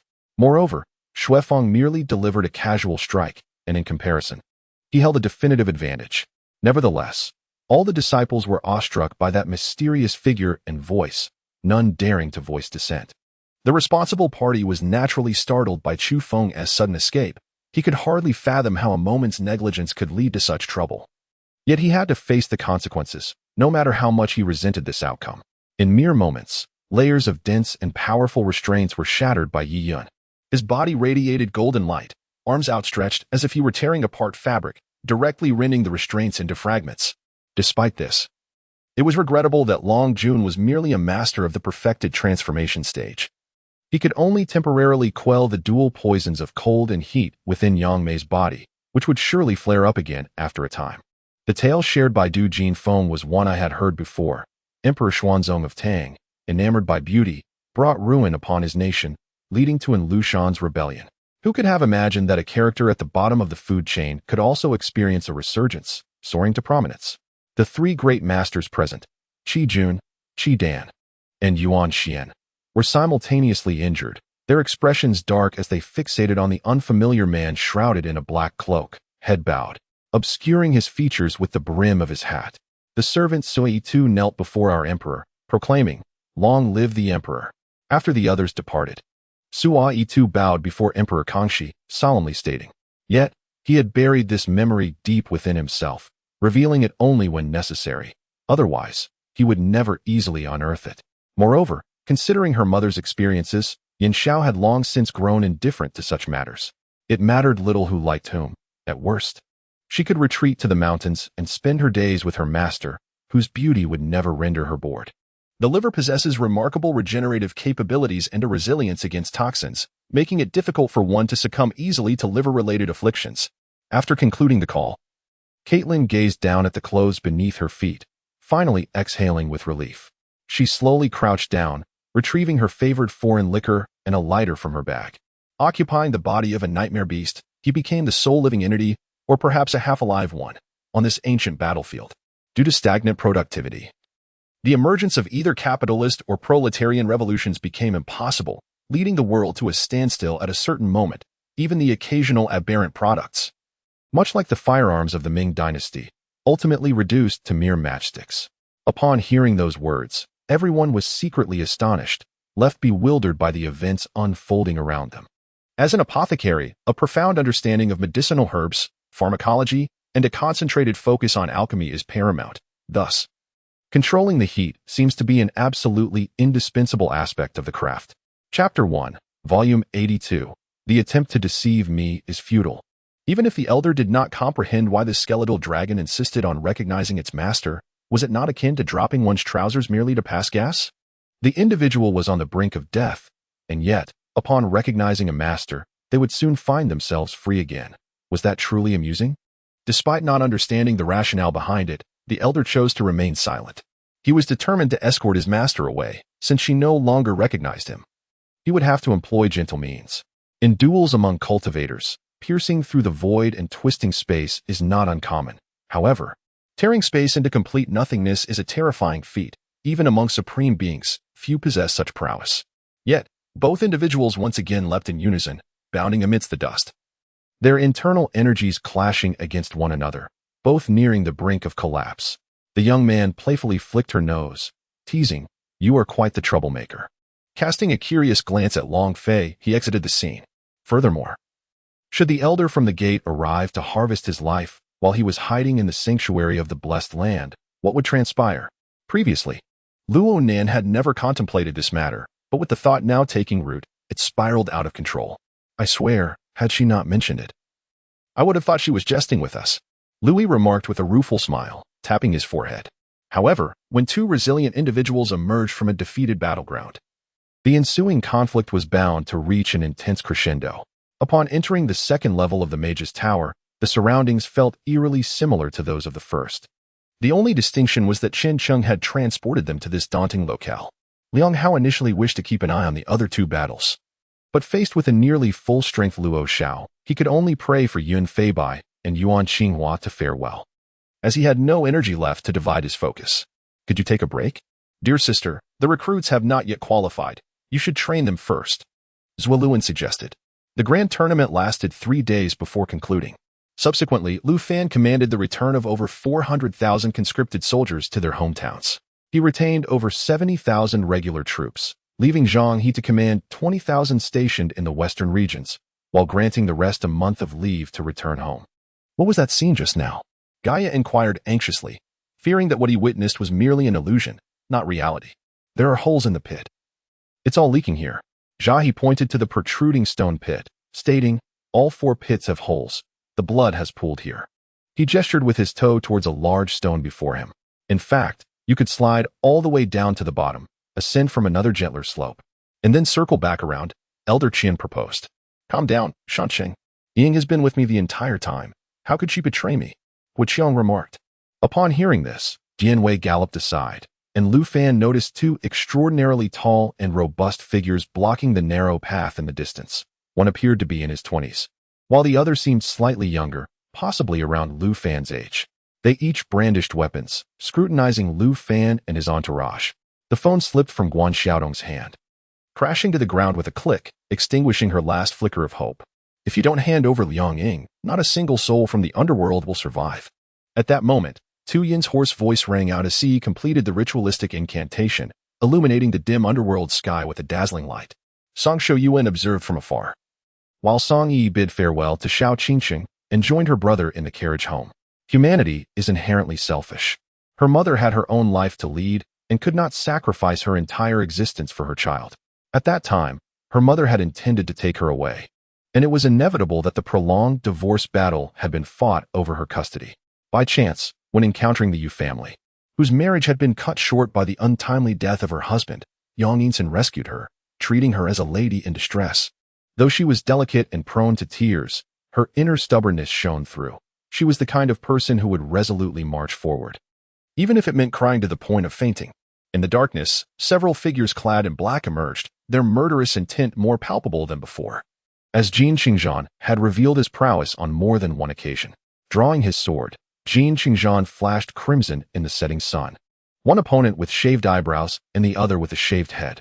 Xiao Qingcheng noticed her expression shift slightly. Although he was skilled in martial arts and possessed acute hearing, he could not discern what had transpired between Song Yi and the old monk. Qi Ziqian furrowed his brow, the name Wei Cheng resonating in his mind like thunder. Lu Hongyu was truly wronged. Not only had he been orchestrated into an untimely demise, but he was also to be wholly exploited by Han Sui to restrain a noble family.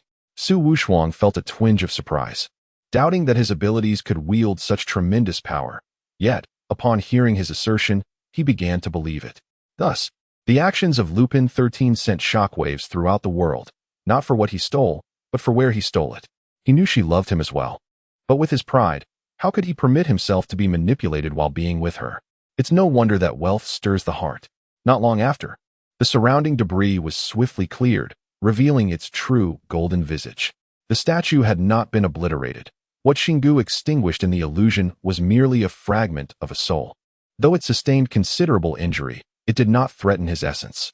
Simultaneously, the Tyrannosaurus and Murong Xian are engaged in a fervent harvest of the surrounding Bloodwolf guards.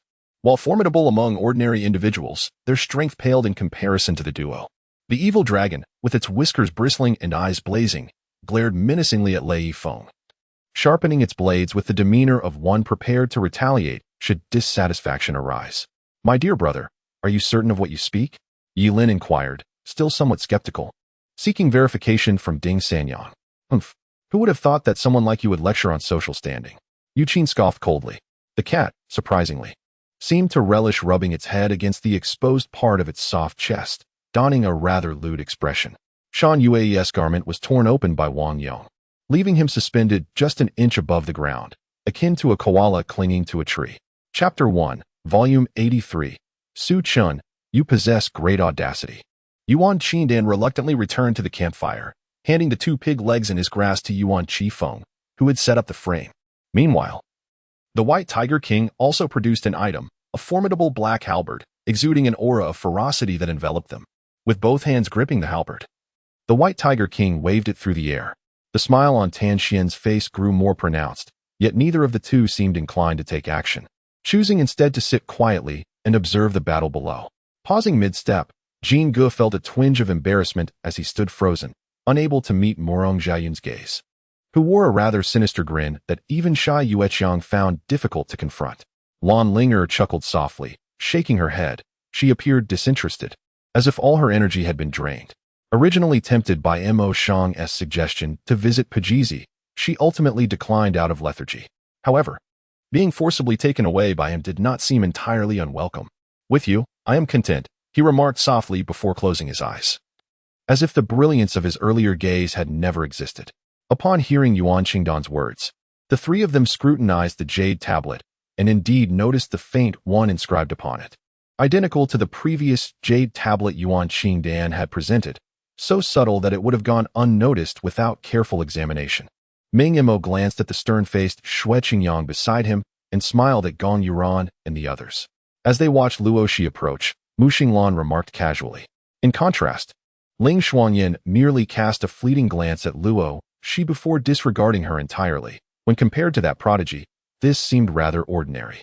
"Oh, I was only jesting when I claimed to dislike lizards. Do you believe me?" Spider-Man, though anxious, continued to chatter away, as if he hadn't paused once during the lengthy ordeal. "Grandfather, it's been ages." Yi Nanxing handed his suitcase to the servant before greeting him warmly. As Mu's words fell, the previously tumultuous ground suddenly became tranquil. The zombie mice, disoriented by the upheaval of the soil, thought the chaos had finally ceased, only to find the earth around them gradually growing scorching hot. The man had long been aware of Li Wuxiu's true identity as the sole heir of the Li family. Li Chenglong. In simpler terms, Wu Yu was merely employed by the Li family. He didn't even glance at Wu Yu before departing. On a day like this, Lunanchi's absence weighed heavily on Rong-Yu's heart, a sentiment Mu Yun could easily envision. A formalin-filled glass tank housed specimens of human brain tissue, their surfaces yellowing and mottled with uneven patterns. Clearly, Miaokuo was genuinely anxious, which was only natural. Who wouldn't he be concerned for their child? Yengu felt a pang in her heart as she watched vast amounts of wealth slip from her fingers. Ruai tilted her head slightly, catching a glimpse of Lu Yi's exasperated expression through her fingers, quickly covering her eyes, wishing to see nothing. Xiongli lowered his head, revealing a glimmer of desolation in his eyes. Even during his active days in the mercenary world, amidst fierce battles, he could always find the bodies of his comrades, even if just fragments. As he pondered, he suddenly noticed Du Feng and the other high-ranking members regaining control over their bodies, paying their respects to Ling Dong and Sun Er. His own body remained motionless beside them, akin to a soulless vessel, causing him to blush with embarrassment as he hurriedly rejoined his corporeal form. Hua Chen brushed back his hair and remained silent, clearly moved as this wandering young man had rediscovered the feelings of first love. Shortly thereafter, Lin Yu spotted a horse-drawn carriage parked in the open space outside the dormitory. Assuming the driver had momentarily stepped away, he approached and boarded the carriage directly. The recovery of his physical form was evident, as Dr. Lotta had inadvertently compelled Connors to move, seemingly taking advantage of the situation once more. All right, let us depart now. All teams, pay attention. Target, Junhua Kingdom, take off. Qin Shi proclaimed loudly, leading Heir Yan, Zhao Qing, and others skyward, accompanied by the soaring war eagles, heading straight for Junhua City. 45,000 taels. An immediate increase of 5,000 taels. Such extravagance left everyone astonished. Yet he believed Lin Yu possessed the audacity to go so far as to kill him, for he had just done so moments ago. Silly lad, how's your arm? Chen Hao's primary concern remained his brother's well-being. Hua Chen, with a furrowed brow, replied, "Are you implying that I spent the night in a cage?" It had been over a day since leaving Tufu, and indeed, Hua Chen had rested in the carriage on the first night. Then, reverberating thunderclaps echoed as everyone clutched their weapons tightly. Even he himself held one, and at that moment, he felt a surge of excitement. Qin Shaojia found the situation rather amusing, deeming it absurdly melodramatic. On their first encounter, they had already acknowledged a kinship. However, if such practices existed in the realm of cultivation, then explaining this solar eclipse would indeed be challenging. During these extraordinary times, it is vital to instill political ideologies in our soldiers. Should any difficulties arise, you may seek assistance from the instructor. The captain seemed pleased with Yang's attitude, setting aside his newspaper to toss a pack of cigarettes onto the table, gesturing for Yang to sit. Let us put that aside for now. Let us head to the hospital, his brother said in agony, as they supported each other into the vehicle. For them, today was indeed a day of misfortune. Having unwittingly crossed paths with Xiao Chen, they could only blame themselves. Elderly, sitting nearby, cleared his throat and spoke up, explaining that he had initiated the slave auction, reluctantly stepping in to diffuse the tension. It is indeed vast and beautiful, truly deserving of being the largest gallery in Danyang City. I've heard that Shuiyun Gallery is renowned nationwide, attracting many art enthusiasts, Xiao Chen remarked with calmness as he admired the exquisite paintings adorning the walls, unable to suppress a wave of nostalgia. Come out and face me if you have the skill. Hiding is beneath you. Number 2 roared furiously. Luo Bing gently lifted her head, her exquisite beauty still intact, as she smiled softly, her eyes radiating an extraordinary warmth. Volume 1, Chapter 84. Ah, Your Majesty, the Empress. What brings you here? Continuous thunder rumbled from the sky, and as silence descended, Enjo emerged from the dust. Su Yin, disregarding the pain in her ankle from the earlier stumble, called out while hastening after him. Where's Nyogwa? She murmured, gripping tightly, unknowingly leaving marks on the rickshaw's handle. Duncan's low-post plays might not have been the most exceptional, yet he maneuvered effortlessly against Gobert. That day concluded predominantly with task completion, and as was customary, the group gathered at Yang Hao's residence for dinner, a staple for the Wolf Warriors mercenary group. After the second round, Yuan Feng had fully grasped that his sword array at Yun D's location served as an alarm system. Thus, he bore no concerns about its resilience. Tian Wei and Kong Jun fell silent, refraining from further inquiries, while Zhou Yu, having some knowledge of the Celestial Alliance, chose not to pry further. White spiritual particles floated delicately towards the water's surface, gradually sprouting wings, breaking free from their cocoons. Qin Yang's shooting statistics of 13 out of 5 indicated a decent performance. Yet it felt akin to striking a cotton ball. No matter how hard he tried, it proved ineffective. The hours between 5 in the morning and 10 in the morning marked the peak of the world's vitality, and under nature's nurturing, their energies surged, their senses heightened, imparting an extraordinary sensation. Amidst the mist, Qi Jiaming was skillfully guiding a flying squirrel, adept at detecting scents, in search of Yunhao. Gradually, they drew nearer to Yunhao, and stealthily, from his storage ring, he retrieved his first lethal treasure. Yuan Guozhao, with a resigned nod, found his body unable to endure much longer. He attempted to pat Chu Yang's shoulder, but as his hand extended halfway, it froze in place. For Chu Yang's expression had once again turned frigid. Hot blood began to spurt from his neck in torrents, and Ding Arai realized his brain was starved of oxygen, causing the world to spin around him. Chu Yang was momentarily stunned, looking back in astonishment, only to find Chun Gua, clad in leather, swiftly chasing him from a short distance behind. However, Chu Yang was intent on irritating his uncle Chu Yingjie. He clutched the 200 yuan tightly and turned towards the counter, leaving Chu Yingjie there in a state of bewilderment.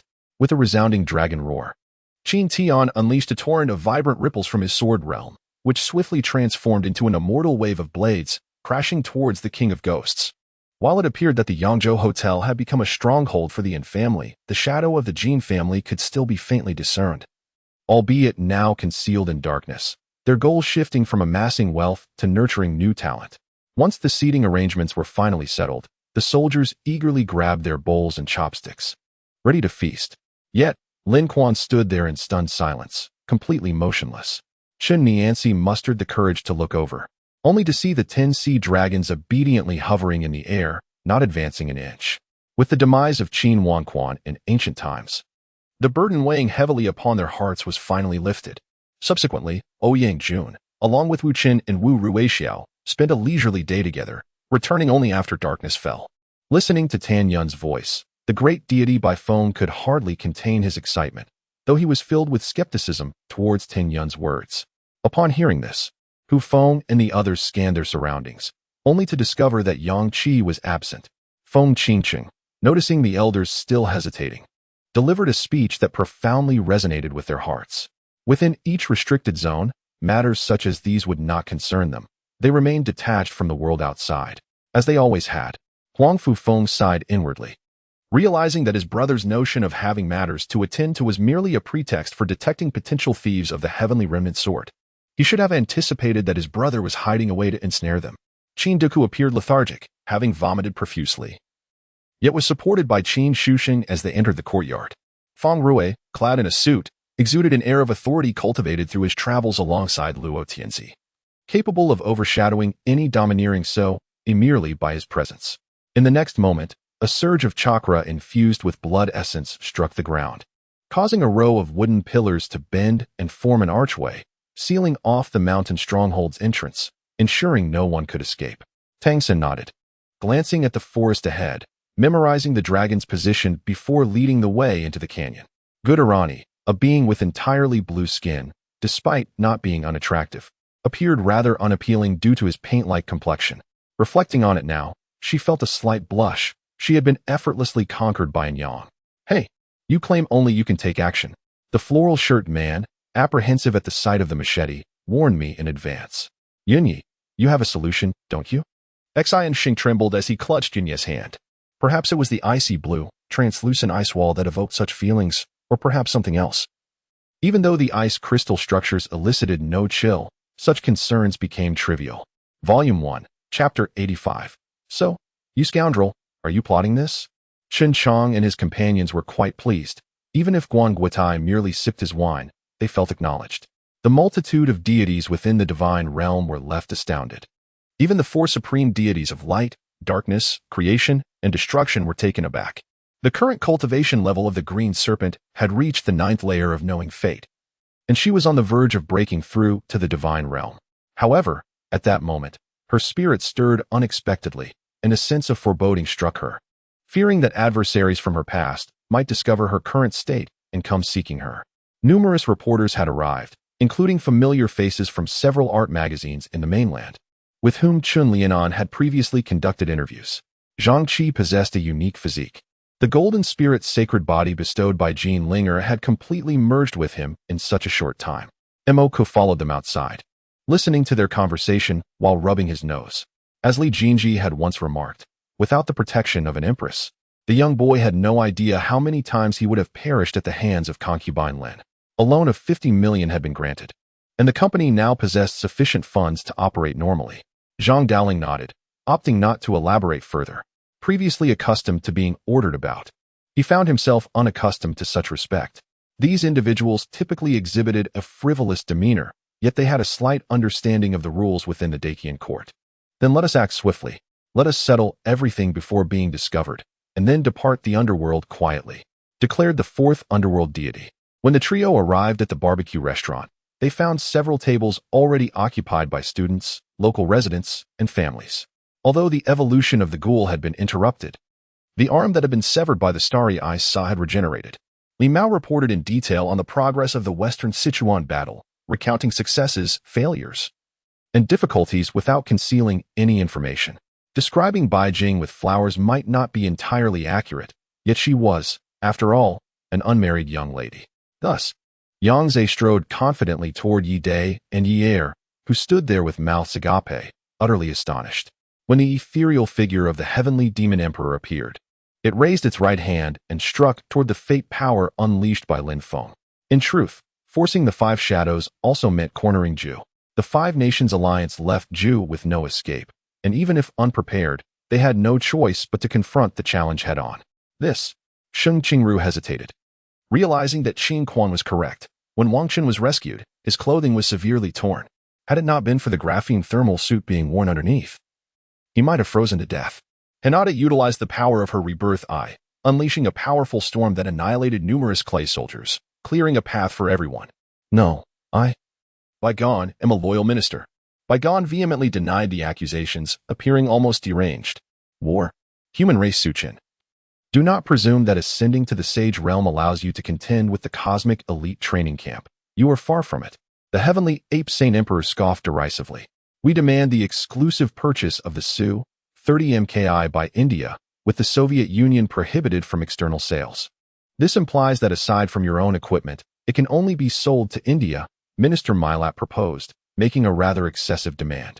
Champions could receive prizes worth 100,000 Hong Kong dollars and a skincare package valued at 100,000 US dollars, generously provided by Company B in America, along with an 80 VIP discount card from the Hong Kong SBA Angel Beauty Salon.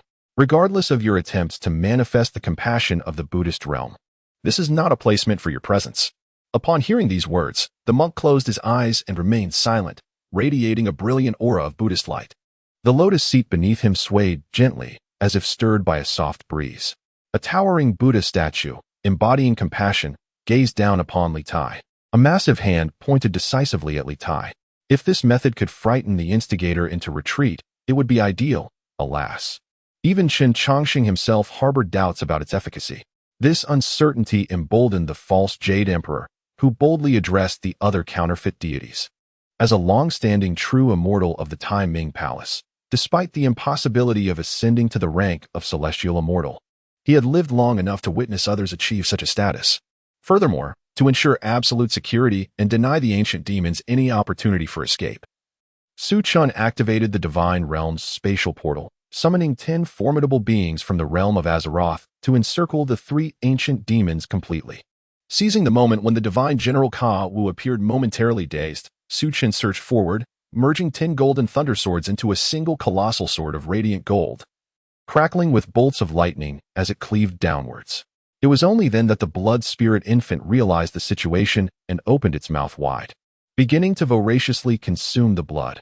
However, the quantity was scant, and within mere moments, the blood on the ground was entirely drawn into the blood spirit infant.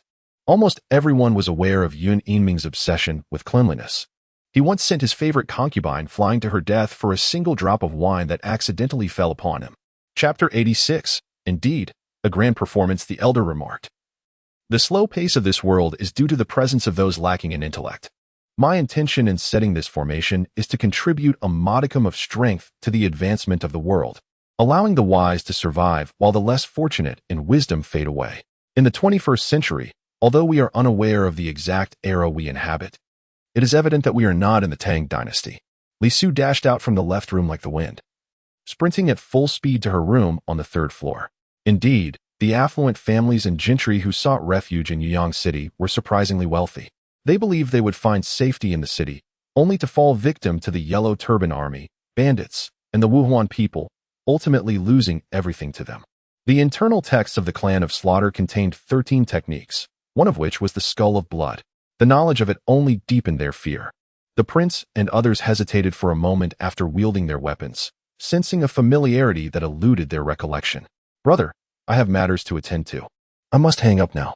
I will tell you everything once I return home tomorrow, Bai Muxin stated, abruptly hanging up before Bai Mukin could respond. Negong Ia scoffed. You truly possess a great deal of confidence. Yet, in truth, Shui Qicheng does have the merit to be so self-absorbed. Inflicting harm upon oneself is trivial. But injuring Xiang Qi would be a grave issue, one not desired by Eugene Kai.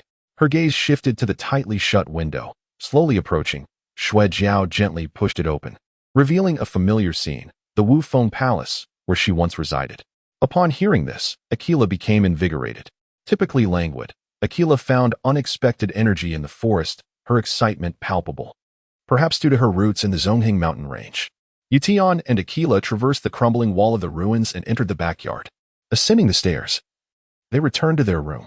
Manager Nian was still in a state of anxiety, pacing the corridor. Upon seeing Yutian and Aquila, he finally breathed a sigh of relief. A place that could provoke such excitement in the head of the Pan family must possess extraordinary treasures, igniting Yutian's aspirations.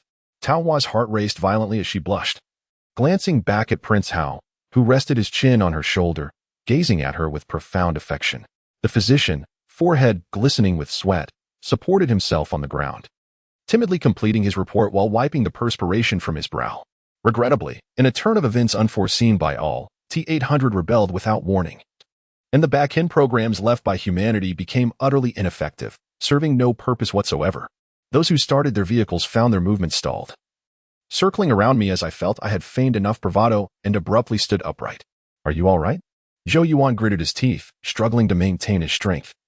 If Huang Yi did not rise soon, he would have no recourse left. With a sharp crack, the sound of a slap rang clear, yet Chun Huanfei remained unfazed, smiling as if untouched by pain, instead sliding under the table to continue his slumber. The sound of car horns echoed in his ears, and in his sleep, Gao Qing instinctively grabbed an unknown object to cover his head, as if it would diminish the intrusion of the honking. Thinking thus, Qing Yu wasted no time. Hurrying to the police station he had previously visited, Gao Qing couldn't help but chuckle, surprised that Lon Lon could exhibit such a comical side. After laughing, Gao Qing noticed that the smile on his face had transformed from amusement to a bitter grin. Their ancient divine clan possessed fewer than 200,000 members, while the human population soared to a staggering 8 million. Unexpectedly, Lu Yu merely intended to lighten the mood, yet his words deepened the heaviness within the cabin. Lastly, although somewhat lacking, the individual barely reached the pinnacle of the nascent soul stage. Nonetheless, if singled out, he would still be a formidable presence. Lu Yu, this place cannot be conquered merely by wit. Since you are so capable, do not hide behind the scenes like a turtle or resort to mockery. Instead, show us how you and your brother can break through, Lu Tian remarked coldly, shifting his gaze. Ro Dai exhaled softly, straightening her posture, crossing her arms behind her back, her expression growing increasingly frigid. Ha ha ha, it turns out that she has a profound understanding of the art of tea. I have a variety of fine teas from the East. Whatever you desire, I will ensure my subordinates prepare it for you at any time, Xiao Yiqian warmly offered. Just as Ming Qi felt anxious and began to suspect that Wang Wei harbored peculiar tastes, Wang Wei finally spoke. Wang Fugui raised his glass to take a sip, then filled the cups of Li Sandao and Zhang Wu, yet his body trembled slightly, clearly unnerved by Li Sandao's words. Second brother, where are you going? Take me along to play, Lei Fan exclaimed, unable to contain his restless spirit as he saw Luca preparing to leave. Chapter 87. Rest assured, Grandpa. I understand this matter well. Although I do not know what this truly is, I do not anticipate its arrival at all. After speaking, I glanced around and noticed the large KFC sign not far away, a smile creeping onto my lips. Before long, the elite of the Hua family returned to the tree, bringing back two astonishing pieces of news. Two teleportation arrays had simultaneously sent two foreign beings, coincidentally, one from the demon race and the other from the barbarian race. They could hardly believe their eyes, unable to capture the figures of those two amidst the magical spectacle, as if they had merged seamlessly into the enchantment itself. Xia Muyao returned to her room, concerned that Duoya might not have had enough to eat. So she ordered the kitchen to send over some refreshments before finally finding time to take a bath. Suddenly, she felt a sharp pain at the nape of her neck and, before she realized it, collapsed into Liang Shaoqin's embrace. The words of the Holy Lord left everyone exchanging glances, each nodding in silent agreement, unsure of what to say. Gradually, his visage emerged before me, clad in a gray-white robe. His long black hair cascading elegantly, he resembled not a zombie, but rather an ethereal being. If it weren't for the inadvertent glimpse of his fangs, it would be difficult to associate him with the undead. At that moment, as she lunged for the fruit knife, Pei Yijuan swiftly pulled Yun Duo behind him for protection. His demeanor showed no signs of being affected by the frozen domain of Shangguan Yuyong. A common person would have succumbed long ago to its chilling grasp. Moments later, Li Sanyang entered the main hall, just as she lifted her leg to cross the threshold. A resounding greeting echoed within. This humble soldier pays his respects to Her Highness the Princess. Upon closer inspection, it was revealed to be Qiong Qi, the general of the cavalry and an old comrade from Zhongnan Mountain. An inquiry had been made previously, confirming that no other details were overlooked. There were stringent regulations in place. Unless dispatched officially, no one was permitted to linger outside. The relentless barrage of artillery caught Shangguan Yu and Yi Feng off guard. Conversely, Chu Yuqing, Yi Feng, and Lan Siyu required single accommodations, which Luo Yuqing had already arranged. As Fawaz coughed up a mouthful of blood, it appeared dark and solid, resembling a chunk of pitch-black coal. Worst-case scenario, he could relinquish his identity as a counterterrorism team member and simply leave Hangqing. Father, Li Yi was perplexed by his father's words. Yet it was evident that his father harbored some discontent regarding the appointment of Li Xiaoyu. Hollowed out? What does that mean? Andre questioned Jessie, bewildered. The vast Carter mine hollowed out? Surely this was a jest. Lin fed her dumplings, waiting until she had bitten through one before tossing the remaining half into her own mouth. Starving, he unapologetically stuffed two more into his mouth. Therefore, at this moment, Father had resolved in his heart that if he could not persuade us, he would rather take matters into his own hands than allow us to hinder the central government. This information was of utmost importance to me. I am truly grateful. Lin regarded the man named Shui Yexian with newfound respect, his admiration rising significantly. Lin Daoluan informed Pan Songlin that Yin Li's parents, along with his wife and children, awaited him at home, expressing that they would also travel to Dongguo City to see Yin Lu. He urged Pan Songlin to promptly receive the cash, copy the list of medicinal materials provided by Yin Lu, and prepare to transport them out. Although Qingpi said nothing, Qin Yu could discern his displeasure. She dared not act recklessly in his presence. After all, this was the Great Prosperity Gambling House. Despite the urgent military situation demanding utmost vigilance, provoking Qingpi could lead to unfavorable consequences. Qingpi's ruthlessness in handling affairs was not to be underestimated. The amalgamation of the corpse beast once again vanished into the water. However, this was futile. Though I could not see you, my heightened sensory abilities could still detect your presence. You could not evade me. The residual chaotic virus within my brother had long ceased to be the original strain. After the doctor's meticulous restructuring, its infectious capabilities had significantly diminished. All right. Ao Shui agreed. Bored in the vehicle, she glanced at the hall, observing that Su Huinin showed no signs of emerging. She removed the car key and entered the hall. The elders, upon receiving Fifth Ant's formula, regarded it as a treasure and hurried to consult the village chief, seeking ways to exchange for the medicinal materials. The village chief dispatched individuals to the county town, searching various pharmacies for these common herbs. Although the pharmacies had suffered losses due to flooding, they soon managed to gather the necessary supplies. Along their journey, Dong Chao held a deep respect for Yi Qing, despite their lack of understanding. They recognized the significance of the 100 individuals arriving from the south, accompanied by the royal city office. The sound of metal clashing filled the sky, and energy fireworks burst forth once again in brilliant displays. Despite his sorrow, he picked up the scattered ammunition from the ground, crouching to load it into the cannon. The lead fired from below shattered the bricks, the debris stinging his face. The iron ball rolled a few times, jamming against the rough inner wall of the cannon. During the National Day holiday, the traffic at Xing'an Square and Xinshang Square was heavy. However, in the subsequent days, Li Guangfu noted a marked increase in visitors at Xinchang Square compared to his own location. Volume 1, Chapter 88, A Great Fire.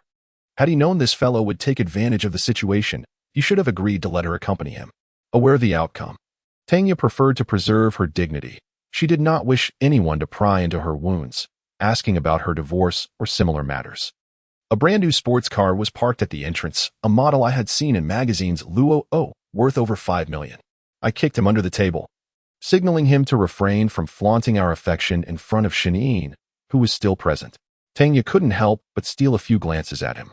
His chiseled features were perpetually adorned with an air of calmness. His brows arched like a crescent moon, and his eyes sparkled like distant stars.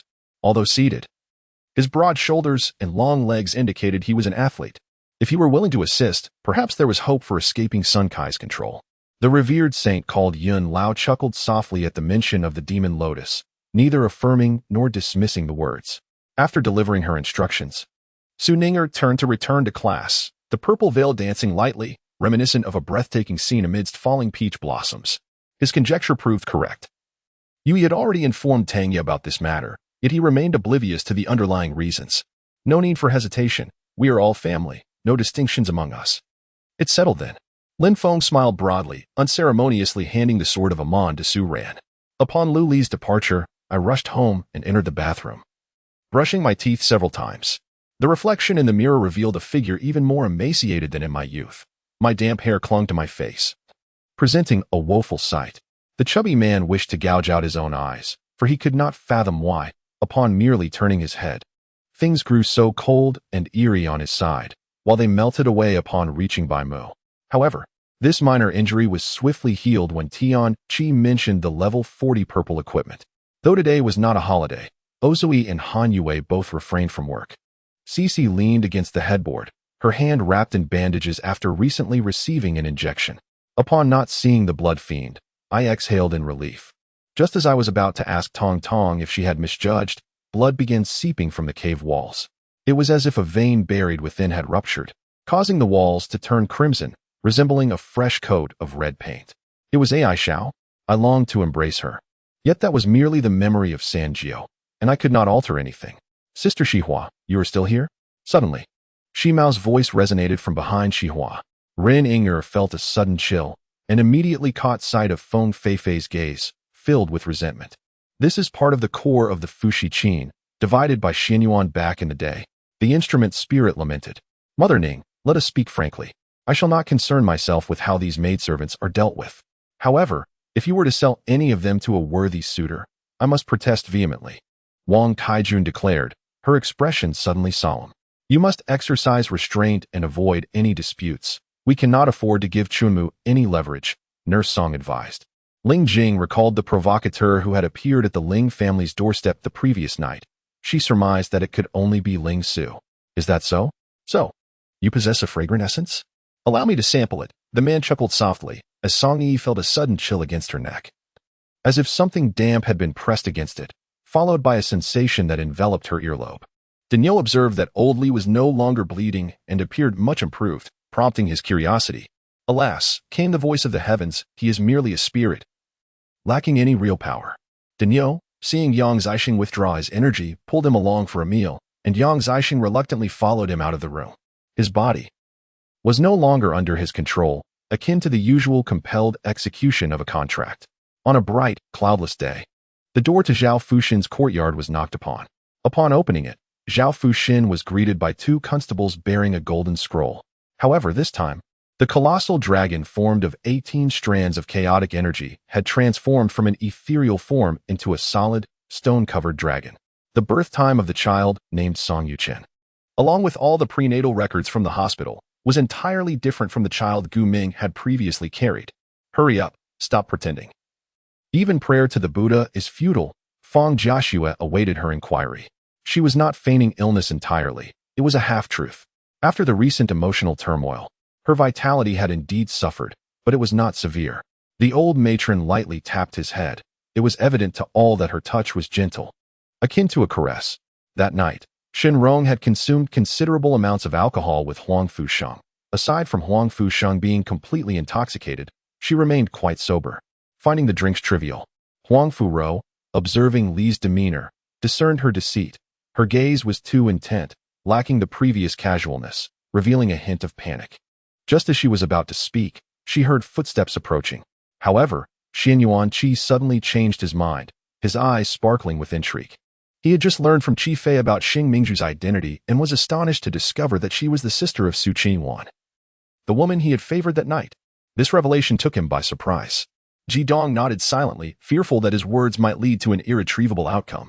Once Ji Weiwei exited the Ji family, her smile vanished instantly. Jin Yongwei felt relieved. Since no one in Huangqing surpassed her, the first place was assured. She had never visited a bar. She merely contemplated that a bartender mixed a few types of liquor together. Did she not feel as if she had stumbled upon a treasure? Lan Xiangting turned, gazing narcissistically at Lu Anning. Yi Qin paused, then reflected that over the years, without Yi Tan, everything here would resemble a terrifyingly enticing prize. Did she think no one would dare to touch it? The blue dump truck crashed into the steel gate, sending it flying aside. Upon hearing the commotion, the zombies rushed toward them like madmen. Although Ning County was perilously situated at the heart of danger, it did not directly engage in the fray. Not only were the mutated night demons nearly extinguished, but Bao Ping, having endured a fierce attack, was unlikely to survive unscathed. This time, the venom accurately landed where Zhang Zhao had retreated, prompting the group to hastily flee. Su Haishui was remarkably agile. As he passed the location of the dark green venom, the pursuing zombies had just rounded the corner. Volume 1, Chapter 89. My brother fell into a deep pit. The previous crystal was quite satisfactory. After its completion, she nurtured it for a time, allowing her to present it to others. Now, with such an incident as Ji Xinqing's infidelity, although there would undoubtedly be gossip, it was preferable to clinging to Ji Xinqing and living an unhappy life.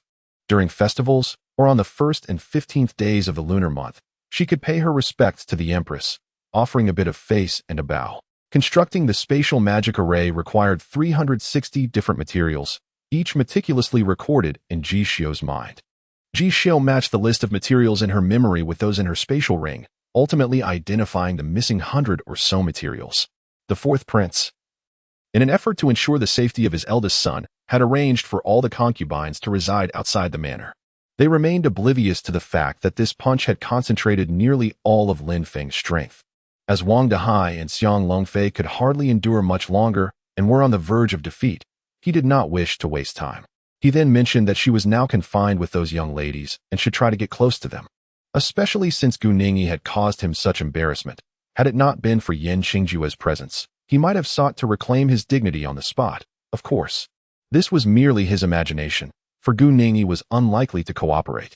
Consequently, this matter was temporarily set aside by Han Yu, to be addressed later when delivering the seeds. After all, such matters were too significant to be entrusted to anyone but the Heavenly Dragon Emperor, where missteps were unacceptable. Contemplating this, He Yuzhu gazed at the tear-streaked face of Qin Huairu before him. He wished to say something, but after a moment's hesitation, he ultimately remained silent. The emotions he once held for Qin Huairu had now dissipated entirely. For Lu Yin, he had been ruthlessly berated by Richard out of personal vengeance, leaving him somewhat dazed. Su Jingrong felt elated by Su Tong's thoughtfulness and suddenly considered that Qin Yuan might not have been wrong. Indeed, Su Tong was somewhat more considerate. He Yuzhu, with trembling hands, solemnly accepted the medal, placing it over his chest. The honor medal of an exemplary youth glimmered under the light, appearing to shine brightly.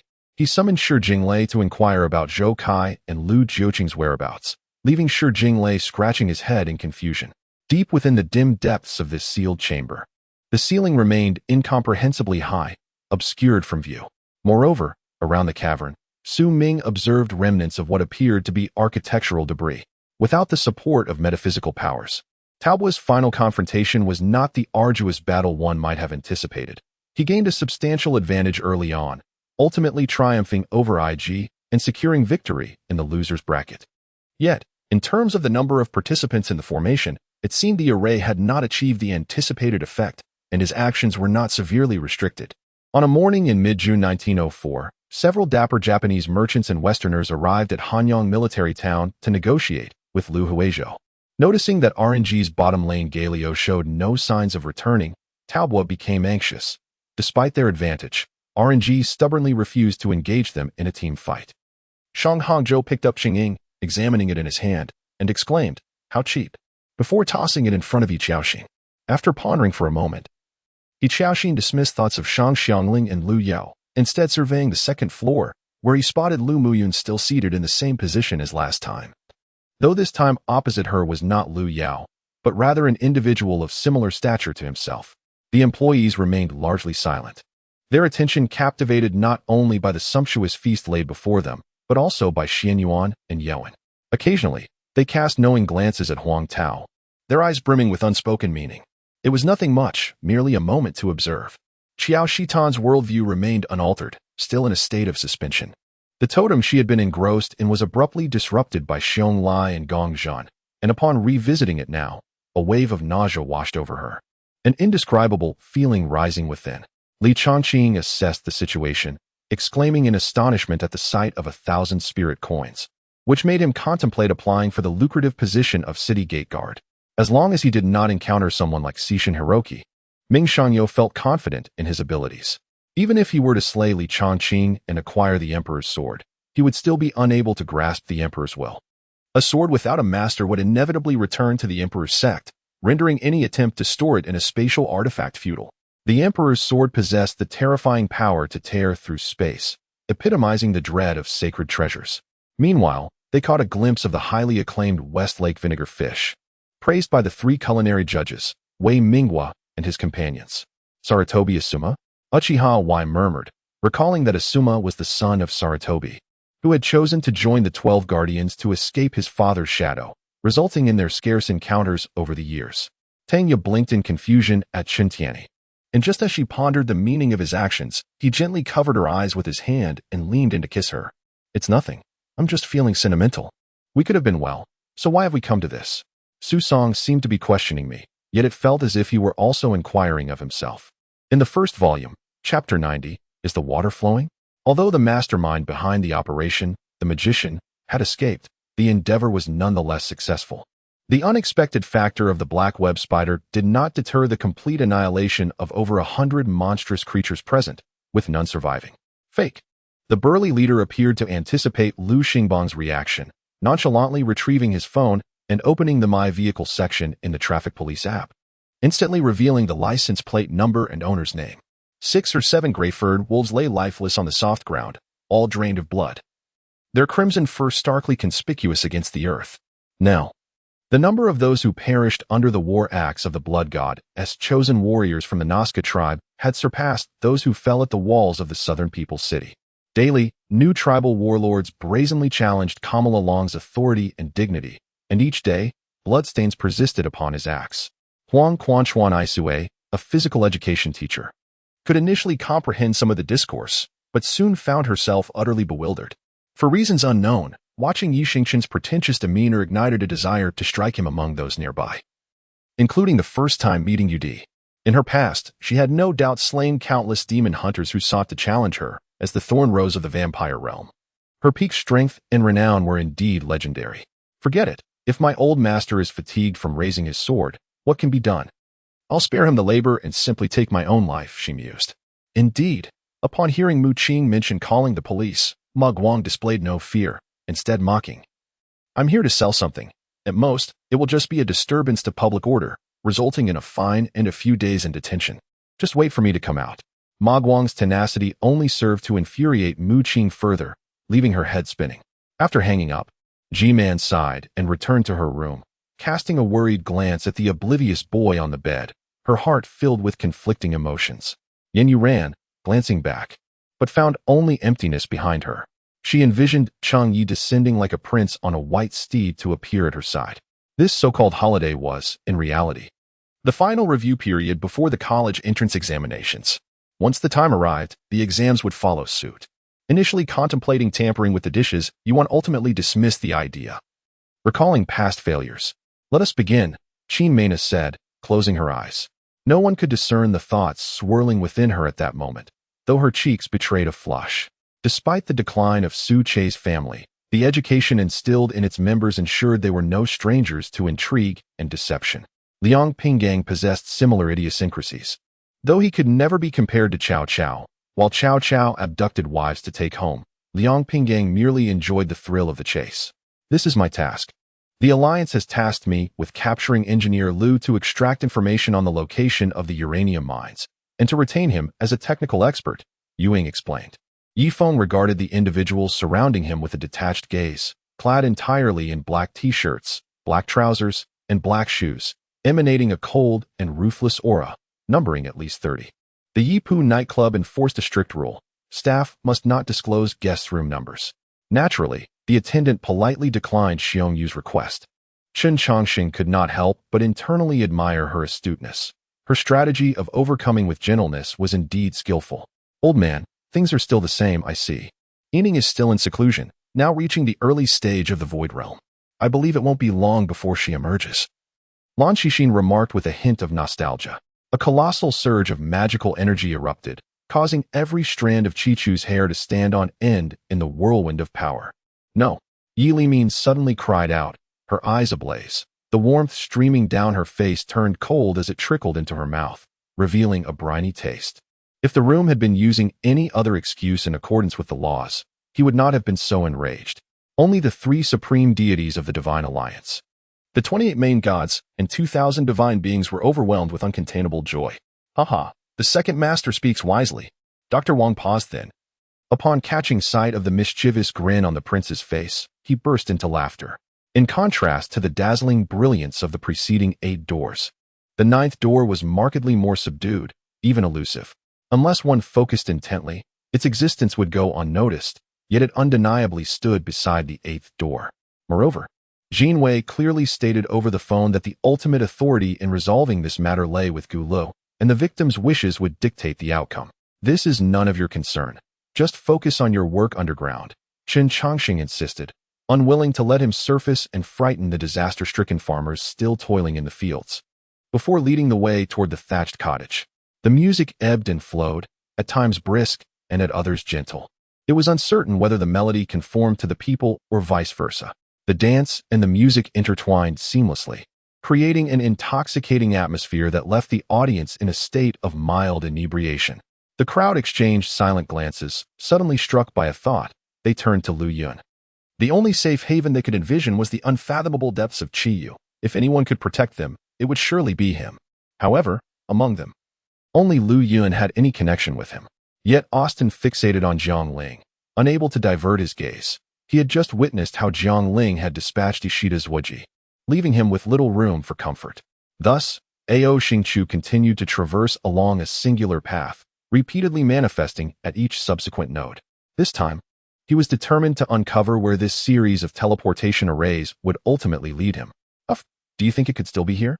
If it were, I would give you the shop. The blacksmith chuckled heartily before striking the ground with his hammer twice. Lu Tuo focused his energy, which surged like the tides. Surrounding flames blazing fiercely, leaping towards Shangwan Linger's palms, compressing into an exceedingly pure fireball, dancing with azure flames. Yifei could not help but interrupt, questioning how he knew this, as it appeared the girl herself was unaware. I suggest we refrain from fighting, Jiang Ling remarked, turning to Shitian's Wujing. After all, the original requirement was merely to reach the heart of the illusory green forest, without stipulating that one must arrive at the very center. Upon arriving outside the artificial mountain, a cave loomed before them, which housed the dungeon where the Yun family imprisoned offenders. In Chapter 91, the 3rd young master, who seemed frozen in the office, was laughing heartily at home, thanks to his dutiful son. Recently, there had been no news from Du Yutong. Wu Ming had called her several times when he found the opportunity, but she never answered.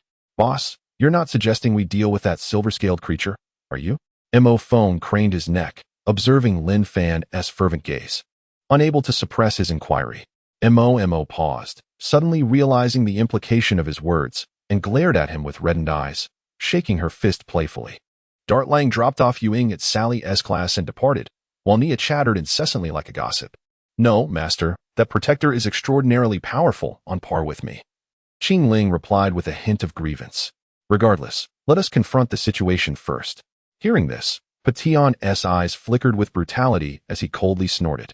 His demeanor was already icy and deeply cunning, with emotions easily spiraling out of control when directed towards certain individuals, revealing a hint of sadistic compulsion.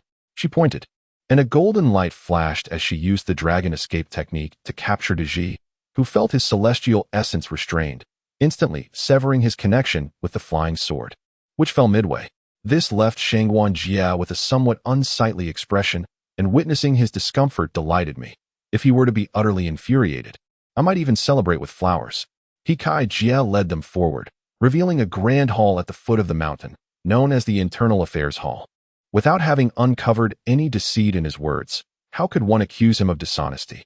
If his claims were indeed truthful, then such suspicion would be overly paranoid. What are you all doing clustered here? Parati stepped forward, sternly admonishing the dragons.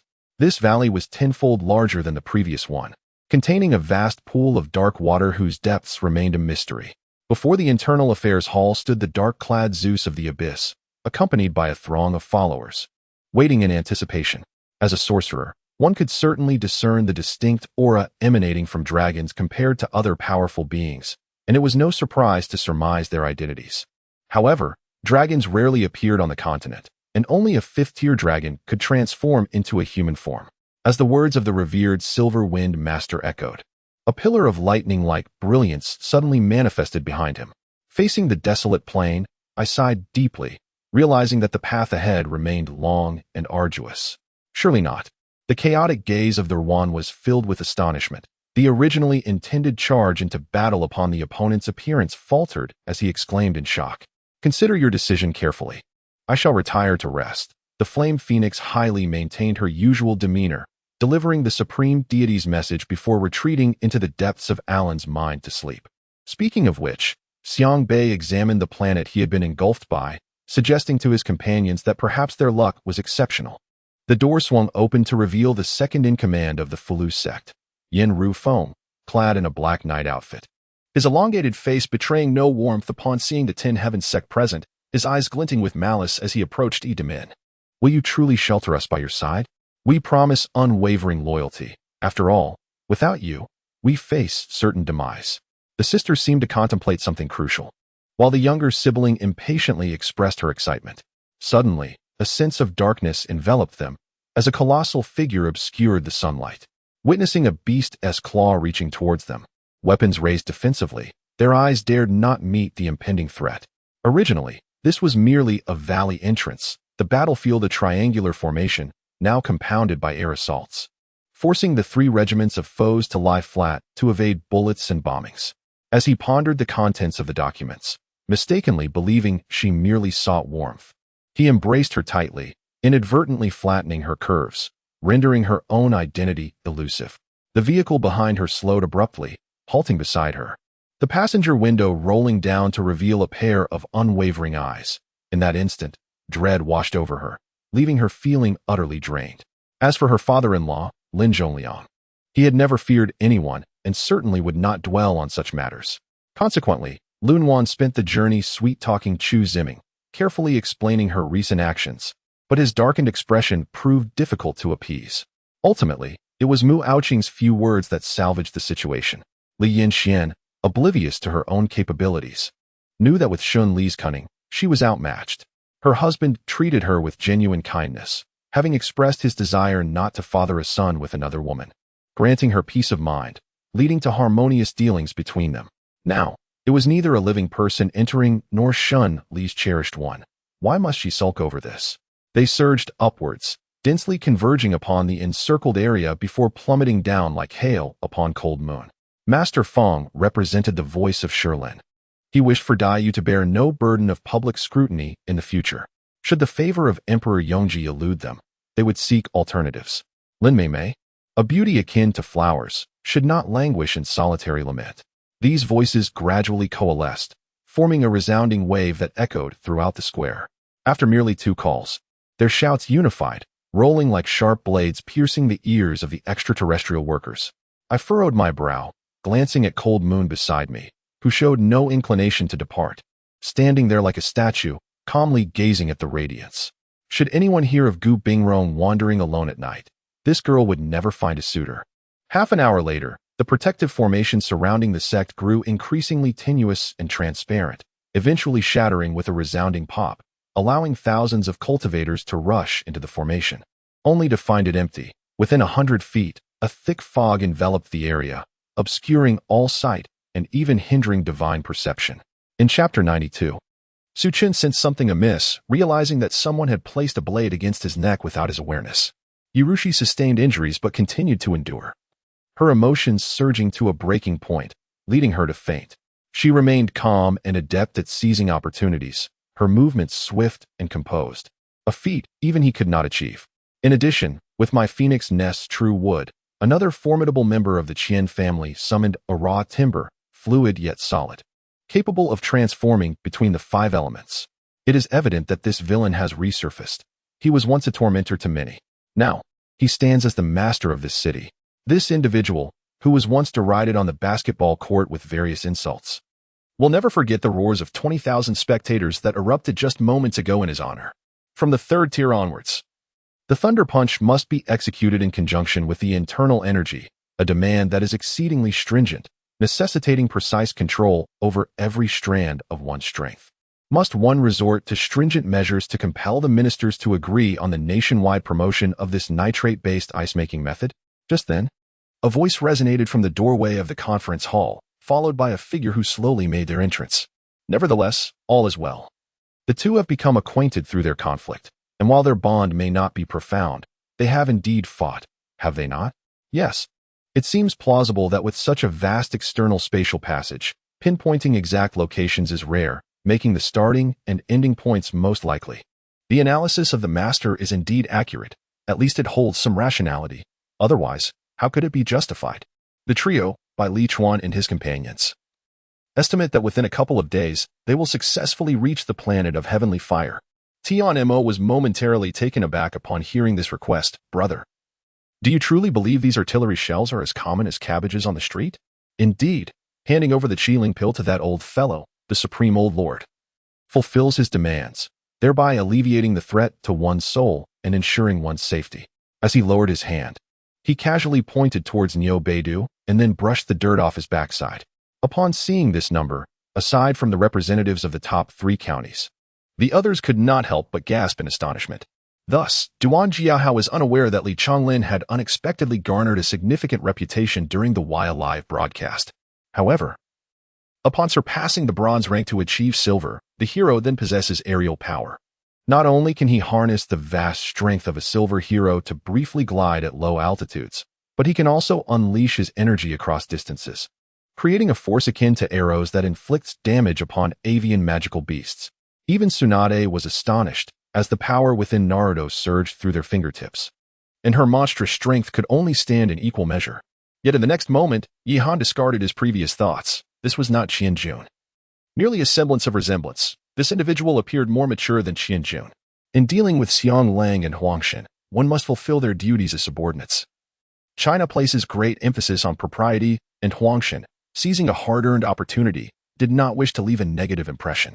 Today, Pope III summoned him for a significant discussion, primarily concerning the Roman Kaisar present at the banquet. Chen Feng glanced at the dark iron ring but did not reach for it immediately. Instead, he turned his gaze to Wu's face, only to find it pallid and devoid of any discernible thought. Gu Qingma stood in shock, frozen amidst the collapsed ruins, her eyes fixated on the flying debris and smoke, captivated by the sight of the knife-wielding youth. In that moment, she finally comprehended why Yihan trusted him so deeply. That youth was far from useless. He was, in fact, terrifyingly formidable.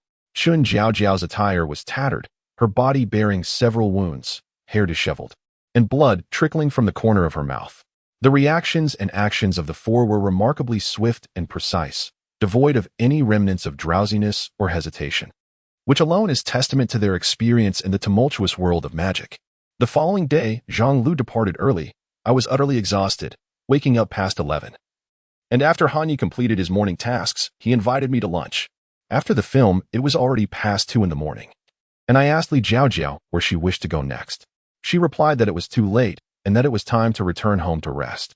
In no time, a box of 5 Elements Calamity pills had been consumed, and Dong Yisan returned to Du Qinjia's side, nodding slightly. Lu Ming promptly positioned himself before the ancient winged dragon king, as a brilliant silver starry river streaked across the sky, colliding with the golden sword energy. Ha scoffed, stating that a space-shifting array without shattered voidstones could not be deemed a true transference array. The moon and stars had yet to deliver the shattered voidstones to him. He merely wasted our time.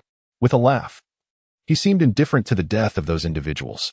Su Yun, noticing the young Master Ning diverting the conversation, immediately felt displeased. Why should he dismiss her dignity and then retreat? The windows of the hospital were designed to cater to people's needs. Developed from glass that not only filters other light sources, but also synchronously displays the starry sky, ensuring that what one sees here mirrors the vastness of outer space, without any discrepancy. How splendid! Upon hearing this, everyone present wore satisfied smiles, and under Jingxi's guidance, they began to applaud. Before he could finish his statement, a chilling, phosphorescent light suddenly illuminated the boundless darkness ahead. Having reached a state where one could neither carry nor move, Han Yu surprisingly resumed his antics. Unbeknownst to them, this matter caught the attention of Lu Su, who, along with El Fan and Su Yi, forcefully led their troops to assault Qin Yu's encampment in Haishi, achieving a significant victory over Qin Yu. Volume 1. Chapter 93. What the hell? Have you lost your mind? After placing Zhou Dao on the ground, a few curious individuals extended their hands, only to be met with a jolt of electricity upon contact. Although the current trend favors a slender physique, Tang Shizhe felt an impulse to raise Tang Yuyu to a plump and fair state, thanks to Zhuang's quick thinking. Had he not seized this opportunity to dissipate the force from the tip of the sword, he might have been struck down by the sword's energy. The discerning one-eyed dragon likely recognized the significance of these individuals and the fact that they outnumbered his own, thus choosing to avoid unnecessary trouble. At this moment, Alan had directed all the carriages to converge and was softly chanting a spell. Circles of faint red mist began to appear and gather, gradually enveloping the entire convoy. Where the pale red mist spread, it seemed as if nothing existed, as if it had never been there. A dance piece is hardly less demanding than a grand battle. At last, the performance concluded, and the banquet drew to a close. The collaboration between these two could easily carve out a territory even in the divine realm. Pyrrhus contemplated. Fortunately, only half of the vitality was depleted. However, this would raise the difficulty to E1. If we were to eliminate them entirely, would that not equate to at least E2 difficulty? Why you are? Listen to your father. Xian Yuanying grasped her hand, signaling her to sit quietly by the bedside. I will discuss this matter with him. You all may return home now. Shui Qing bid farewell and entered. Head of the family. The dragon assassination god has breached the first illusionary barrier. A martial artist from the Muron clan, at the ancient martial realm, hurriedly rushed into the conference hall. Beneath the bright moonlight, a bizarre and distorted figure lunged toward the multitude below without hesitation. The carriage journeyed onward as dusk settled, rendering visibility within the vehicle nearly non-existent. Nagami Kenichi pinched the bridge of his nose, exhaling deeply, and then fell into contemplation, gazing at the arm of the flying segment in front of him. In stark contrast to those like Dian Wei, who were regarded merely as local heroes, Bao Xian could rally countless brave souls to follow him with a mere call. Has the King of the Abyss truly awakened? It is no wonder they received a sudden command from the first sage, since events have already transpired. There is no need to harbor further resentment. The primary concern is to avoid falling into the hands of those individuals. Gritting his teeth, he stepped forward. It is a power connected to the human heart, enabling me to see and hear. As Xianwen spoke, she incredulously lowered her head and gradually knelt on the ground. Although the original owner's memories had imparted considerable information to Russell, many experiences cannot be fully grasped through memories alone. Personal experience is undeniably different. He felt a heart-wrenching pain coursing through him. Having endured at least 4 or 5 sword strikes, how can this be permissible? Nature must be adhered to in its entirety. How can one cut corners? Lu Yaobing remarked, pressing her hand against Song Xiaodong's back. Could there be a beast transformation calamity? The bewildered cultivators gazed in astonishment towards the darkened forest. The contract for the bar tomorrow, there are no issues, right? Chen Daying asked again, filled with concern. Regarding the sudden onset of this battle, some tribal sages felt as if an invisible hand were orchestrating everything, yet they could not articulate why they held such a sentiment. Enough of this idle talk. Today, I vow to slay you all. Wei Zhengdao's expression turned fiercely menacing, and the murderous intent in his eyes was daunting. Xie Qi glanced up at En Liang, who was smiling at her, warming her heart. She nodded and smiled back, sharing an unspoken understanding. If the Xiongming sect was indeed born from a certain divine realm of the cosmos, then attempting to eradicate it would be nothing short of a fool's errand. Indeed, the talents of the three were remarkable. However, without the spark of fire, their physical cultivation would yield little success. He Ban Cheng gazed at Zhang Bin and the others with a tinge of regret. Consequently, there was no need to send the beauty away. Lu Zetian was overjoyed. Contemplating a moment to lay bare his intentions with Yi, fully intending to claim her as his own, his gaze towards her now imbued with a distinct significance. As a beast on the verge of transcending to the level of a demon general, the soul power of the Manhui Jiao was a tremendous boon for the Black Feather Eagle, sufficient to elevate its soul power to a new echelon. Ling Qingrui momentarily froze, only to be roused by Jing Mofeng's gentle command to prepare the horses. She then recounted in detail to Jing Mofeng how her family had suffered from poisoning due to a pot of tea brewed with water from a deep well. While she remained unharmed, in the depths of chaos, the will of the void cosmos struggled to move its form. It traversed the chaos as an ocean, steering the world like a vessel, gradually approaching the realms of Azeroth and Valoran.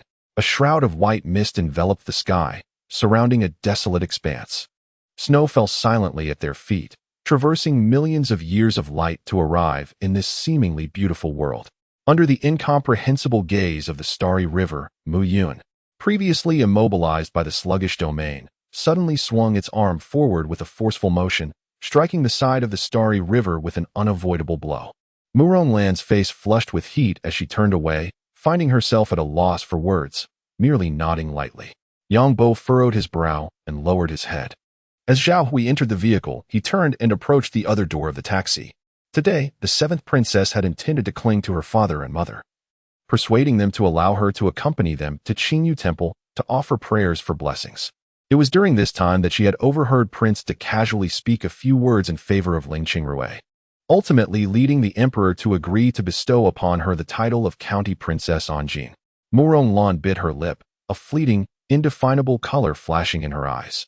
The pain rendered him somewhat dazed, and the surrounding sounds became barely audible, save for Song Li's questioning, which rang like thunder. Yet before that, he needed to locate Chen Jijun. No wonder this fellow had not sought him out these past few days. He had assumed it was due to the chain accident that had relegated him back to the traffic division. Now it seemed likely he had gone to the island nation to undertake a mission. There was no escaping, for after all, a higher authority crushes the lesser, and he would need to rely on Huang Bingyao to clean up his mess, resigning himself to fate as he boarded Chen Guohua's armored vehicle. Gong Yuchu gazed at the durian pastry on the table, took a sip of lemonade, and grimaced. How sour. It was unpleasant. Volume 1, Chapter 94. Oh dear. How dare you imitate me? As the appointed time approached, Ma Jun decided to depart early, for Hermine was already inebriated. The justice system patiently explained to Su Yi, yet for reasons unknown, he felt a peculiar sense of unease. Blood seeped from his orifices, cracks appeared along his meridians, and his internal organs began to shatter. Blood boiled and then quickly froze, as his entire body seemed on the brink of collapse. Moments earlier, he had exuded fearlessness, yet now a foreboding sensation washed over him. Regarding the one who had chosen to swear fealty to himself, Shen Lin was filled with immense curiosity. In assessing the quality of applicants, American universities employ a variety of standards. In addition to test scores, they require letters of recommendation from high school teachers and proof of social practice activities. Some renowned international universities even conduct interviews with each new student to gauge their overall quality. As for Malin, the blood-red commander who instilled fear in both the Cataclysm and the tribes, she had remained quite obediently behind him. Those of lesser caliber than Wei Anhao, including Wei Shengying, Wei Youfeng, Wei Shanxing, and Wei Liangji, were naturally even less likely to catch Wei Dongxin's discerning eye. Upon hearing that voice, Lu Weidong nearly choked on his water instinctively, setting the bottle down and coughing violently before directing his gaze, along with the others, towards the source of the sound. This clearly illustrates the immense effort Lu Weidong had expended when he had just inserted that silver needle. At that moment, a deafening sonic boom erupted, a far more ferocious black energy cleaving through the golden aura, obliterating it effortlessly. His strength had attained the 7th level of the pulse-opening realm, surpassing that of his deceased brothers by a full 5 levels. From the words of Qin Kuan, the master of the Dragon Palace, it was evident that this was an exceedingly formidable power. The Empress, disregarding the venomous glare of Shui Guifei, couldn't help but speak softly. Damn it. Xiao Mo cursed under his breath, forcing himself to muster the energy and trudging forward. What does this mean? What is a half-blood?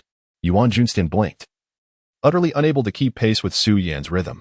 When the grand competition commenced the following day, Ao Qianhua, employing some unknown means, astonishingly recovered from his injuries overnight and successfully defeated the third-ranked Qiu, securing the third position on the golden list. Witnessing someone truly exit successfully, the other artists who had been watching quickly followed suit, each one retreating in turn. Is this not a given? He Lanyao rolled her eyes. The flood disaster in Wuxian was originally of no concern to her, yet now it had become an annoyance. News of the Wuxian flood had long since spread like wildfire throughout the capital. If Li Xian remained unaware, she could only question whether Li Xian had suffered memory erasure. Shi Danfeng similarly relayed the development strategy of Qianxiang Tower to the hotel's back-end owner, Liang Guanghui. Both were in high spirits, clearly having not received the news of Team DF's elimination at the first opportunity. She questioned herself why she hadn't protected her properly, allowing her to be captured and remain missing until now. The spectators were deeply moved, their expressions frozen in awe, as if they beheld a war deity, battling fiercely across the realms, vanquishing even the 64 emperors, one after another. There was no need for pretenses. They could be served openly before her, as they were the ones seeking our favor. Su Ruhui shook her head. As her voice echoed, the ice upon the lake suddenly crackled and shattered, the thick frost fracturing completely. Chunks of ice erupted like swift projectiles, soaring into the sky. With our numbers, we could easily overwhelm them. Brothers, charge. Dogda brandished his blade and charged boldly toward He Lanyao. If anyone were to approach Lady Zheng Yi for assistance in inviting Gu Shizhen to the banquet, it would not be the lady of the Yao kingdom, but rather the lady of the Yao realm. Mizhen merely followed her mother-in-law's orders, but that did not imply her willingness to aid her adversary. Wu Shuang's eyes widened in astonishment as she soared into the air, heedlessly rushing toward Dongling Huang. The divination suggested, the sky is clear, the peaks are beautiful, the wind is distant, and thunderous flames are absent. Only the water of Qin weighs heavily. With 2 coins behind, he opened the tab to meticulously inspect Xiao's equipment, suddenly realizing the gravity of the situation. The second young master of the Zhou family was about to speak, but without a sound, Pei Luan swiftly twisted the young man's wrist and, before he could utter a word, dislocated his jaw. With a wave of his hand, a temporary restroom was instantly constructed, accompanied by a thunderous rumble. The stench mingled with a hint of wine. Mother, how could it possibly be your fault? Su Ro called out anxiously, her heart tinged with anger. Upon returning, Old Zhu did not immediately exchange for missiles, but instead procured a substantial quantity of materials for their manufacture. At the traffic light intersection, Xia Xinwan paused, gazing at the bustling flow of vehicles, reflecting that history indeed does not deceive, as this congested traffic is a hallmark of the past. Upon returning to her bedroom, Xia Xinwan quickly approached the window, quietly drawing back the curtains to peer into the backyard. Her window did not face the yard directly, compelling her to stretch her neck to catch a glimpse. Furthermore, there was no cause for concern. I would transform it into a supreme token. Only beings as ancient as 9,000 years could possess one, and come what may, even if it were a mere lump of waste, it would be cherished closely. This statement momentarily silenced the young hotheads present, leaving them at a loss for compelling rebuttals. Jinshi, feeling a twinge of desire to partake, hesitated, recalling her previous inquiries. Feeling somewhat embarrassed. After all, it would be one thing to wander freely in the New World. If trouble arose, they had numerous means to dismantle their fleet abroad. So it was you, this fellow. Garrett immediately grasped the identity of the individual before him. Upon mentioning the name Bailey and his alias, it became clear he was part of the counterfeit Straw Hat Pirates impersonating Luffy's crew. Volume 1, Chapter 95. There is truly no need for such treatment toward me. Sister Yu. Tang Zhe gazed at Su Yu, his eyes resolutely firm, suffused with an indelible, unyielding resentment. Did they traverse via talismans? A rather absurd thought emerged. All imaginations dissipated upon witnessing her pallid visage, vanishing into thin air. The contract itself bore no hidden traps. Conversely, it was excessively generous to them. Zhu Beiji sprang up, bewildered, unsure of what had transpired. All along, she believed that even if Shun Beichuan did not harbor affection for her, there was at least some lingering sentiment. When encountering an exceptionally familiar figure, a once great personage, one would instinctively recall their name, would they not? Their gazes locked, and time and space seemed to drift in the aroma of ribs, suddenly becoming wonderfully surreal. His information was straightforward and clean, and he possessed an air of mystery, prompting everyone to instinctively regard him as a young prodigy specializing in archery. Fine, it's merely a meal. Tomorrow, we shall venture into town to find a decent restaurant. My treat, Fu Sheng declared. One could only blame Qing Xiao for his arrogance and lack of foresight. This misstep was akin to kicking a solid iron plate. Ling, embodying the lofty demeanor of a bystander, quietly stepped aside, choosing not to interrupt the entangled duo. In truth, she was merely observing for any potential followers. Over the past few days, the underground palace had become densely populated, with hundreds of thousands of warriors scouring it for treasures, exemplifying the saying, digging 3 feet into the ground. Fu Sheng, you've returned. How did it go? Song Weiwei inquired eagerly upon his entrance. Lin Feng felt a shiver run through him as Mei Wuhua's hand brushed against his shoulder, awakening a flurry of emotions within him. This left him both embarrassed and enraged. Confronting the inherited nature of male desire. Noticing Yuan Yang still standing with her head bowed, Su forcefully nudged her, causing Yuan Yang to stagger a few steps before regaining her footing, yet she did not cast another glance at Su. Following Feng Ma to the ancestral hall in the front courtyard. All right, let us drink this cup to the fullest and continue our contest. Sister Shang Xiang laughed heartily, her carefree spirit rivaling that of any man. Having promised the third sister to keep this matter confidential, Long Xiaoqing chose to conceal it from his grandfather, simply stating that his legs were inexplicably recovering. Long Haoyan could only view this occurrence as a twist of fate, when Tang Junyan was dissected for recovery. The gentleman on the other side of the metallic platform remained unperturbed, still ensnared by dozens of mechanical tendrils delivering so-called Cybertronian-type nanomechanical cells. Though his eyes remained shut, he could distinctly feel his left arm involuntarily rising, swinging in a half-circle before halting. Particularly, those sorrowful eyes, which seemed to pierce through the mundane, captivated souls as if they could penetrate a man's heart. Though CLA was a man of 40, seasoned by tumultuous experiences, he found himself momentarily lost in thought. His form swayed slightly as Lu Wuchen feigned to faint, then collapsed to the ground, yet his eyes remained vigilant, scanning his surroundings. The soldier whose name he could not recall never appeared. Was he injured, captured, or had he perished? Nobody knew. It must be said that Lei Xing had chosen a most opportune moment to pose this question, merely expressing curiosity without any pretense. The elated Arab readily agreed, promising to ensure that all Israelis could depart safely, and if necessary, they would even provide ocean vessels to assist in transporting Israeli citizens and assets, eager for the Israelis to leave so they could relish the fruits of victory. 15 minutes later, the Prince Stuart was obliterated in an unprecedented explosion, vanishing from the sea. This marked the first aircraft carrier sunk in this naval battle, and the Spaniards finally achieved a notable victory beyond soccer. Upon hearing the referee's call, a hush fell over the crowd, soon followed by a cacophony of discussions. Shen Qinghong cunningly named this brew Celestial Brew, instantly elevating its status. Yud murmured, tears streaming down her cheeks. She was filled with sorrow. Having once again witnessed such a scene, to become accustomed to it would be a profound tragedy. System prompt. You have entered a special storyline where every choice will alter the course of this world. Proceed with caution. As the saying goes, there are often hidden dangers in the forest. Standing before this vast bamboo grove, how could one not be wary?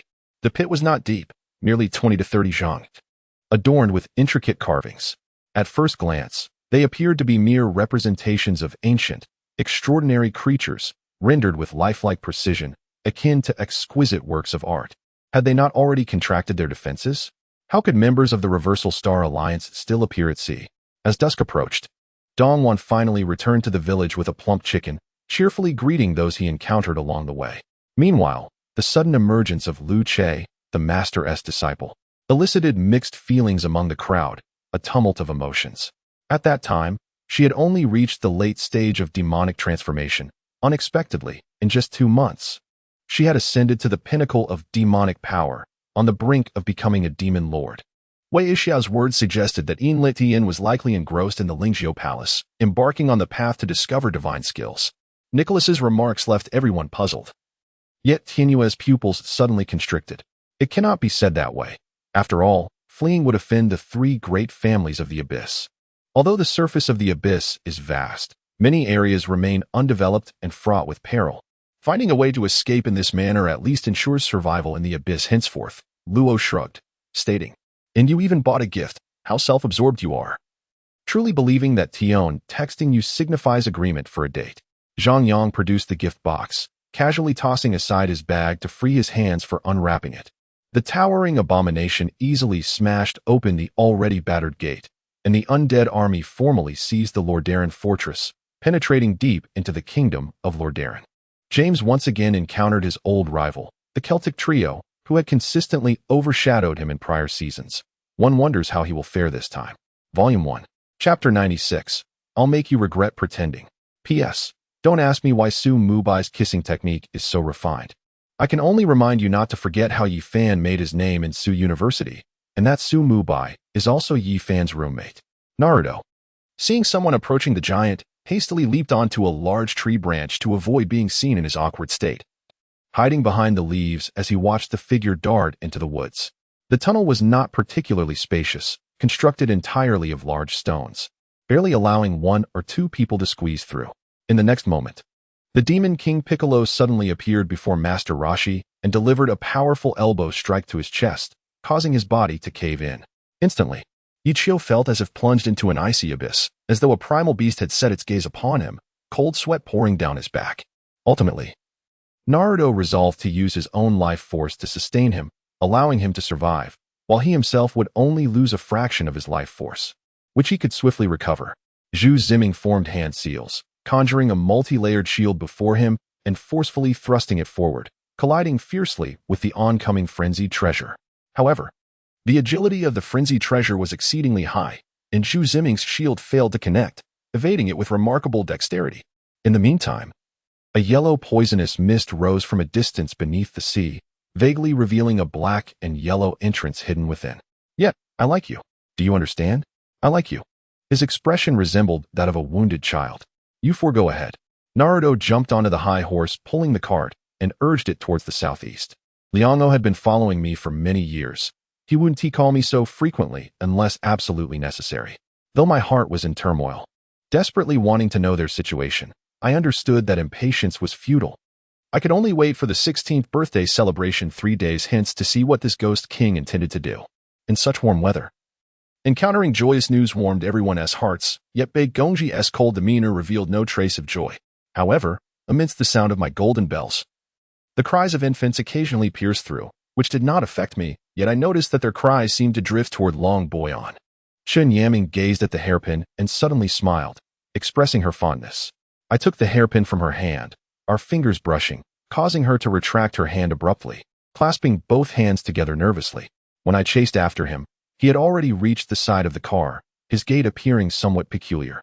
Just as Qingyue mustered her courage to remind him, Bei Gongyu had already approached, and Xia Xiaoxiao finally noticed his impeccably neat, bright yellow attire. With a crisp sound, Yao Tianji seemed to be in excruciating pain, his body collapsing from midair. I cast him a puzzled glance, seeing him fixated on the white garment I had changed out of, and I casually nodded. However, after several moments of hesitation, unable to articulate anything worthwhile, I simply fell silent, holding her close again and riding leisurely along the night road. If special talents could indeed be summoned, Wang Yu could call forth those exceptional individuals to strengthen the foundation of his power. Slicing pork and chicken into slender strips, I added ginger slices, a spoonful of salt, a spoonful of pepper, a spoonful of oyster sauce, and 2 spoonfuls of cooking wine, mixing thoroughly to marinate for 20 minutes. In that era, the belief in the supremacy of the strong reigned. Those with formidable fists and ruthless armies could claim dominion, dictating the fates of others. When her turn came in the 3rd round, she rolled 2 threes, rendering the entire table in fits of laughter. In the world of Journey to the West, the Black Bear spirit, also known as the Bear Demon, was originally a black bear dwelling in the Black Wind Cave of Black Wind Mountain, who, after many years of cultivation, transformed into a spirit, wielding a long black spear, adept at transformation and possessing formidable abilities. The audience erupted in fervent cheers and applause. Even the teammates watching the screen backstage couldn't help but smile, observing Ichifeng still with his head bowed in contemplation, seemingly detached and indifferent, his left ear receiving one sound and the right ear letting it pass. She had learned this at Zishuan Fang, apart from us. Others like the Eastern Factory and the Donglin Party were also seeking the Grand Alliance leader, and even His Majesty was quite concerned, Ji Xingmei remarked. The following day, Yan Xinyue arrived at the selection building to participate in the new season's competition as an elite candidate alongside other disciples. With a resounding crash, the sea surface erupted in colossal waves, and then the rock surfaced, while the Wuxiao sword was flung into the ocean. Su Yan listened, astonished at the existence of such a power that could disregard the might of the three royal families. No wonder Wu Meng reacted so strongly upon hearing those three words. What? Did that surprise you? Su Yan placed his hands behind his back, smiling at He Chun. Su Lin was left speechless in astonishment. While Sini and Lu Xuehan were already accustomed to such occurrences, knowing that insufficient damage could not possibly eliminate a level 20 mage in one blow. Yet, the disparity between his current strength and that of the otherworldly power was vast. How could he possibly support the tremendous energy required to breach the Golden Star? Li Mu. She manifests through your green raindrops. Cease the green raindrops. Li Mu instantly recognized that this ethereal figure relied on the vibrant life force he provided to sustain her presence for so long. In the summer of the second year of Tianling, the Wind Emperor passed away. His second son, Chang Xiuyuan, ascended the throne, leading the cavalry of the Wind Kingdom to once again invade the borders of the Mo Kingdom, seizing 3 cities. In the first volume, Chapter 97, it is revealed that Su Chen is remarkably proficient in swordsmanship. The act of cooking is quite understandable, as it simply refers to preparing meals. As for the cycle of grains, it essentially pertains to the necessity of relieving oneself, which was a significant issue in ancient times. Uncle Bai spoke of the new residence, which was the apartment bought in Song City, where we had briefly resided. Jian Yijuan suddenly opened her eyes, staring in astonishment at Mu Jijun, before closing them again to continue her slumber. Perhaps, as Ling Yifeng suggested, the lines between dreams and reality had indeed blurred, especially since my world transformed into something fantastical upon being with him. The car closely followed Tang Xiao, and as he alighted before a CF, I hurriedly instructed the driver to stop. Han Zhenhan had already clarified his intentions with the foreman here, acknowledging that he might need to delay his engagements for a few days. Despite the desolate nature of this place, the surveillance cameras were surprisingly clear, as the manager stated, intended to deter thieves. Jian Yijuan found herself amused by him, but noticed that in the corner, Lu Bueo had risen, having changed out of his military uniform, his demeanor now considerably gentler. However, upon seeing Mr. Yang's condition, she resolutely shook her head and assisted her husband into the cemetery. The clash of palm strength and blade light resulted in Xiaoyi staggering backward, while De also swayed slightly, a cold glint flashing in his eyes. Yet another individual could not allow Chu Feng to succeed, for he was not like Ping Lin, a person of little integrity, and he held his allies in high regard. Having lingered in midair for long enough, you ought to descend, Chui exclaimed. The construction of such a teleportation array was no simple task. For a race like the Earth Fox, possessing one teleportation array was already a remarkable feat, and now Yu Qing sought to establish another, which would undoubtedly astonish the entire Earth Fox clan. The jerky was crafted with immense effort by Tian Zue, whereas the delicacies in the box were hastily gathered, likely causing a substantial disparity. If I carelessly offered them and displeased Fairy Ling Hai, all my previous efforts would be in vain. Following the defeat in the class leader election, Wan Fei had remained quiet for a week, but today he unexpectedly became active again. With a swift motion, the head of the henchman landed in the corner. The leader tugged at it and felt it should be caught. Then he was the first to scale it. However, even if Chu Feng was deserving of a beating, they were powerless. They were all too aware that among them, it was unlikely anyone could rival Chu Feng. Yang Yiru then realized the suit jacket draped over her shoulders and, biting her lip, remarked, "I'll return it to you after it's washed," before walking into the villa. The half-kitchen behind him had turned into a ruin, with charred remnants visibly indicating a fire, and the living room floor had warped, undulating like the surface of the sea at dusk. As he developed and expanded, amassing formidable financial and political power, he would no longer fear the resurgence of dark organizations. By then, he would be well prepared to confront the entire dark organization. However, Jing Long did not possess the same insensitivity as Li Yuan. He remained vigilant, casting furtive glances at Qin Meng. Upon seeing Wang Xian faint, Li Yuanmei could no longer suppress the pent-up sorrow within her, bursting into tears, which prompted Tian Lin, who had previously ceased weeping, to join her in lamentation. Shi Taining made a gesture indicating immediate action. Yuan Jinxia glanced once more at the heavenly flower before exiting the hospital room. Without waiting for the long-haired man to object, he swiftly swung the alloy knife at a row of alloy cabinets, slicing through the side and revealing the compartments within. 3 months prior, she was not like this. Wei Feng pondered silently, refraining from inquiring about Lita's enemies. When they felt their feet firmly planted once more, they involuntarily emitted a groan in unison, the sound echoing back. Once the memories played out, Duoluo felt as if millennia had passed, struggling to detach from the memories of the abyssal dragon. Observing one sheep after another being expelled from the wormhole chamber, Duoluo nodded, realizing that the wormhole opened in the material plane was situated in a pasture for sheep, which was quite fortuitous. At least the food supply for Zhuar should be partially resolved. The staircase led downwards, and at the end stood a door. Yuan Jinxiao continued down. Reaching the door, where the flame of his lighter burned too long, scorching his fingers painfully, he extinguished the lighter momentarily, knocked on the door, but received no response. Upon pushing it, he found it unlocked and entered. In truth, the Lorland beast was not particularly fond of sweetness. It preferred the original flavor and the lingering taste of tea soup, yet it was not picky with food, as long as there was an abundance of fruit. As evening approached, we needed to find a place to rest for the night, for the souls of the living would arrive here. Ensuring the giant ants would have ample food, Sabi reasoned. Before departing, they had contemplated whether anyone would pursue them with intent to kill. Yet now, upon awakening, the change was sudden, coming without warning or sign. This journey of struggle has significantly enriched my perspective. Many of my previous thoughts now seem trivial. You are the son of Lorland. Naturally, the position of the demon bishop is yours to assume. I am exceedingly satisfied with all you have accomplished over the past century. In the first volume, Chapter 98, Yun Ting ceased to elaborate further, retrieving the QR code from the bar and handing it over. After completing the payment, he proceeded to the kitchen to prepare peanuts. Zhou Ning curled her fingers, wishing to retract them, but Xiao Quanshan's grip was particularly firm, rendering her unable to pull away. Boss Mao, moved by nostalgia, began reminiscing, becoming increasingly emotional until he found himself shedding tears. Mu Wanqing, perched on his back, felt her face flush and her heart race. This was her first time being this close to a stranger outside her family. Upon hearing that time reset at midnight, he began to harbor doubts about continuing. Uncle, I appreciate your and the neighbors' goodwill, but I truly have no intention of starting a family.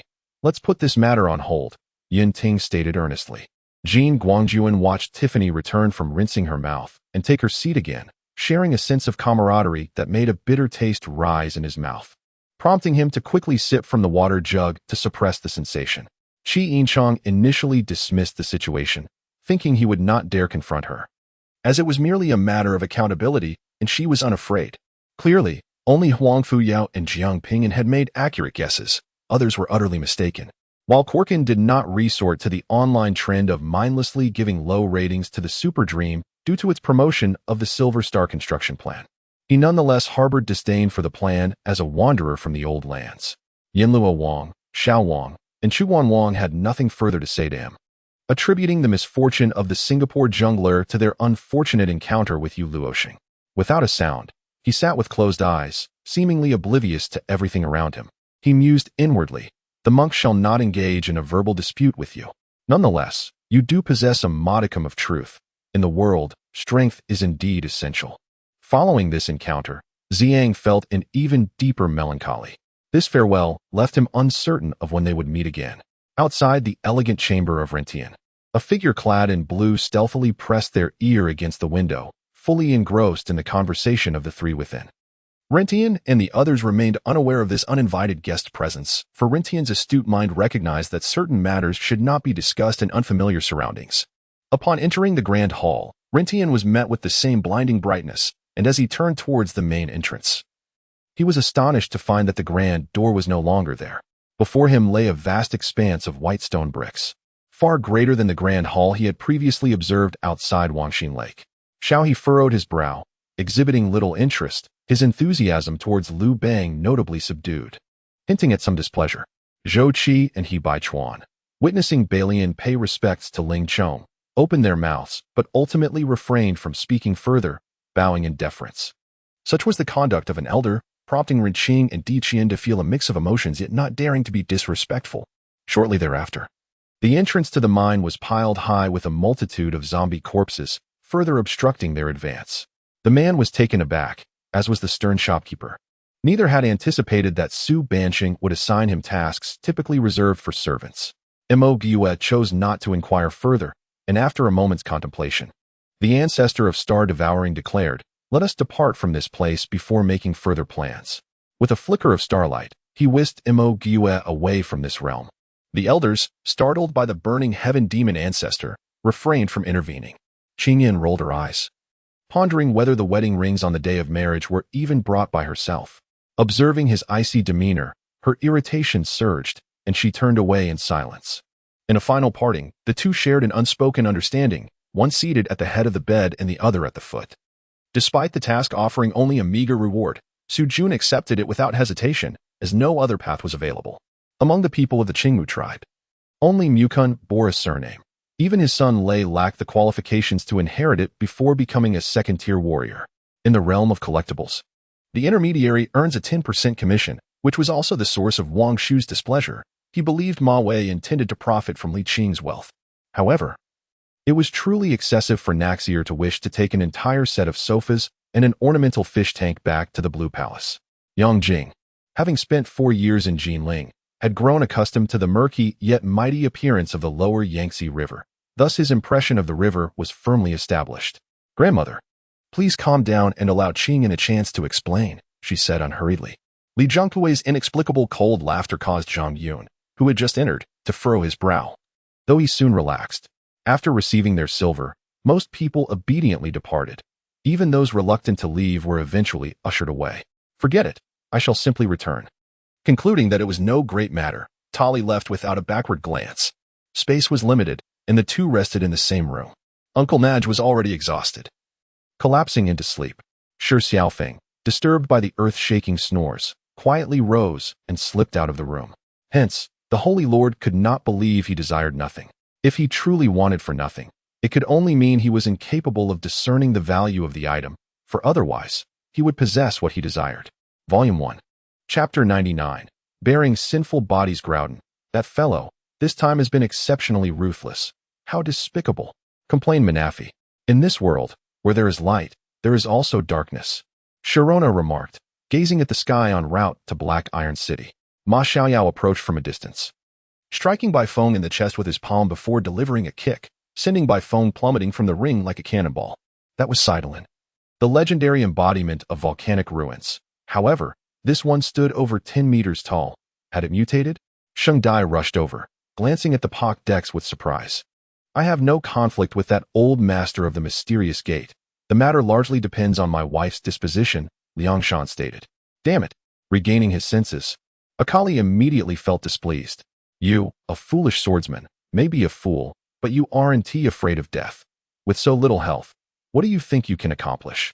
With that laughter, a tall man emerged, rubbing his head as he walked. Ma Xiaoyao stepped forward respectfully, addressing Sun Datong. "Hello, Section Chief Sunday." Knowing that Sun Datong would be his direct superior, Ma Xiaoyao understood the importance of making a good impression. In the future, think more critically when faced with situations. Do not allow yourself to be used as a pawn without realizing it, Long Xiaolin admonished, casting a glare at Long Dashao. A stroke was an emergency.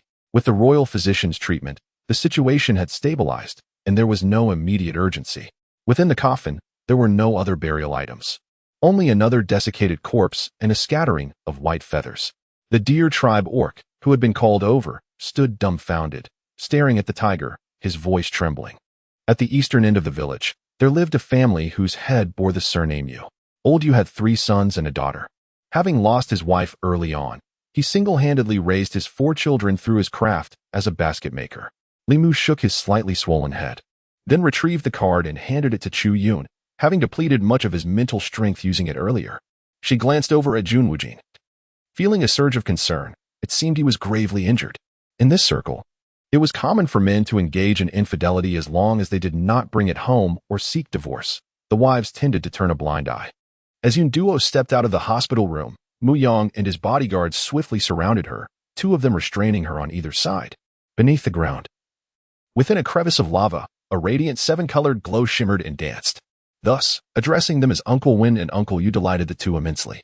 Suddenly, 3 formidable members of the Jinwu tribe launched an assault, eliciting displeasure from Dong Fengshiri, who, as the invincible supreme of the younger generation, was confident in his unmatched power and solely wished to defeat his opponents through his own strength. Although the quantity of goods was not substantial, resulting in a need for fewer guards, only 10 had been recruited thus far, a decidedly unsatisfactory outcome. Zhang Yuanhao nearly locked eyes with him, hastily averting his gaze elsewhere. A cold sweat breaking out behind him. The meeting nodded, tidied up their belongings, and boarded a villager's vehicle with He Shueping, heading to the county town. Upon arriving at the backyard, Duan Mingxing had already drawn his weapon, handing each person a large knife, on the handles of which hung a badwa. Duan Mingxing also tossed a large knife to the marquis before leading his group toward the village entrance. The Duan family's willingness to join him was not indicative of any nobility. For instance, Duan Sanyang, known as the Heavenly Demon of White West, had married at 15 and, within a year, had burned her husband to death. Scheming alongside Duan Heir and Duan would lure others into gambling and swindling their money for survival. Several years ago, the former capital of Beiping County was located in Pinggang County, with a direct route from Lulong to Luqing. When Gongsun took control of Yuzhou, the capital of Beiping County was relocated. A handsome young man, his face stained with traces of blood, was taken aback by the sudden aura of destruction, retreating in fear. The celestial beings had long departed from this world. A hoarse voice unexpectedly emerged from the main hall where the corpses lay. After the second life refined the Yin talisman weapon, he continued to release black spirals into the earthly Yin spring, until the Yin energy within had nearly solidified. Only then did he wave his hand, pouring countless captured shadow spirits and the essence of human blood he had absorbed during this time into the spring. But you have yet to answer me. Do you truly desire me? Do you dare to want me? As of now, I find myself in a state where few would dare to claim me, Su Chen provocatively remarked with a hint of self-awareness. Upon hearing the term steelhead, many in the audience echoed in response. Although not as fervent as Zhang Kairan and his group, it nonetheless indicated his certain level of recognition among the students. Despite his reputation not being particularly commendable, as long as he could reform, Zhang Kairan was willing to promote him. Furthermore, he believed he had learned many martial arts techniques previously unheard of, allowing him to unleash even greater power. Sensing the scrutiny from Tang Zay's group, they recognized the disparity in strength and refrained from reckless attacks, merely resorting to intimidation. The mountains and fields surrounding the main road were laden with unmelted snow. The thoroughfare, trampled by countless feet, was muddied. Yet, despite the arduous conditions, the joy of the new year could not be dampened. After a year of hard work, this fleeting moment of celebration was all that the people could relish. Thus, when Yilan opened her mouth to sing, all four fans who had never heard her voice were astonished, and even the other mentors and students were greatly impressed. She was the president of the Jade and Gem Association, a leading figure in the stone gambling world, known to all present. She had a nagging suspicion that Ling Yi had also arrived here, and much earlier than her, considering the curse of the devouring spell was from a decade ago. Two watchers concealed within the bedroom, overwhelmed by the fragrant aroma of flowers, could not help but sneeze.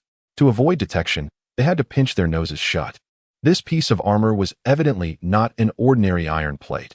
It bore a striking resemblance to the iron armor worn by the soldiers of the Song dynasty, with clear signs of forging. The challenge they faced was not merely that of the Beast King-level monster, but also competitors emerging from all directions. When mentioning the two individuals earlier, the official's face bore a mocking expression, yet as he spoke of Gao Zhang, his demeanor became significantly more serious. Volume 1. Chapter 100. The Great Imperial Examination. Do not rush. Do not rush. Please, take a seat, sir. Yang Guohua felt a sense of familiarity with these words and endeavored to maintain his composure as the elders settled down. However, that day, the soldier on lookout sounded the alarm, causing everyone's nerves to tighten as they turned their gazes towards the high watchtower. After much contemplation, Xiao Yin ultimately decided to draft a memorial to Emperor Chongzhen under Zhang Chu's name, hoping for a favorable outcome. Zhang Chu was quite pleased with the memorial written by Xiao Yin, affixing his signature before sending it out. The Jin army, with its 50,000 soldiers, was not merely concerned with defense. They could confront and defeat hundreds of thousands of Ming soldiers in direct combat, hence they felt secure about their rear. An endless brilliance of sword light erupted, fierce as the Milky Way, with countless beams shooting forth. It surged forward, transforming into a starlit sword that pierced the skies, colliding with the icy crystals of the frozen world, vibrating and engulfing the entire space-time. As night deepened, the two decided to return to the Dali Temple, exchanging no words on their journey. Upon reaching the old willow tree in the courtyard, they exchanged pleasantries before parting ways to their respective chambers. Though others were reluctant at heart, they saw no better course of action under the circumstances and chose to follow along with the group. planning to reassess should an opportunity arise. Despite suffering a defeat, these brigands managed a tactical retreat, leaving over 200 corpses at the city gates, sustaining significant losses yet maintaining their formation. Sherwood had no effective measures with this new team. The reinforcements struggled to integrate, and after 6 rounds, their team had only garnered 4 points. It was undeniably a daunting challenge for Villa to avoid relegation this season. We will give it our all. For the 18,000 soldiers. Li Xian and Li Xian clasped hands, speaking earnestly. That smile was so serene that it melted Madame Zheng's heart. How could she bear to harm such a good girl with scissors? Madame Zheng mused quietly, ignoring the opponent's powers. This was no longer a battle, but a fight for survival. Regardless of whether Yiju's attacks yielded results, he disregarded the risk, even using his originally defensive flying sword for offense. When the divine powers rained down upon him, he might sustain injuries or even serious harm. Oh, are you not a thing? Wang Yueru was unfazed, instead smiling at him, prompting Li Qi beside her to start chuckling. Originally, he had no intention of engaging in battle, merely wishing to leave the riverside swiftly, but now trapped and disoriented, he felt a surge of anger rising within him. Damn it! It seemed unavoidable to confront the arrogant bald monk Longbow. The information obtained from the Dragonbone was merely 80% of the immediate intelligence in the Alliance, while the Red Curse Master received the most solid information from the Bone. This transaction was merely to ensure their steadfast cooperation. Without the powerful ally of the Red Curse Master, the masked man would have even greater opportunities to exploit. Do not linger here. These beast corpses will attract other troublesome creatures. Last month, take some as provisions. Xia Cheng glanced at the blue dragons soaring overhead, akin to vultures feasting on carrion. Even if they gorged themselves now and departed, it wouldn't be long before they returned. Where the original site stood, only a massive pit remained, no longer revealing the once towering peak. The creature with cat-headed bull horns that Zhong Shilang spoke of had been seen by Mu Fengye in the ruins, but the commotion now did not seem characteristic of them. Yes, my lord. Zhu Wu nodded at the noble, calming his inner fury before continuing. Meanwhile, Zhang Xin was unaware of what his father intended to say to Murong Feng. He simply knew that his father, like him, was reluctant to part with Murong Feng. Within the Chongqing workshop, stretching from the east to the camp of the school lieutenant, to the west Sweetwater Well Alley, south connecting to the Commander's Alley, and north adjoining the Goldfish Alley, the palace loomed, adorned with red walls and green tiles, with over 8,000 houses unified into one. Under the autumn sunlight, it gleamed brilliantly. This was the residence of various princes of the Ming royal family before their departure, known as the Ten Kings Mansion. Such a scenario was utterly implausible. Setting aside whether the Taotai would fall victim to poison, Yifan would never allow her to do so.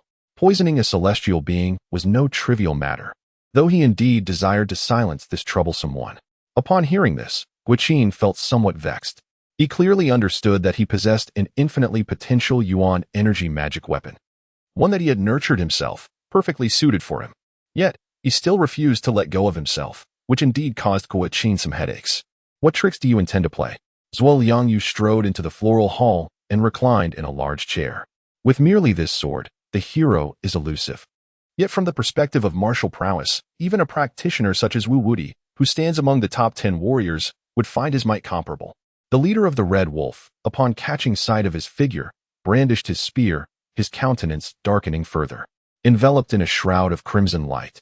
His movements became increasingly arduous, compounded by Su Chen's relentless assault, leading to dire consequences.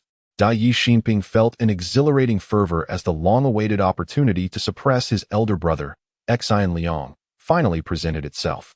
However, the truth was that he had not taken any unnecessary actions. Instead, it was the one he held who began to sense the change. I am eager to admire the renowned beauty cultivated by Lord Wei. Is she a product of the palace, or was she selected from the Wanlu Yuan at Fengtai? Prince Xian smiled. The higher-ups of the Celestial Path Academy remained silent, apprehensive of the implications. If Su Chen were indeed the son of heaven, confining him to the fire prison would be ill-advised. Let's see if you can withstand this. Your fists may be tough, but I cannot believe your ribs are equally so. Yi Tian mused just before the collision. The geniuses from various empires, ancient nations, and elite institutions.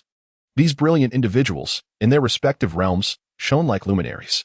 Yet upon entering the human hall, they were no longer unique, no longer the center of attention, nor unparalleled.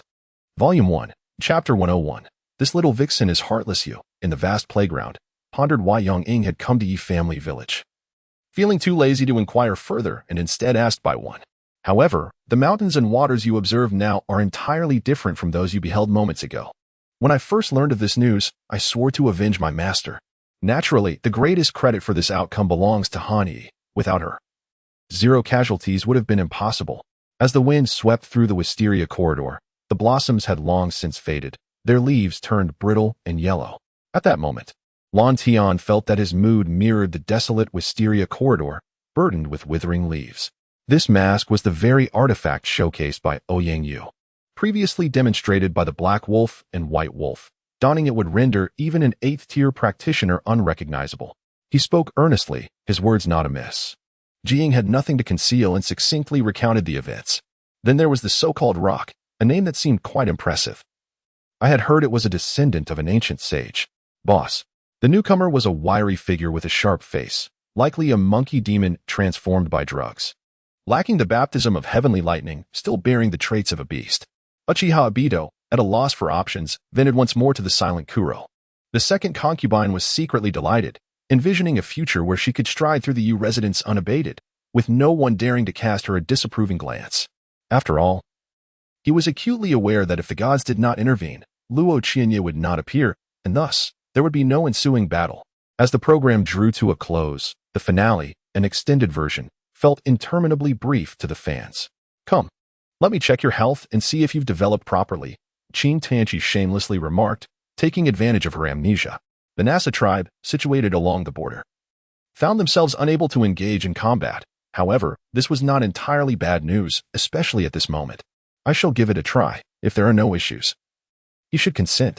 If not, we can simply inform him of our plans, resolving everything neatly. Besides, he is a point guard. It is indeed Conley, regardless. The old man cannot object. What do you think? Lin Yi suggested. I only wish to know, do you have any connection to the Andrew continent? She gazed intently at me, as if my answer could offer her hope, and indeed, it turned out to be so. With a graceful turn, Yu Mingxin pondered for a long moment, raising her gaze to the desolate scene before her, a sight too tragic to bear. As the first rays of sunlight breached the horizon, dispelling the darkness surrounding Qin Tanchi, he opened his eyes. After a night of cultivation, Qin Tanchi felt his strength had markedly advanced. Reflecting on the past, I recalled how I was impervious to the cold, truly a being of ice and jade. What did wind and snow matter to me? Zhang Muhua obediently fell silent, as he sought to accuse Lin Xinlan before Shimin Jinlian, finding himself utterly disadvantaged, unable to extract even a modicum of sympathy or solace. However, for Lu Fan, being a pawn was acceptable, but he must never be merely a pawn. He sought to achieve his own objectives while playing that role, which was his current ambition. Oh no, this boss possesses too high an intelligence. He undoubtedly intends to target Zhang Ning first. By this point, everyone had discerned the root of the problem. Don't expect help from current friends. Why would strangers come to aid you in this murky situation? Conversely, if Xiao Jingxin had intervened then, she would have suspected him of ulterior motives. What should I do? You hang? I feel so sorry for you, she said, her face crumpling as she bit her lip. The following afternoon, Scar gathered most of his brothers, leaving only a few hundred at the hotel while taking the rest to raid the Qingyang Gang's turf. Although I did not accompany them, I kept a close watch on their movements. A sudden, silent strike emerged from behind Jite. It was the ghostly hand that had previously injured him, now employing the same tactic once more. I needed to discuss some matters related to the drama with Yuming. Seeing you conversing with others, I refrained from approaching, not anticipating that it would lead to a misunderstanding with General Gu. Shun Liang's tone remained calm, devoid of any hint of resentment. Li Wei followed closely behind, as Lin Shui prepared to wash the fresh clothes she had bought in town, leaning lazily against the cabinet while observing her. Look, Gu Jian raised his phone high, evading Shun Liang's attempt to reclaim it. Her expression seemed to convey, you better not lie. If you dare deceive me, you are finished. Du Changkong felt an urge to chuckle, then recalled what Lu Xiguang had said to him before he arrived, carrying the food box. I vigorously wiped my face with my sleeve, my eyes dry and aching, panting as I wandered aimlessly, teetering on the brink of collapse. I nodded, finally reaching out beneath the heavily adorned visage of the god of wealth to grasp the golden ingot. Li Wei stood behind her, clad in a purple-red short-sleeved shirt with a collar, paired with light gray cotton trousers and black shoes that revealed the tops of his feet. Lu Xiguang could not help but smile, reflecting that the jealousy of some adorable individuals was truly endearing. Centered around Zonglinghua, a transparent spider web had inexplicably appeared within a 20-meter radius. These webs appeared delicate and frail, yet the first to encounter them was immediately ensnared. As she struggled, the web's grip intensified, etching deep crimson lines upon her skin. Once the others had departed, I finally remembered that I owed Qian Shui a proper explanation regarding this matter, especially since she had witnessed me and Yu Lian together in the room. Volume 1. Chapter 102. So heartless, the yin-yang sword surged forth with an unparalleled momentum, striking towards Su Mohan, promising death without mercy. This, too, is an impossibility. Yang Yuding stands as a cautionary tale, well understood by Shui Yuxiu. One of the reasons for Yang Yuding's abandonment was his prior associations with other organizations. One must ponder. Which organization within the general city would be foolish enough to repeat such a mistake? Selvich clasped his arms at his waist, readying himself for defense. It was then that Luo Tian, having evaded the twin water sharks, maneuvered around him with a ghostly arc, appearing behind him. Luo Tian raised his arms, fists clenched like iron.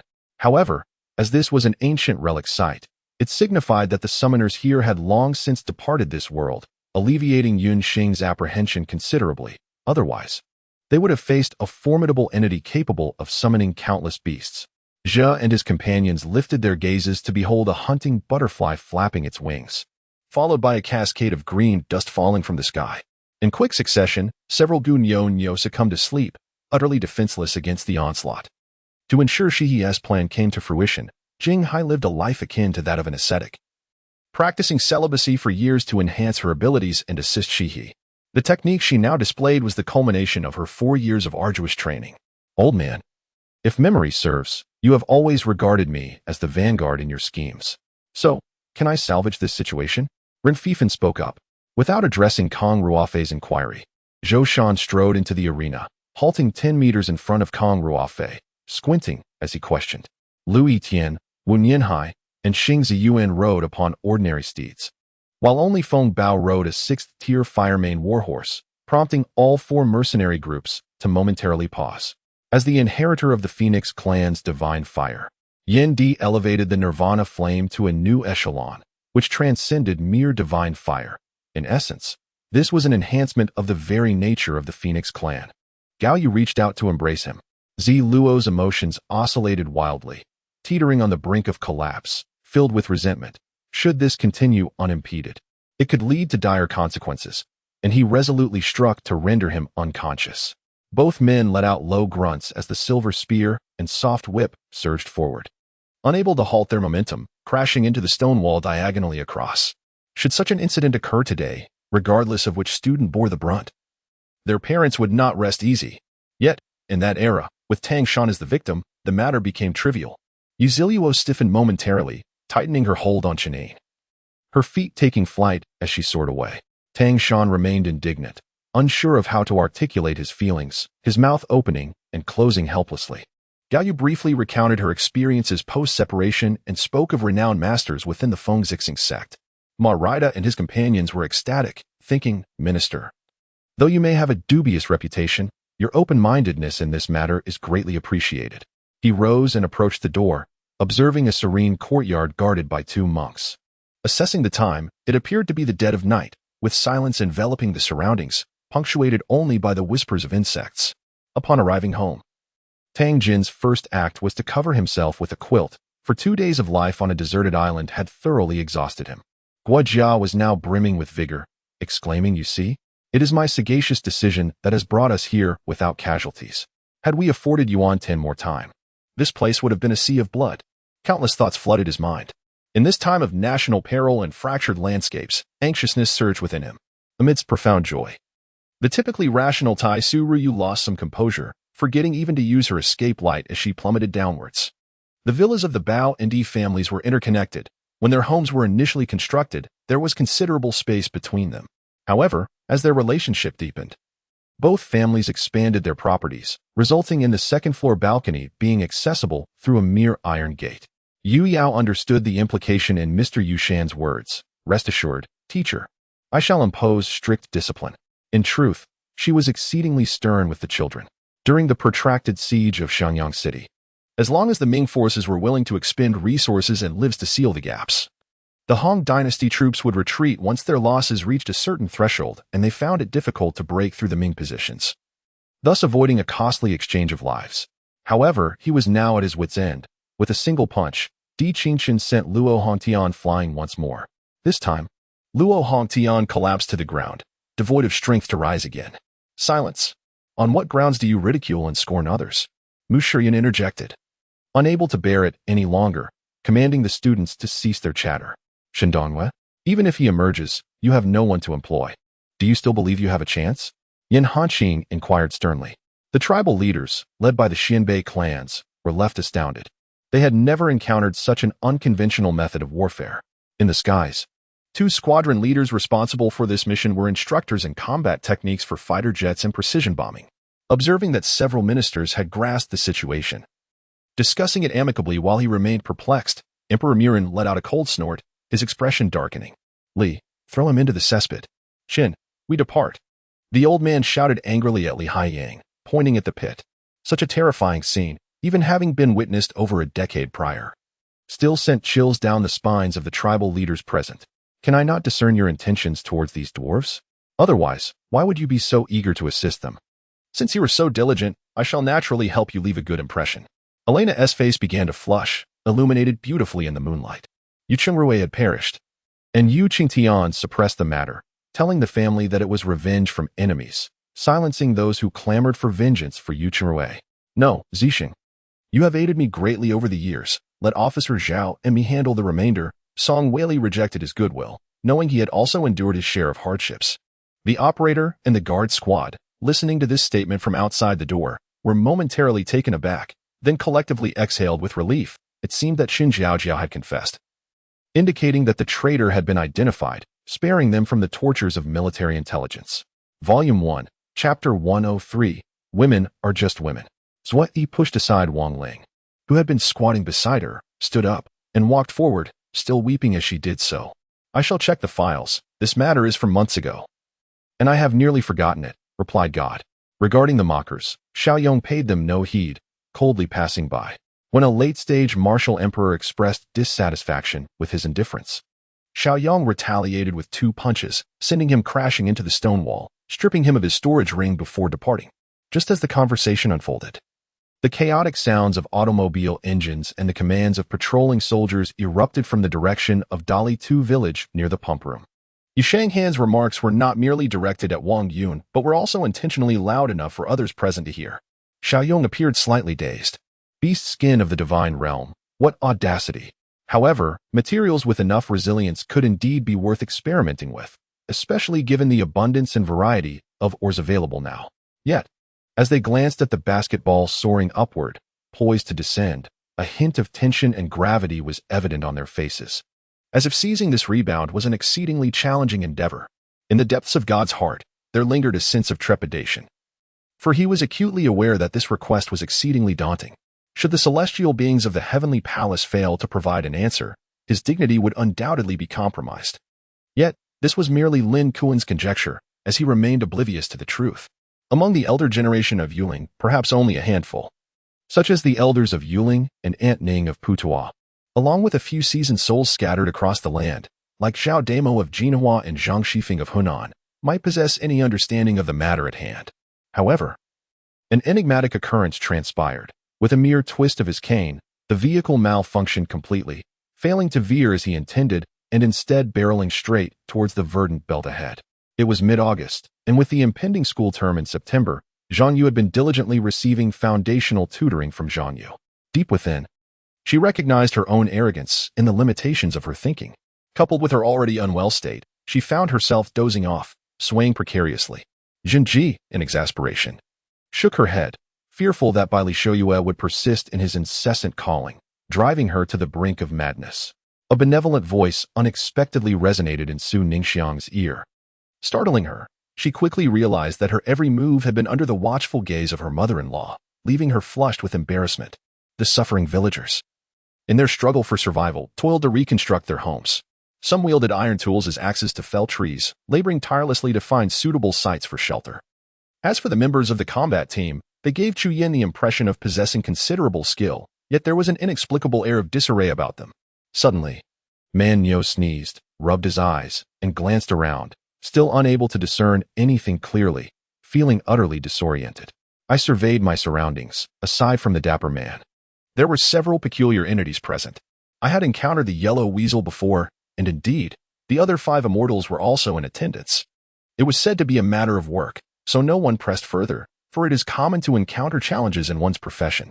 Qian had scoured the hotel for quite some time, inspecting many areas, when she unexpectedly encountered the irate Qiranqi, who had stormed off earlier.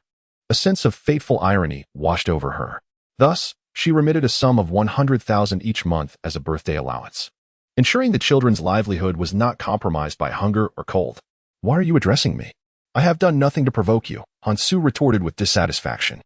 Their reunion had been separated by the passage of a full season, during which yearning had consumed them, each increasingly longing for the moment of reconnection. Qingyu. Just as doubts began to surface, Qing Yao, unbeknownst to her, had approached Qin Yun and struck up a conversation, causing Bai Qing's expression to freeze in an icy demeanor.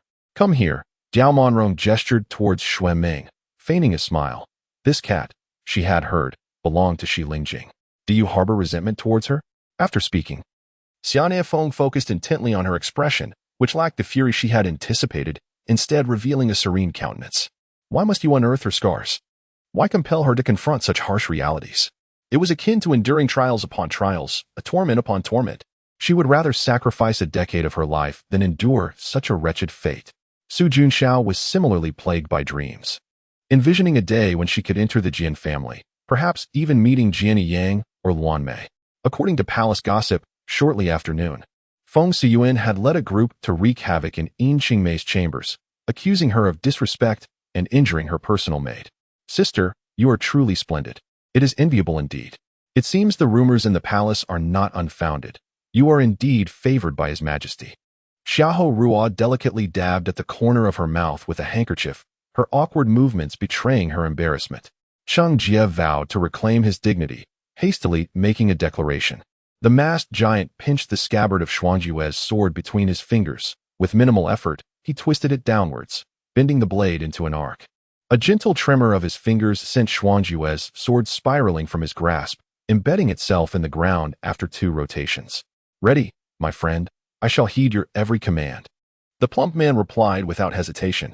Upon hearing Tang Luo's words, the Lin family trio expressed curiosity and leaned in closer to examine the exquisite jade on the table.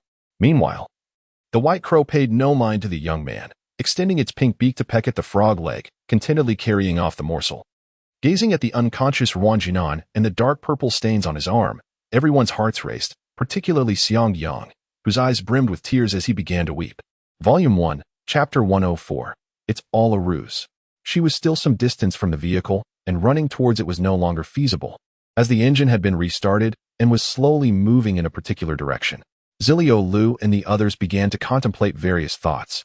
Upon Tang Qiao's arrival, he disrupted the grand formation of the Guiyuan sect, and even a master was taken down in one fell swoop. Could it be that Tang Qiao truly possessed the strength to breach the Guiyuan sect?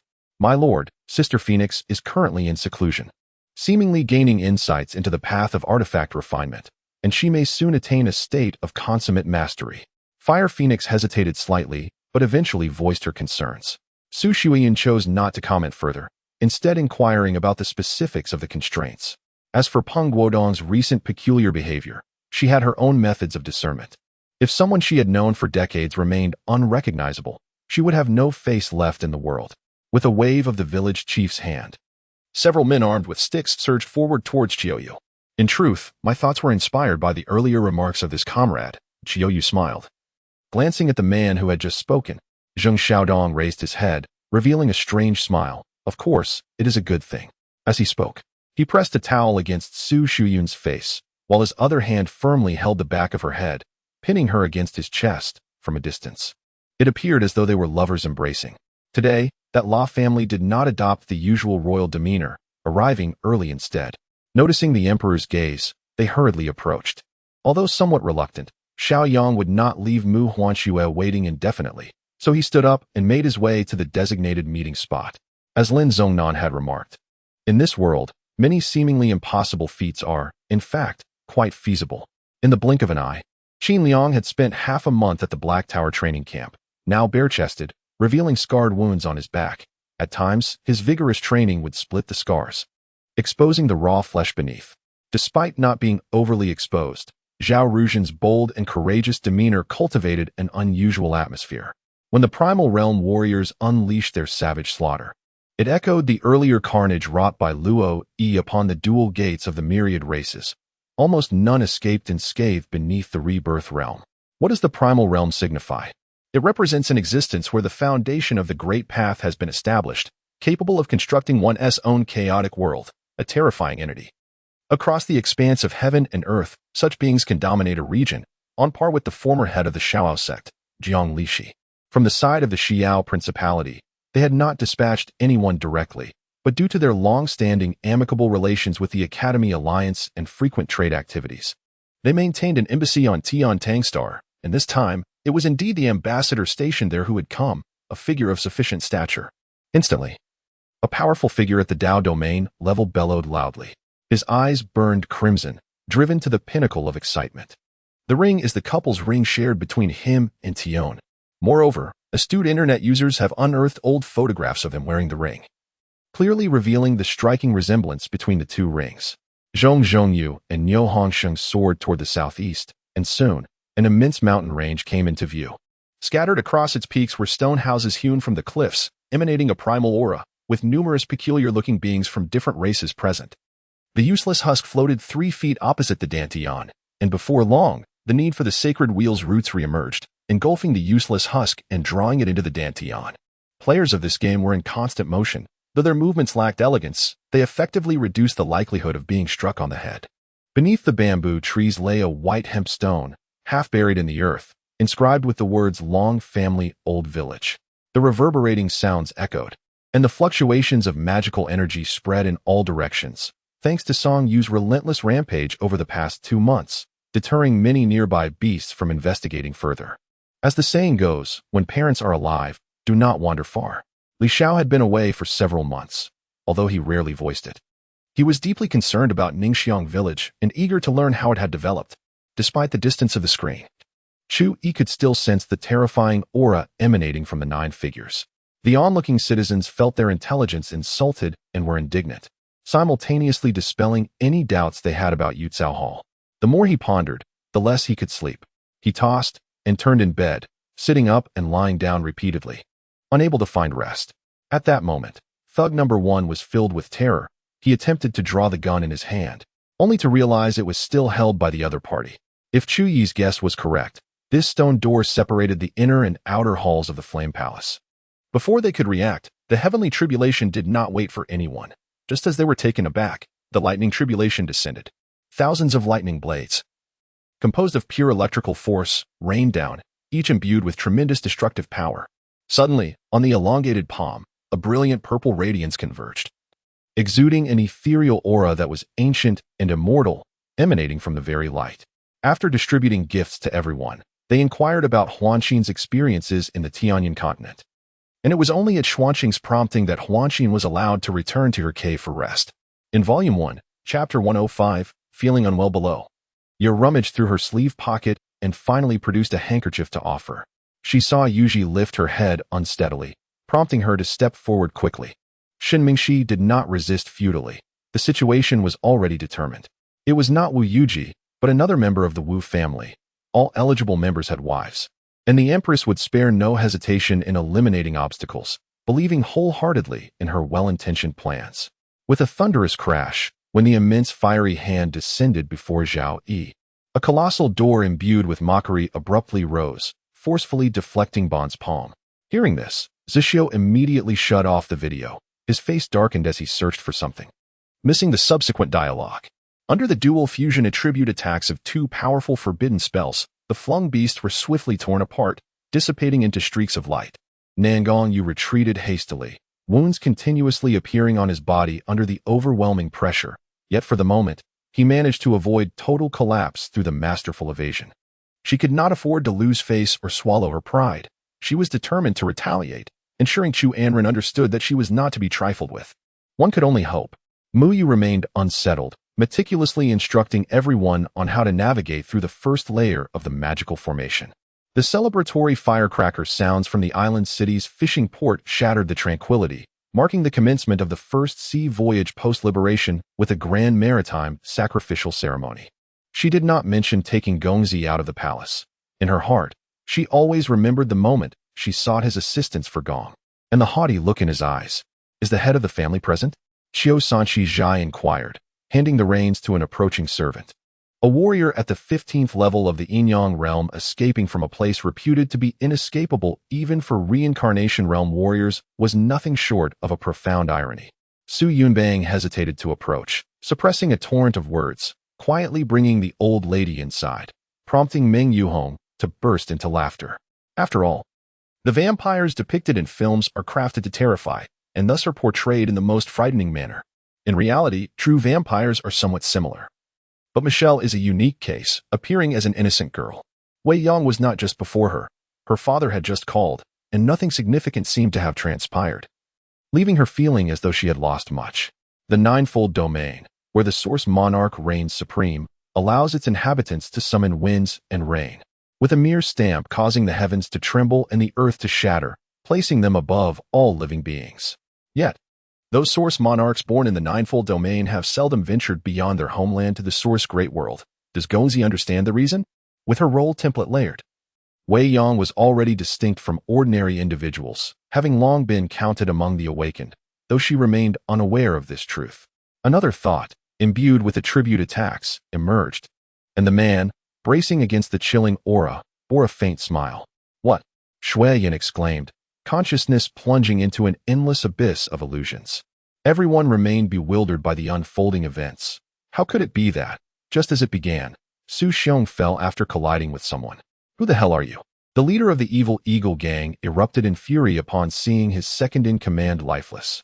The formidable power of the 7th level of the sword's spirit surged, reducing the tables and chairs in the hall to dust.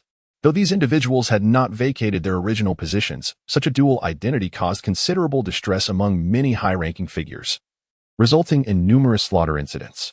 Even when facing those two detestable humans, though unable to kill them, obstructing them was not a challenge.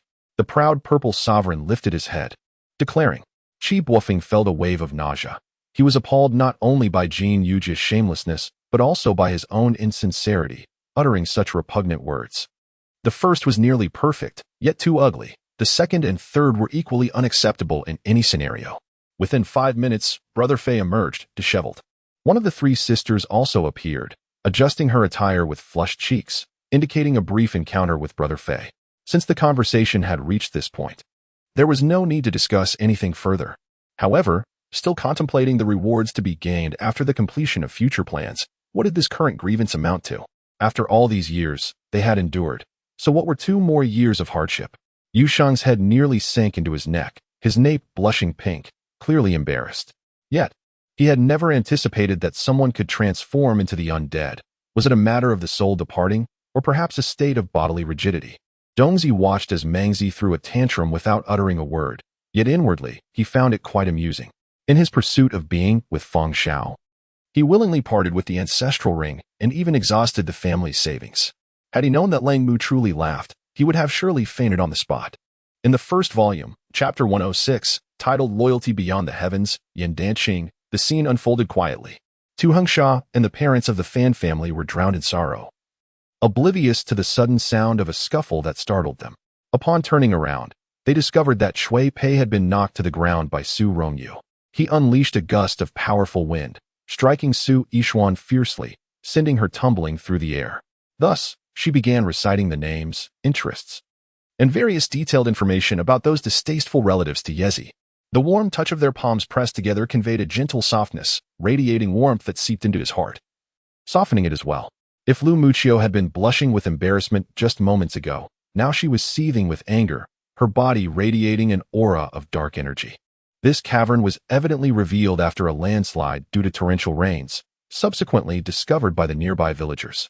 She had initially intended to reserve the best for herself, leaving the lesser for the Empress.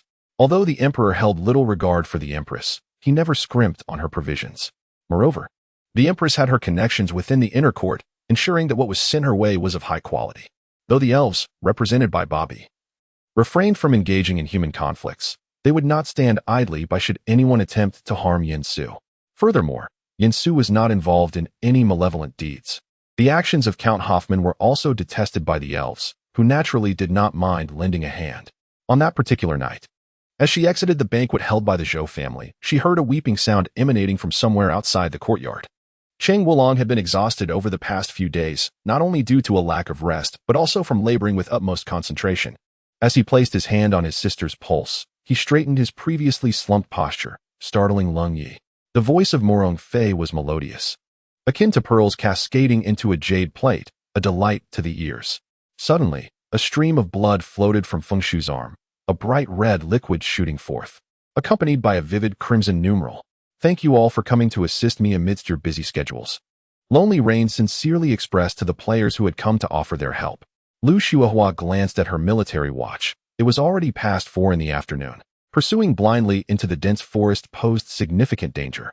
Sun Yuan had also taken the resources and fled, distributing them among the disciples of the medicine sect before finding a spot to begin his cultivation. Teacher Lu, the NHK broadcast from Japan has been quite abnormal today. There may be a significant event unfolding. A classmate on duty informed Lu Xixiao upon her arrival at the listening room. Nianhua, go help defend the city. I shall take care of this abandoned child, Lonely Rain remarked calmly, her tone imbued with unwavering confidence. You resemble that knight perfectly.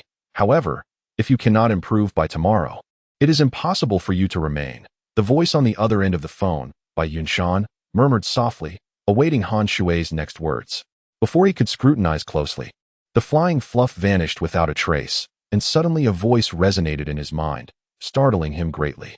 While Li Hao's self-assurance was commendable, excessive confidence could sometimes lead to one's downfall. At the northwestern border, amidst the 10,000 great mountains, when Yang Feng and Li Hao arrived, Yang Feng felt an impulse to eliminate Li Hao. Yun Fei immediately knelt, pleading for forgiveness. She cast a furtive glance at the emperor, whose furrowed brow and gloomy expression revealed his evident disappointment, causing her heart to sink with the realization that her attempts had backfired. Long Fei held a profound confidence in his incorporeal form. Upon returning to the void, the sea turtle and sea serpent beneath him remained oblivious, likely unable to sense the presence of that strange individual. Although Yuan Yao believed that imprisoning him was more advantageous to Cao Cao than killing him, it was undeniable that the mobilization of 20,000 troops southward was indeed unsettling. Set it down. The broth can be delivered in a quarter of an hour. The enigmatic figure in black coldly stated, his voice as frigid as his demeanor, yet rich and magnetic, perfectly complementing his beauty. By the time he finished speaking, Yang Feng's face was already streaked with tears. The siblings had endured immense hardship. They are the so-called emissaries of the Thunder Domain. Do you see the one in the center?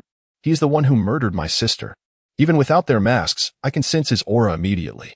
Yuan Gang gasped for breath, though his aura was as frigid as the depths of winter.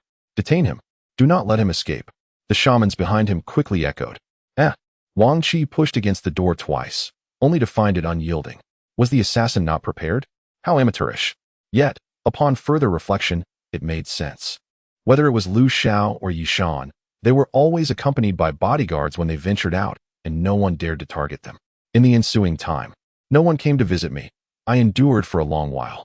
I was supposed to attend that exchange conference today, but I was bound, uncertain of my fate. It filled me with sorrow, and I wondered if Boss Zhao had managed to gather the funds. He certainly couldn't be gallivanting about with Li Quan at such a critical moment, could he? But his smile faltered as he suddenly noticed 2 bone knives plunging straight down toward him, striking the joint of his elbow. The blade pierced deeply, producing a sharp sound as if it had forced open a joint before the tip of the knife scraped against his flesh, slicing through his wrist and sending a spray of blood flying. This left Dong Jiejia, who had not participated in the internship with them, utterly bewildered. She had no idea what had transpired between Li Jiaqin and Su Chen. Liao Tan swiftly shifted his gaze to Wang Sheng and Wang Ergu, his sinister stare sending chills down their spines, causing them to shudder and avoid eye contact. In the first volume, Chapter 107, titled I Am Su Chen, Jumming Law King gazed at Lin Yin for a long time before suddenly exclaiming, "It's you. Do you know we have been searching for you?" His voice was low, audible only to Lin Yin. Realizing he had inadvertently revealed his feelings, he flushed crimson. Su Yu poked at Gongshi Wanwan's smooth, pale forehead, and said, "I won't compete with you, so you help Lin Shitty. Bullying a lonely sister is unkind." With a huff, she turned and left the deck, leaving Go Shiwan on blushing furiously. When Qin Muyang entered, he found her bent over, massaging her leg, her long hair cascading down to one side. He hurried over, holding a glass of milk, and upon seeing her in this state, quickened his pace. Qin Muyang, sensitive to the unusual atmosphere, paused mid-motion, his brows knitting together. Following the guidance of Pang Tong, Liu Bei divided his forces into 6 and approached the Han army's main camp, launching a fierce assault. Liu Bei rode alongside Pang Tong, surveying the battlefield. "Lazy. This is incredibly fun. I should have bought more," Huzi exclaimed, tossing another firecracker into the air. Lian Xiang and Dao Yang rushed towards him in a flurry. Upon seeing his icy visage, Lian Xiang couldn't help but recoil, afraid to meet his gaze. Upon reappearing, one finds oneself on an expansive plain, undoubtedly the celestial plane of Yinzhou. In a clearing, 6 rows of 300 meditation cushions are laid out, already occupied by numerous individuals seated upon them. Shi Tiangong shook his head in protest. "Though our army has triumphed thrice in battle, our soldiers are weary and require a brief respite. To exhaust our troops on a long campaign is a grave mistake of military strategy. Perhaps a notification should be dispatched, suggesting that both sides engage in combat akin to the medieval era, quietly resolving their differences in the darkness," Lai Chunlei thought with ennui. What astonished the crowd even further was the fact that the pirate king, Ro Same, had not been defeated. The long sword in his hand emanated a shimmering azure light. Just as the cloaked figure was taken aback, the exterior of the ghostly banner suddenly transformed. From that day forth, Lin Jinlan could not relinquish the inner strength of Chao Yining. After much persuasion, he engaged in several gentle discussions with Qin Tianxiong, leading Chao Yining to agree to allow Lin Jinlan to guard her during her daily practice of internal cultivation, knowing that encountering pivotal moments with Lin Jinlan's assistance would yield greater results. Consequently, the young, irresponsible apprentice wizard abandoned all the diligent volunteers engaged in their tasks and returned to his room, locking the door firmly behind him to immerse himself in magical research. Although Qi Tai still felt uneasy, the emperor's determination was evident, leaving him anxious yet powerless. "I vow to serve until death," cried Li Ru and the others, prostrating themselves in fervent homage, their passionate voices nearly shattering the tightly closed windows. The gloomy city of Chang'an seemed to revive its fervent brilliance under the rays of this singular sunlight. Shilong shuddered, a chilling aura emanating from him, spreading through the village. This was the breath of a vengeful spirit, wielding an irresistible terror over animals. The old monk clasped his hands together, muttering incantations, while the Buddhist beads on his chest flickered with an eerie light, gathering in imperceptible swirls before transforming into 9 golden lotuses. Each word he uttered was etched deeper into his heart. This unprecedented humiliation would one day be cleansed by his own hand. Even if the cloaked figure was the dark Southern Cross, the youth forcefully swallowed the blood from his mouth. She moved her legs, yet her entire being felt oblivious, allowing the matchmaker to guide her forward. The older policeman cast a glance at him, smiling kindly at Tsukiki, his tone gentle, as if he feared startling her. "No need for explanations. Here is your chance to complete what remains unfinished," remarked Luo Zhikuan nonchalantly. Upon hearing this, Qin Jiangshan suddenly recalled why those silhouettes seemed familiar. However, the veracity of the words spoken by Yi Shuang was a matter for him to decide. Observing the Taoist's apparent intent to deceive, Su Jifeng could not simply stand by. Jin Mingnan, who had been silently standing behind, could not help but remark meaningfully to Nurse Zhu. When Jiang Mu transformed into a corpse, Jiang Song's first instinct was to draw her kitchen knife, puzzled by the circumstances. That night, he slept soundly, and the next morning, he tidied up briefly before heading to the Jiang family. As for defaulting on debts, Boss Zhong did not believe the Yi family possessed such audacity. Many had won today, especially with someone like Yu Chao present. Qin Xiaoyu had never felt so at ease. Initially, he merely wished to leverage that energy to have Yen Ruoyi accompany him a while longer, yet he fell asleep. Upon awakening, he found Yen Ruoyi seated beside him, casually flipping through a magazine. And Qinya understood that Hui Yuqing was comforting her, and she knew that even if she performed poorly, others would not dare to act against her. Nevertheless, the standards she set for herself were high. During their first meeting, she aimed to leave a profound impression and authority on all members of the shareholders' meeting, which would benefit her future development within the company. At that moment, a servant brought over an old chair and placed it behind Xiao Ling, effectively halting the discussion. Crackling thunderbolts raged against Xiao Ling, even with mastery over vital energy. The pain was excruciating. Two souls resided within a single body, and she remained oblivious to her task. These two factors alone were enough to cause considerable distress. After leaving the hospital room, Yin Ruai touched her slightly heated face, pondering what was happening to her. Without waiting for her to regain her composure, he leaned in slightly, his long, fair fingers gently covering the corner of the red veil that hung behind her, his deep-set gaze fixed upon her, radiating warmth. Volume 1. Chapter 108. A humiliating display. Moreover, the critical matter was that Akasha appeared to be a significant figure in her former empire. Nalia stared blankly as Ed's silhouette vanished into the night, her intertwined hands twisting in frustration. Pondering the situation, Lu Shuangshuang glanced at Huasilin, who was preening nearby, temporarily deciding to keep this matter as leverage, for Huasilin was now her insider. If she could not trust her, how could she escape with something of greater value? In the following moments, Xiao Hao had to evade while occasionally retaliating, only to retreat once more. Soon, the multicolored energy enveloped Lin Qianer Dantian, surrounding the demonic infant within.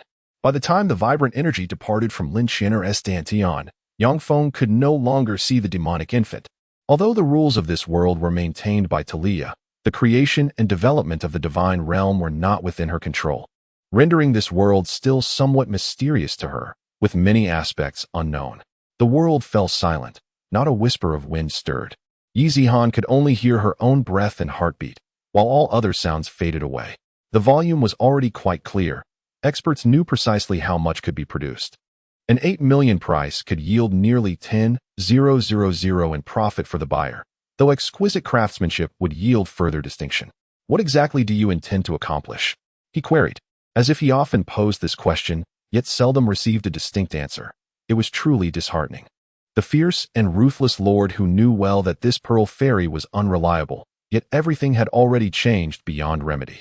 After leading the remaining soldiers of the Celestial Demon Legion through a blood-soaked battle, he retreated to Sangluo City.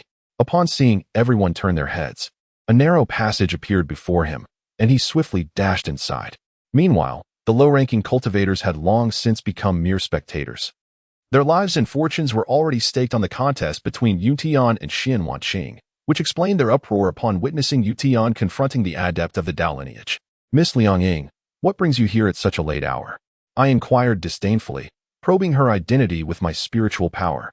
"Once I fully harness the power of the specters, I will devise a splendid performance for my brother in the mortal realm." In the next instant, a violent force accompanied by a thunderous roar reverberated through the world, followed by a scream as a figure shot forth from the tempest of energy. When the crowd regained their focus, they could not help but gasp in shock, for the entity appeared to have transformed into a mass of flesh and blood, nearly indistinguishable from a human form. After listening to Zhang Yuding's explanation, Tu Su could not help but feel relieved. It appears that this venerable Zhang Daoling is undoubtedly an extraordinary individual, and he must have a deep connection with their three-eyed clan. As for the stories entwined within, they are beyond his knowledge. Had it not been for the endorsement of the Fire Qilin, perhaps 5 years ago, he would not have existed as the four winds of scenic transformation. Your grandfather, Dean, dream on in your spring and autumn fantasies. You wish to annihilate our god of war alliance. Gaia will extinguish you first. Gaia roared, breaking free from the distracted grips of Lei, Yi, and Cassius, launching himself towards Dean.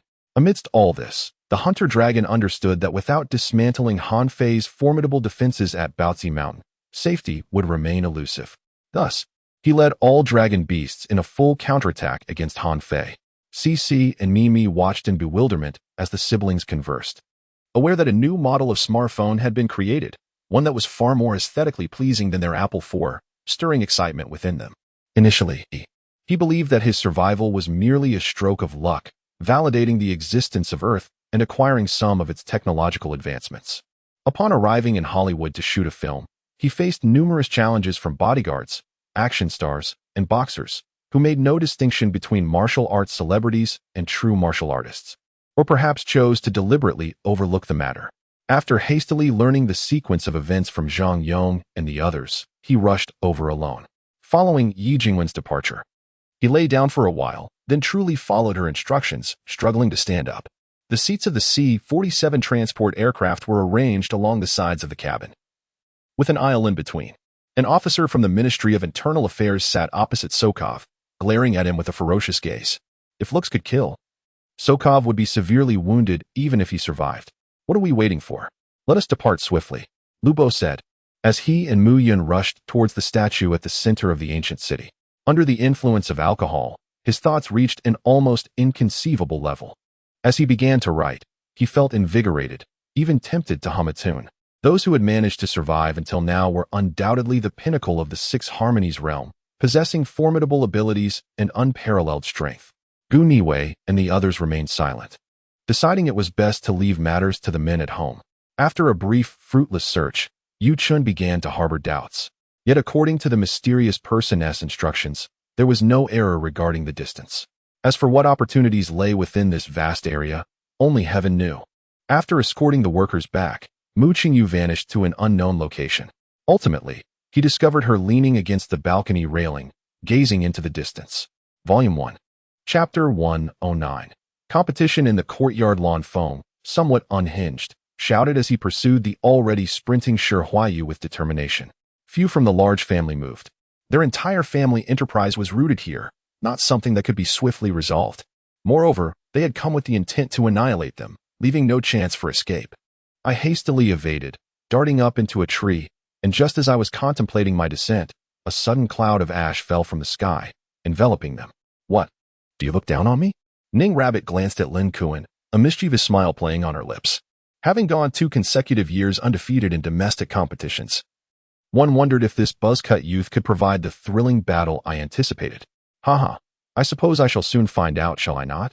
Mahan had initially sought to vent his frustrations by bringing down Lu Feiyang. Furthermore, Lu Feiyang's departure was so abrupt that it left no time for anyone to react. What are you all doing? You can't even find the princess. The Almighty finally erupted in fury, shouting, "Find her. Tell the spies that if the princess does not return safely, all spies shall face punishment." The Almighty's voice reverberated throughout the celestial hall. Could it be that this fellow has already ensnared her soul? Am I merely witnessing a fragment of her spirit? Lin Kuan pondered. With that, he took a small step back and melted into the shadows. At that moment, a chilling wind swept through, extinguishing the candles on the walls. Si Wei Qi and Lin Kuan exchanged wary glances, maintaining close proximity as they ventured into the tomb, searching for Ku Ku's trace. Frustration brewed among Mo Dan and the members of the Nine Luan sect. They had desired a fair battle, but the situation was beyond their control, forcing them to retreat gradually towards the west. Their next step was to escape to the western continent or to launch a surprise attack on the cultivators of the Divine Alliance surrounding Pu City. He accepted the teacup pushed towards him by Chong Li, taking a slight sip. It was passable, though he could hardly discern its quality. The gaze of Mother Earth would transform the ground beneath the target into a quagmire, rendering it impossible to stand on solid ground, tormented by the damp soil. Guan Yi could no longer suppress his roaring battle intent and unleashed a furious roar, the aura of the eightfold heaven surging forth. Thank you. These words, spoken by Zhuan Yunxue, were imbued with sincerity. Perhaps her initial fondness for Qin Qianjue stemmed from their simultaneous traversal to this realm. But now she truly regarded him as a dear sister, a sister to share both hardships and blessings with. Elder, I am truly grateful for your assistance. Otherwise, I might have met my demise. Zhuan Suanji expressed his heartfelt gratitude. It is essential to acknowledge the help of others. Han Xiaoxuan felt a warmth in his chest and quickly pushed away Yi Yao Tiao, only then realizing that she was holding a fried chicken leg. His assistant coach, Lin Huainan, sat beside him, perplexed by his troubles, utterly unaware of what was troubling him. Is this your justification for saving me? Qin Qianjue gasped in disbelief, her heart stinging with pain.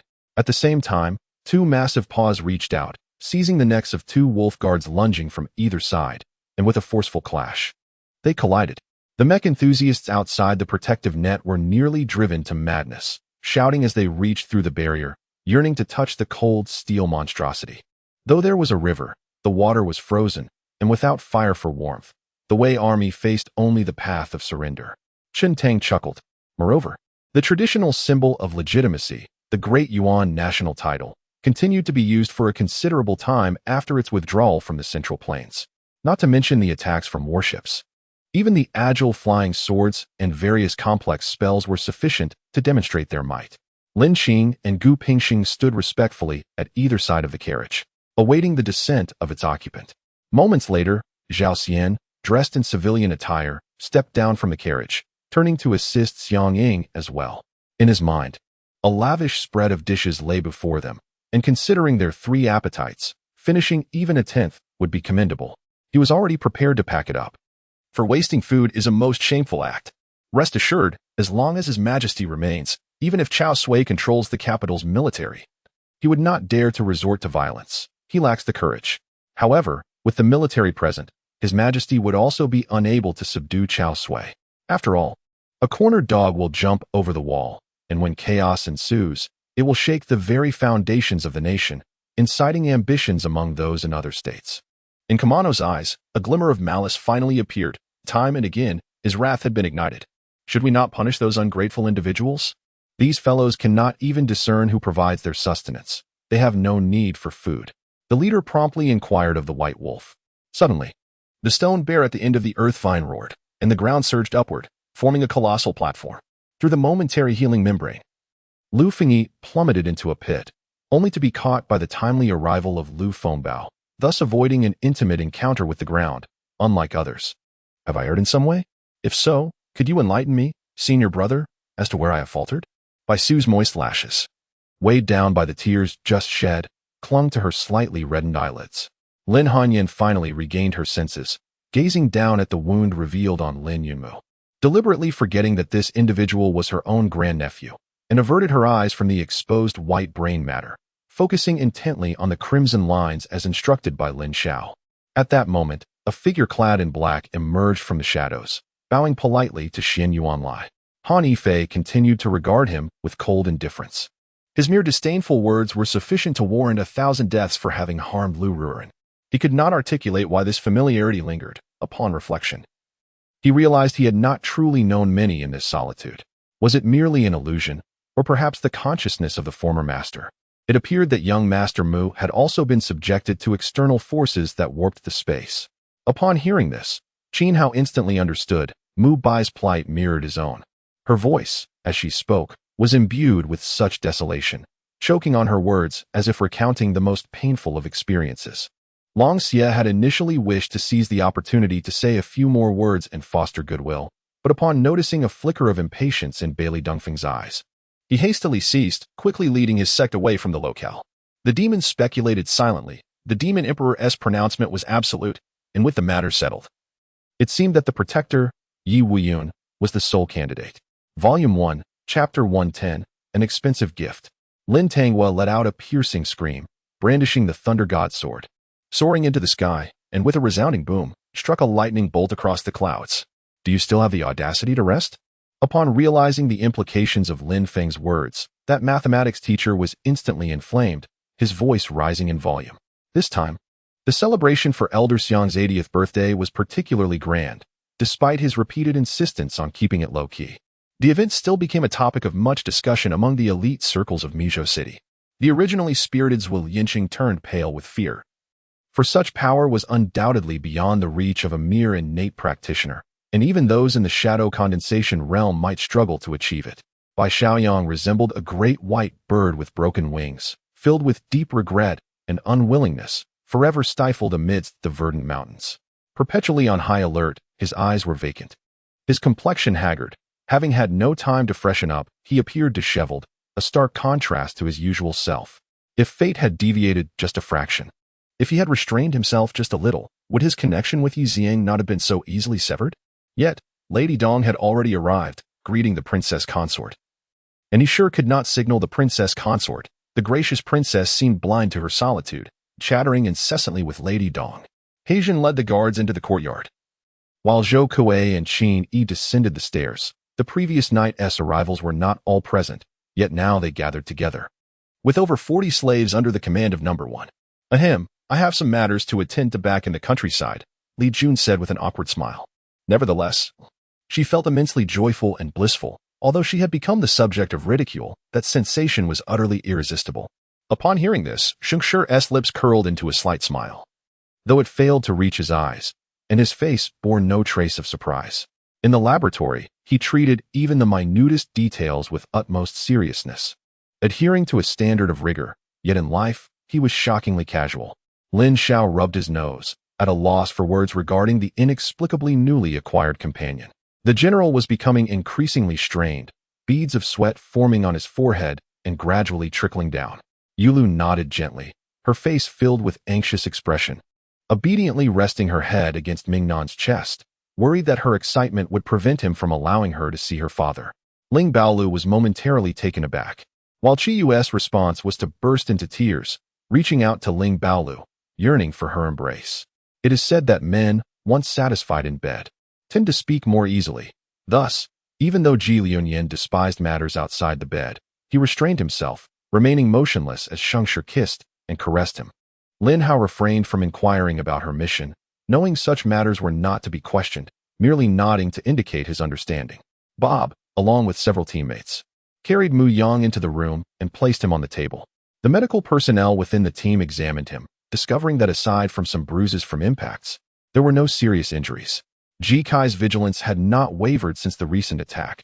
He believed the assailants genuinely sought to eliminate him. Yet the intensity of their intent was not overwhelming. Meanwhile, Lu Ruoping grew increasingly in awe of her cousin's boldness, even as a native scion of high-ranking Beijing officials.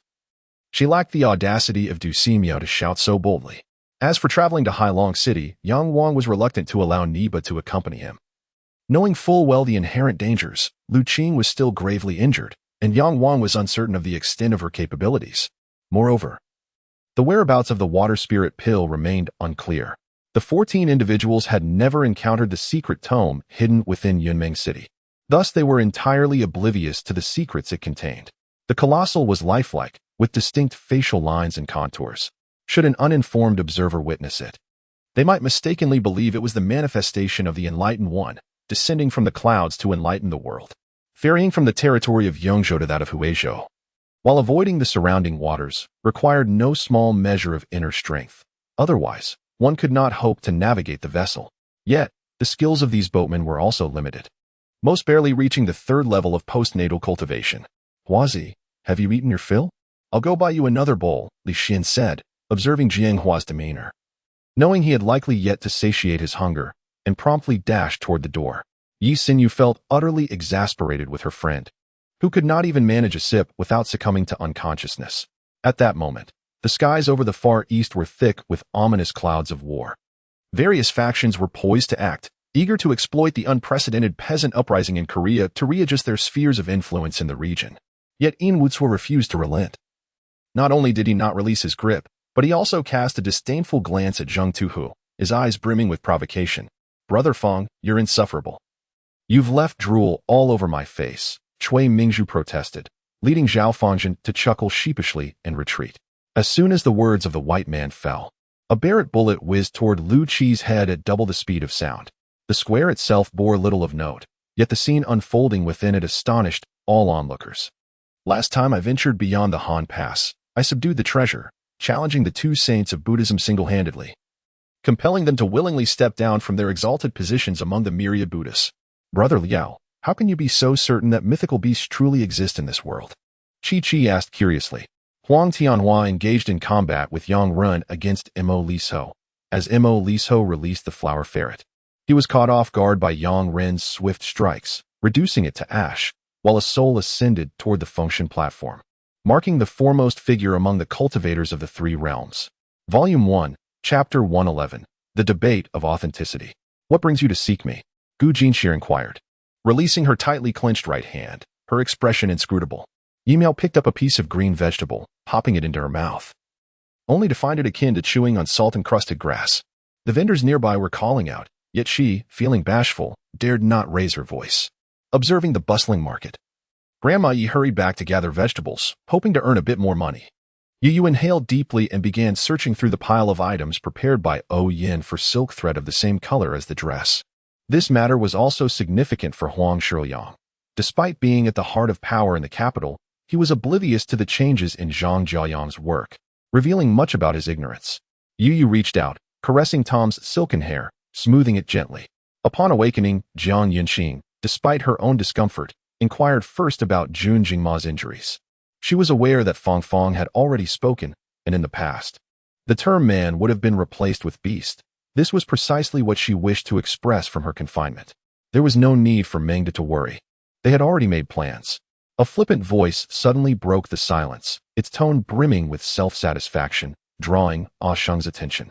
From behind a black lacquered screen adorned with red designs, a figure emerged, beard divided into 3 strands, clad in an exquisitely crafted blue-green robe. In recent years, Zhao Chun had performed commendably in Lepin County, often following the crowd, but occasionally exhibiting bursts of creativity. After receiving comfort from Zhou Yi, Chen Qingshua's complexion regained some color, and her spirits lifted considerably. Du Mian served Jiang Li some vegetables.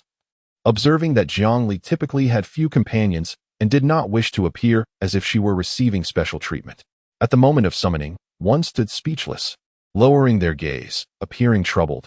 Such was the nature of a fierce military leader. Those who transgressed would meet with execution. Wu Yong, who had been watching from the sidelines, immediately called everyone to attention upon spotting the distant army, lining up to welcome Zhao Yang. As for Chen Kuan, he trained in martial arts by day and helped Jiang Yi deal with the assassins of that organization by night. Su Yan's gaze fell upon the intertwined hands of the two, an inexplicable warmth enveloping him.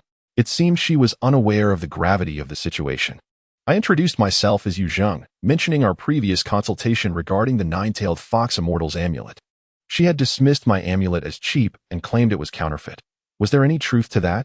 While the bandit stronghold of Mount Hu had changed since those days and did not permit random killings, he had still witnessed the combat capabilities of the bandits. In the midst of a deep slumber, Zhao Li dreamed of a sky filled with enormous centipedes, a sight most unsettling. What a hypocrite! Lu Juju, known for her sharp tongue, raised a half-eaten loquat and hurled it at Luo Qingyu, who retaliated by tossing an entire plate of loquats back at her, causing Aunt Shizue to laugh heartily at their childish antics. The traitor's motives remained unclear, repeatedly directing attention toward Grand Eunuch Wei, who was blissfully unaware. While the Jin Yi had been in disarray, a rare sight for the Northern Pacification Department, Cheng Yun replied respectfully, regardless of who it was. For the sake of a friend with whom they had spent over a month, one would clash with their own manager, a dialect they had never encountered before. Why are you here? Early that morning, someone knocked at the door. Huaner opened it to find Lu Zhong, the one who had delivered medicine days prior.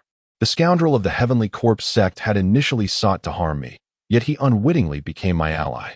Besides General Hua, Shintao also encountered a doctor in a white coat standing beside him. Aside from the plump girl, the remaining trio's beauty was undeniable, especially that of Xian Yin and Chun Ranan, whose allure could make countless men drool. This was indeed a rarity. Rui Kai was momentarily taken aback, never anticipating that Zhang Yin would humble herself to seek her assistance. This could explain his sudden appearance in the game and why he claimed to be in S-City when I was trapped in that room. While the populace of Zhongdu eradicated the monstrous beasts, Xiao Zifei's tribulation also came to an end. He consumed a significant amount of elixirs, managing to stabilize his injuries and regain some true essence. Though gravely wounded, he successfully overcame his tribulation. Tartala was seething with rage.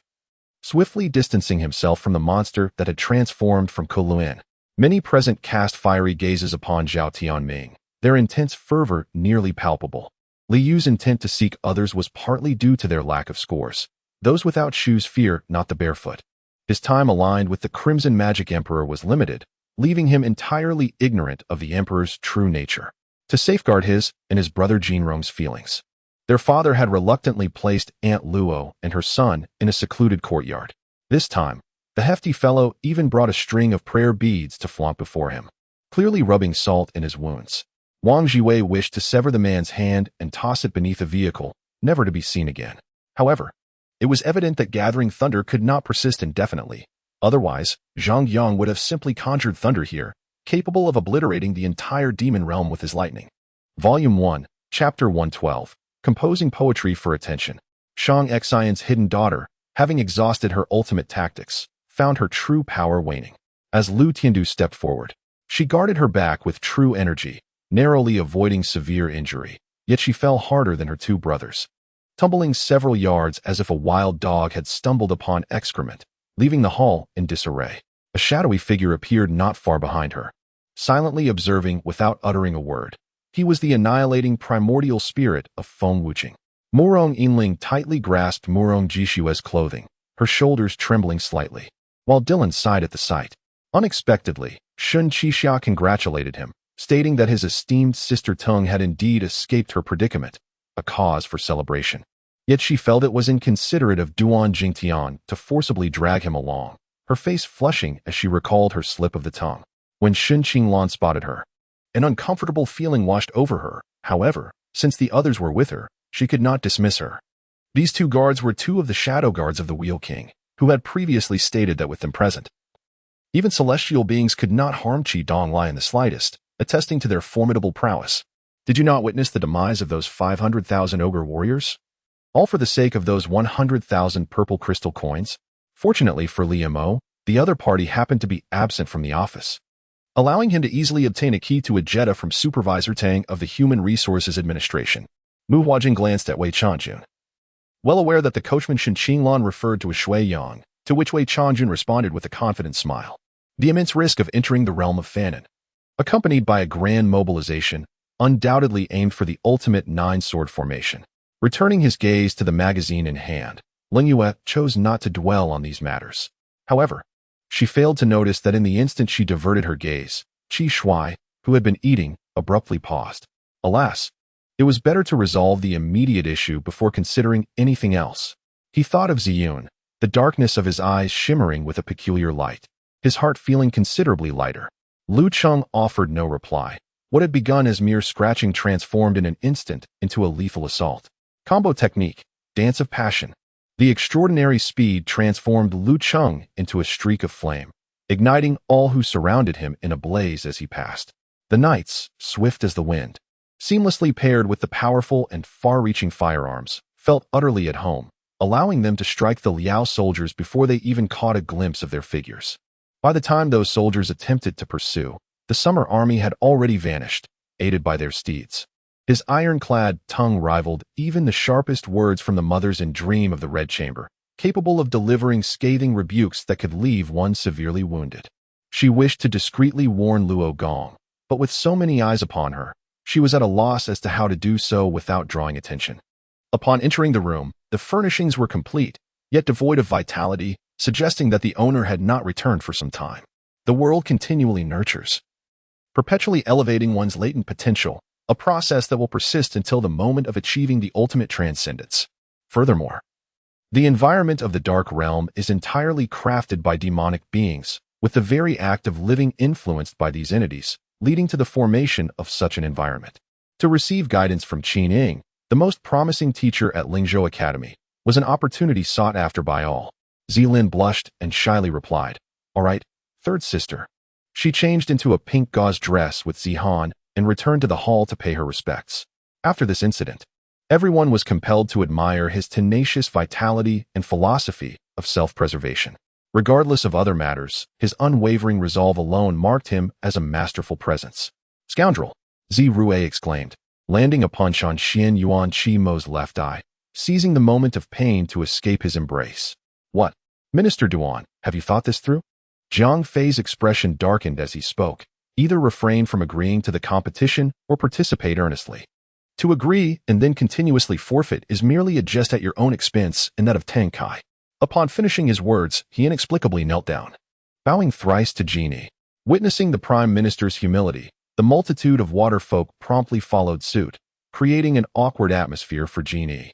After several rounds of drinking, everyone had imbibed to some extent.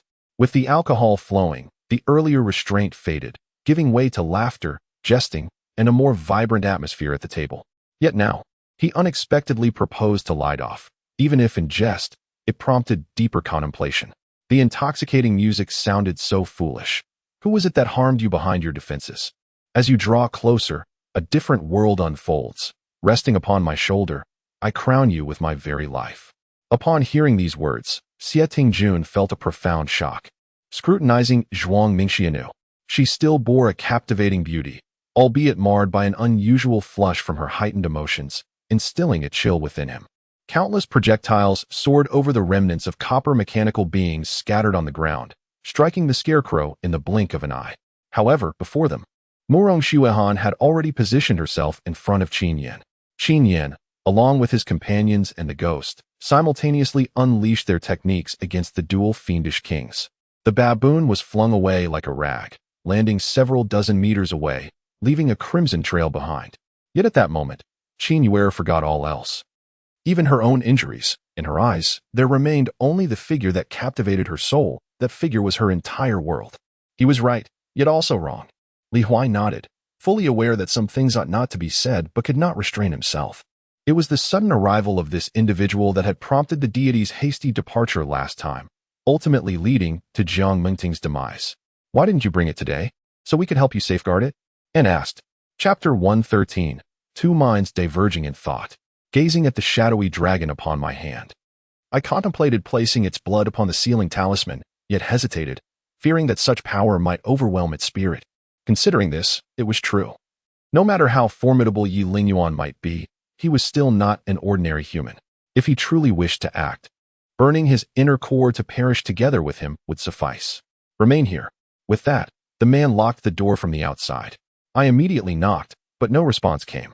The emerald eyes of the demon were cold, heavy shadows creeping in, a hue that signified death. She moved her hand slightly, revealing something akin to two shimmering fish scales presented to Shun Yinshu. His elder brother was a fool, possessing ample wealth, yet laboring like an old ox for the company. After walking for about 20 minutes, I spotted a neat row of white porcelain vials on the ground. Following Meng Wei's death, the capital was abuzz with activity. Even the deputy curator of the Bois Pavilion, a renowned alchemist, was killed.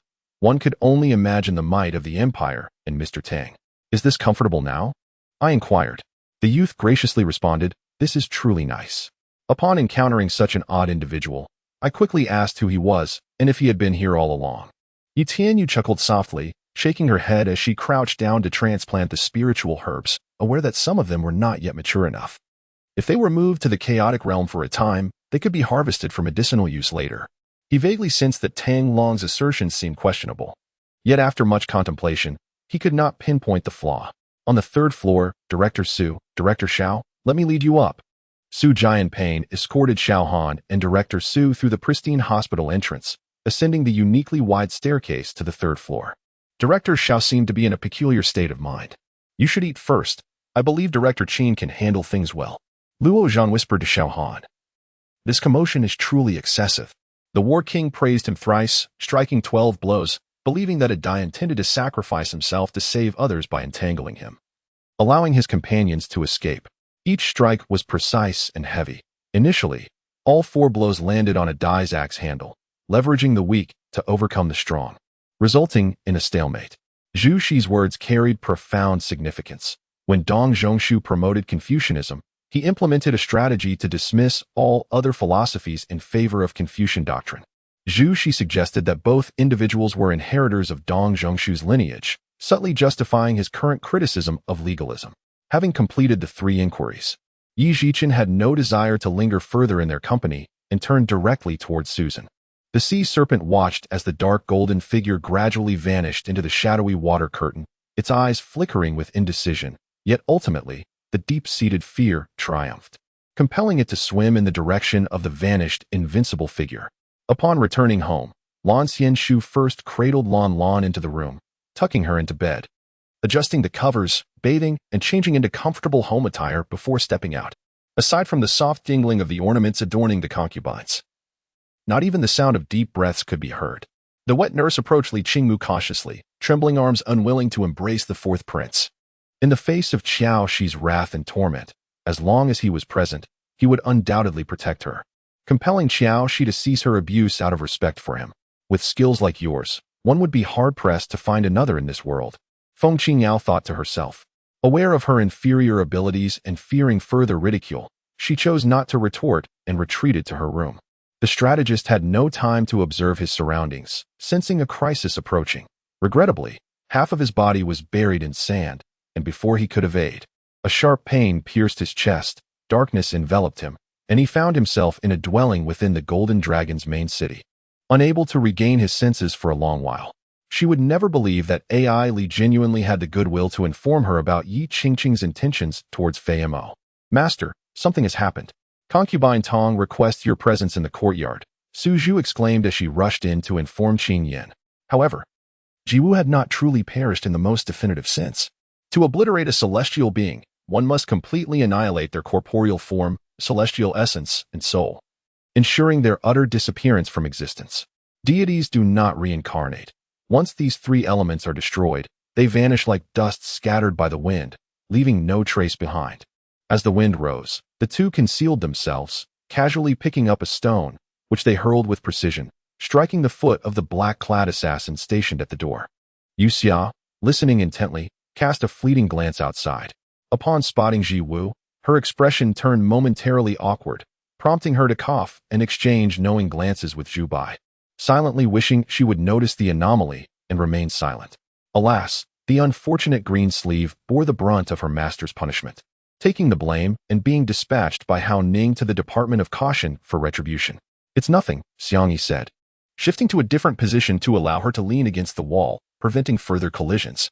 This individual is rather impatient. Let him play for a while. And when he can no longer endure it, we shall capture him, Nia Ran remarked to Ali. You are correct. This entire family is mad, utterly insane. Had I not conducted such a thorough investigation and allowed you to marry into this family, I fear your life would be irrevocably ruined, Xiao Ziyu said, her face reflecting the fear of what could have been. However, I should feign a bit of decorum now, allowing her to lower her guard, only to surprise her with a sudden strike. Would that not be more entertaining? Volume 1, Chapter 114, Interrogation of the Case Before Long, Uncle Li quoted a price, which Yi promptly paid, subsequently returning to the hotel. Reflecting on it, she regretted not having learned more medical skills from Master Bo, for she could not even accurately insert a silver needle. Some, disregarding Hong Jie's objections, desperately fled, hoping to escape the clutches of the demon's minions. Heiyumo felt a profound sense of regret. Had he known better, he would never have joined this perilous game. Could he truly call for help? Who the hell are you talking about? One of the guards erupted in anger, pointing at Shunan. Lian Shou shifted slightly, closing her eyes as if in prayer. Moments later, she opened her eyes gently and carefully lifted the lid of the box. At that moment, Naren Lujio was suddenly taken aback, shaking his head in resignation. The current third Hokage, Sarutobi Hiruzen, had indeed retired completely, a departure far more thorough than when he passed the mantle to the fourth Hokage.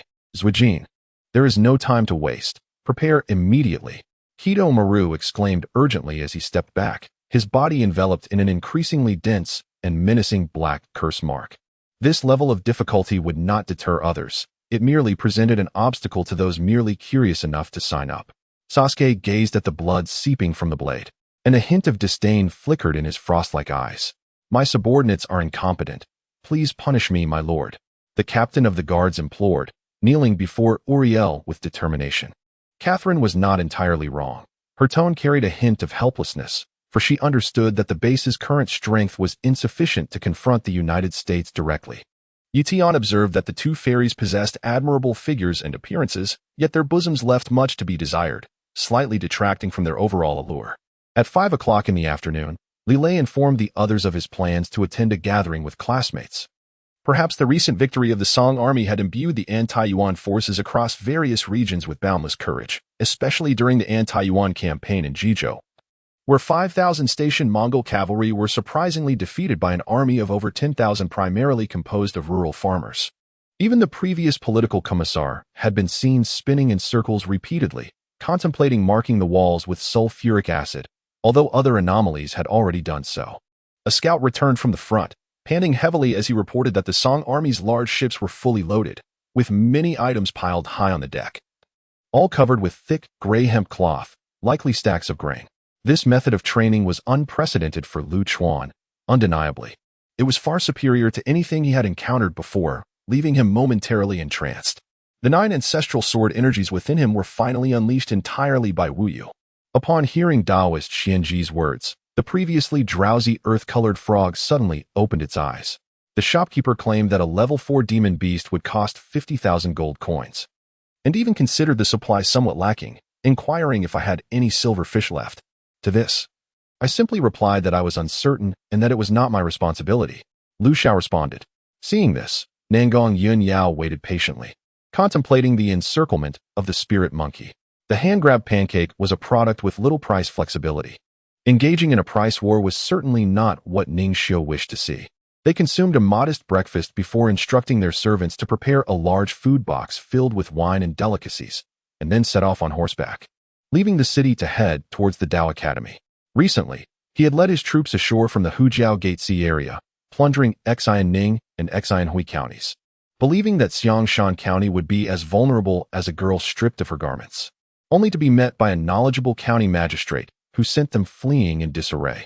Carl's unexpected response disrupted the encirclement of the night watchmen and knights. However, the two shining knights remained calm, unfazed, and unsheathed their swords for a decisive strike. He impatiently pushed Li Riji and the others out through the side door, out of the county office, and returned, showing no inclination to acknowledge the benefits bestowed upon him by the venerable Lady Shang, rather finding these individuals quite bothersome. The entire scene fell into a deathly silence. No one spoke or responded, all holding their breath as the echoes of the epic battlefield's clashes reverberated in their minds. Upon arriving in Buqing, Wu Penghui initially refrained from placing his confidants in key positions, instead adopting an unusually accommodating demeanor, not troubling any local officials, which instilled a sense of reassurance in everyone, believing this was Wu Penghui showing favor to Zhenmingde. But now, with the disappearance of the flower sea, it was evident that someone had taken it. Niu Bai and Dong Laishan speculated that the man's entrance into the area was likely related to this situation. Though the treasures of the Blood Buddha Temple had reached my hands, the private treasures of the High Monk, Blood Buddha Luan, had remained untouched. Tongguo was astonished into silence. The Northwest Army of the Song dynasty had mobilized over 200,000 troops only to be overtaken by the Western Xia forces. If this situation were mishandled, the emperor would surely be furious, jeopardizing his position. Suddenly, inexplicable sounds emanated from Ning Fan's room, and a hint of confusion crossed Su Ruolin's beautiful face as she pondered what was occurring inside. Even at that moment, she found it increasingly difficult to persist. Were it not for her formidable willpower, she might have succumbed to exhaustion long ago. Tears streamed from Chun Xing's tightly shut eyes, unnoticed by anyone, marking that moment as the last image of Chun Xing in this world. Now, confronted openly by Xiao Chen's revelations, the demon emperor felt a deep sense of embarrassment. Ning Fan grasped the heavy sword with one hand, weighing it slightly, estimating that the nearly 2-meter-long sword weighed around 200 pounds. What struck the limping Li with curiosity was that after Fei Tianyacha leaped into the pond, there was only a solitary splash, and then silence reigned. After waiting for an extended period, he still did not see Wei Yi emerge from the water, and a sense of foreboding began to envelop him. Volume 1. Chapter 115. The Rise of Malice. The vehicle began to move slowly, but suddenly, it came to a sharp halt. Fang Chong sensed something amiss as well. Upon hearing Li Xing's warning, he hastily signaled to reinforce their defenses. Fang Chong, visibly displeased, pointed a finger at Tianjia and Zhao Kai. They seemed oblivious to their physical and mental needs, instead recklessly chasing after the ephemeral happenings of the outside world. After a day of training, the Hong Kong team returned to the hotel, and after dinner, they retired to their rooms to rest. Every member of the Hong Kong team aspired to be in peak condition for the match the following day. Yang Jian entered from the outside and immediately spotted the collapsed Zhuang Yin in the middle of the room. He approached and supported him, channeling a revitalizing energy into his body. Even if all events were mere coincidences, it was indeed peculiar that Shen Yuqian had fallen out of the window. Her hoodie snagged in the frame. Not only were they bewildered, but even Fang Te was confused. The news of his arrival in the Twilight Continent had been kept under wraps, and currently, Emilia remained under house arrest, while Li Lin wandered aimlessly on the floating land, completely unaware of his situation. As a result, the auditory system could not perceive anything beyond sound, and the visual system could only grasp the surface of myriad phenomena. Thousands of angelic beings were pressed down to the ground by immense pressure, creating one crater after another outside the city. Half of the floating continent trembled. Li Xing anxiously inquired, "What has happened? Where is Wang Bo? What about Yuhuan and Xia Yan?" Given that the National Security Bureau had dispatched personnel to Spain, Wang Bo and Qin Mingyao's wager could no longer continue. The next day, the rain fell even more heavily, forcing Chi and me to postpone our exploration of the secret passage. Lu Bu, who had just been admiring the scene, was equally perplexed by Wang Yun's sudden outburst. He genuinely believed that the young ladies he had just seen were far superior in appearance, figure, and dance compared to those he had encountered previously. After discussing for a while with Lu Yuqing, they decided to disguise themselves before re-entering Qiyun City. Nightingale, Yu Chao shouted fiercely, turning to see the group from the cold domain and, without hesitation, charged at them with his blade. In that instant, all of us were taken aback, exchanging astonished glances, rendered speechless by the unexpected turn of events. As Ji Holu's words fell, the energy barrier binding him suddenly erupted in a brilliant explosion. As the battle progressed, due to premature exertion and excessive force, Jin Wu began to falter, while Granny Shi seized the opportunity to shift from defense to offense, catching Jin Wu off guard. No sooner had he spoken than a bald youth emerged from the distant forest, carrying a weapon resembling a door panel. Just as Chen Jin was on the brink of losing consciousness, the black spots on the back of his neck expanded once more. Meanwhile, his stomach bulged. Having ingested Gao Peng, who had yet to be digested, the gaping wound in his belly was the result of Gao Peng's strike with his green light palm. And gastric fluid oozed from the opening. I know your bodyguard is nearby. Why don't you hurry and have him take action? What are you implying? Tang Xi asked. What do you intend to do? Yang Xiaobing inquired, noticing his peculiar expression. She truly found herself at a loss with this brute, and could only rely on Tang Xi's unconventional methods. Heh! Upon hearing Lin Tian's words, Yin Liang merely smiled and said nothing further, then turned to leave. Bai Fan's guest room had always been prepared, so he could simply head over to sleep without delay. Relay any information you possess that pertains to practitioners of the second level of the spiritual realm to me, Li Shimin urged, suppressing his excitement while maintaining an air of composure befitting a sovereign, gazing down at the isolated mystery below. As a ruler, he could not display emotions like an ordinary person. Shenman Ong, Ouyang Luo, and Lingji understood Luo Jun's consciousness, within a 10-meter radius of Luo Jun. While he would be obliterated, the enemies dared not approach, fearing similar destruction.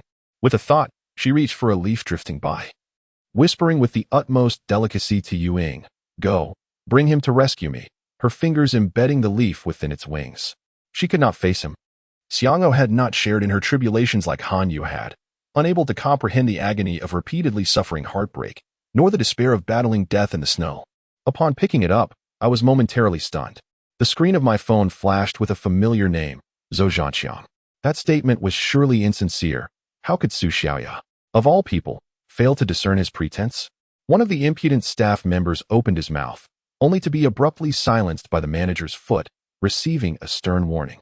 However, Nkaiwan knew that no romantic proposal could ever eclipse the events that transpired on that island. We have matters to attend to, including that Xianming, Shenbai concluded, pointing towards where Xianming had fallen. After parting ways with Qiu and Leng Yin, Na Rong strolled down the street, dialing Nin Yinxue to arrange a meeting, only to be met with silence, just as at the beginning. Uncle Liang? Which Uncle Liang? Yang Jinshi feigned ignorance, already suspecting, yet still pretending. Unbeknownst to her, Xiao Guan had been eavesdropping on their conversation in the hospital. She lacked the courage to inform Liang Xiaoming of her desire to recover her memories, even though he too wished for her remembrance. While many believed Gu Peng's likelihood of contracting the zombie virus was low, no one was willing to antagonize a high-ranking military doctor for the sake of a mere survivor. Moreover, the soldiers were well equipped with ample ammunition and suppressed firearms, making the eradication of zombies remarkably efficient. Su Fengchun attempted to call out to him, only to notice the students had all raised their hands, waving at them, and then displaying a smile. Lu Yinchi quickened his pace, suddenly halting and turning back, striking at the place where the person had concealed himself. Suspecting that the stalker belonged to Li Qi's faction, he aimed to eliminate any chance of escape, channeling all his strength into that single blow, intent on ending the life of the intruder. Volume 1, Chapter 116, The Brutal Assault on the Mysterious Young Man. At present, we are merely in need of silver. Such mundane matters had previously been dismissed, yet now we shall pursue wealth and use it to crush them, compelling that scoundrel Li Wu to kneel before you for treatment. Mu Rue analyzed. Fu Xin entered the hall in response and saw Pinner gazing at Pei Gongcua with a mixture of sorrow and anger, while sweat dripped from Pei Gongcua's flushed forehead, prompting a sudden alarm in his heart. Could it be that Pinner had poisoned the emperor? Departing from Tangshan, the group continued their journey northeastward. The area from Liao West Corridor to Ho City was densely populated, with numerous construction projects underway. Several sections of cement roads were already in progress, and a few factories could still be seen. The major personally looked outside but only saw a gray-black expanse. Finding nothing of particular note, After a lengthy wait, until the flowers had wilted, one day, the Allied fleet received orders. Set sail. The target was the Far East. There were 7 NPCs with the surname Gong, 2 of whom matched his characteristics. One was the Imperial youth commander Gong Tianzi, and the other was his brother Gong Shiyu. Certainly, these conversations transpired clandestinely upon the rooftop, as none wished to attract undue attention, uncertain as they were of any potential spies lurking within the Water Blossom Palace. Early the following morning, Jean Shanhui arrived at the royal residence. Perhaps owing to her previous visit, Shan treated her with increased warmth and courtesy, inquiring after her well-being. He hesitated to confess his feelings, fearful of driving her away, yet, remaining silent risked her misunderstanding his earnest intentions. This time, he intended to conduct a soul search. Employing the unique soul-seeking techniques of the Tianfu Guizhu, targeting a mid-stage Qi Void practitioner, one who was of equal standing to him in terms of cultivation level. Do you truly remain unaware of the events of that night? Or was it your intention to simply go with the flow? Tangenting, being a man. Could not believe that Gu Jianjun had not perceived anything amiss that evening, and thus fell into a trap. Flames of blazing intensity and shadows erupted from the mouth of the heat sand lion beast, a manifestation of the divine priest, colliding with the blood banquet scarecrow. What are you? A filthy scoundrel. With that, Gu Jiangwo hastily pulled up his trousers, neglecting to tidy his clothes, grabbed a bag, and exited the hotel. So, has my poison been cured? How was it resolved? In truth, the Jiu was well aware of how she suddenly regained her wits, yet she preferred not to provoke any undue concern in Mother Luo. The Ghost Clan's patriarch instructed their members to return home and await news of his negotiations, while those gathered in the square gradually dispersed until only the shaman, Su Zhongwen, Gui Da, Gui Jiao, and a Jiu remained. Su Run felt a surge of emotions that he had forcefully suppressed, but he managed to restrain himself. He had already wronged a Jiu, and some opportunities, once missed, could never be reclaimed. The elder of the Lin family retrieved a jade slip, inscribed a command within, and cast it out of the secret chamber, seeking confirmation to quell his unease. Including Pastor and Lady Black Rose, several deities gathered, their thoughts intertwining as they deliberated how to confront the current predicament. Tears brimming in her eyes, Chimu timidly extended her backside, knowing her motheress temperament. To argue at this moment would only exacerbate her punishment, so it was wiser to accept her fate. Moments before, Wang Haoming had appeared as an expert while selecting stones. Yet upon seeing the 2 he had chosen, Deng Jianhua felt a pang of disappointment, wondering if Wang Haoming had merely been lucky at the outset. Since her promotion to a noblewoman, she had occasionally been summoned by the emperor, which allowed her to encounter Gu Yanzhao. Just moments ago, she had seen him in the Imperial garden. His gaze, from a great distance, fell upon her, his eyes shimmering like starlight, filled with tenderness and affection. Reflecting on this, Zhao Zixian made a decisive resolution to return to Haikao City the very next day. At the point where 3 swords met, a screeching sound erupted, the intense friction igniting sparks from the blades. At this moment, atop the nameless mountain, 3 men remained silent, each engrossed in their own tasks. The sharp wolf Fong had pierced Wang Haoming's garment, the entire wolf hanging from his left arm. Suddenly, the wail of an infant echoed from within the house, prompting Yixin Hong to rush inside and retrieve the child. Come out with me and see for yourself. Selena led Alan from the cave, where dense woods obscured their view. However, after walking a bit further, the scenery opened up dramatically. Very well. The Kunlun Daoist, having received a favor from Shin Yong, was more than willing to look after the Shin family, even taking on the role of their protector. Tomorrow morning at 5, I shall await you in Lincoln Park. After everything concluded, Steve affectionately addressed the departing Su Fei. Yan Li turned, her delicate features falling into his embrace as she reclined on his lap, her loose hair cascading around her, while Chao Yan's wistful gaze met Yan Li's, a gentle smile gracing her lips. All right, take your time to contemplate. After their conversation ended, Su Fei made his way towards the subway entrance. Volume 1, Chapter 117. The emergence of another suspicious individual. Observing the individual before him who had succumbed to pain and fallen unconscious, Su Chen remained unmoved. Jiang Lily merely glanced at the shoe covers, remaining still, her eyelids lifting slightly to meet Lin Xiran's gaze. Lu Xueqian stood nearby, employing magic to restrict the movements of the territorial boss, preventing it from retaliating or obstructing Jiang Ning's attack. The endeavors he undertook were beyond his parents' comprehension. They were merely ordinary individuals running a breakfast shop, unacquainted with the intricacies of the system, only understanding the virtue of kindness, oblivious to the brutality of political struggles. Luo Qianfan astutely selected the latest styles, all limited editions and the priciest options available. Everyone was in a state of turmoil, contemplating how to acquire the tassel dress without incurring Murong Xian's ire. Ultimately, many resigned themselves to abandoning their hopes for the garment with sighs of regret. Unfortunately, issues arose with the implementation of the filtering method, stalling further progress.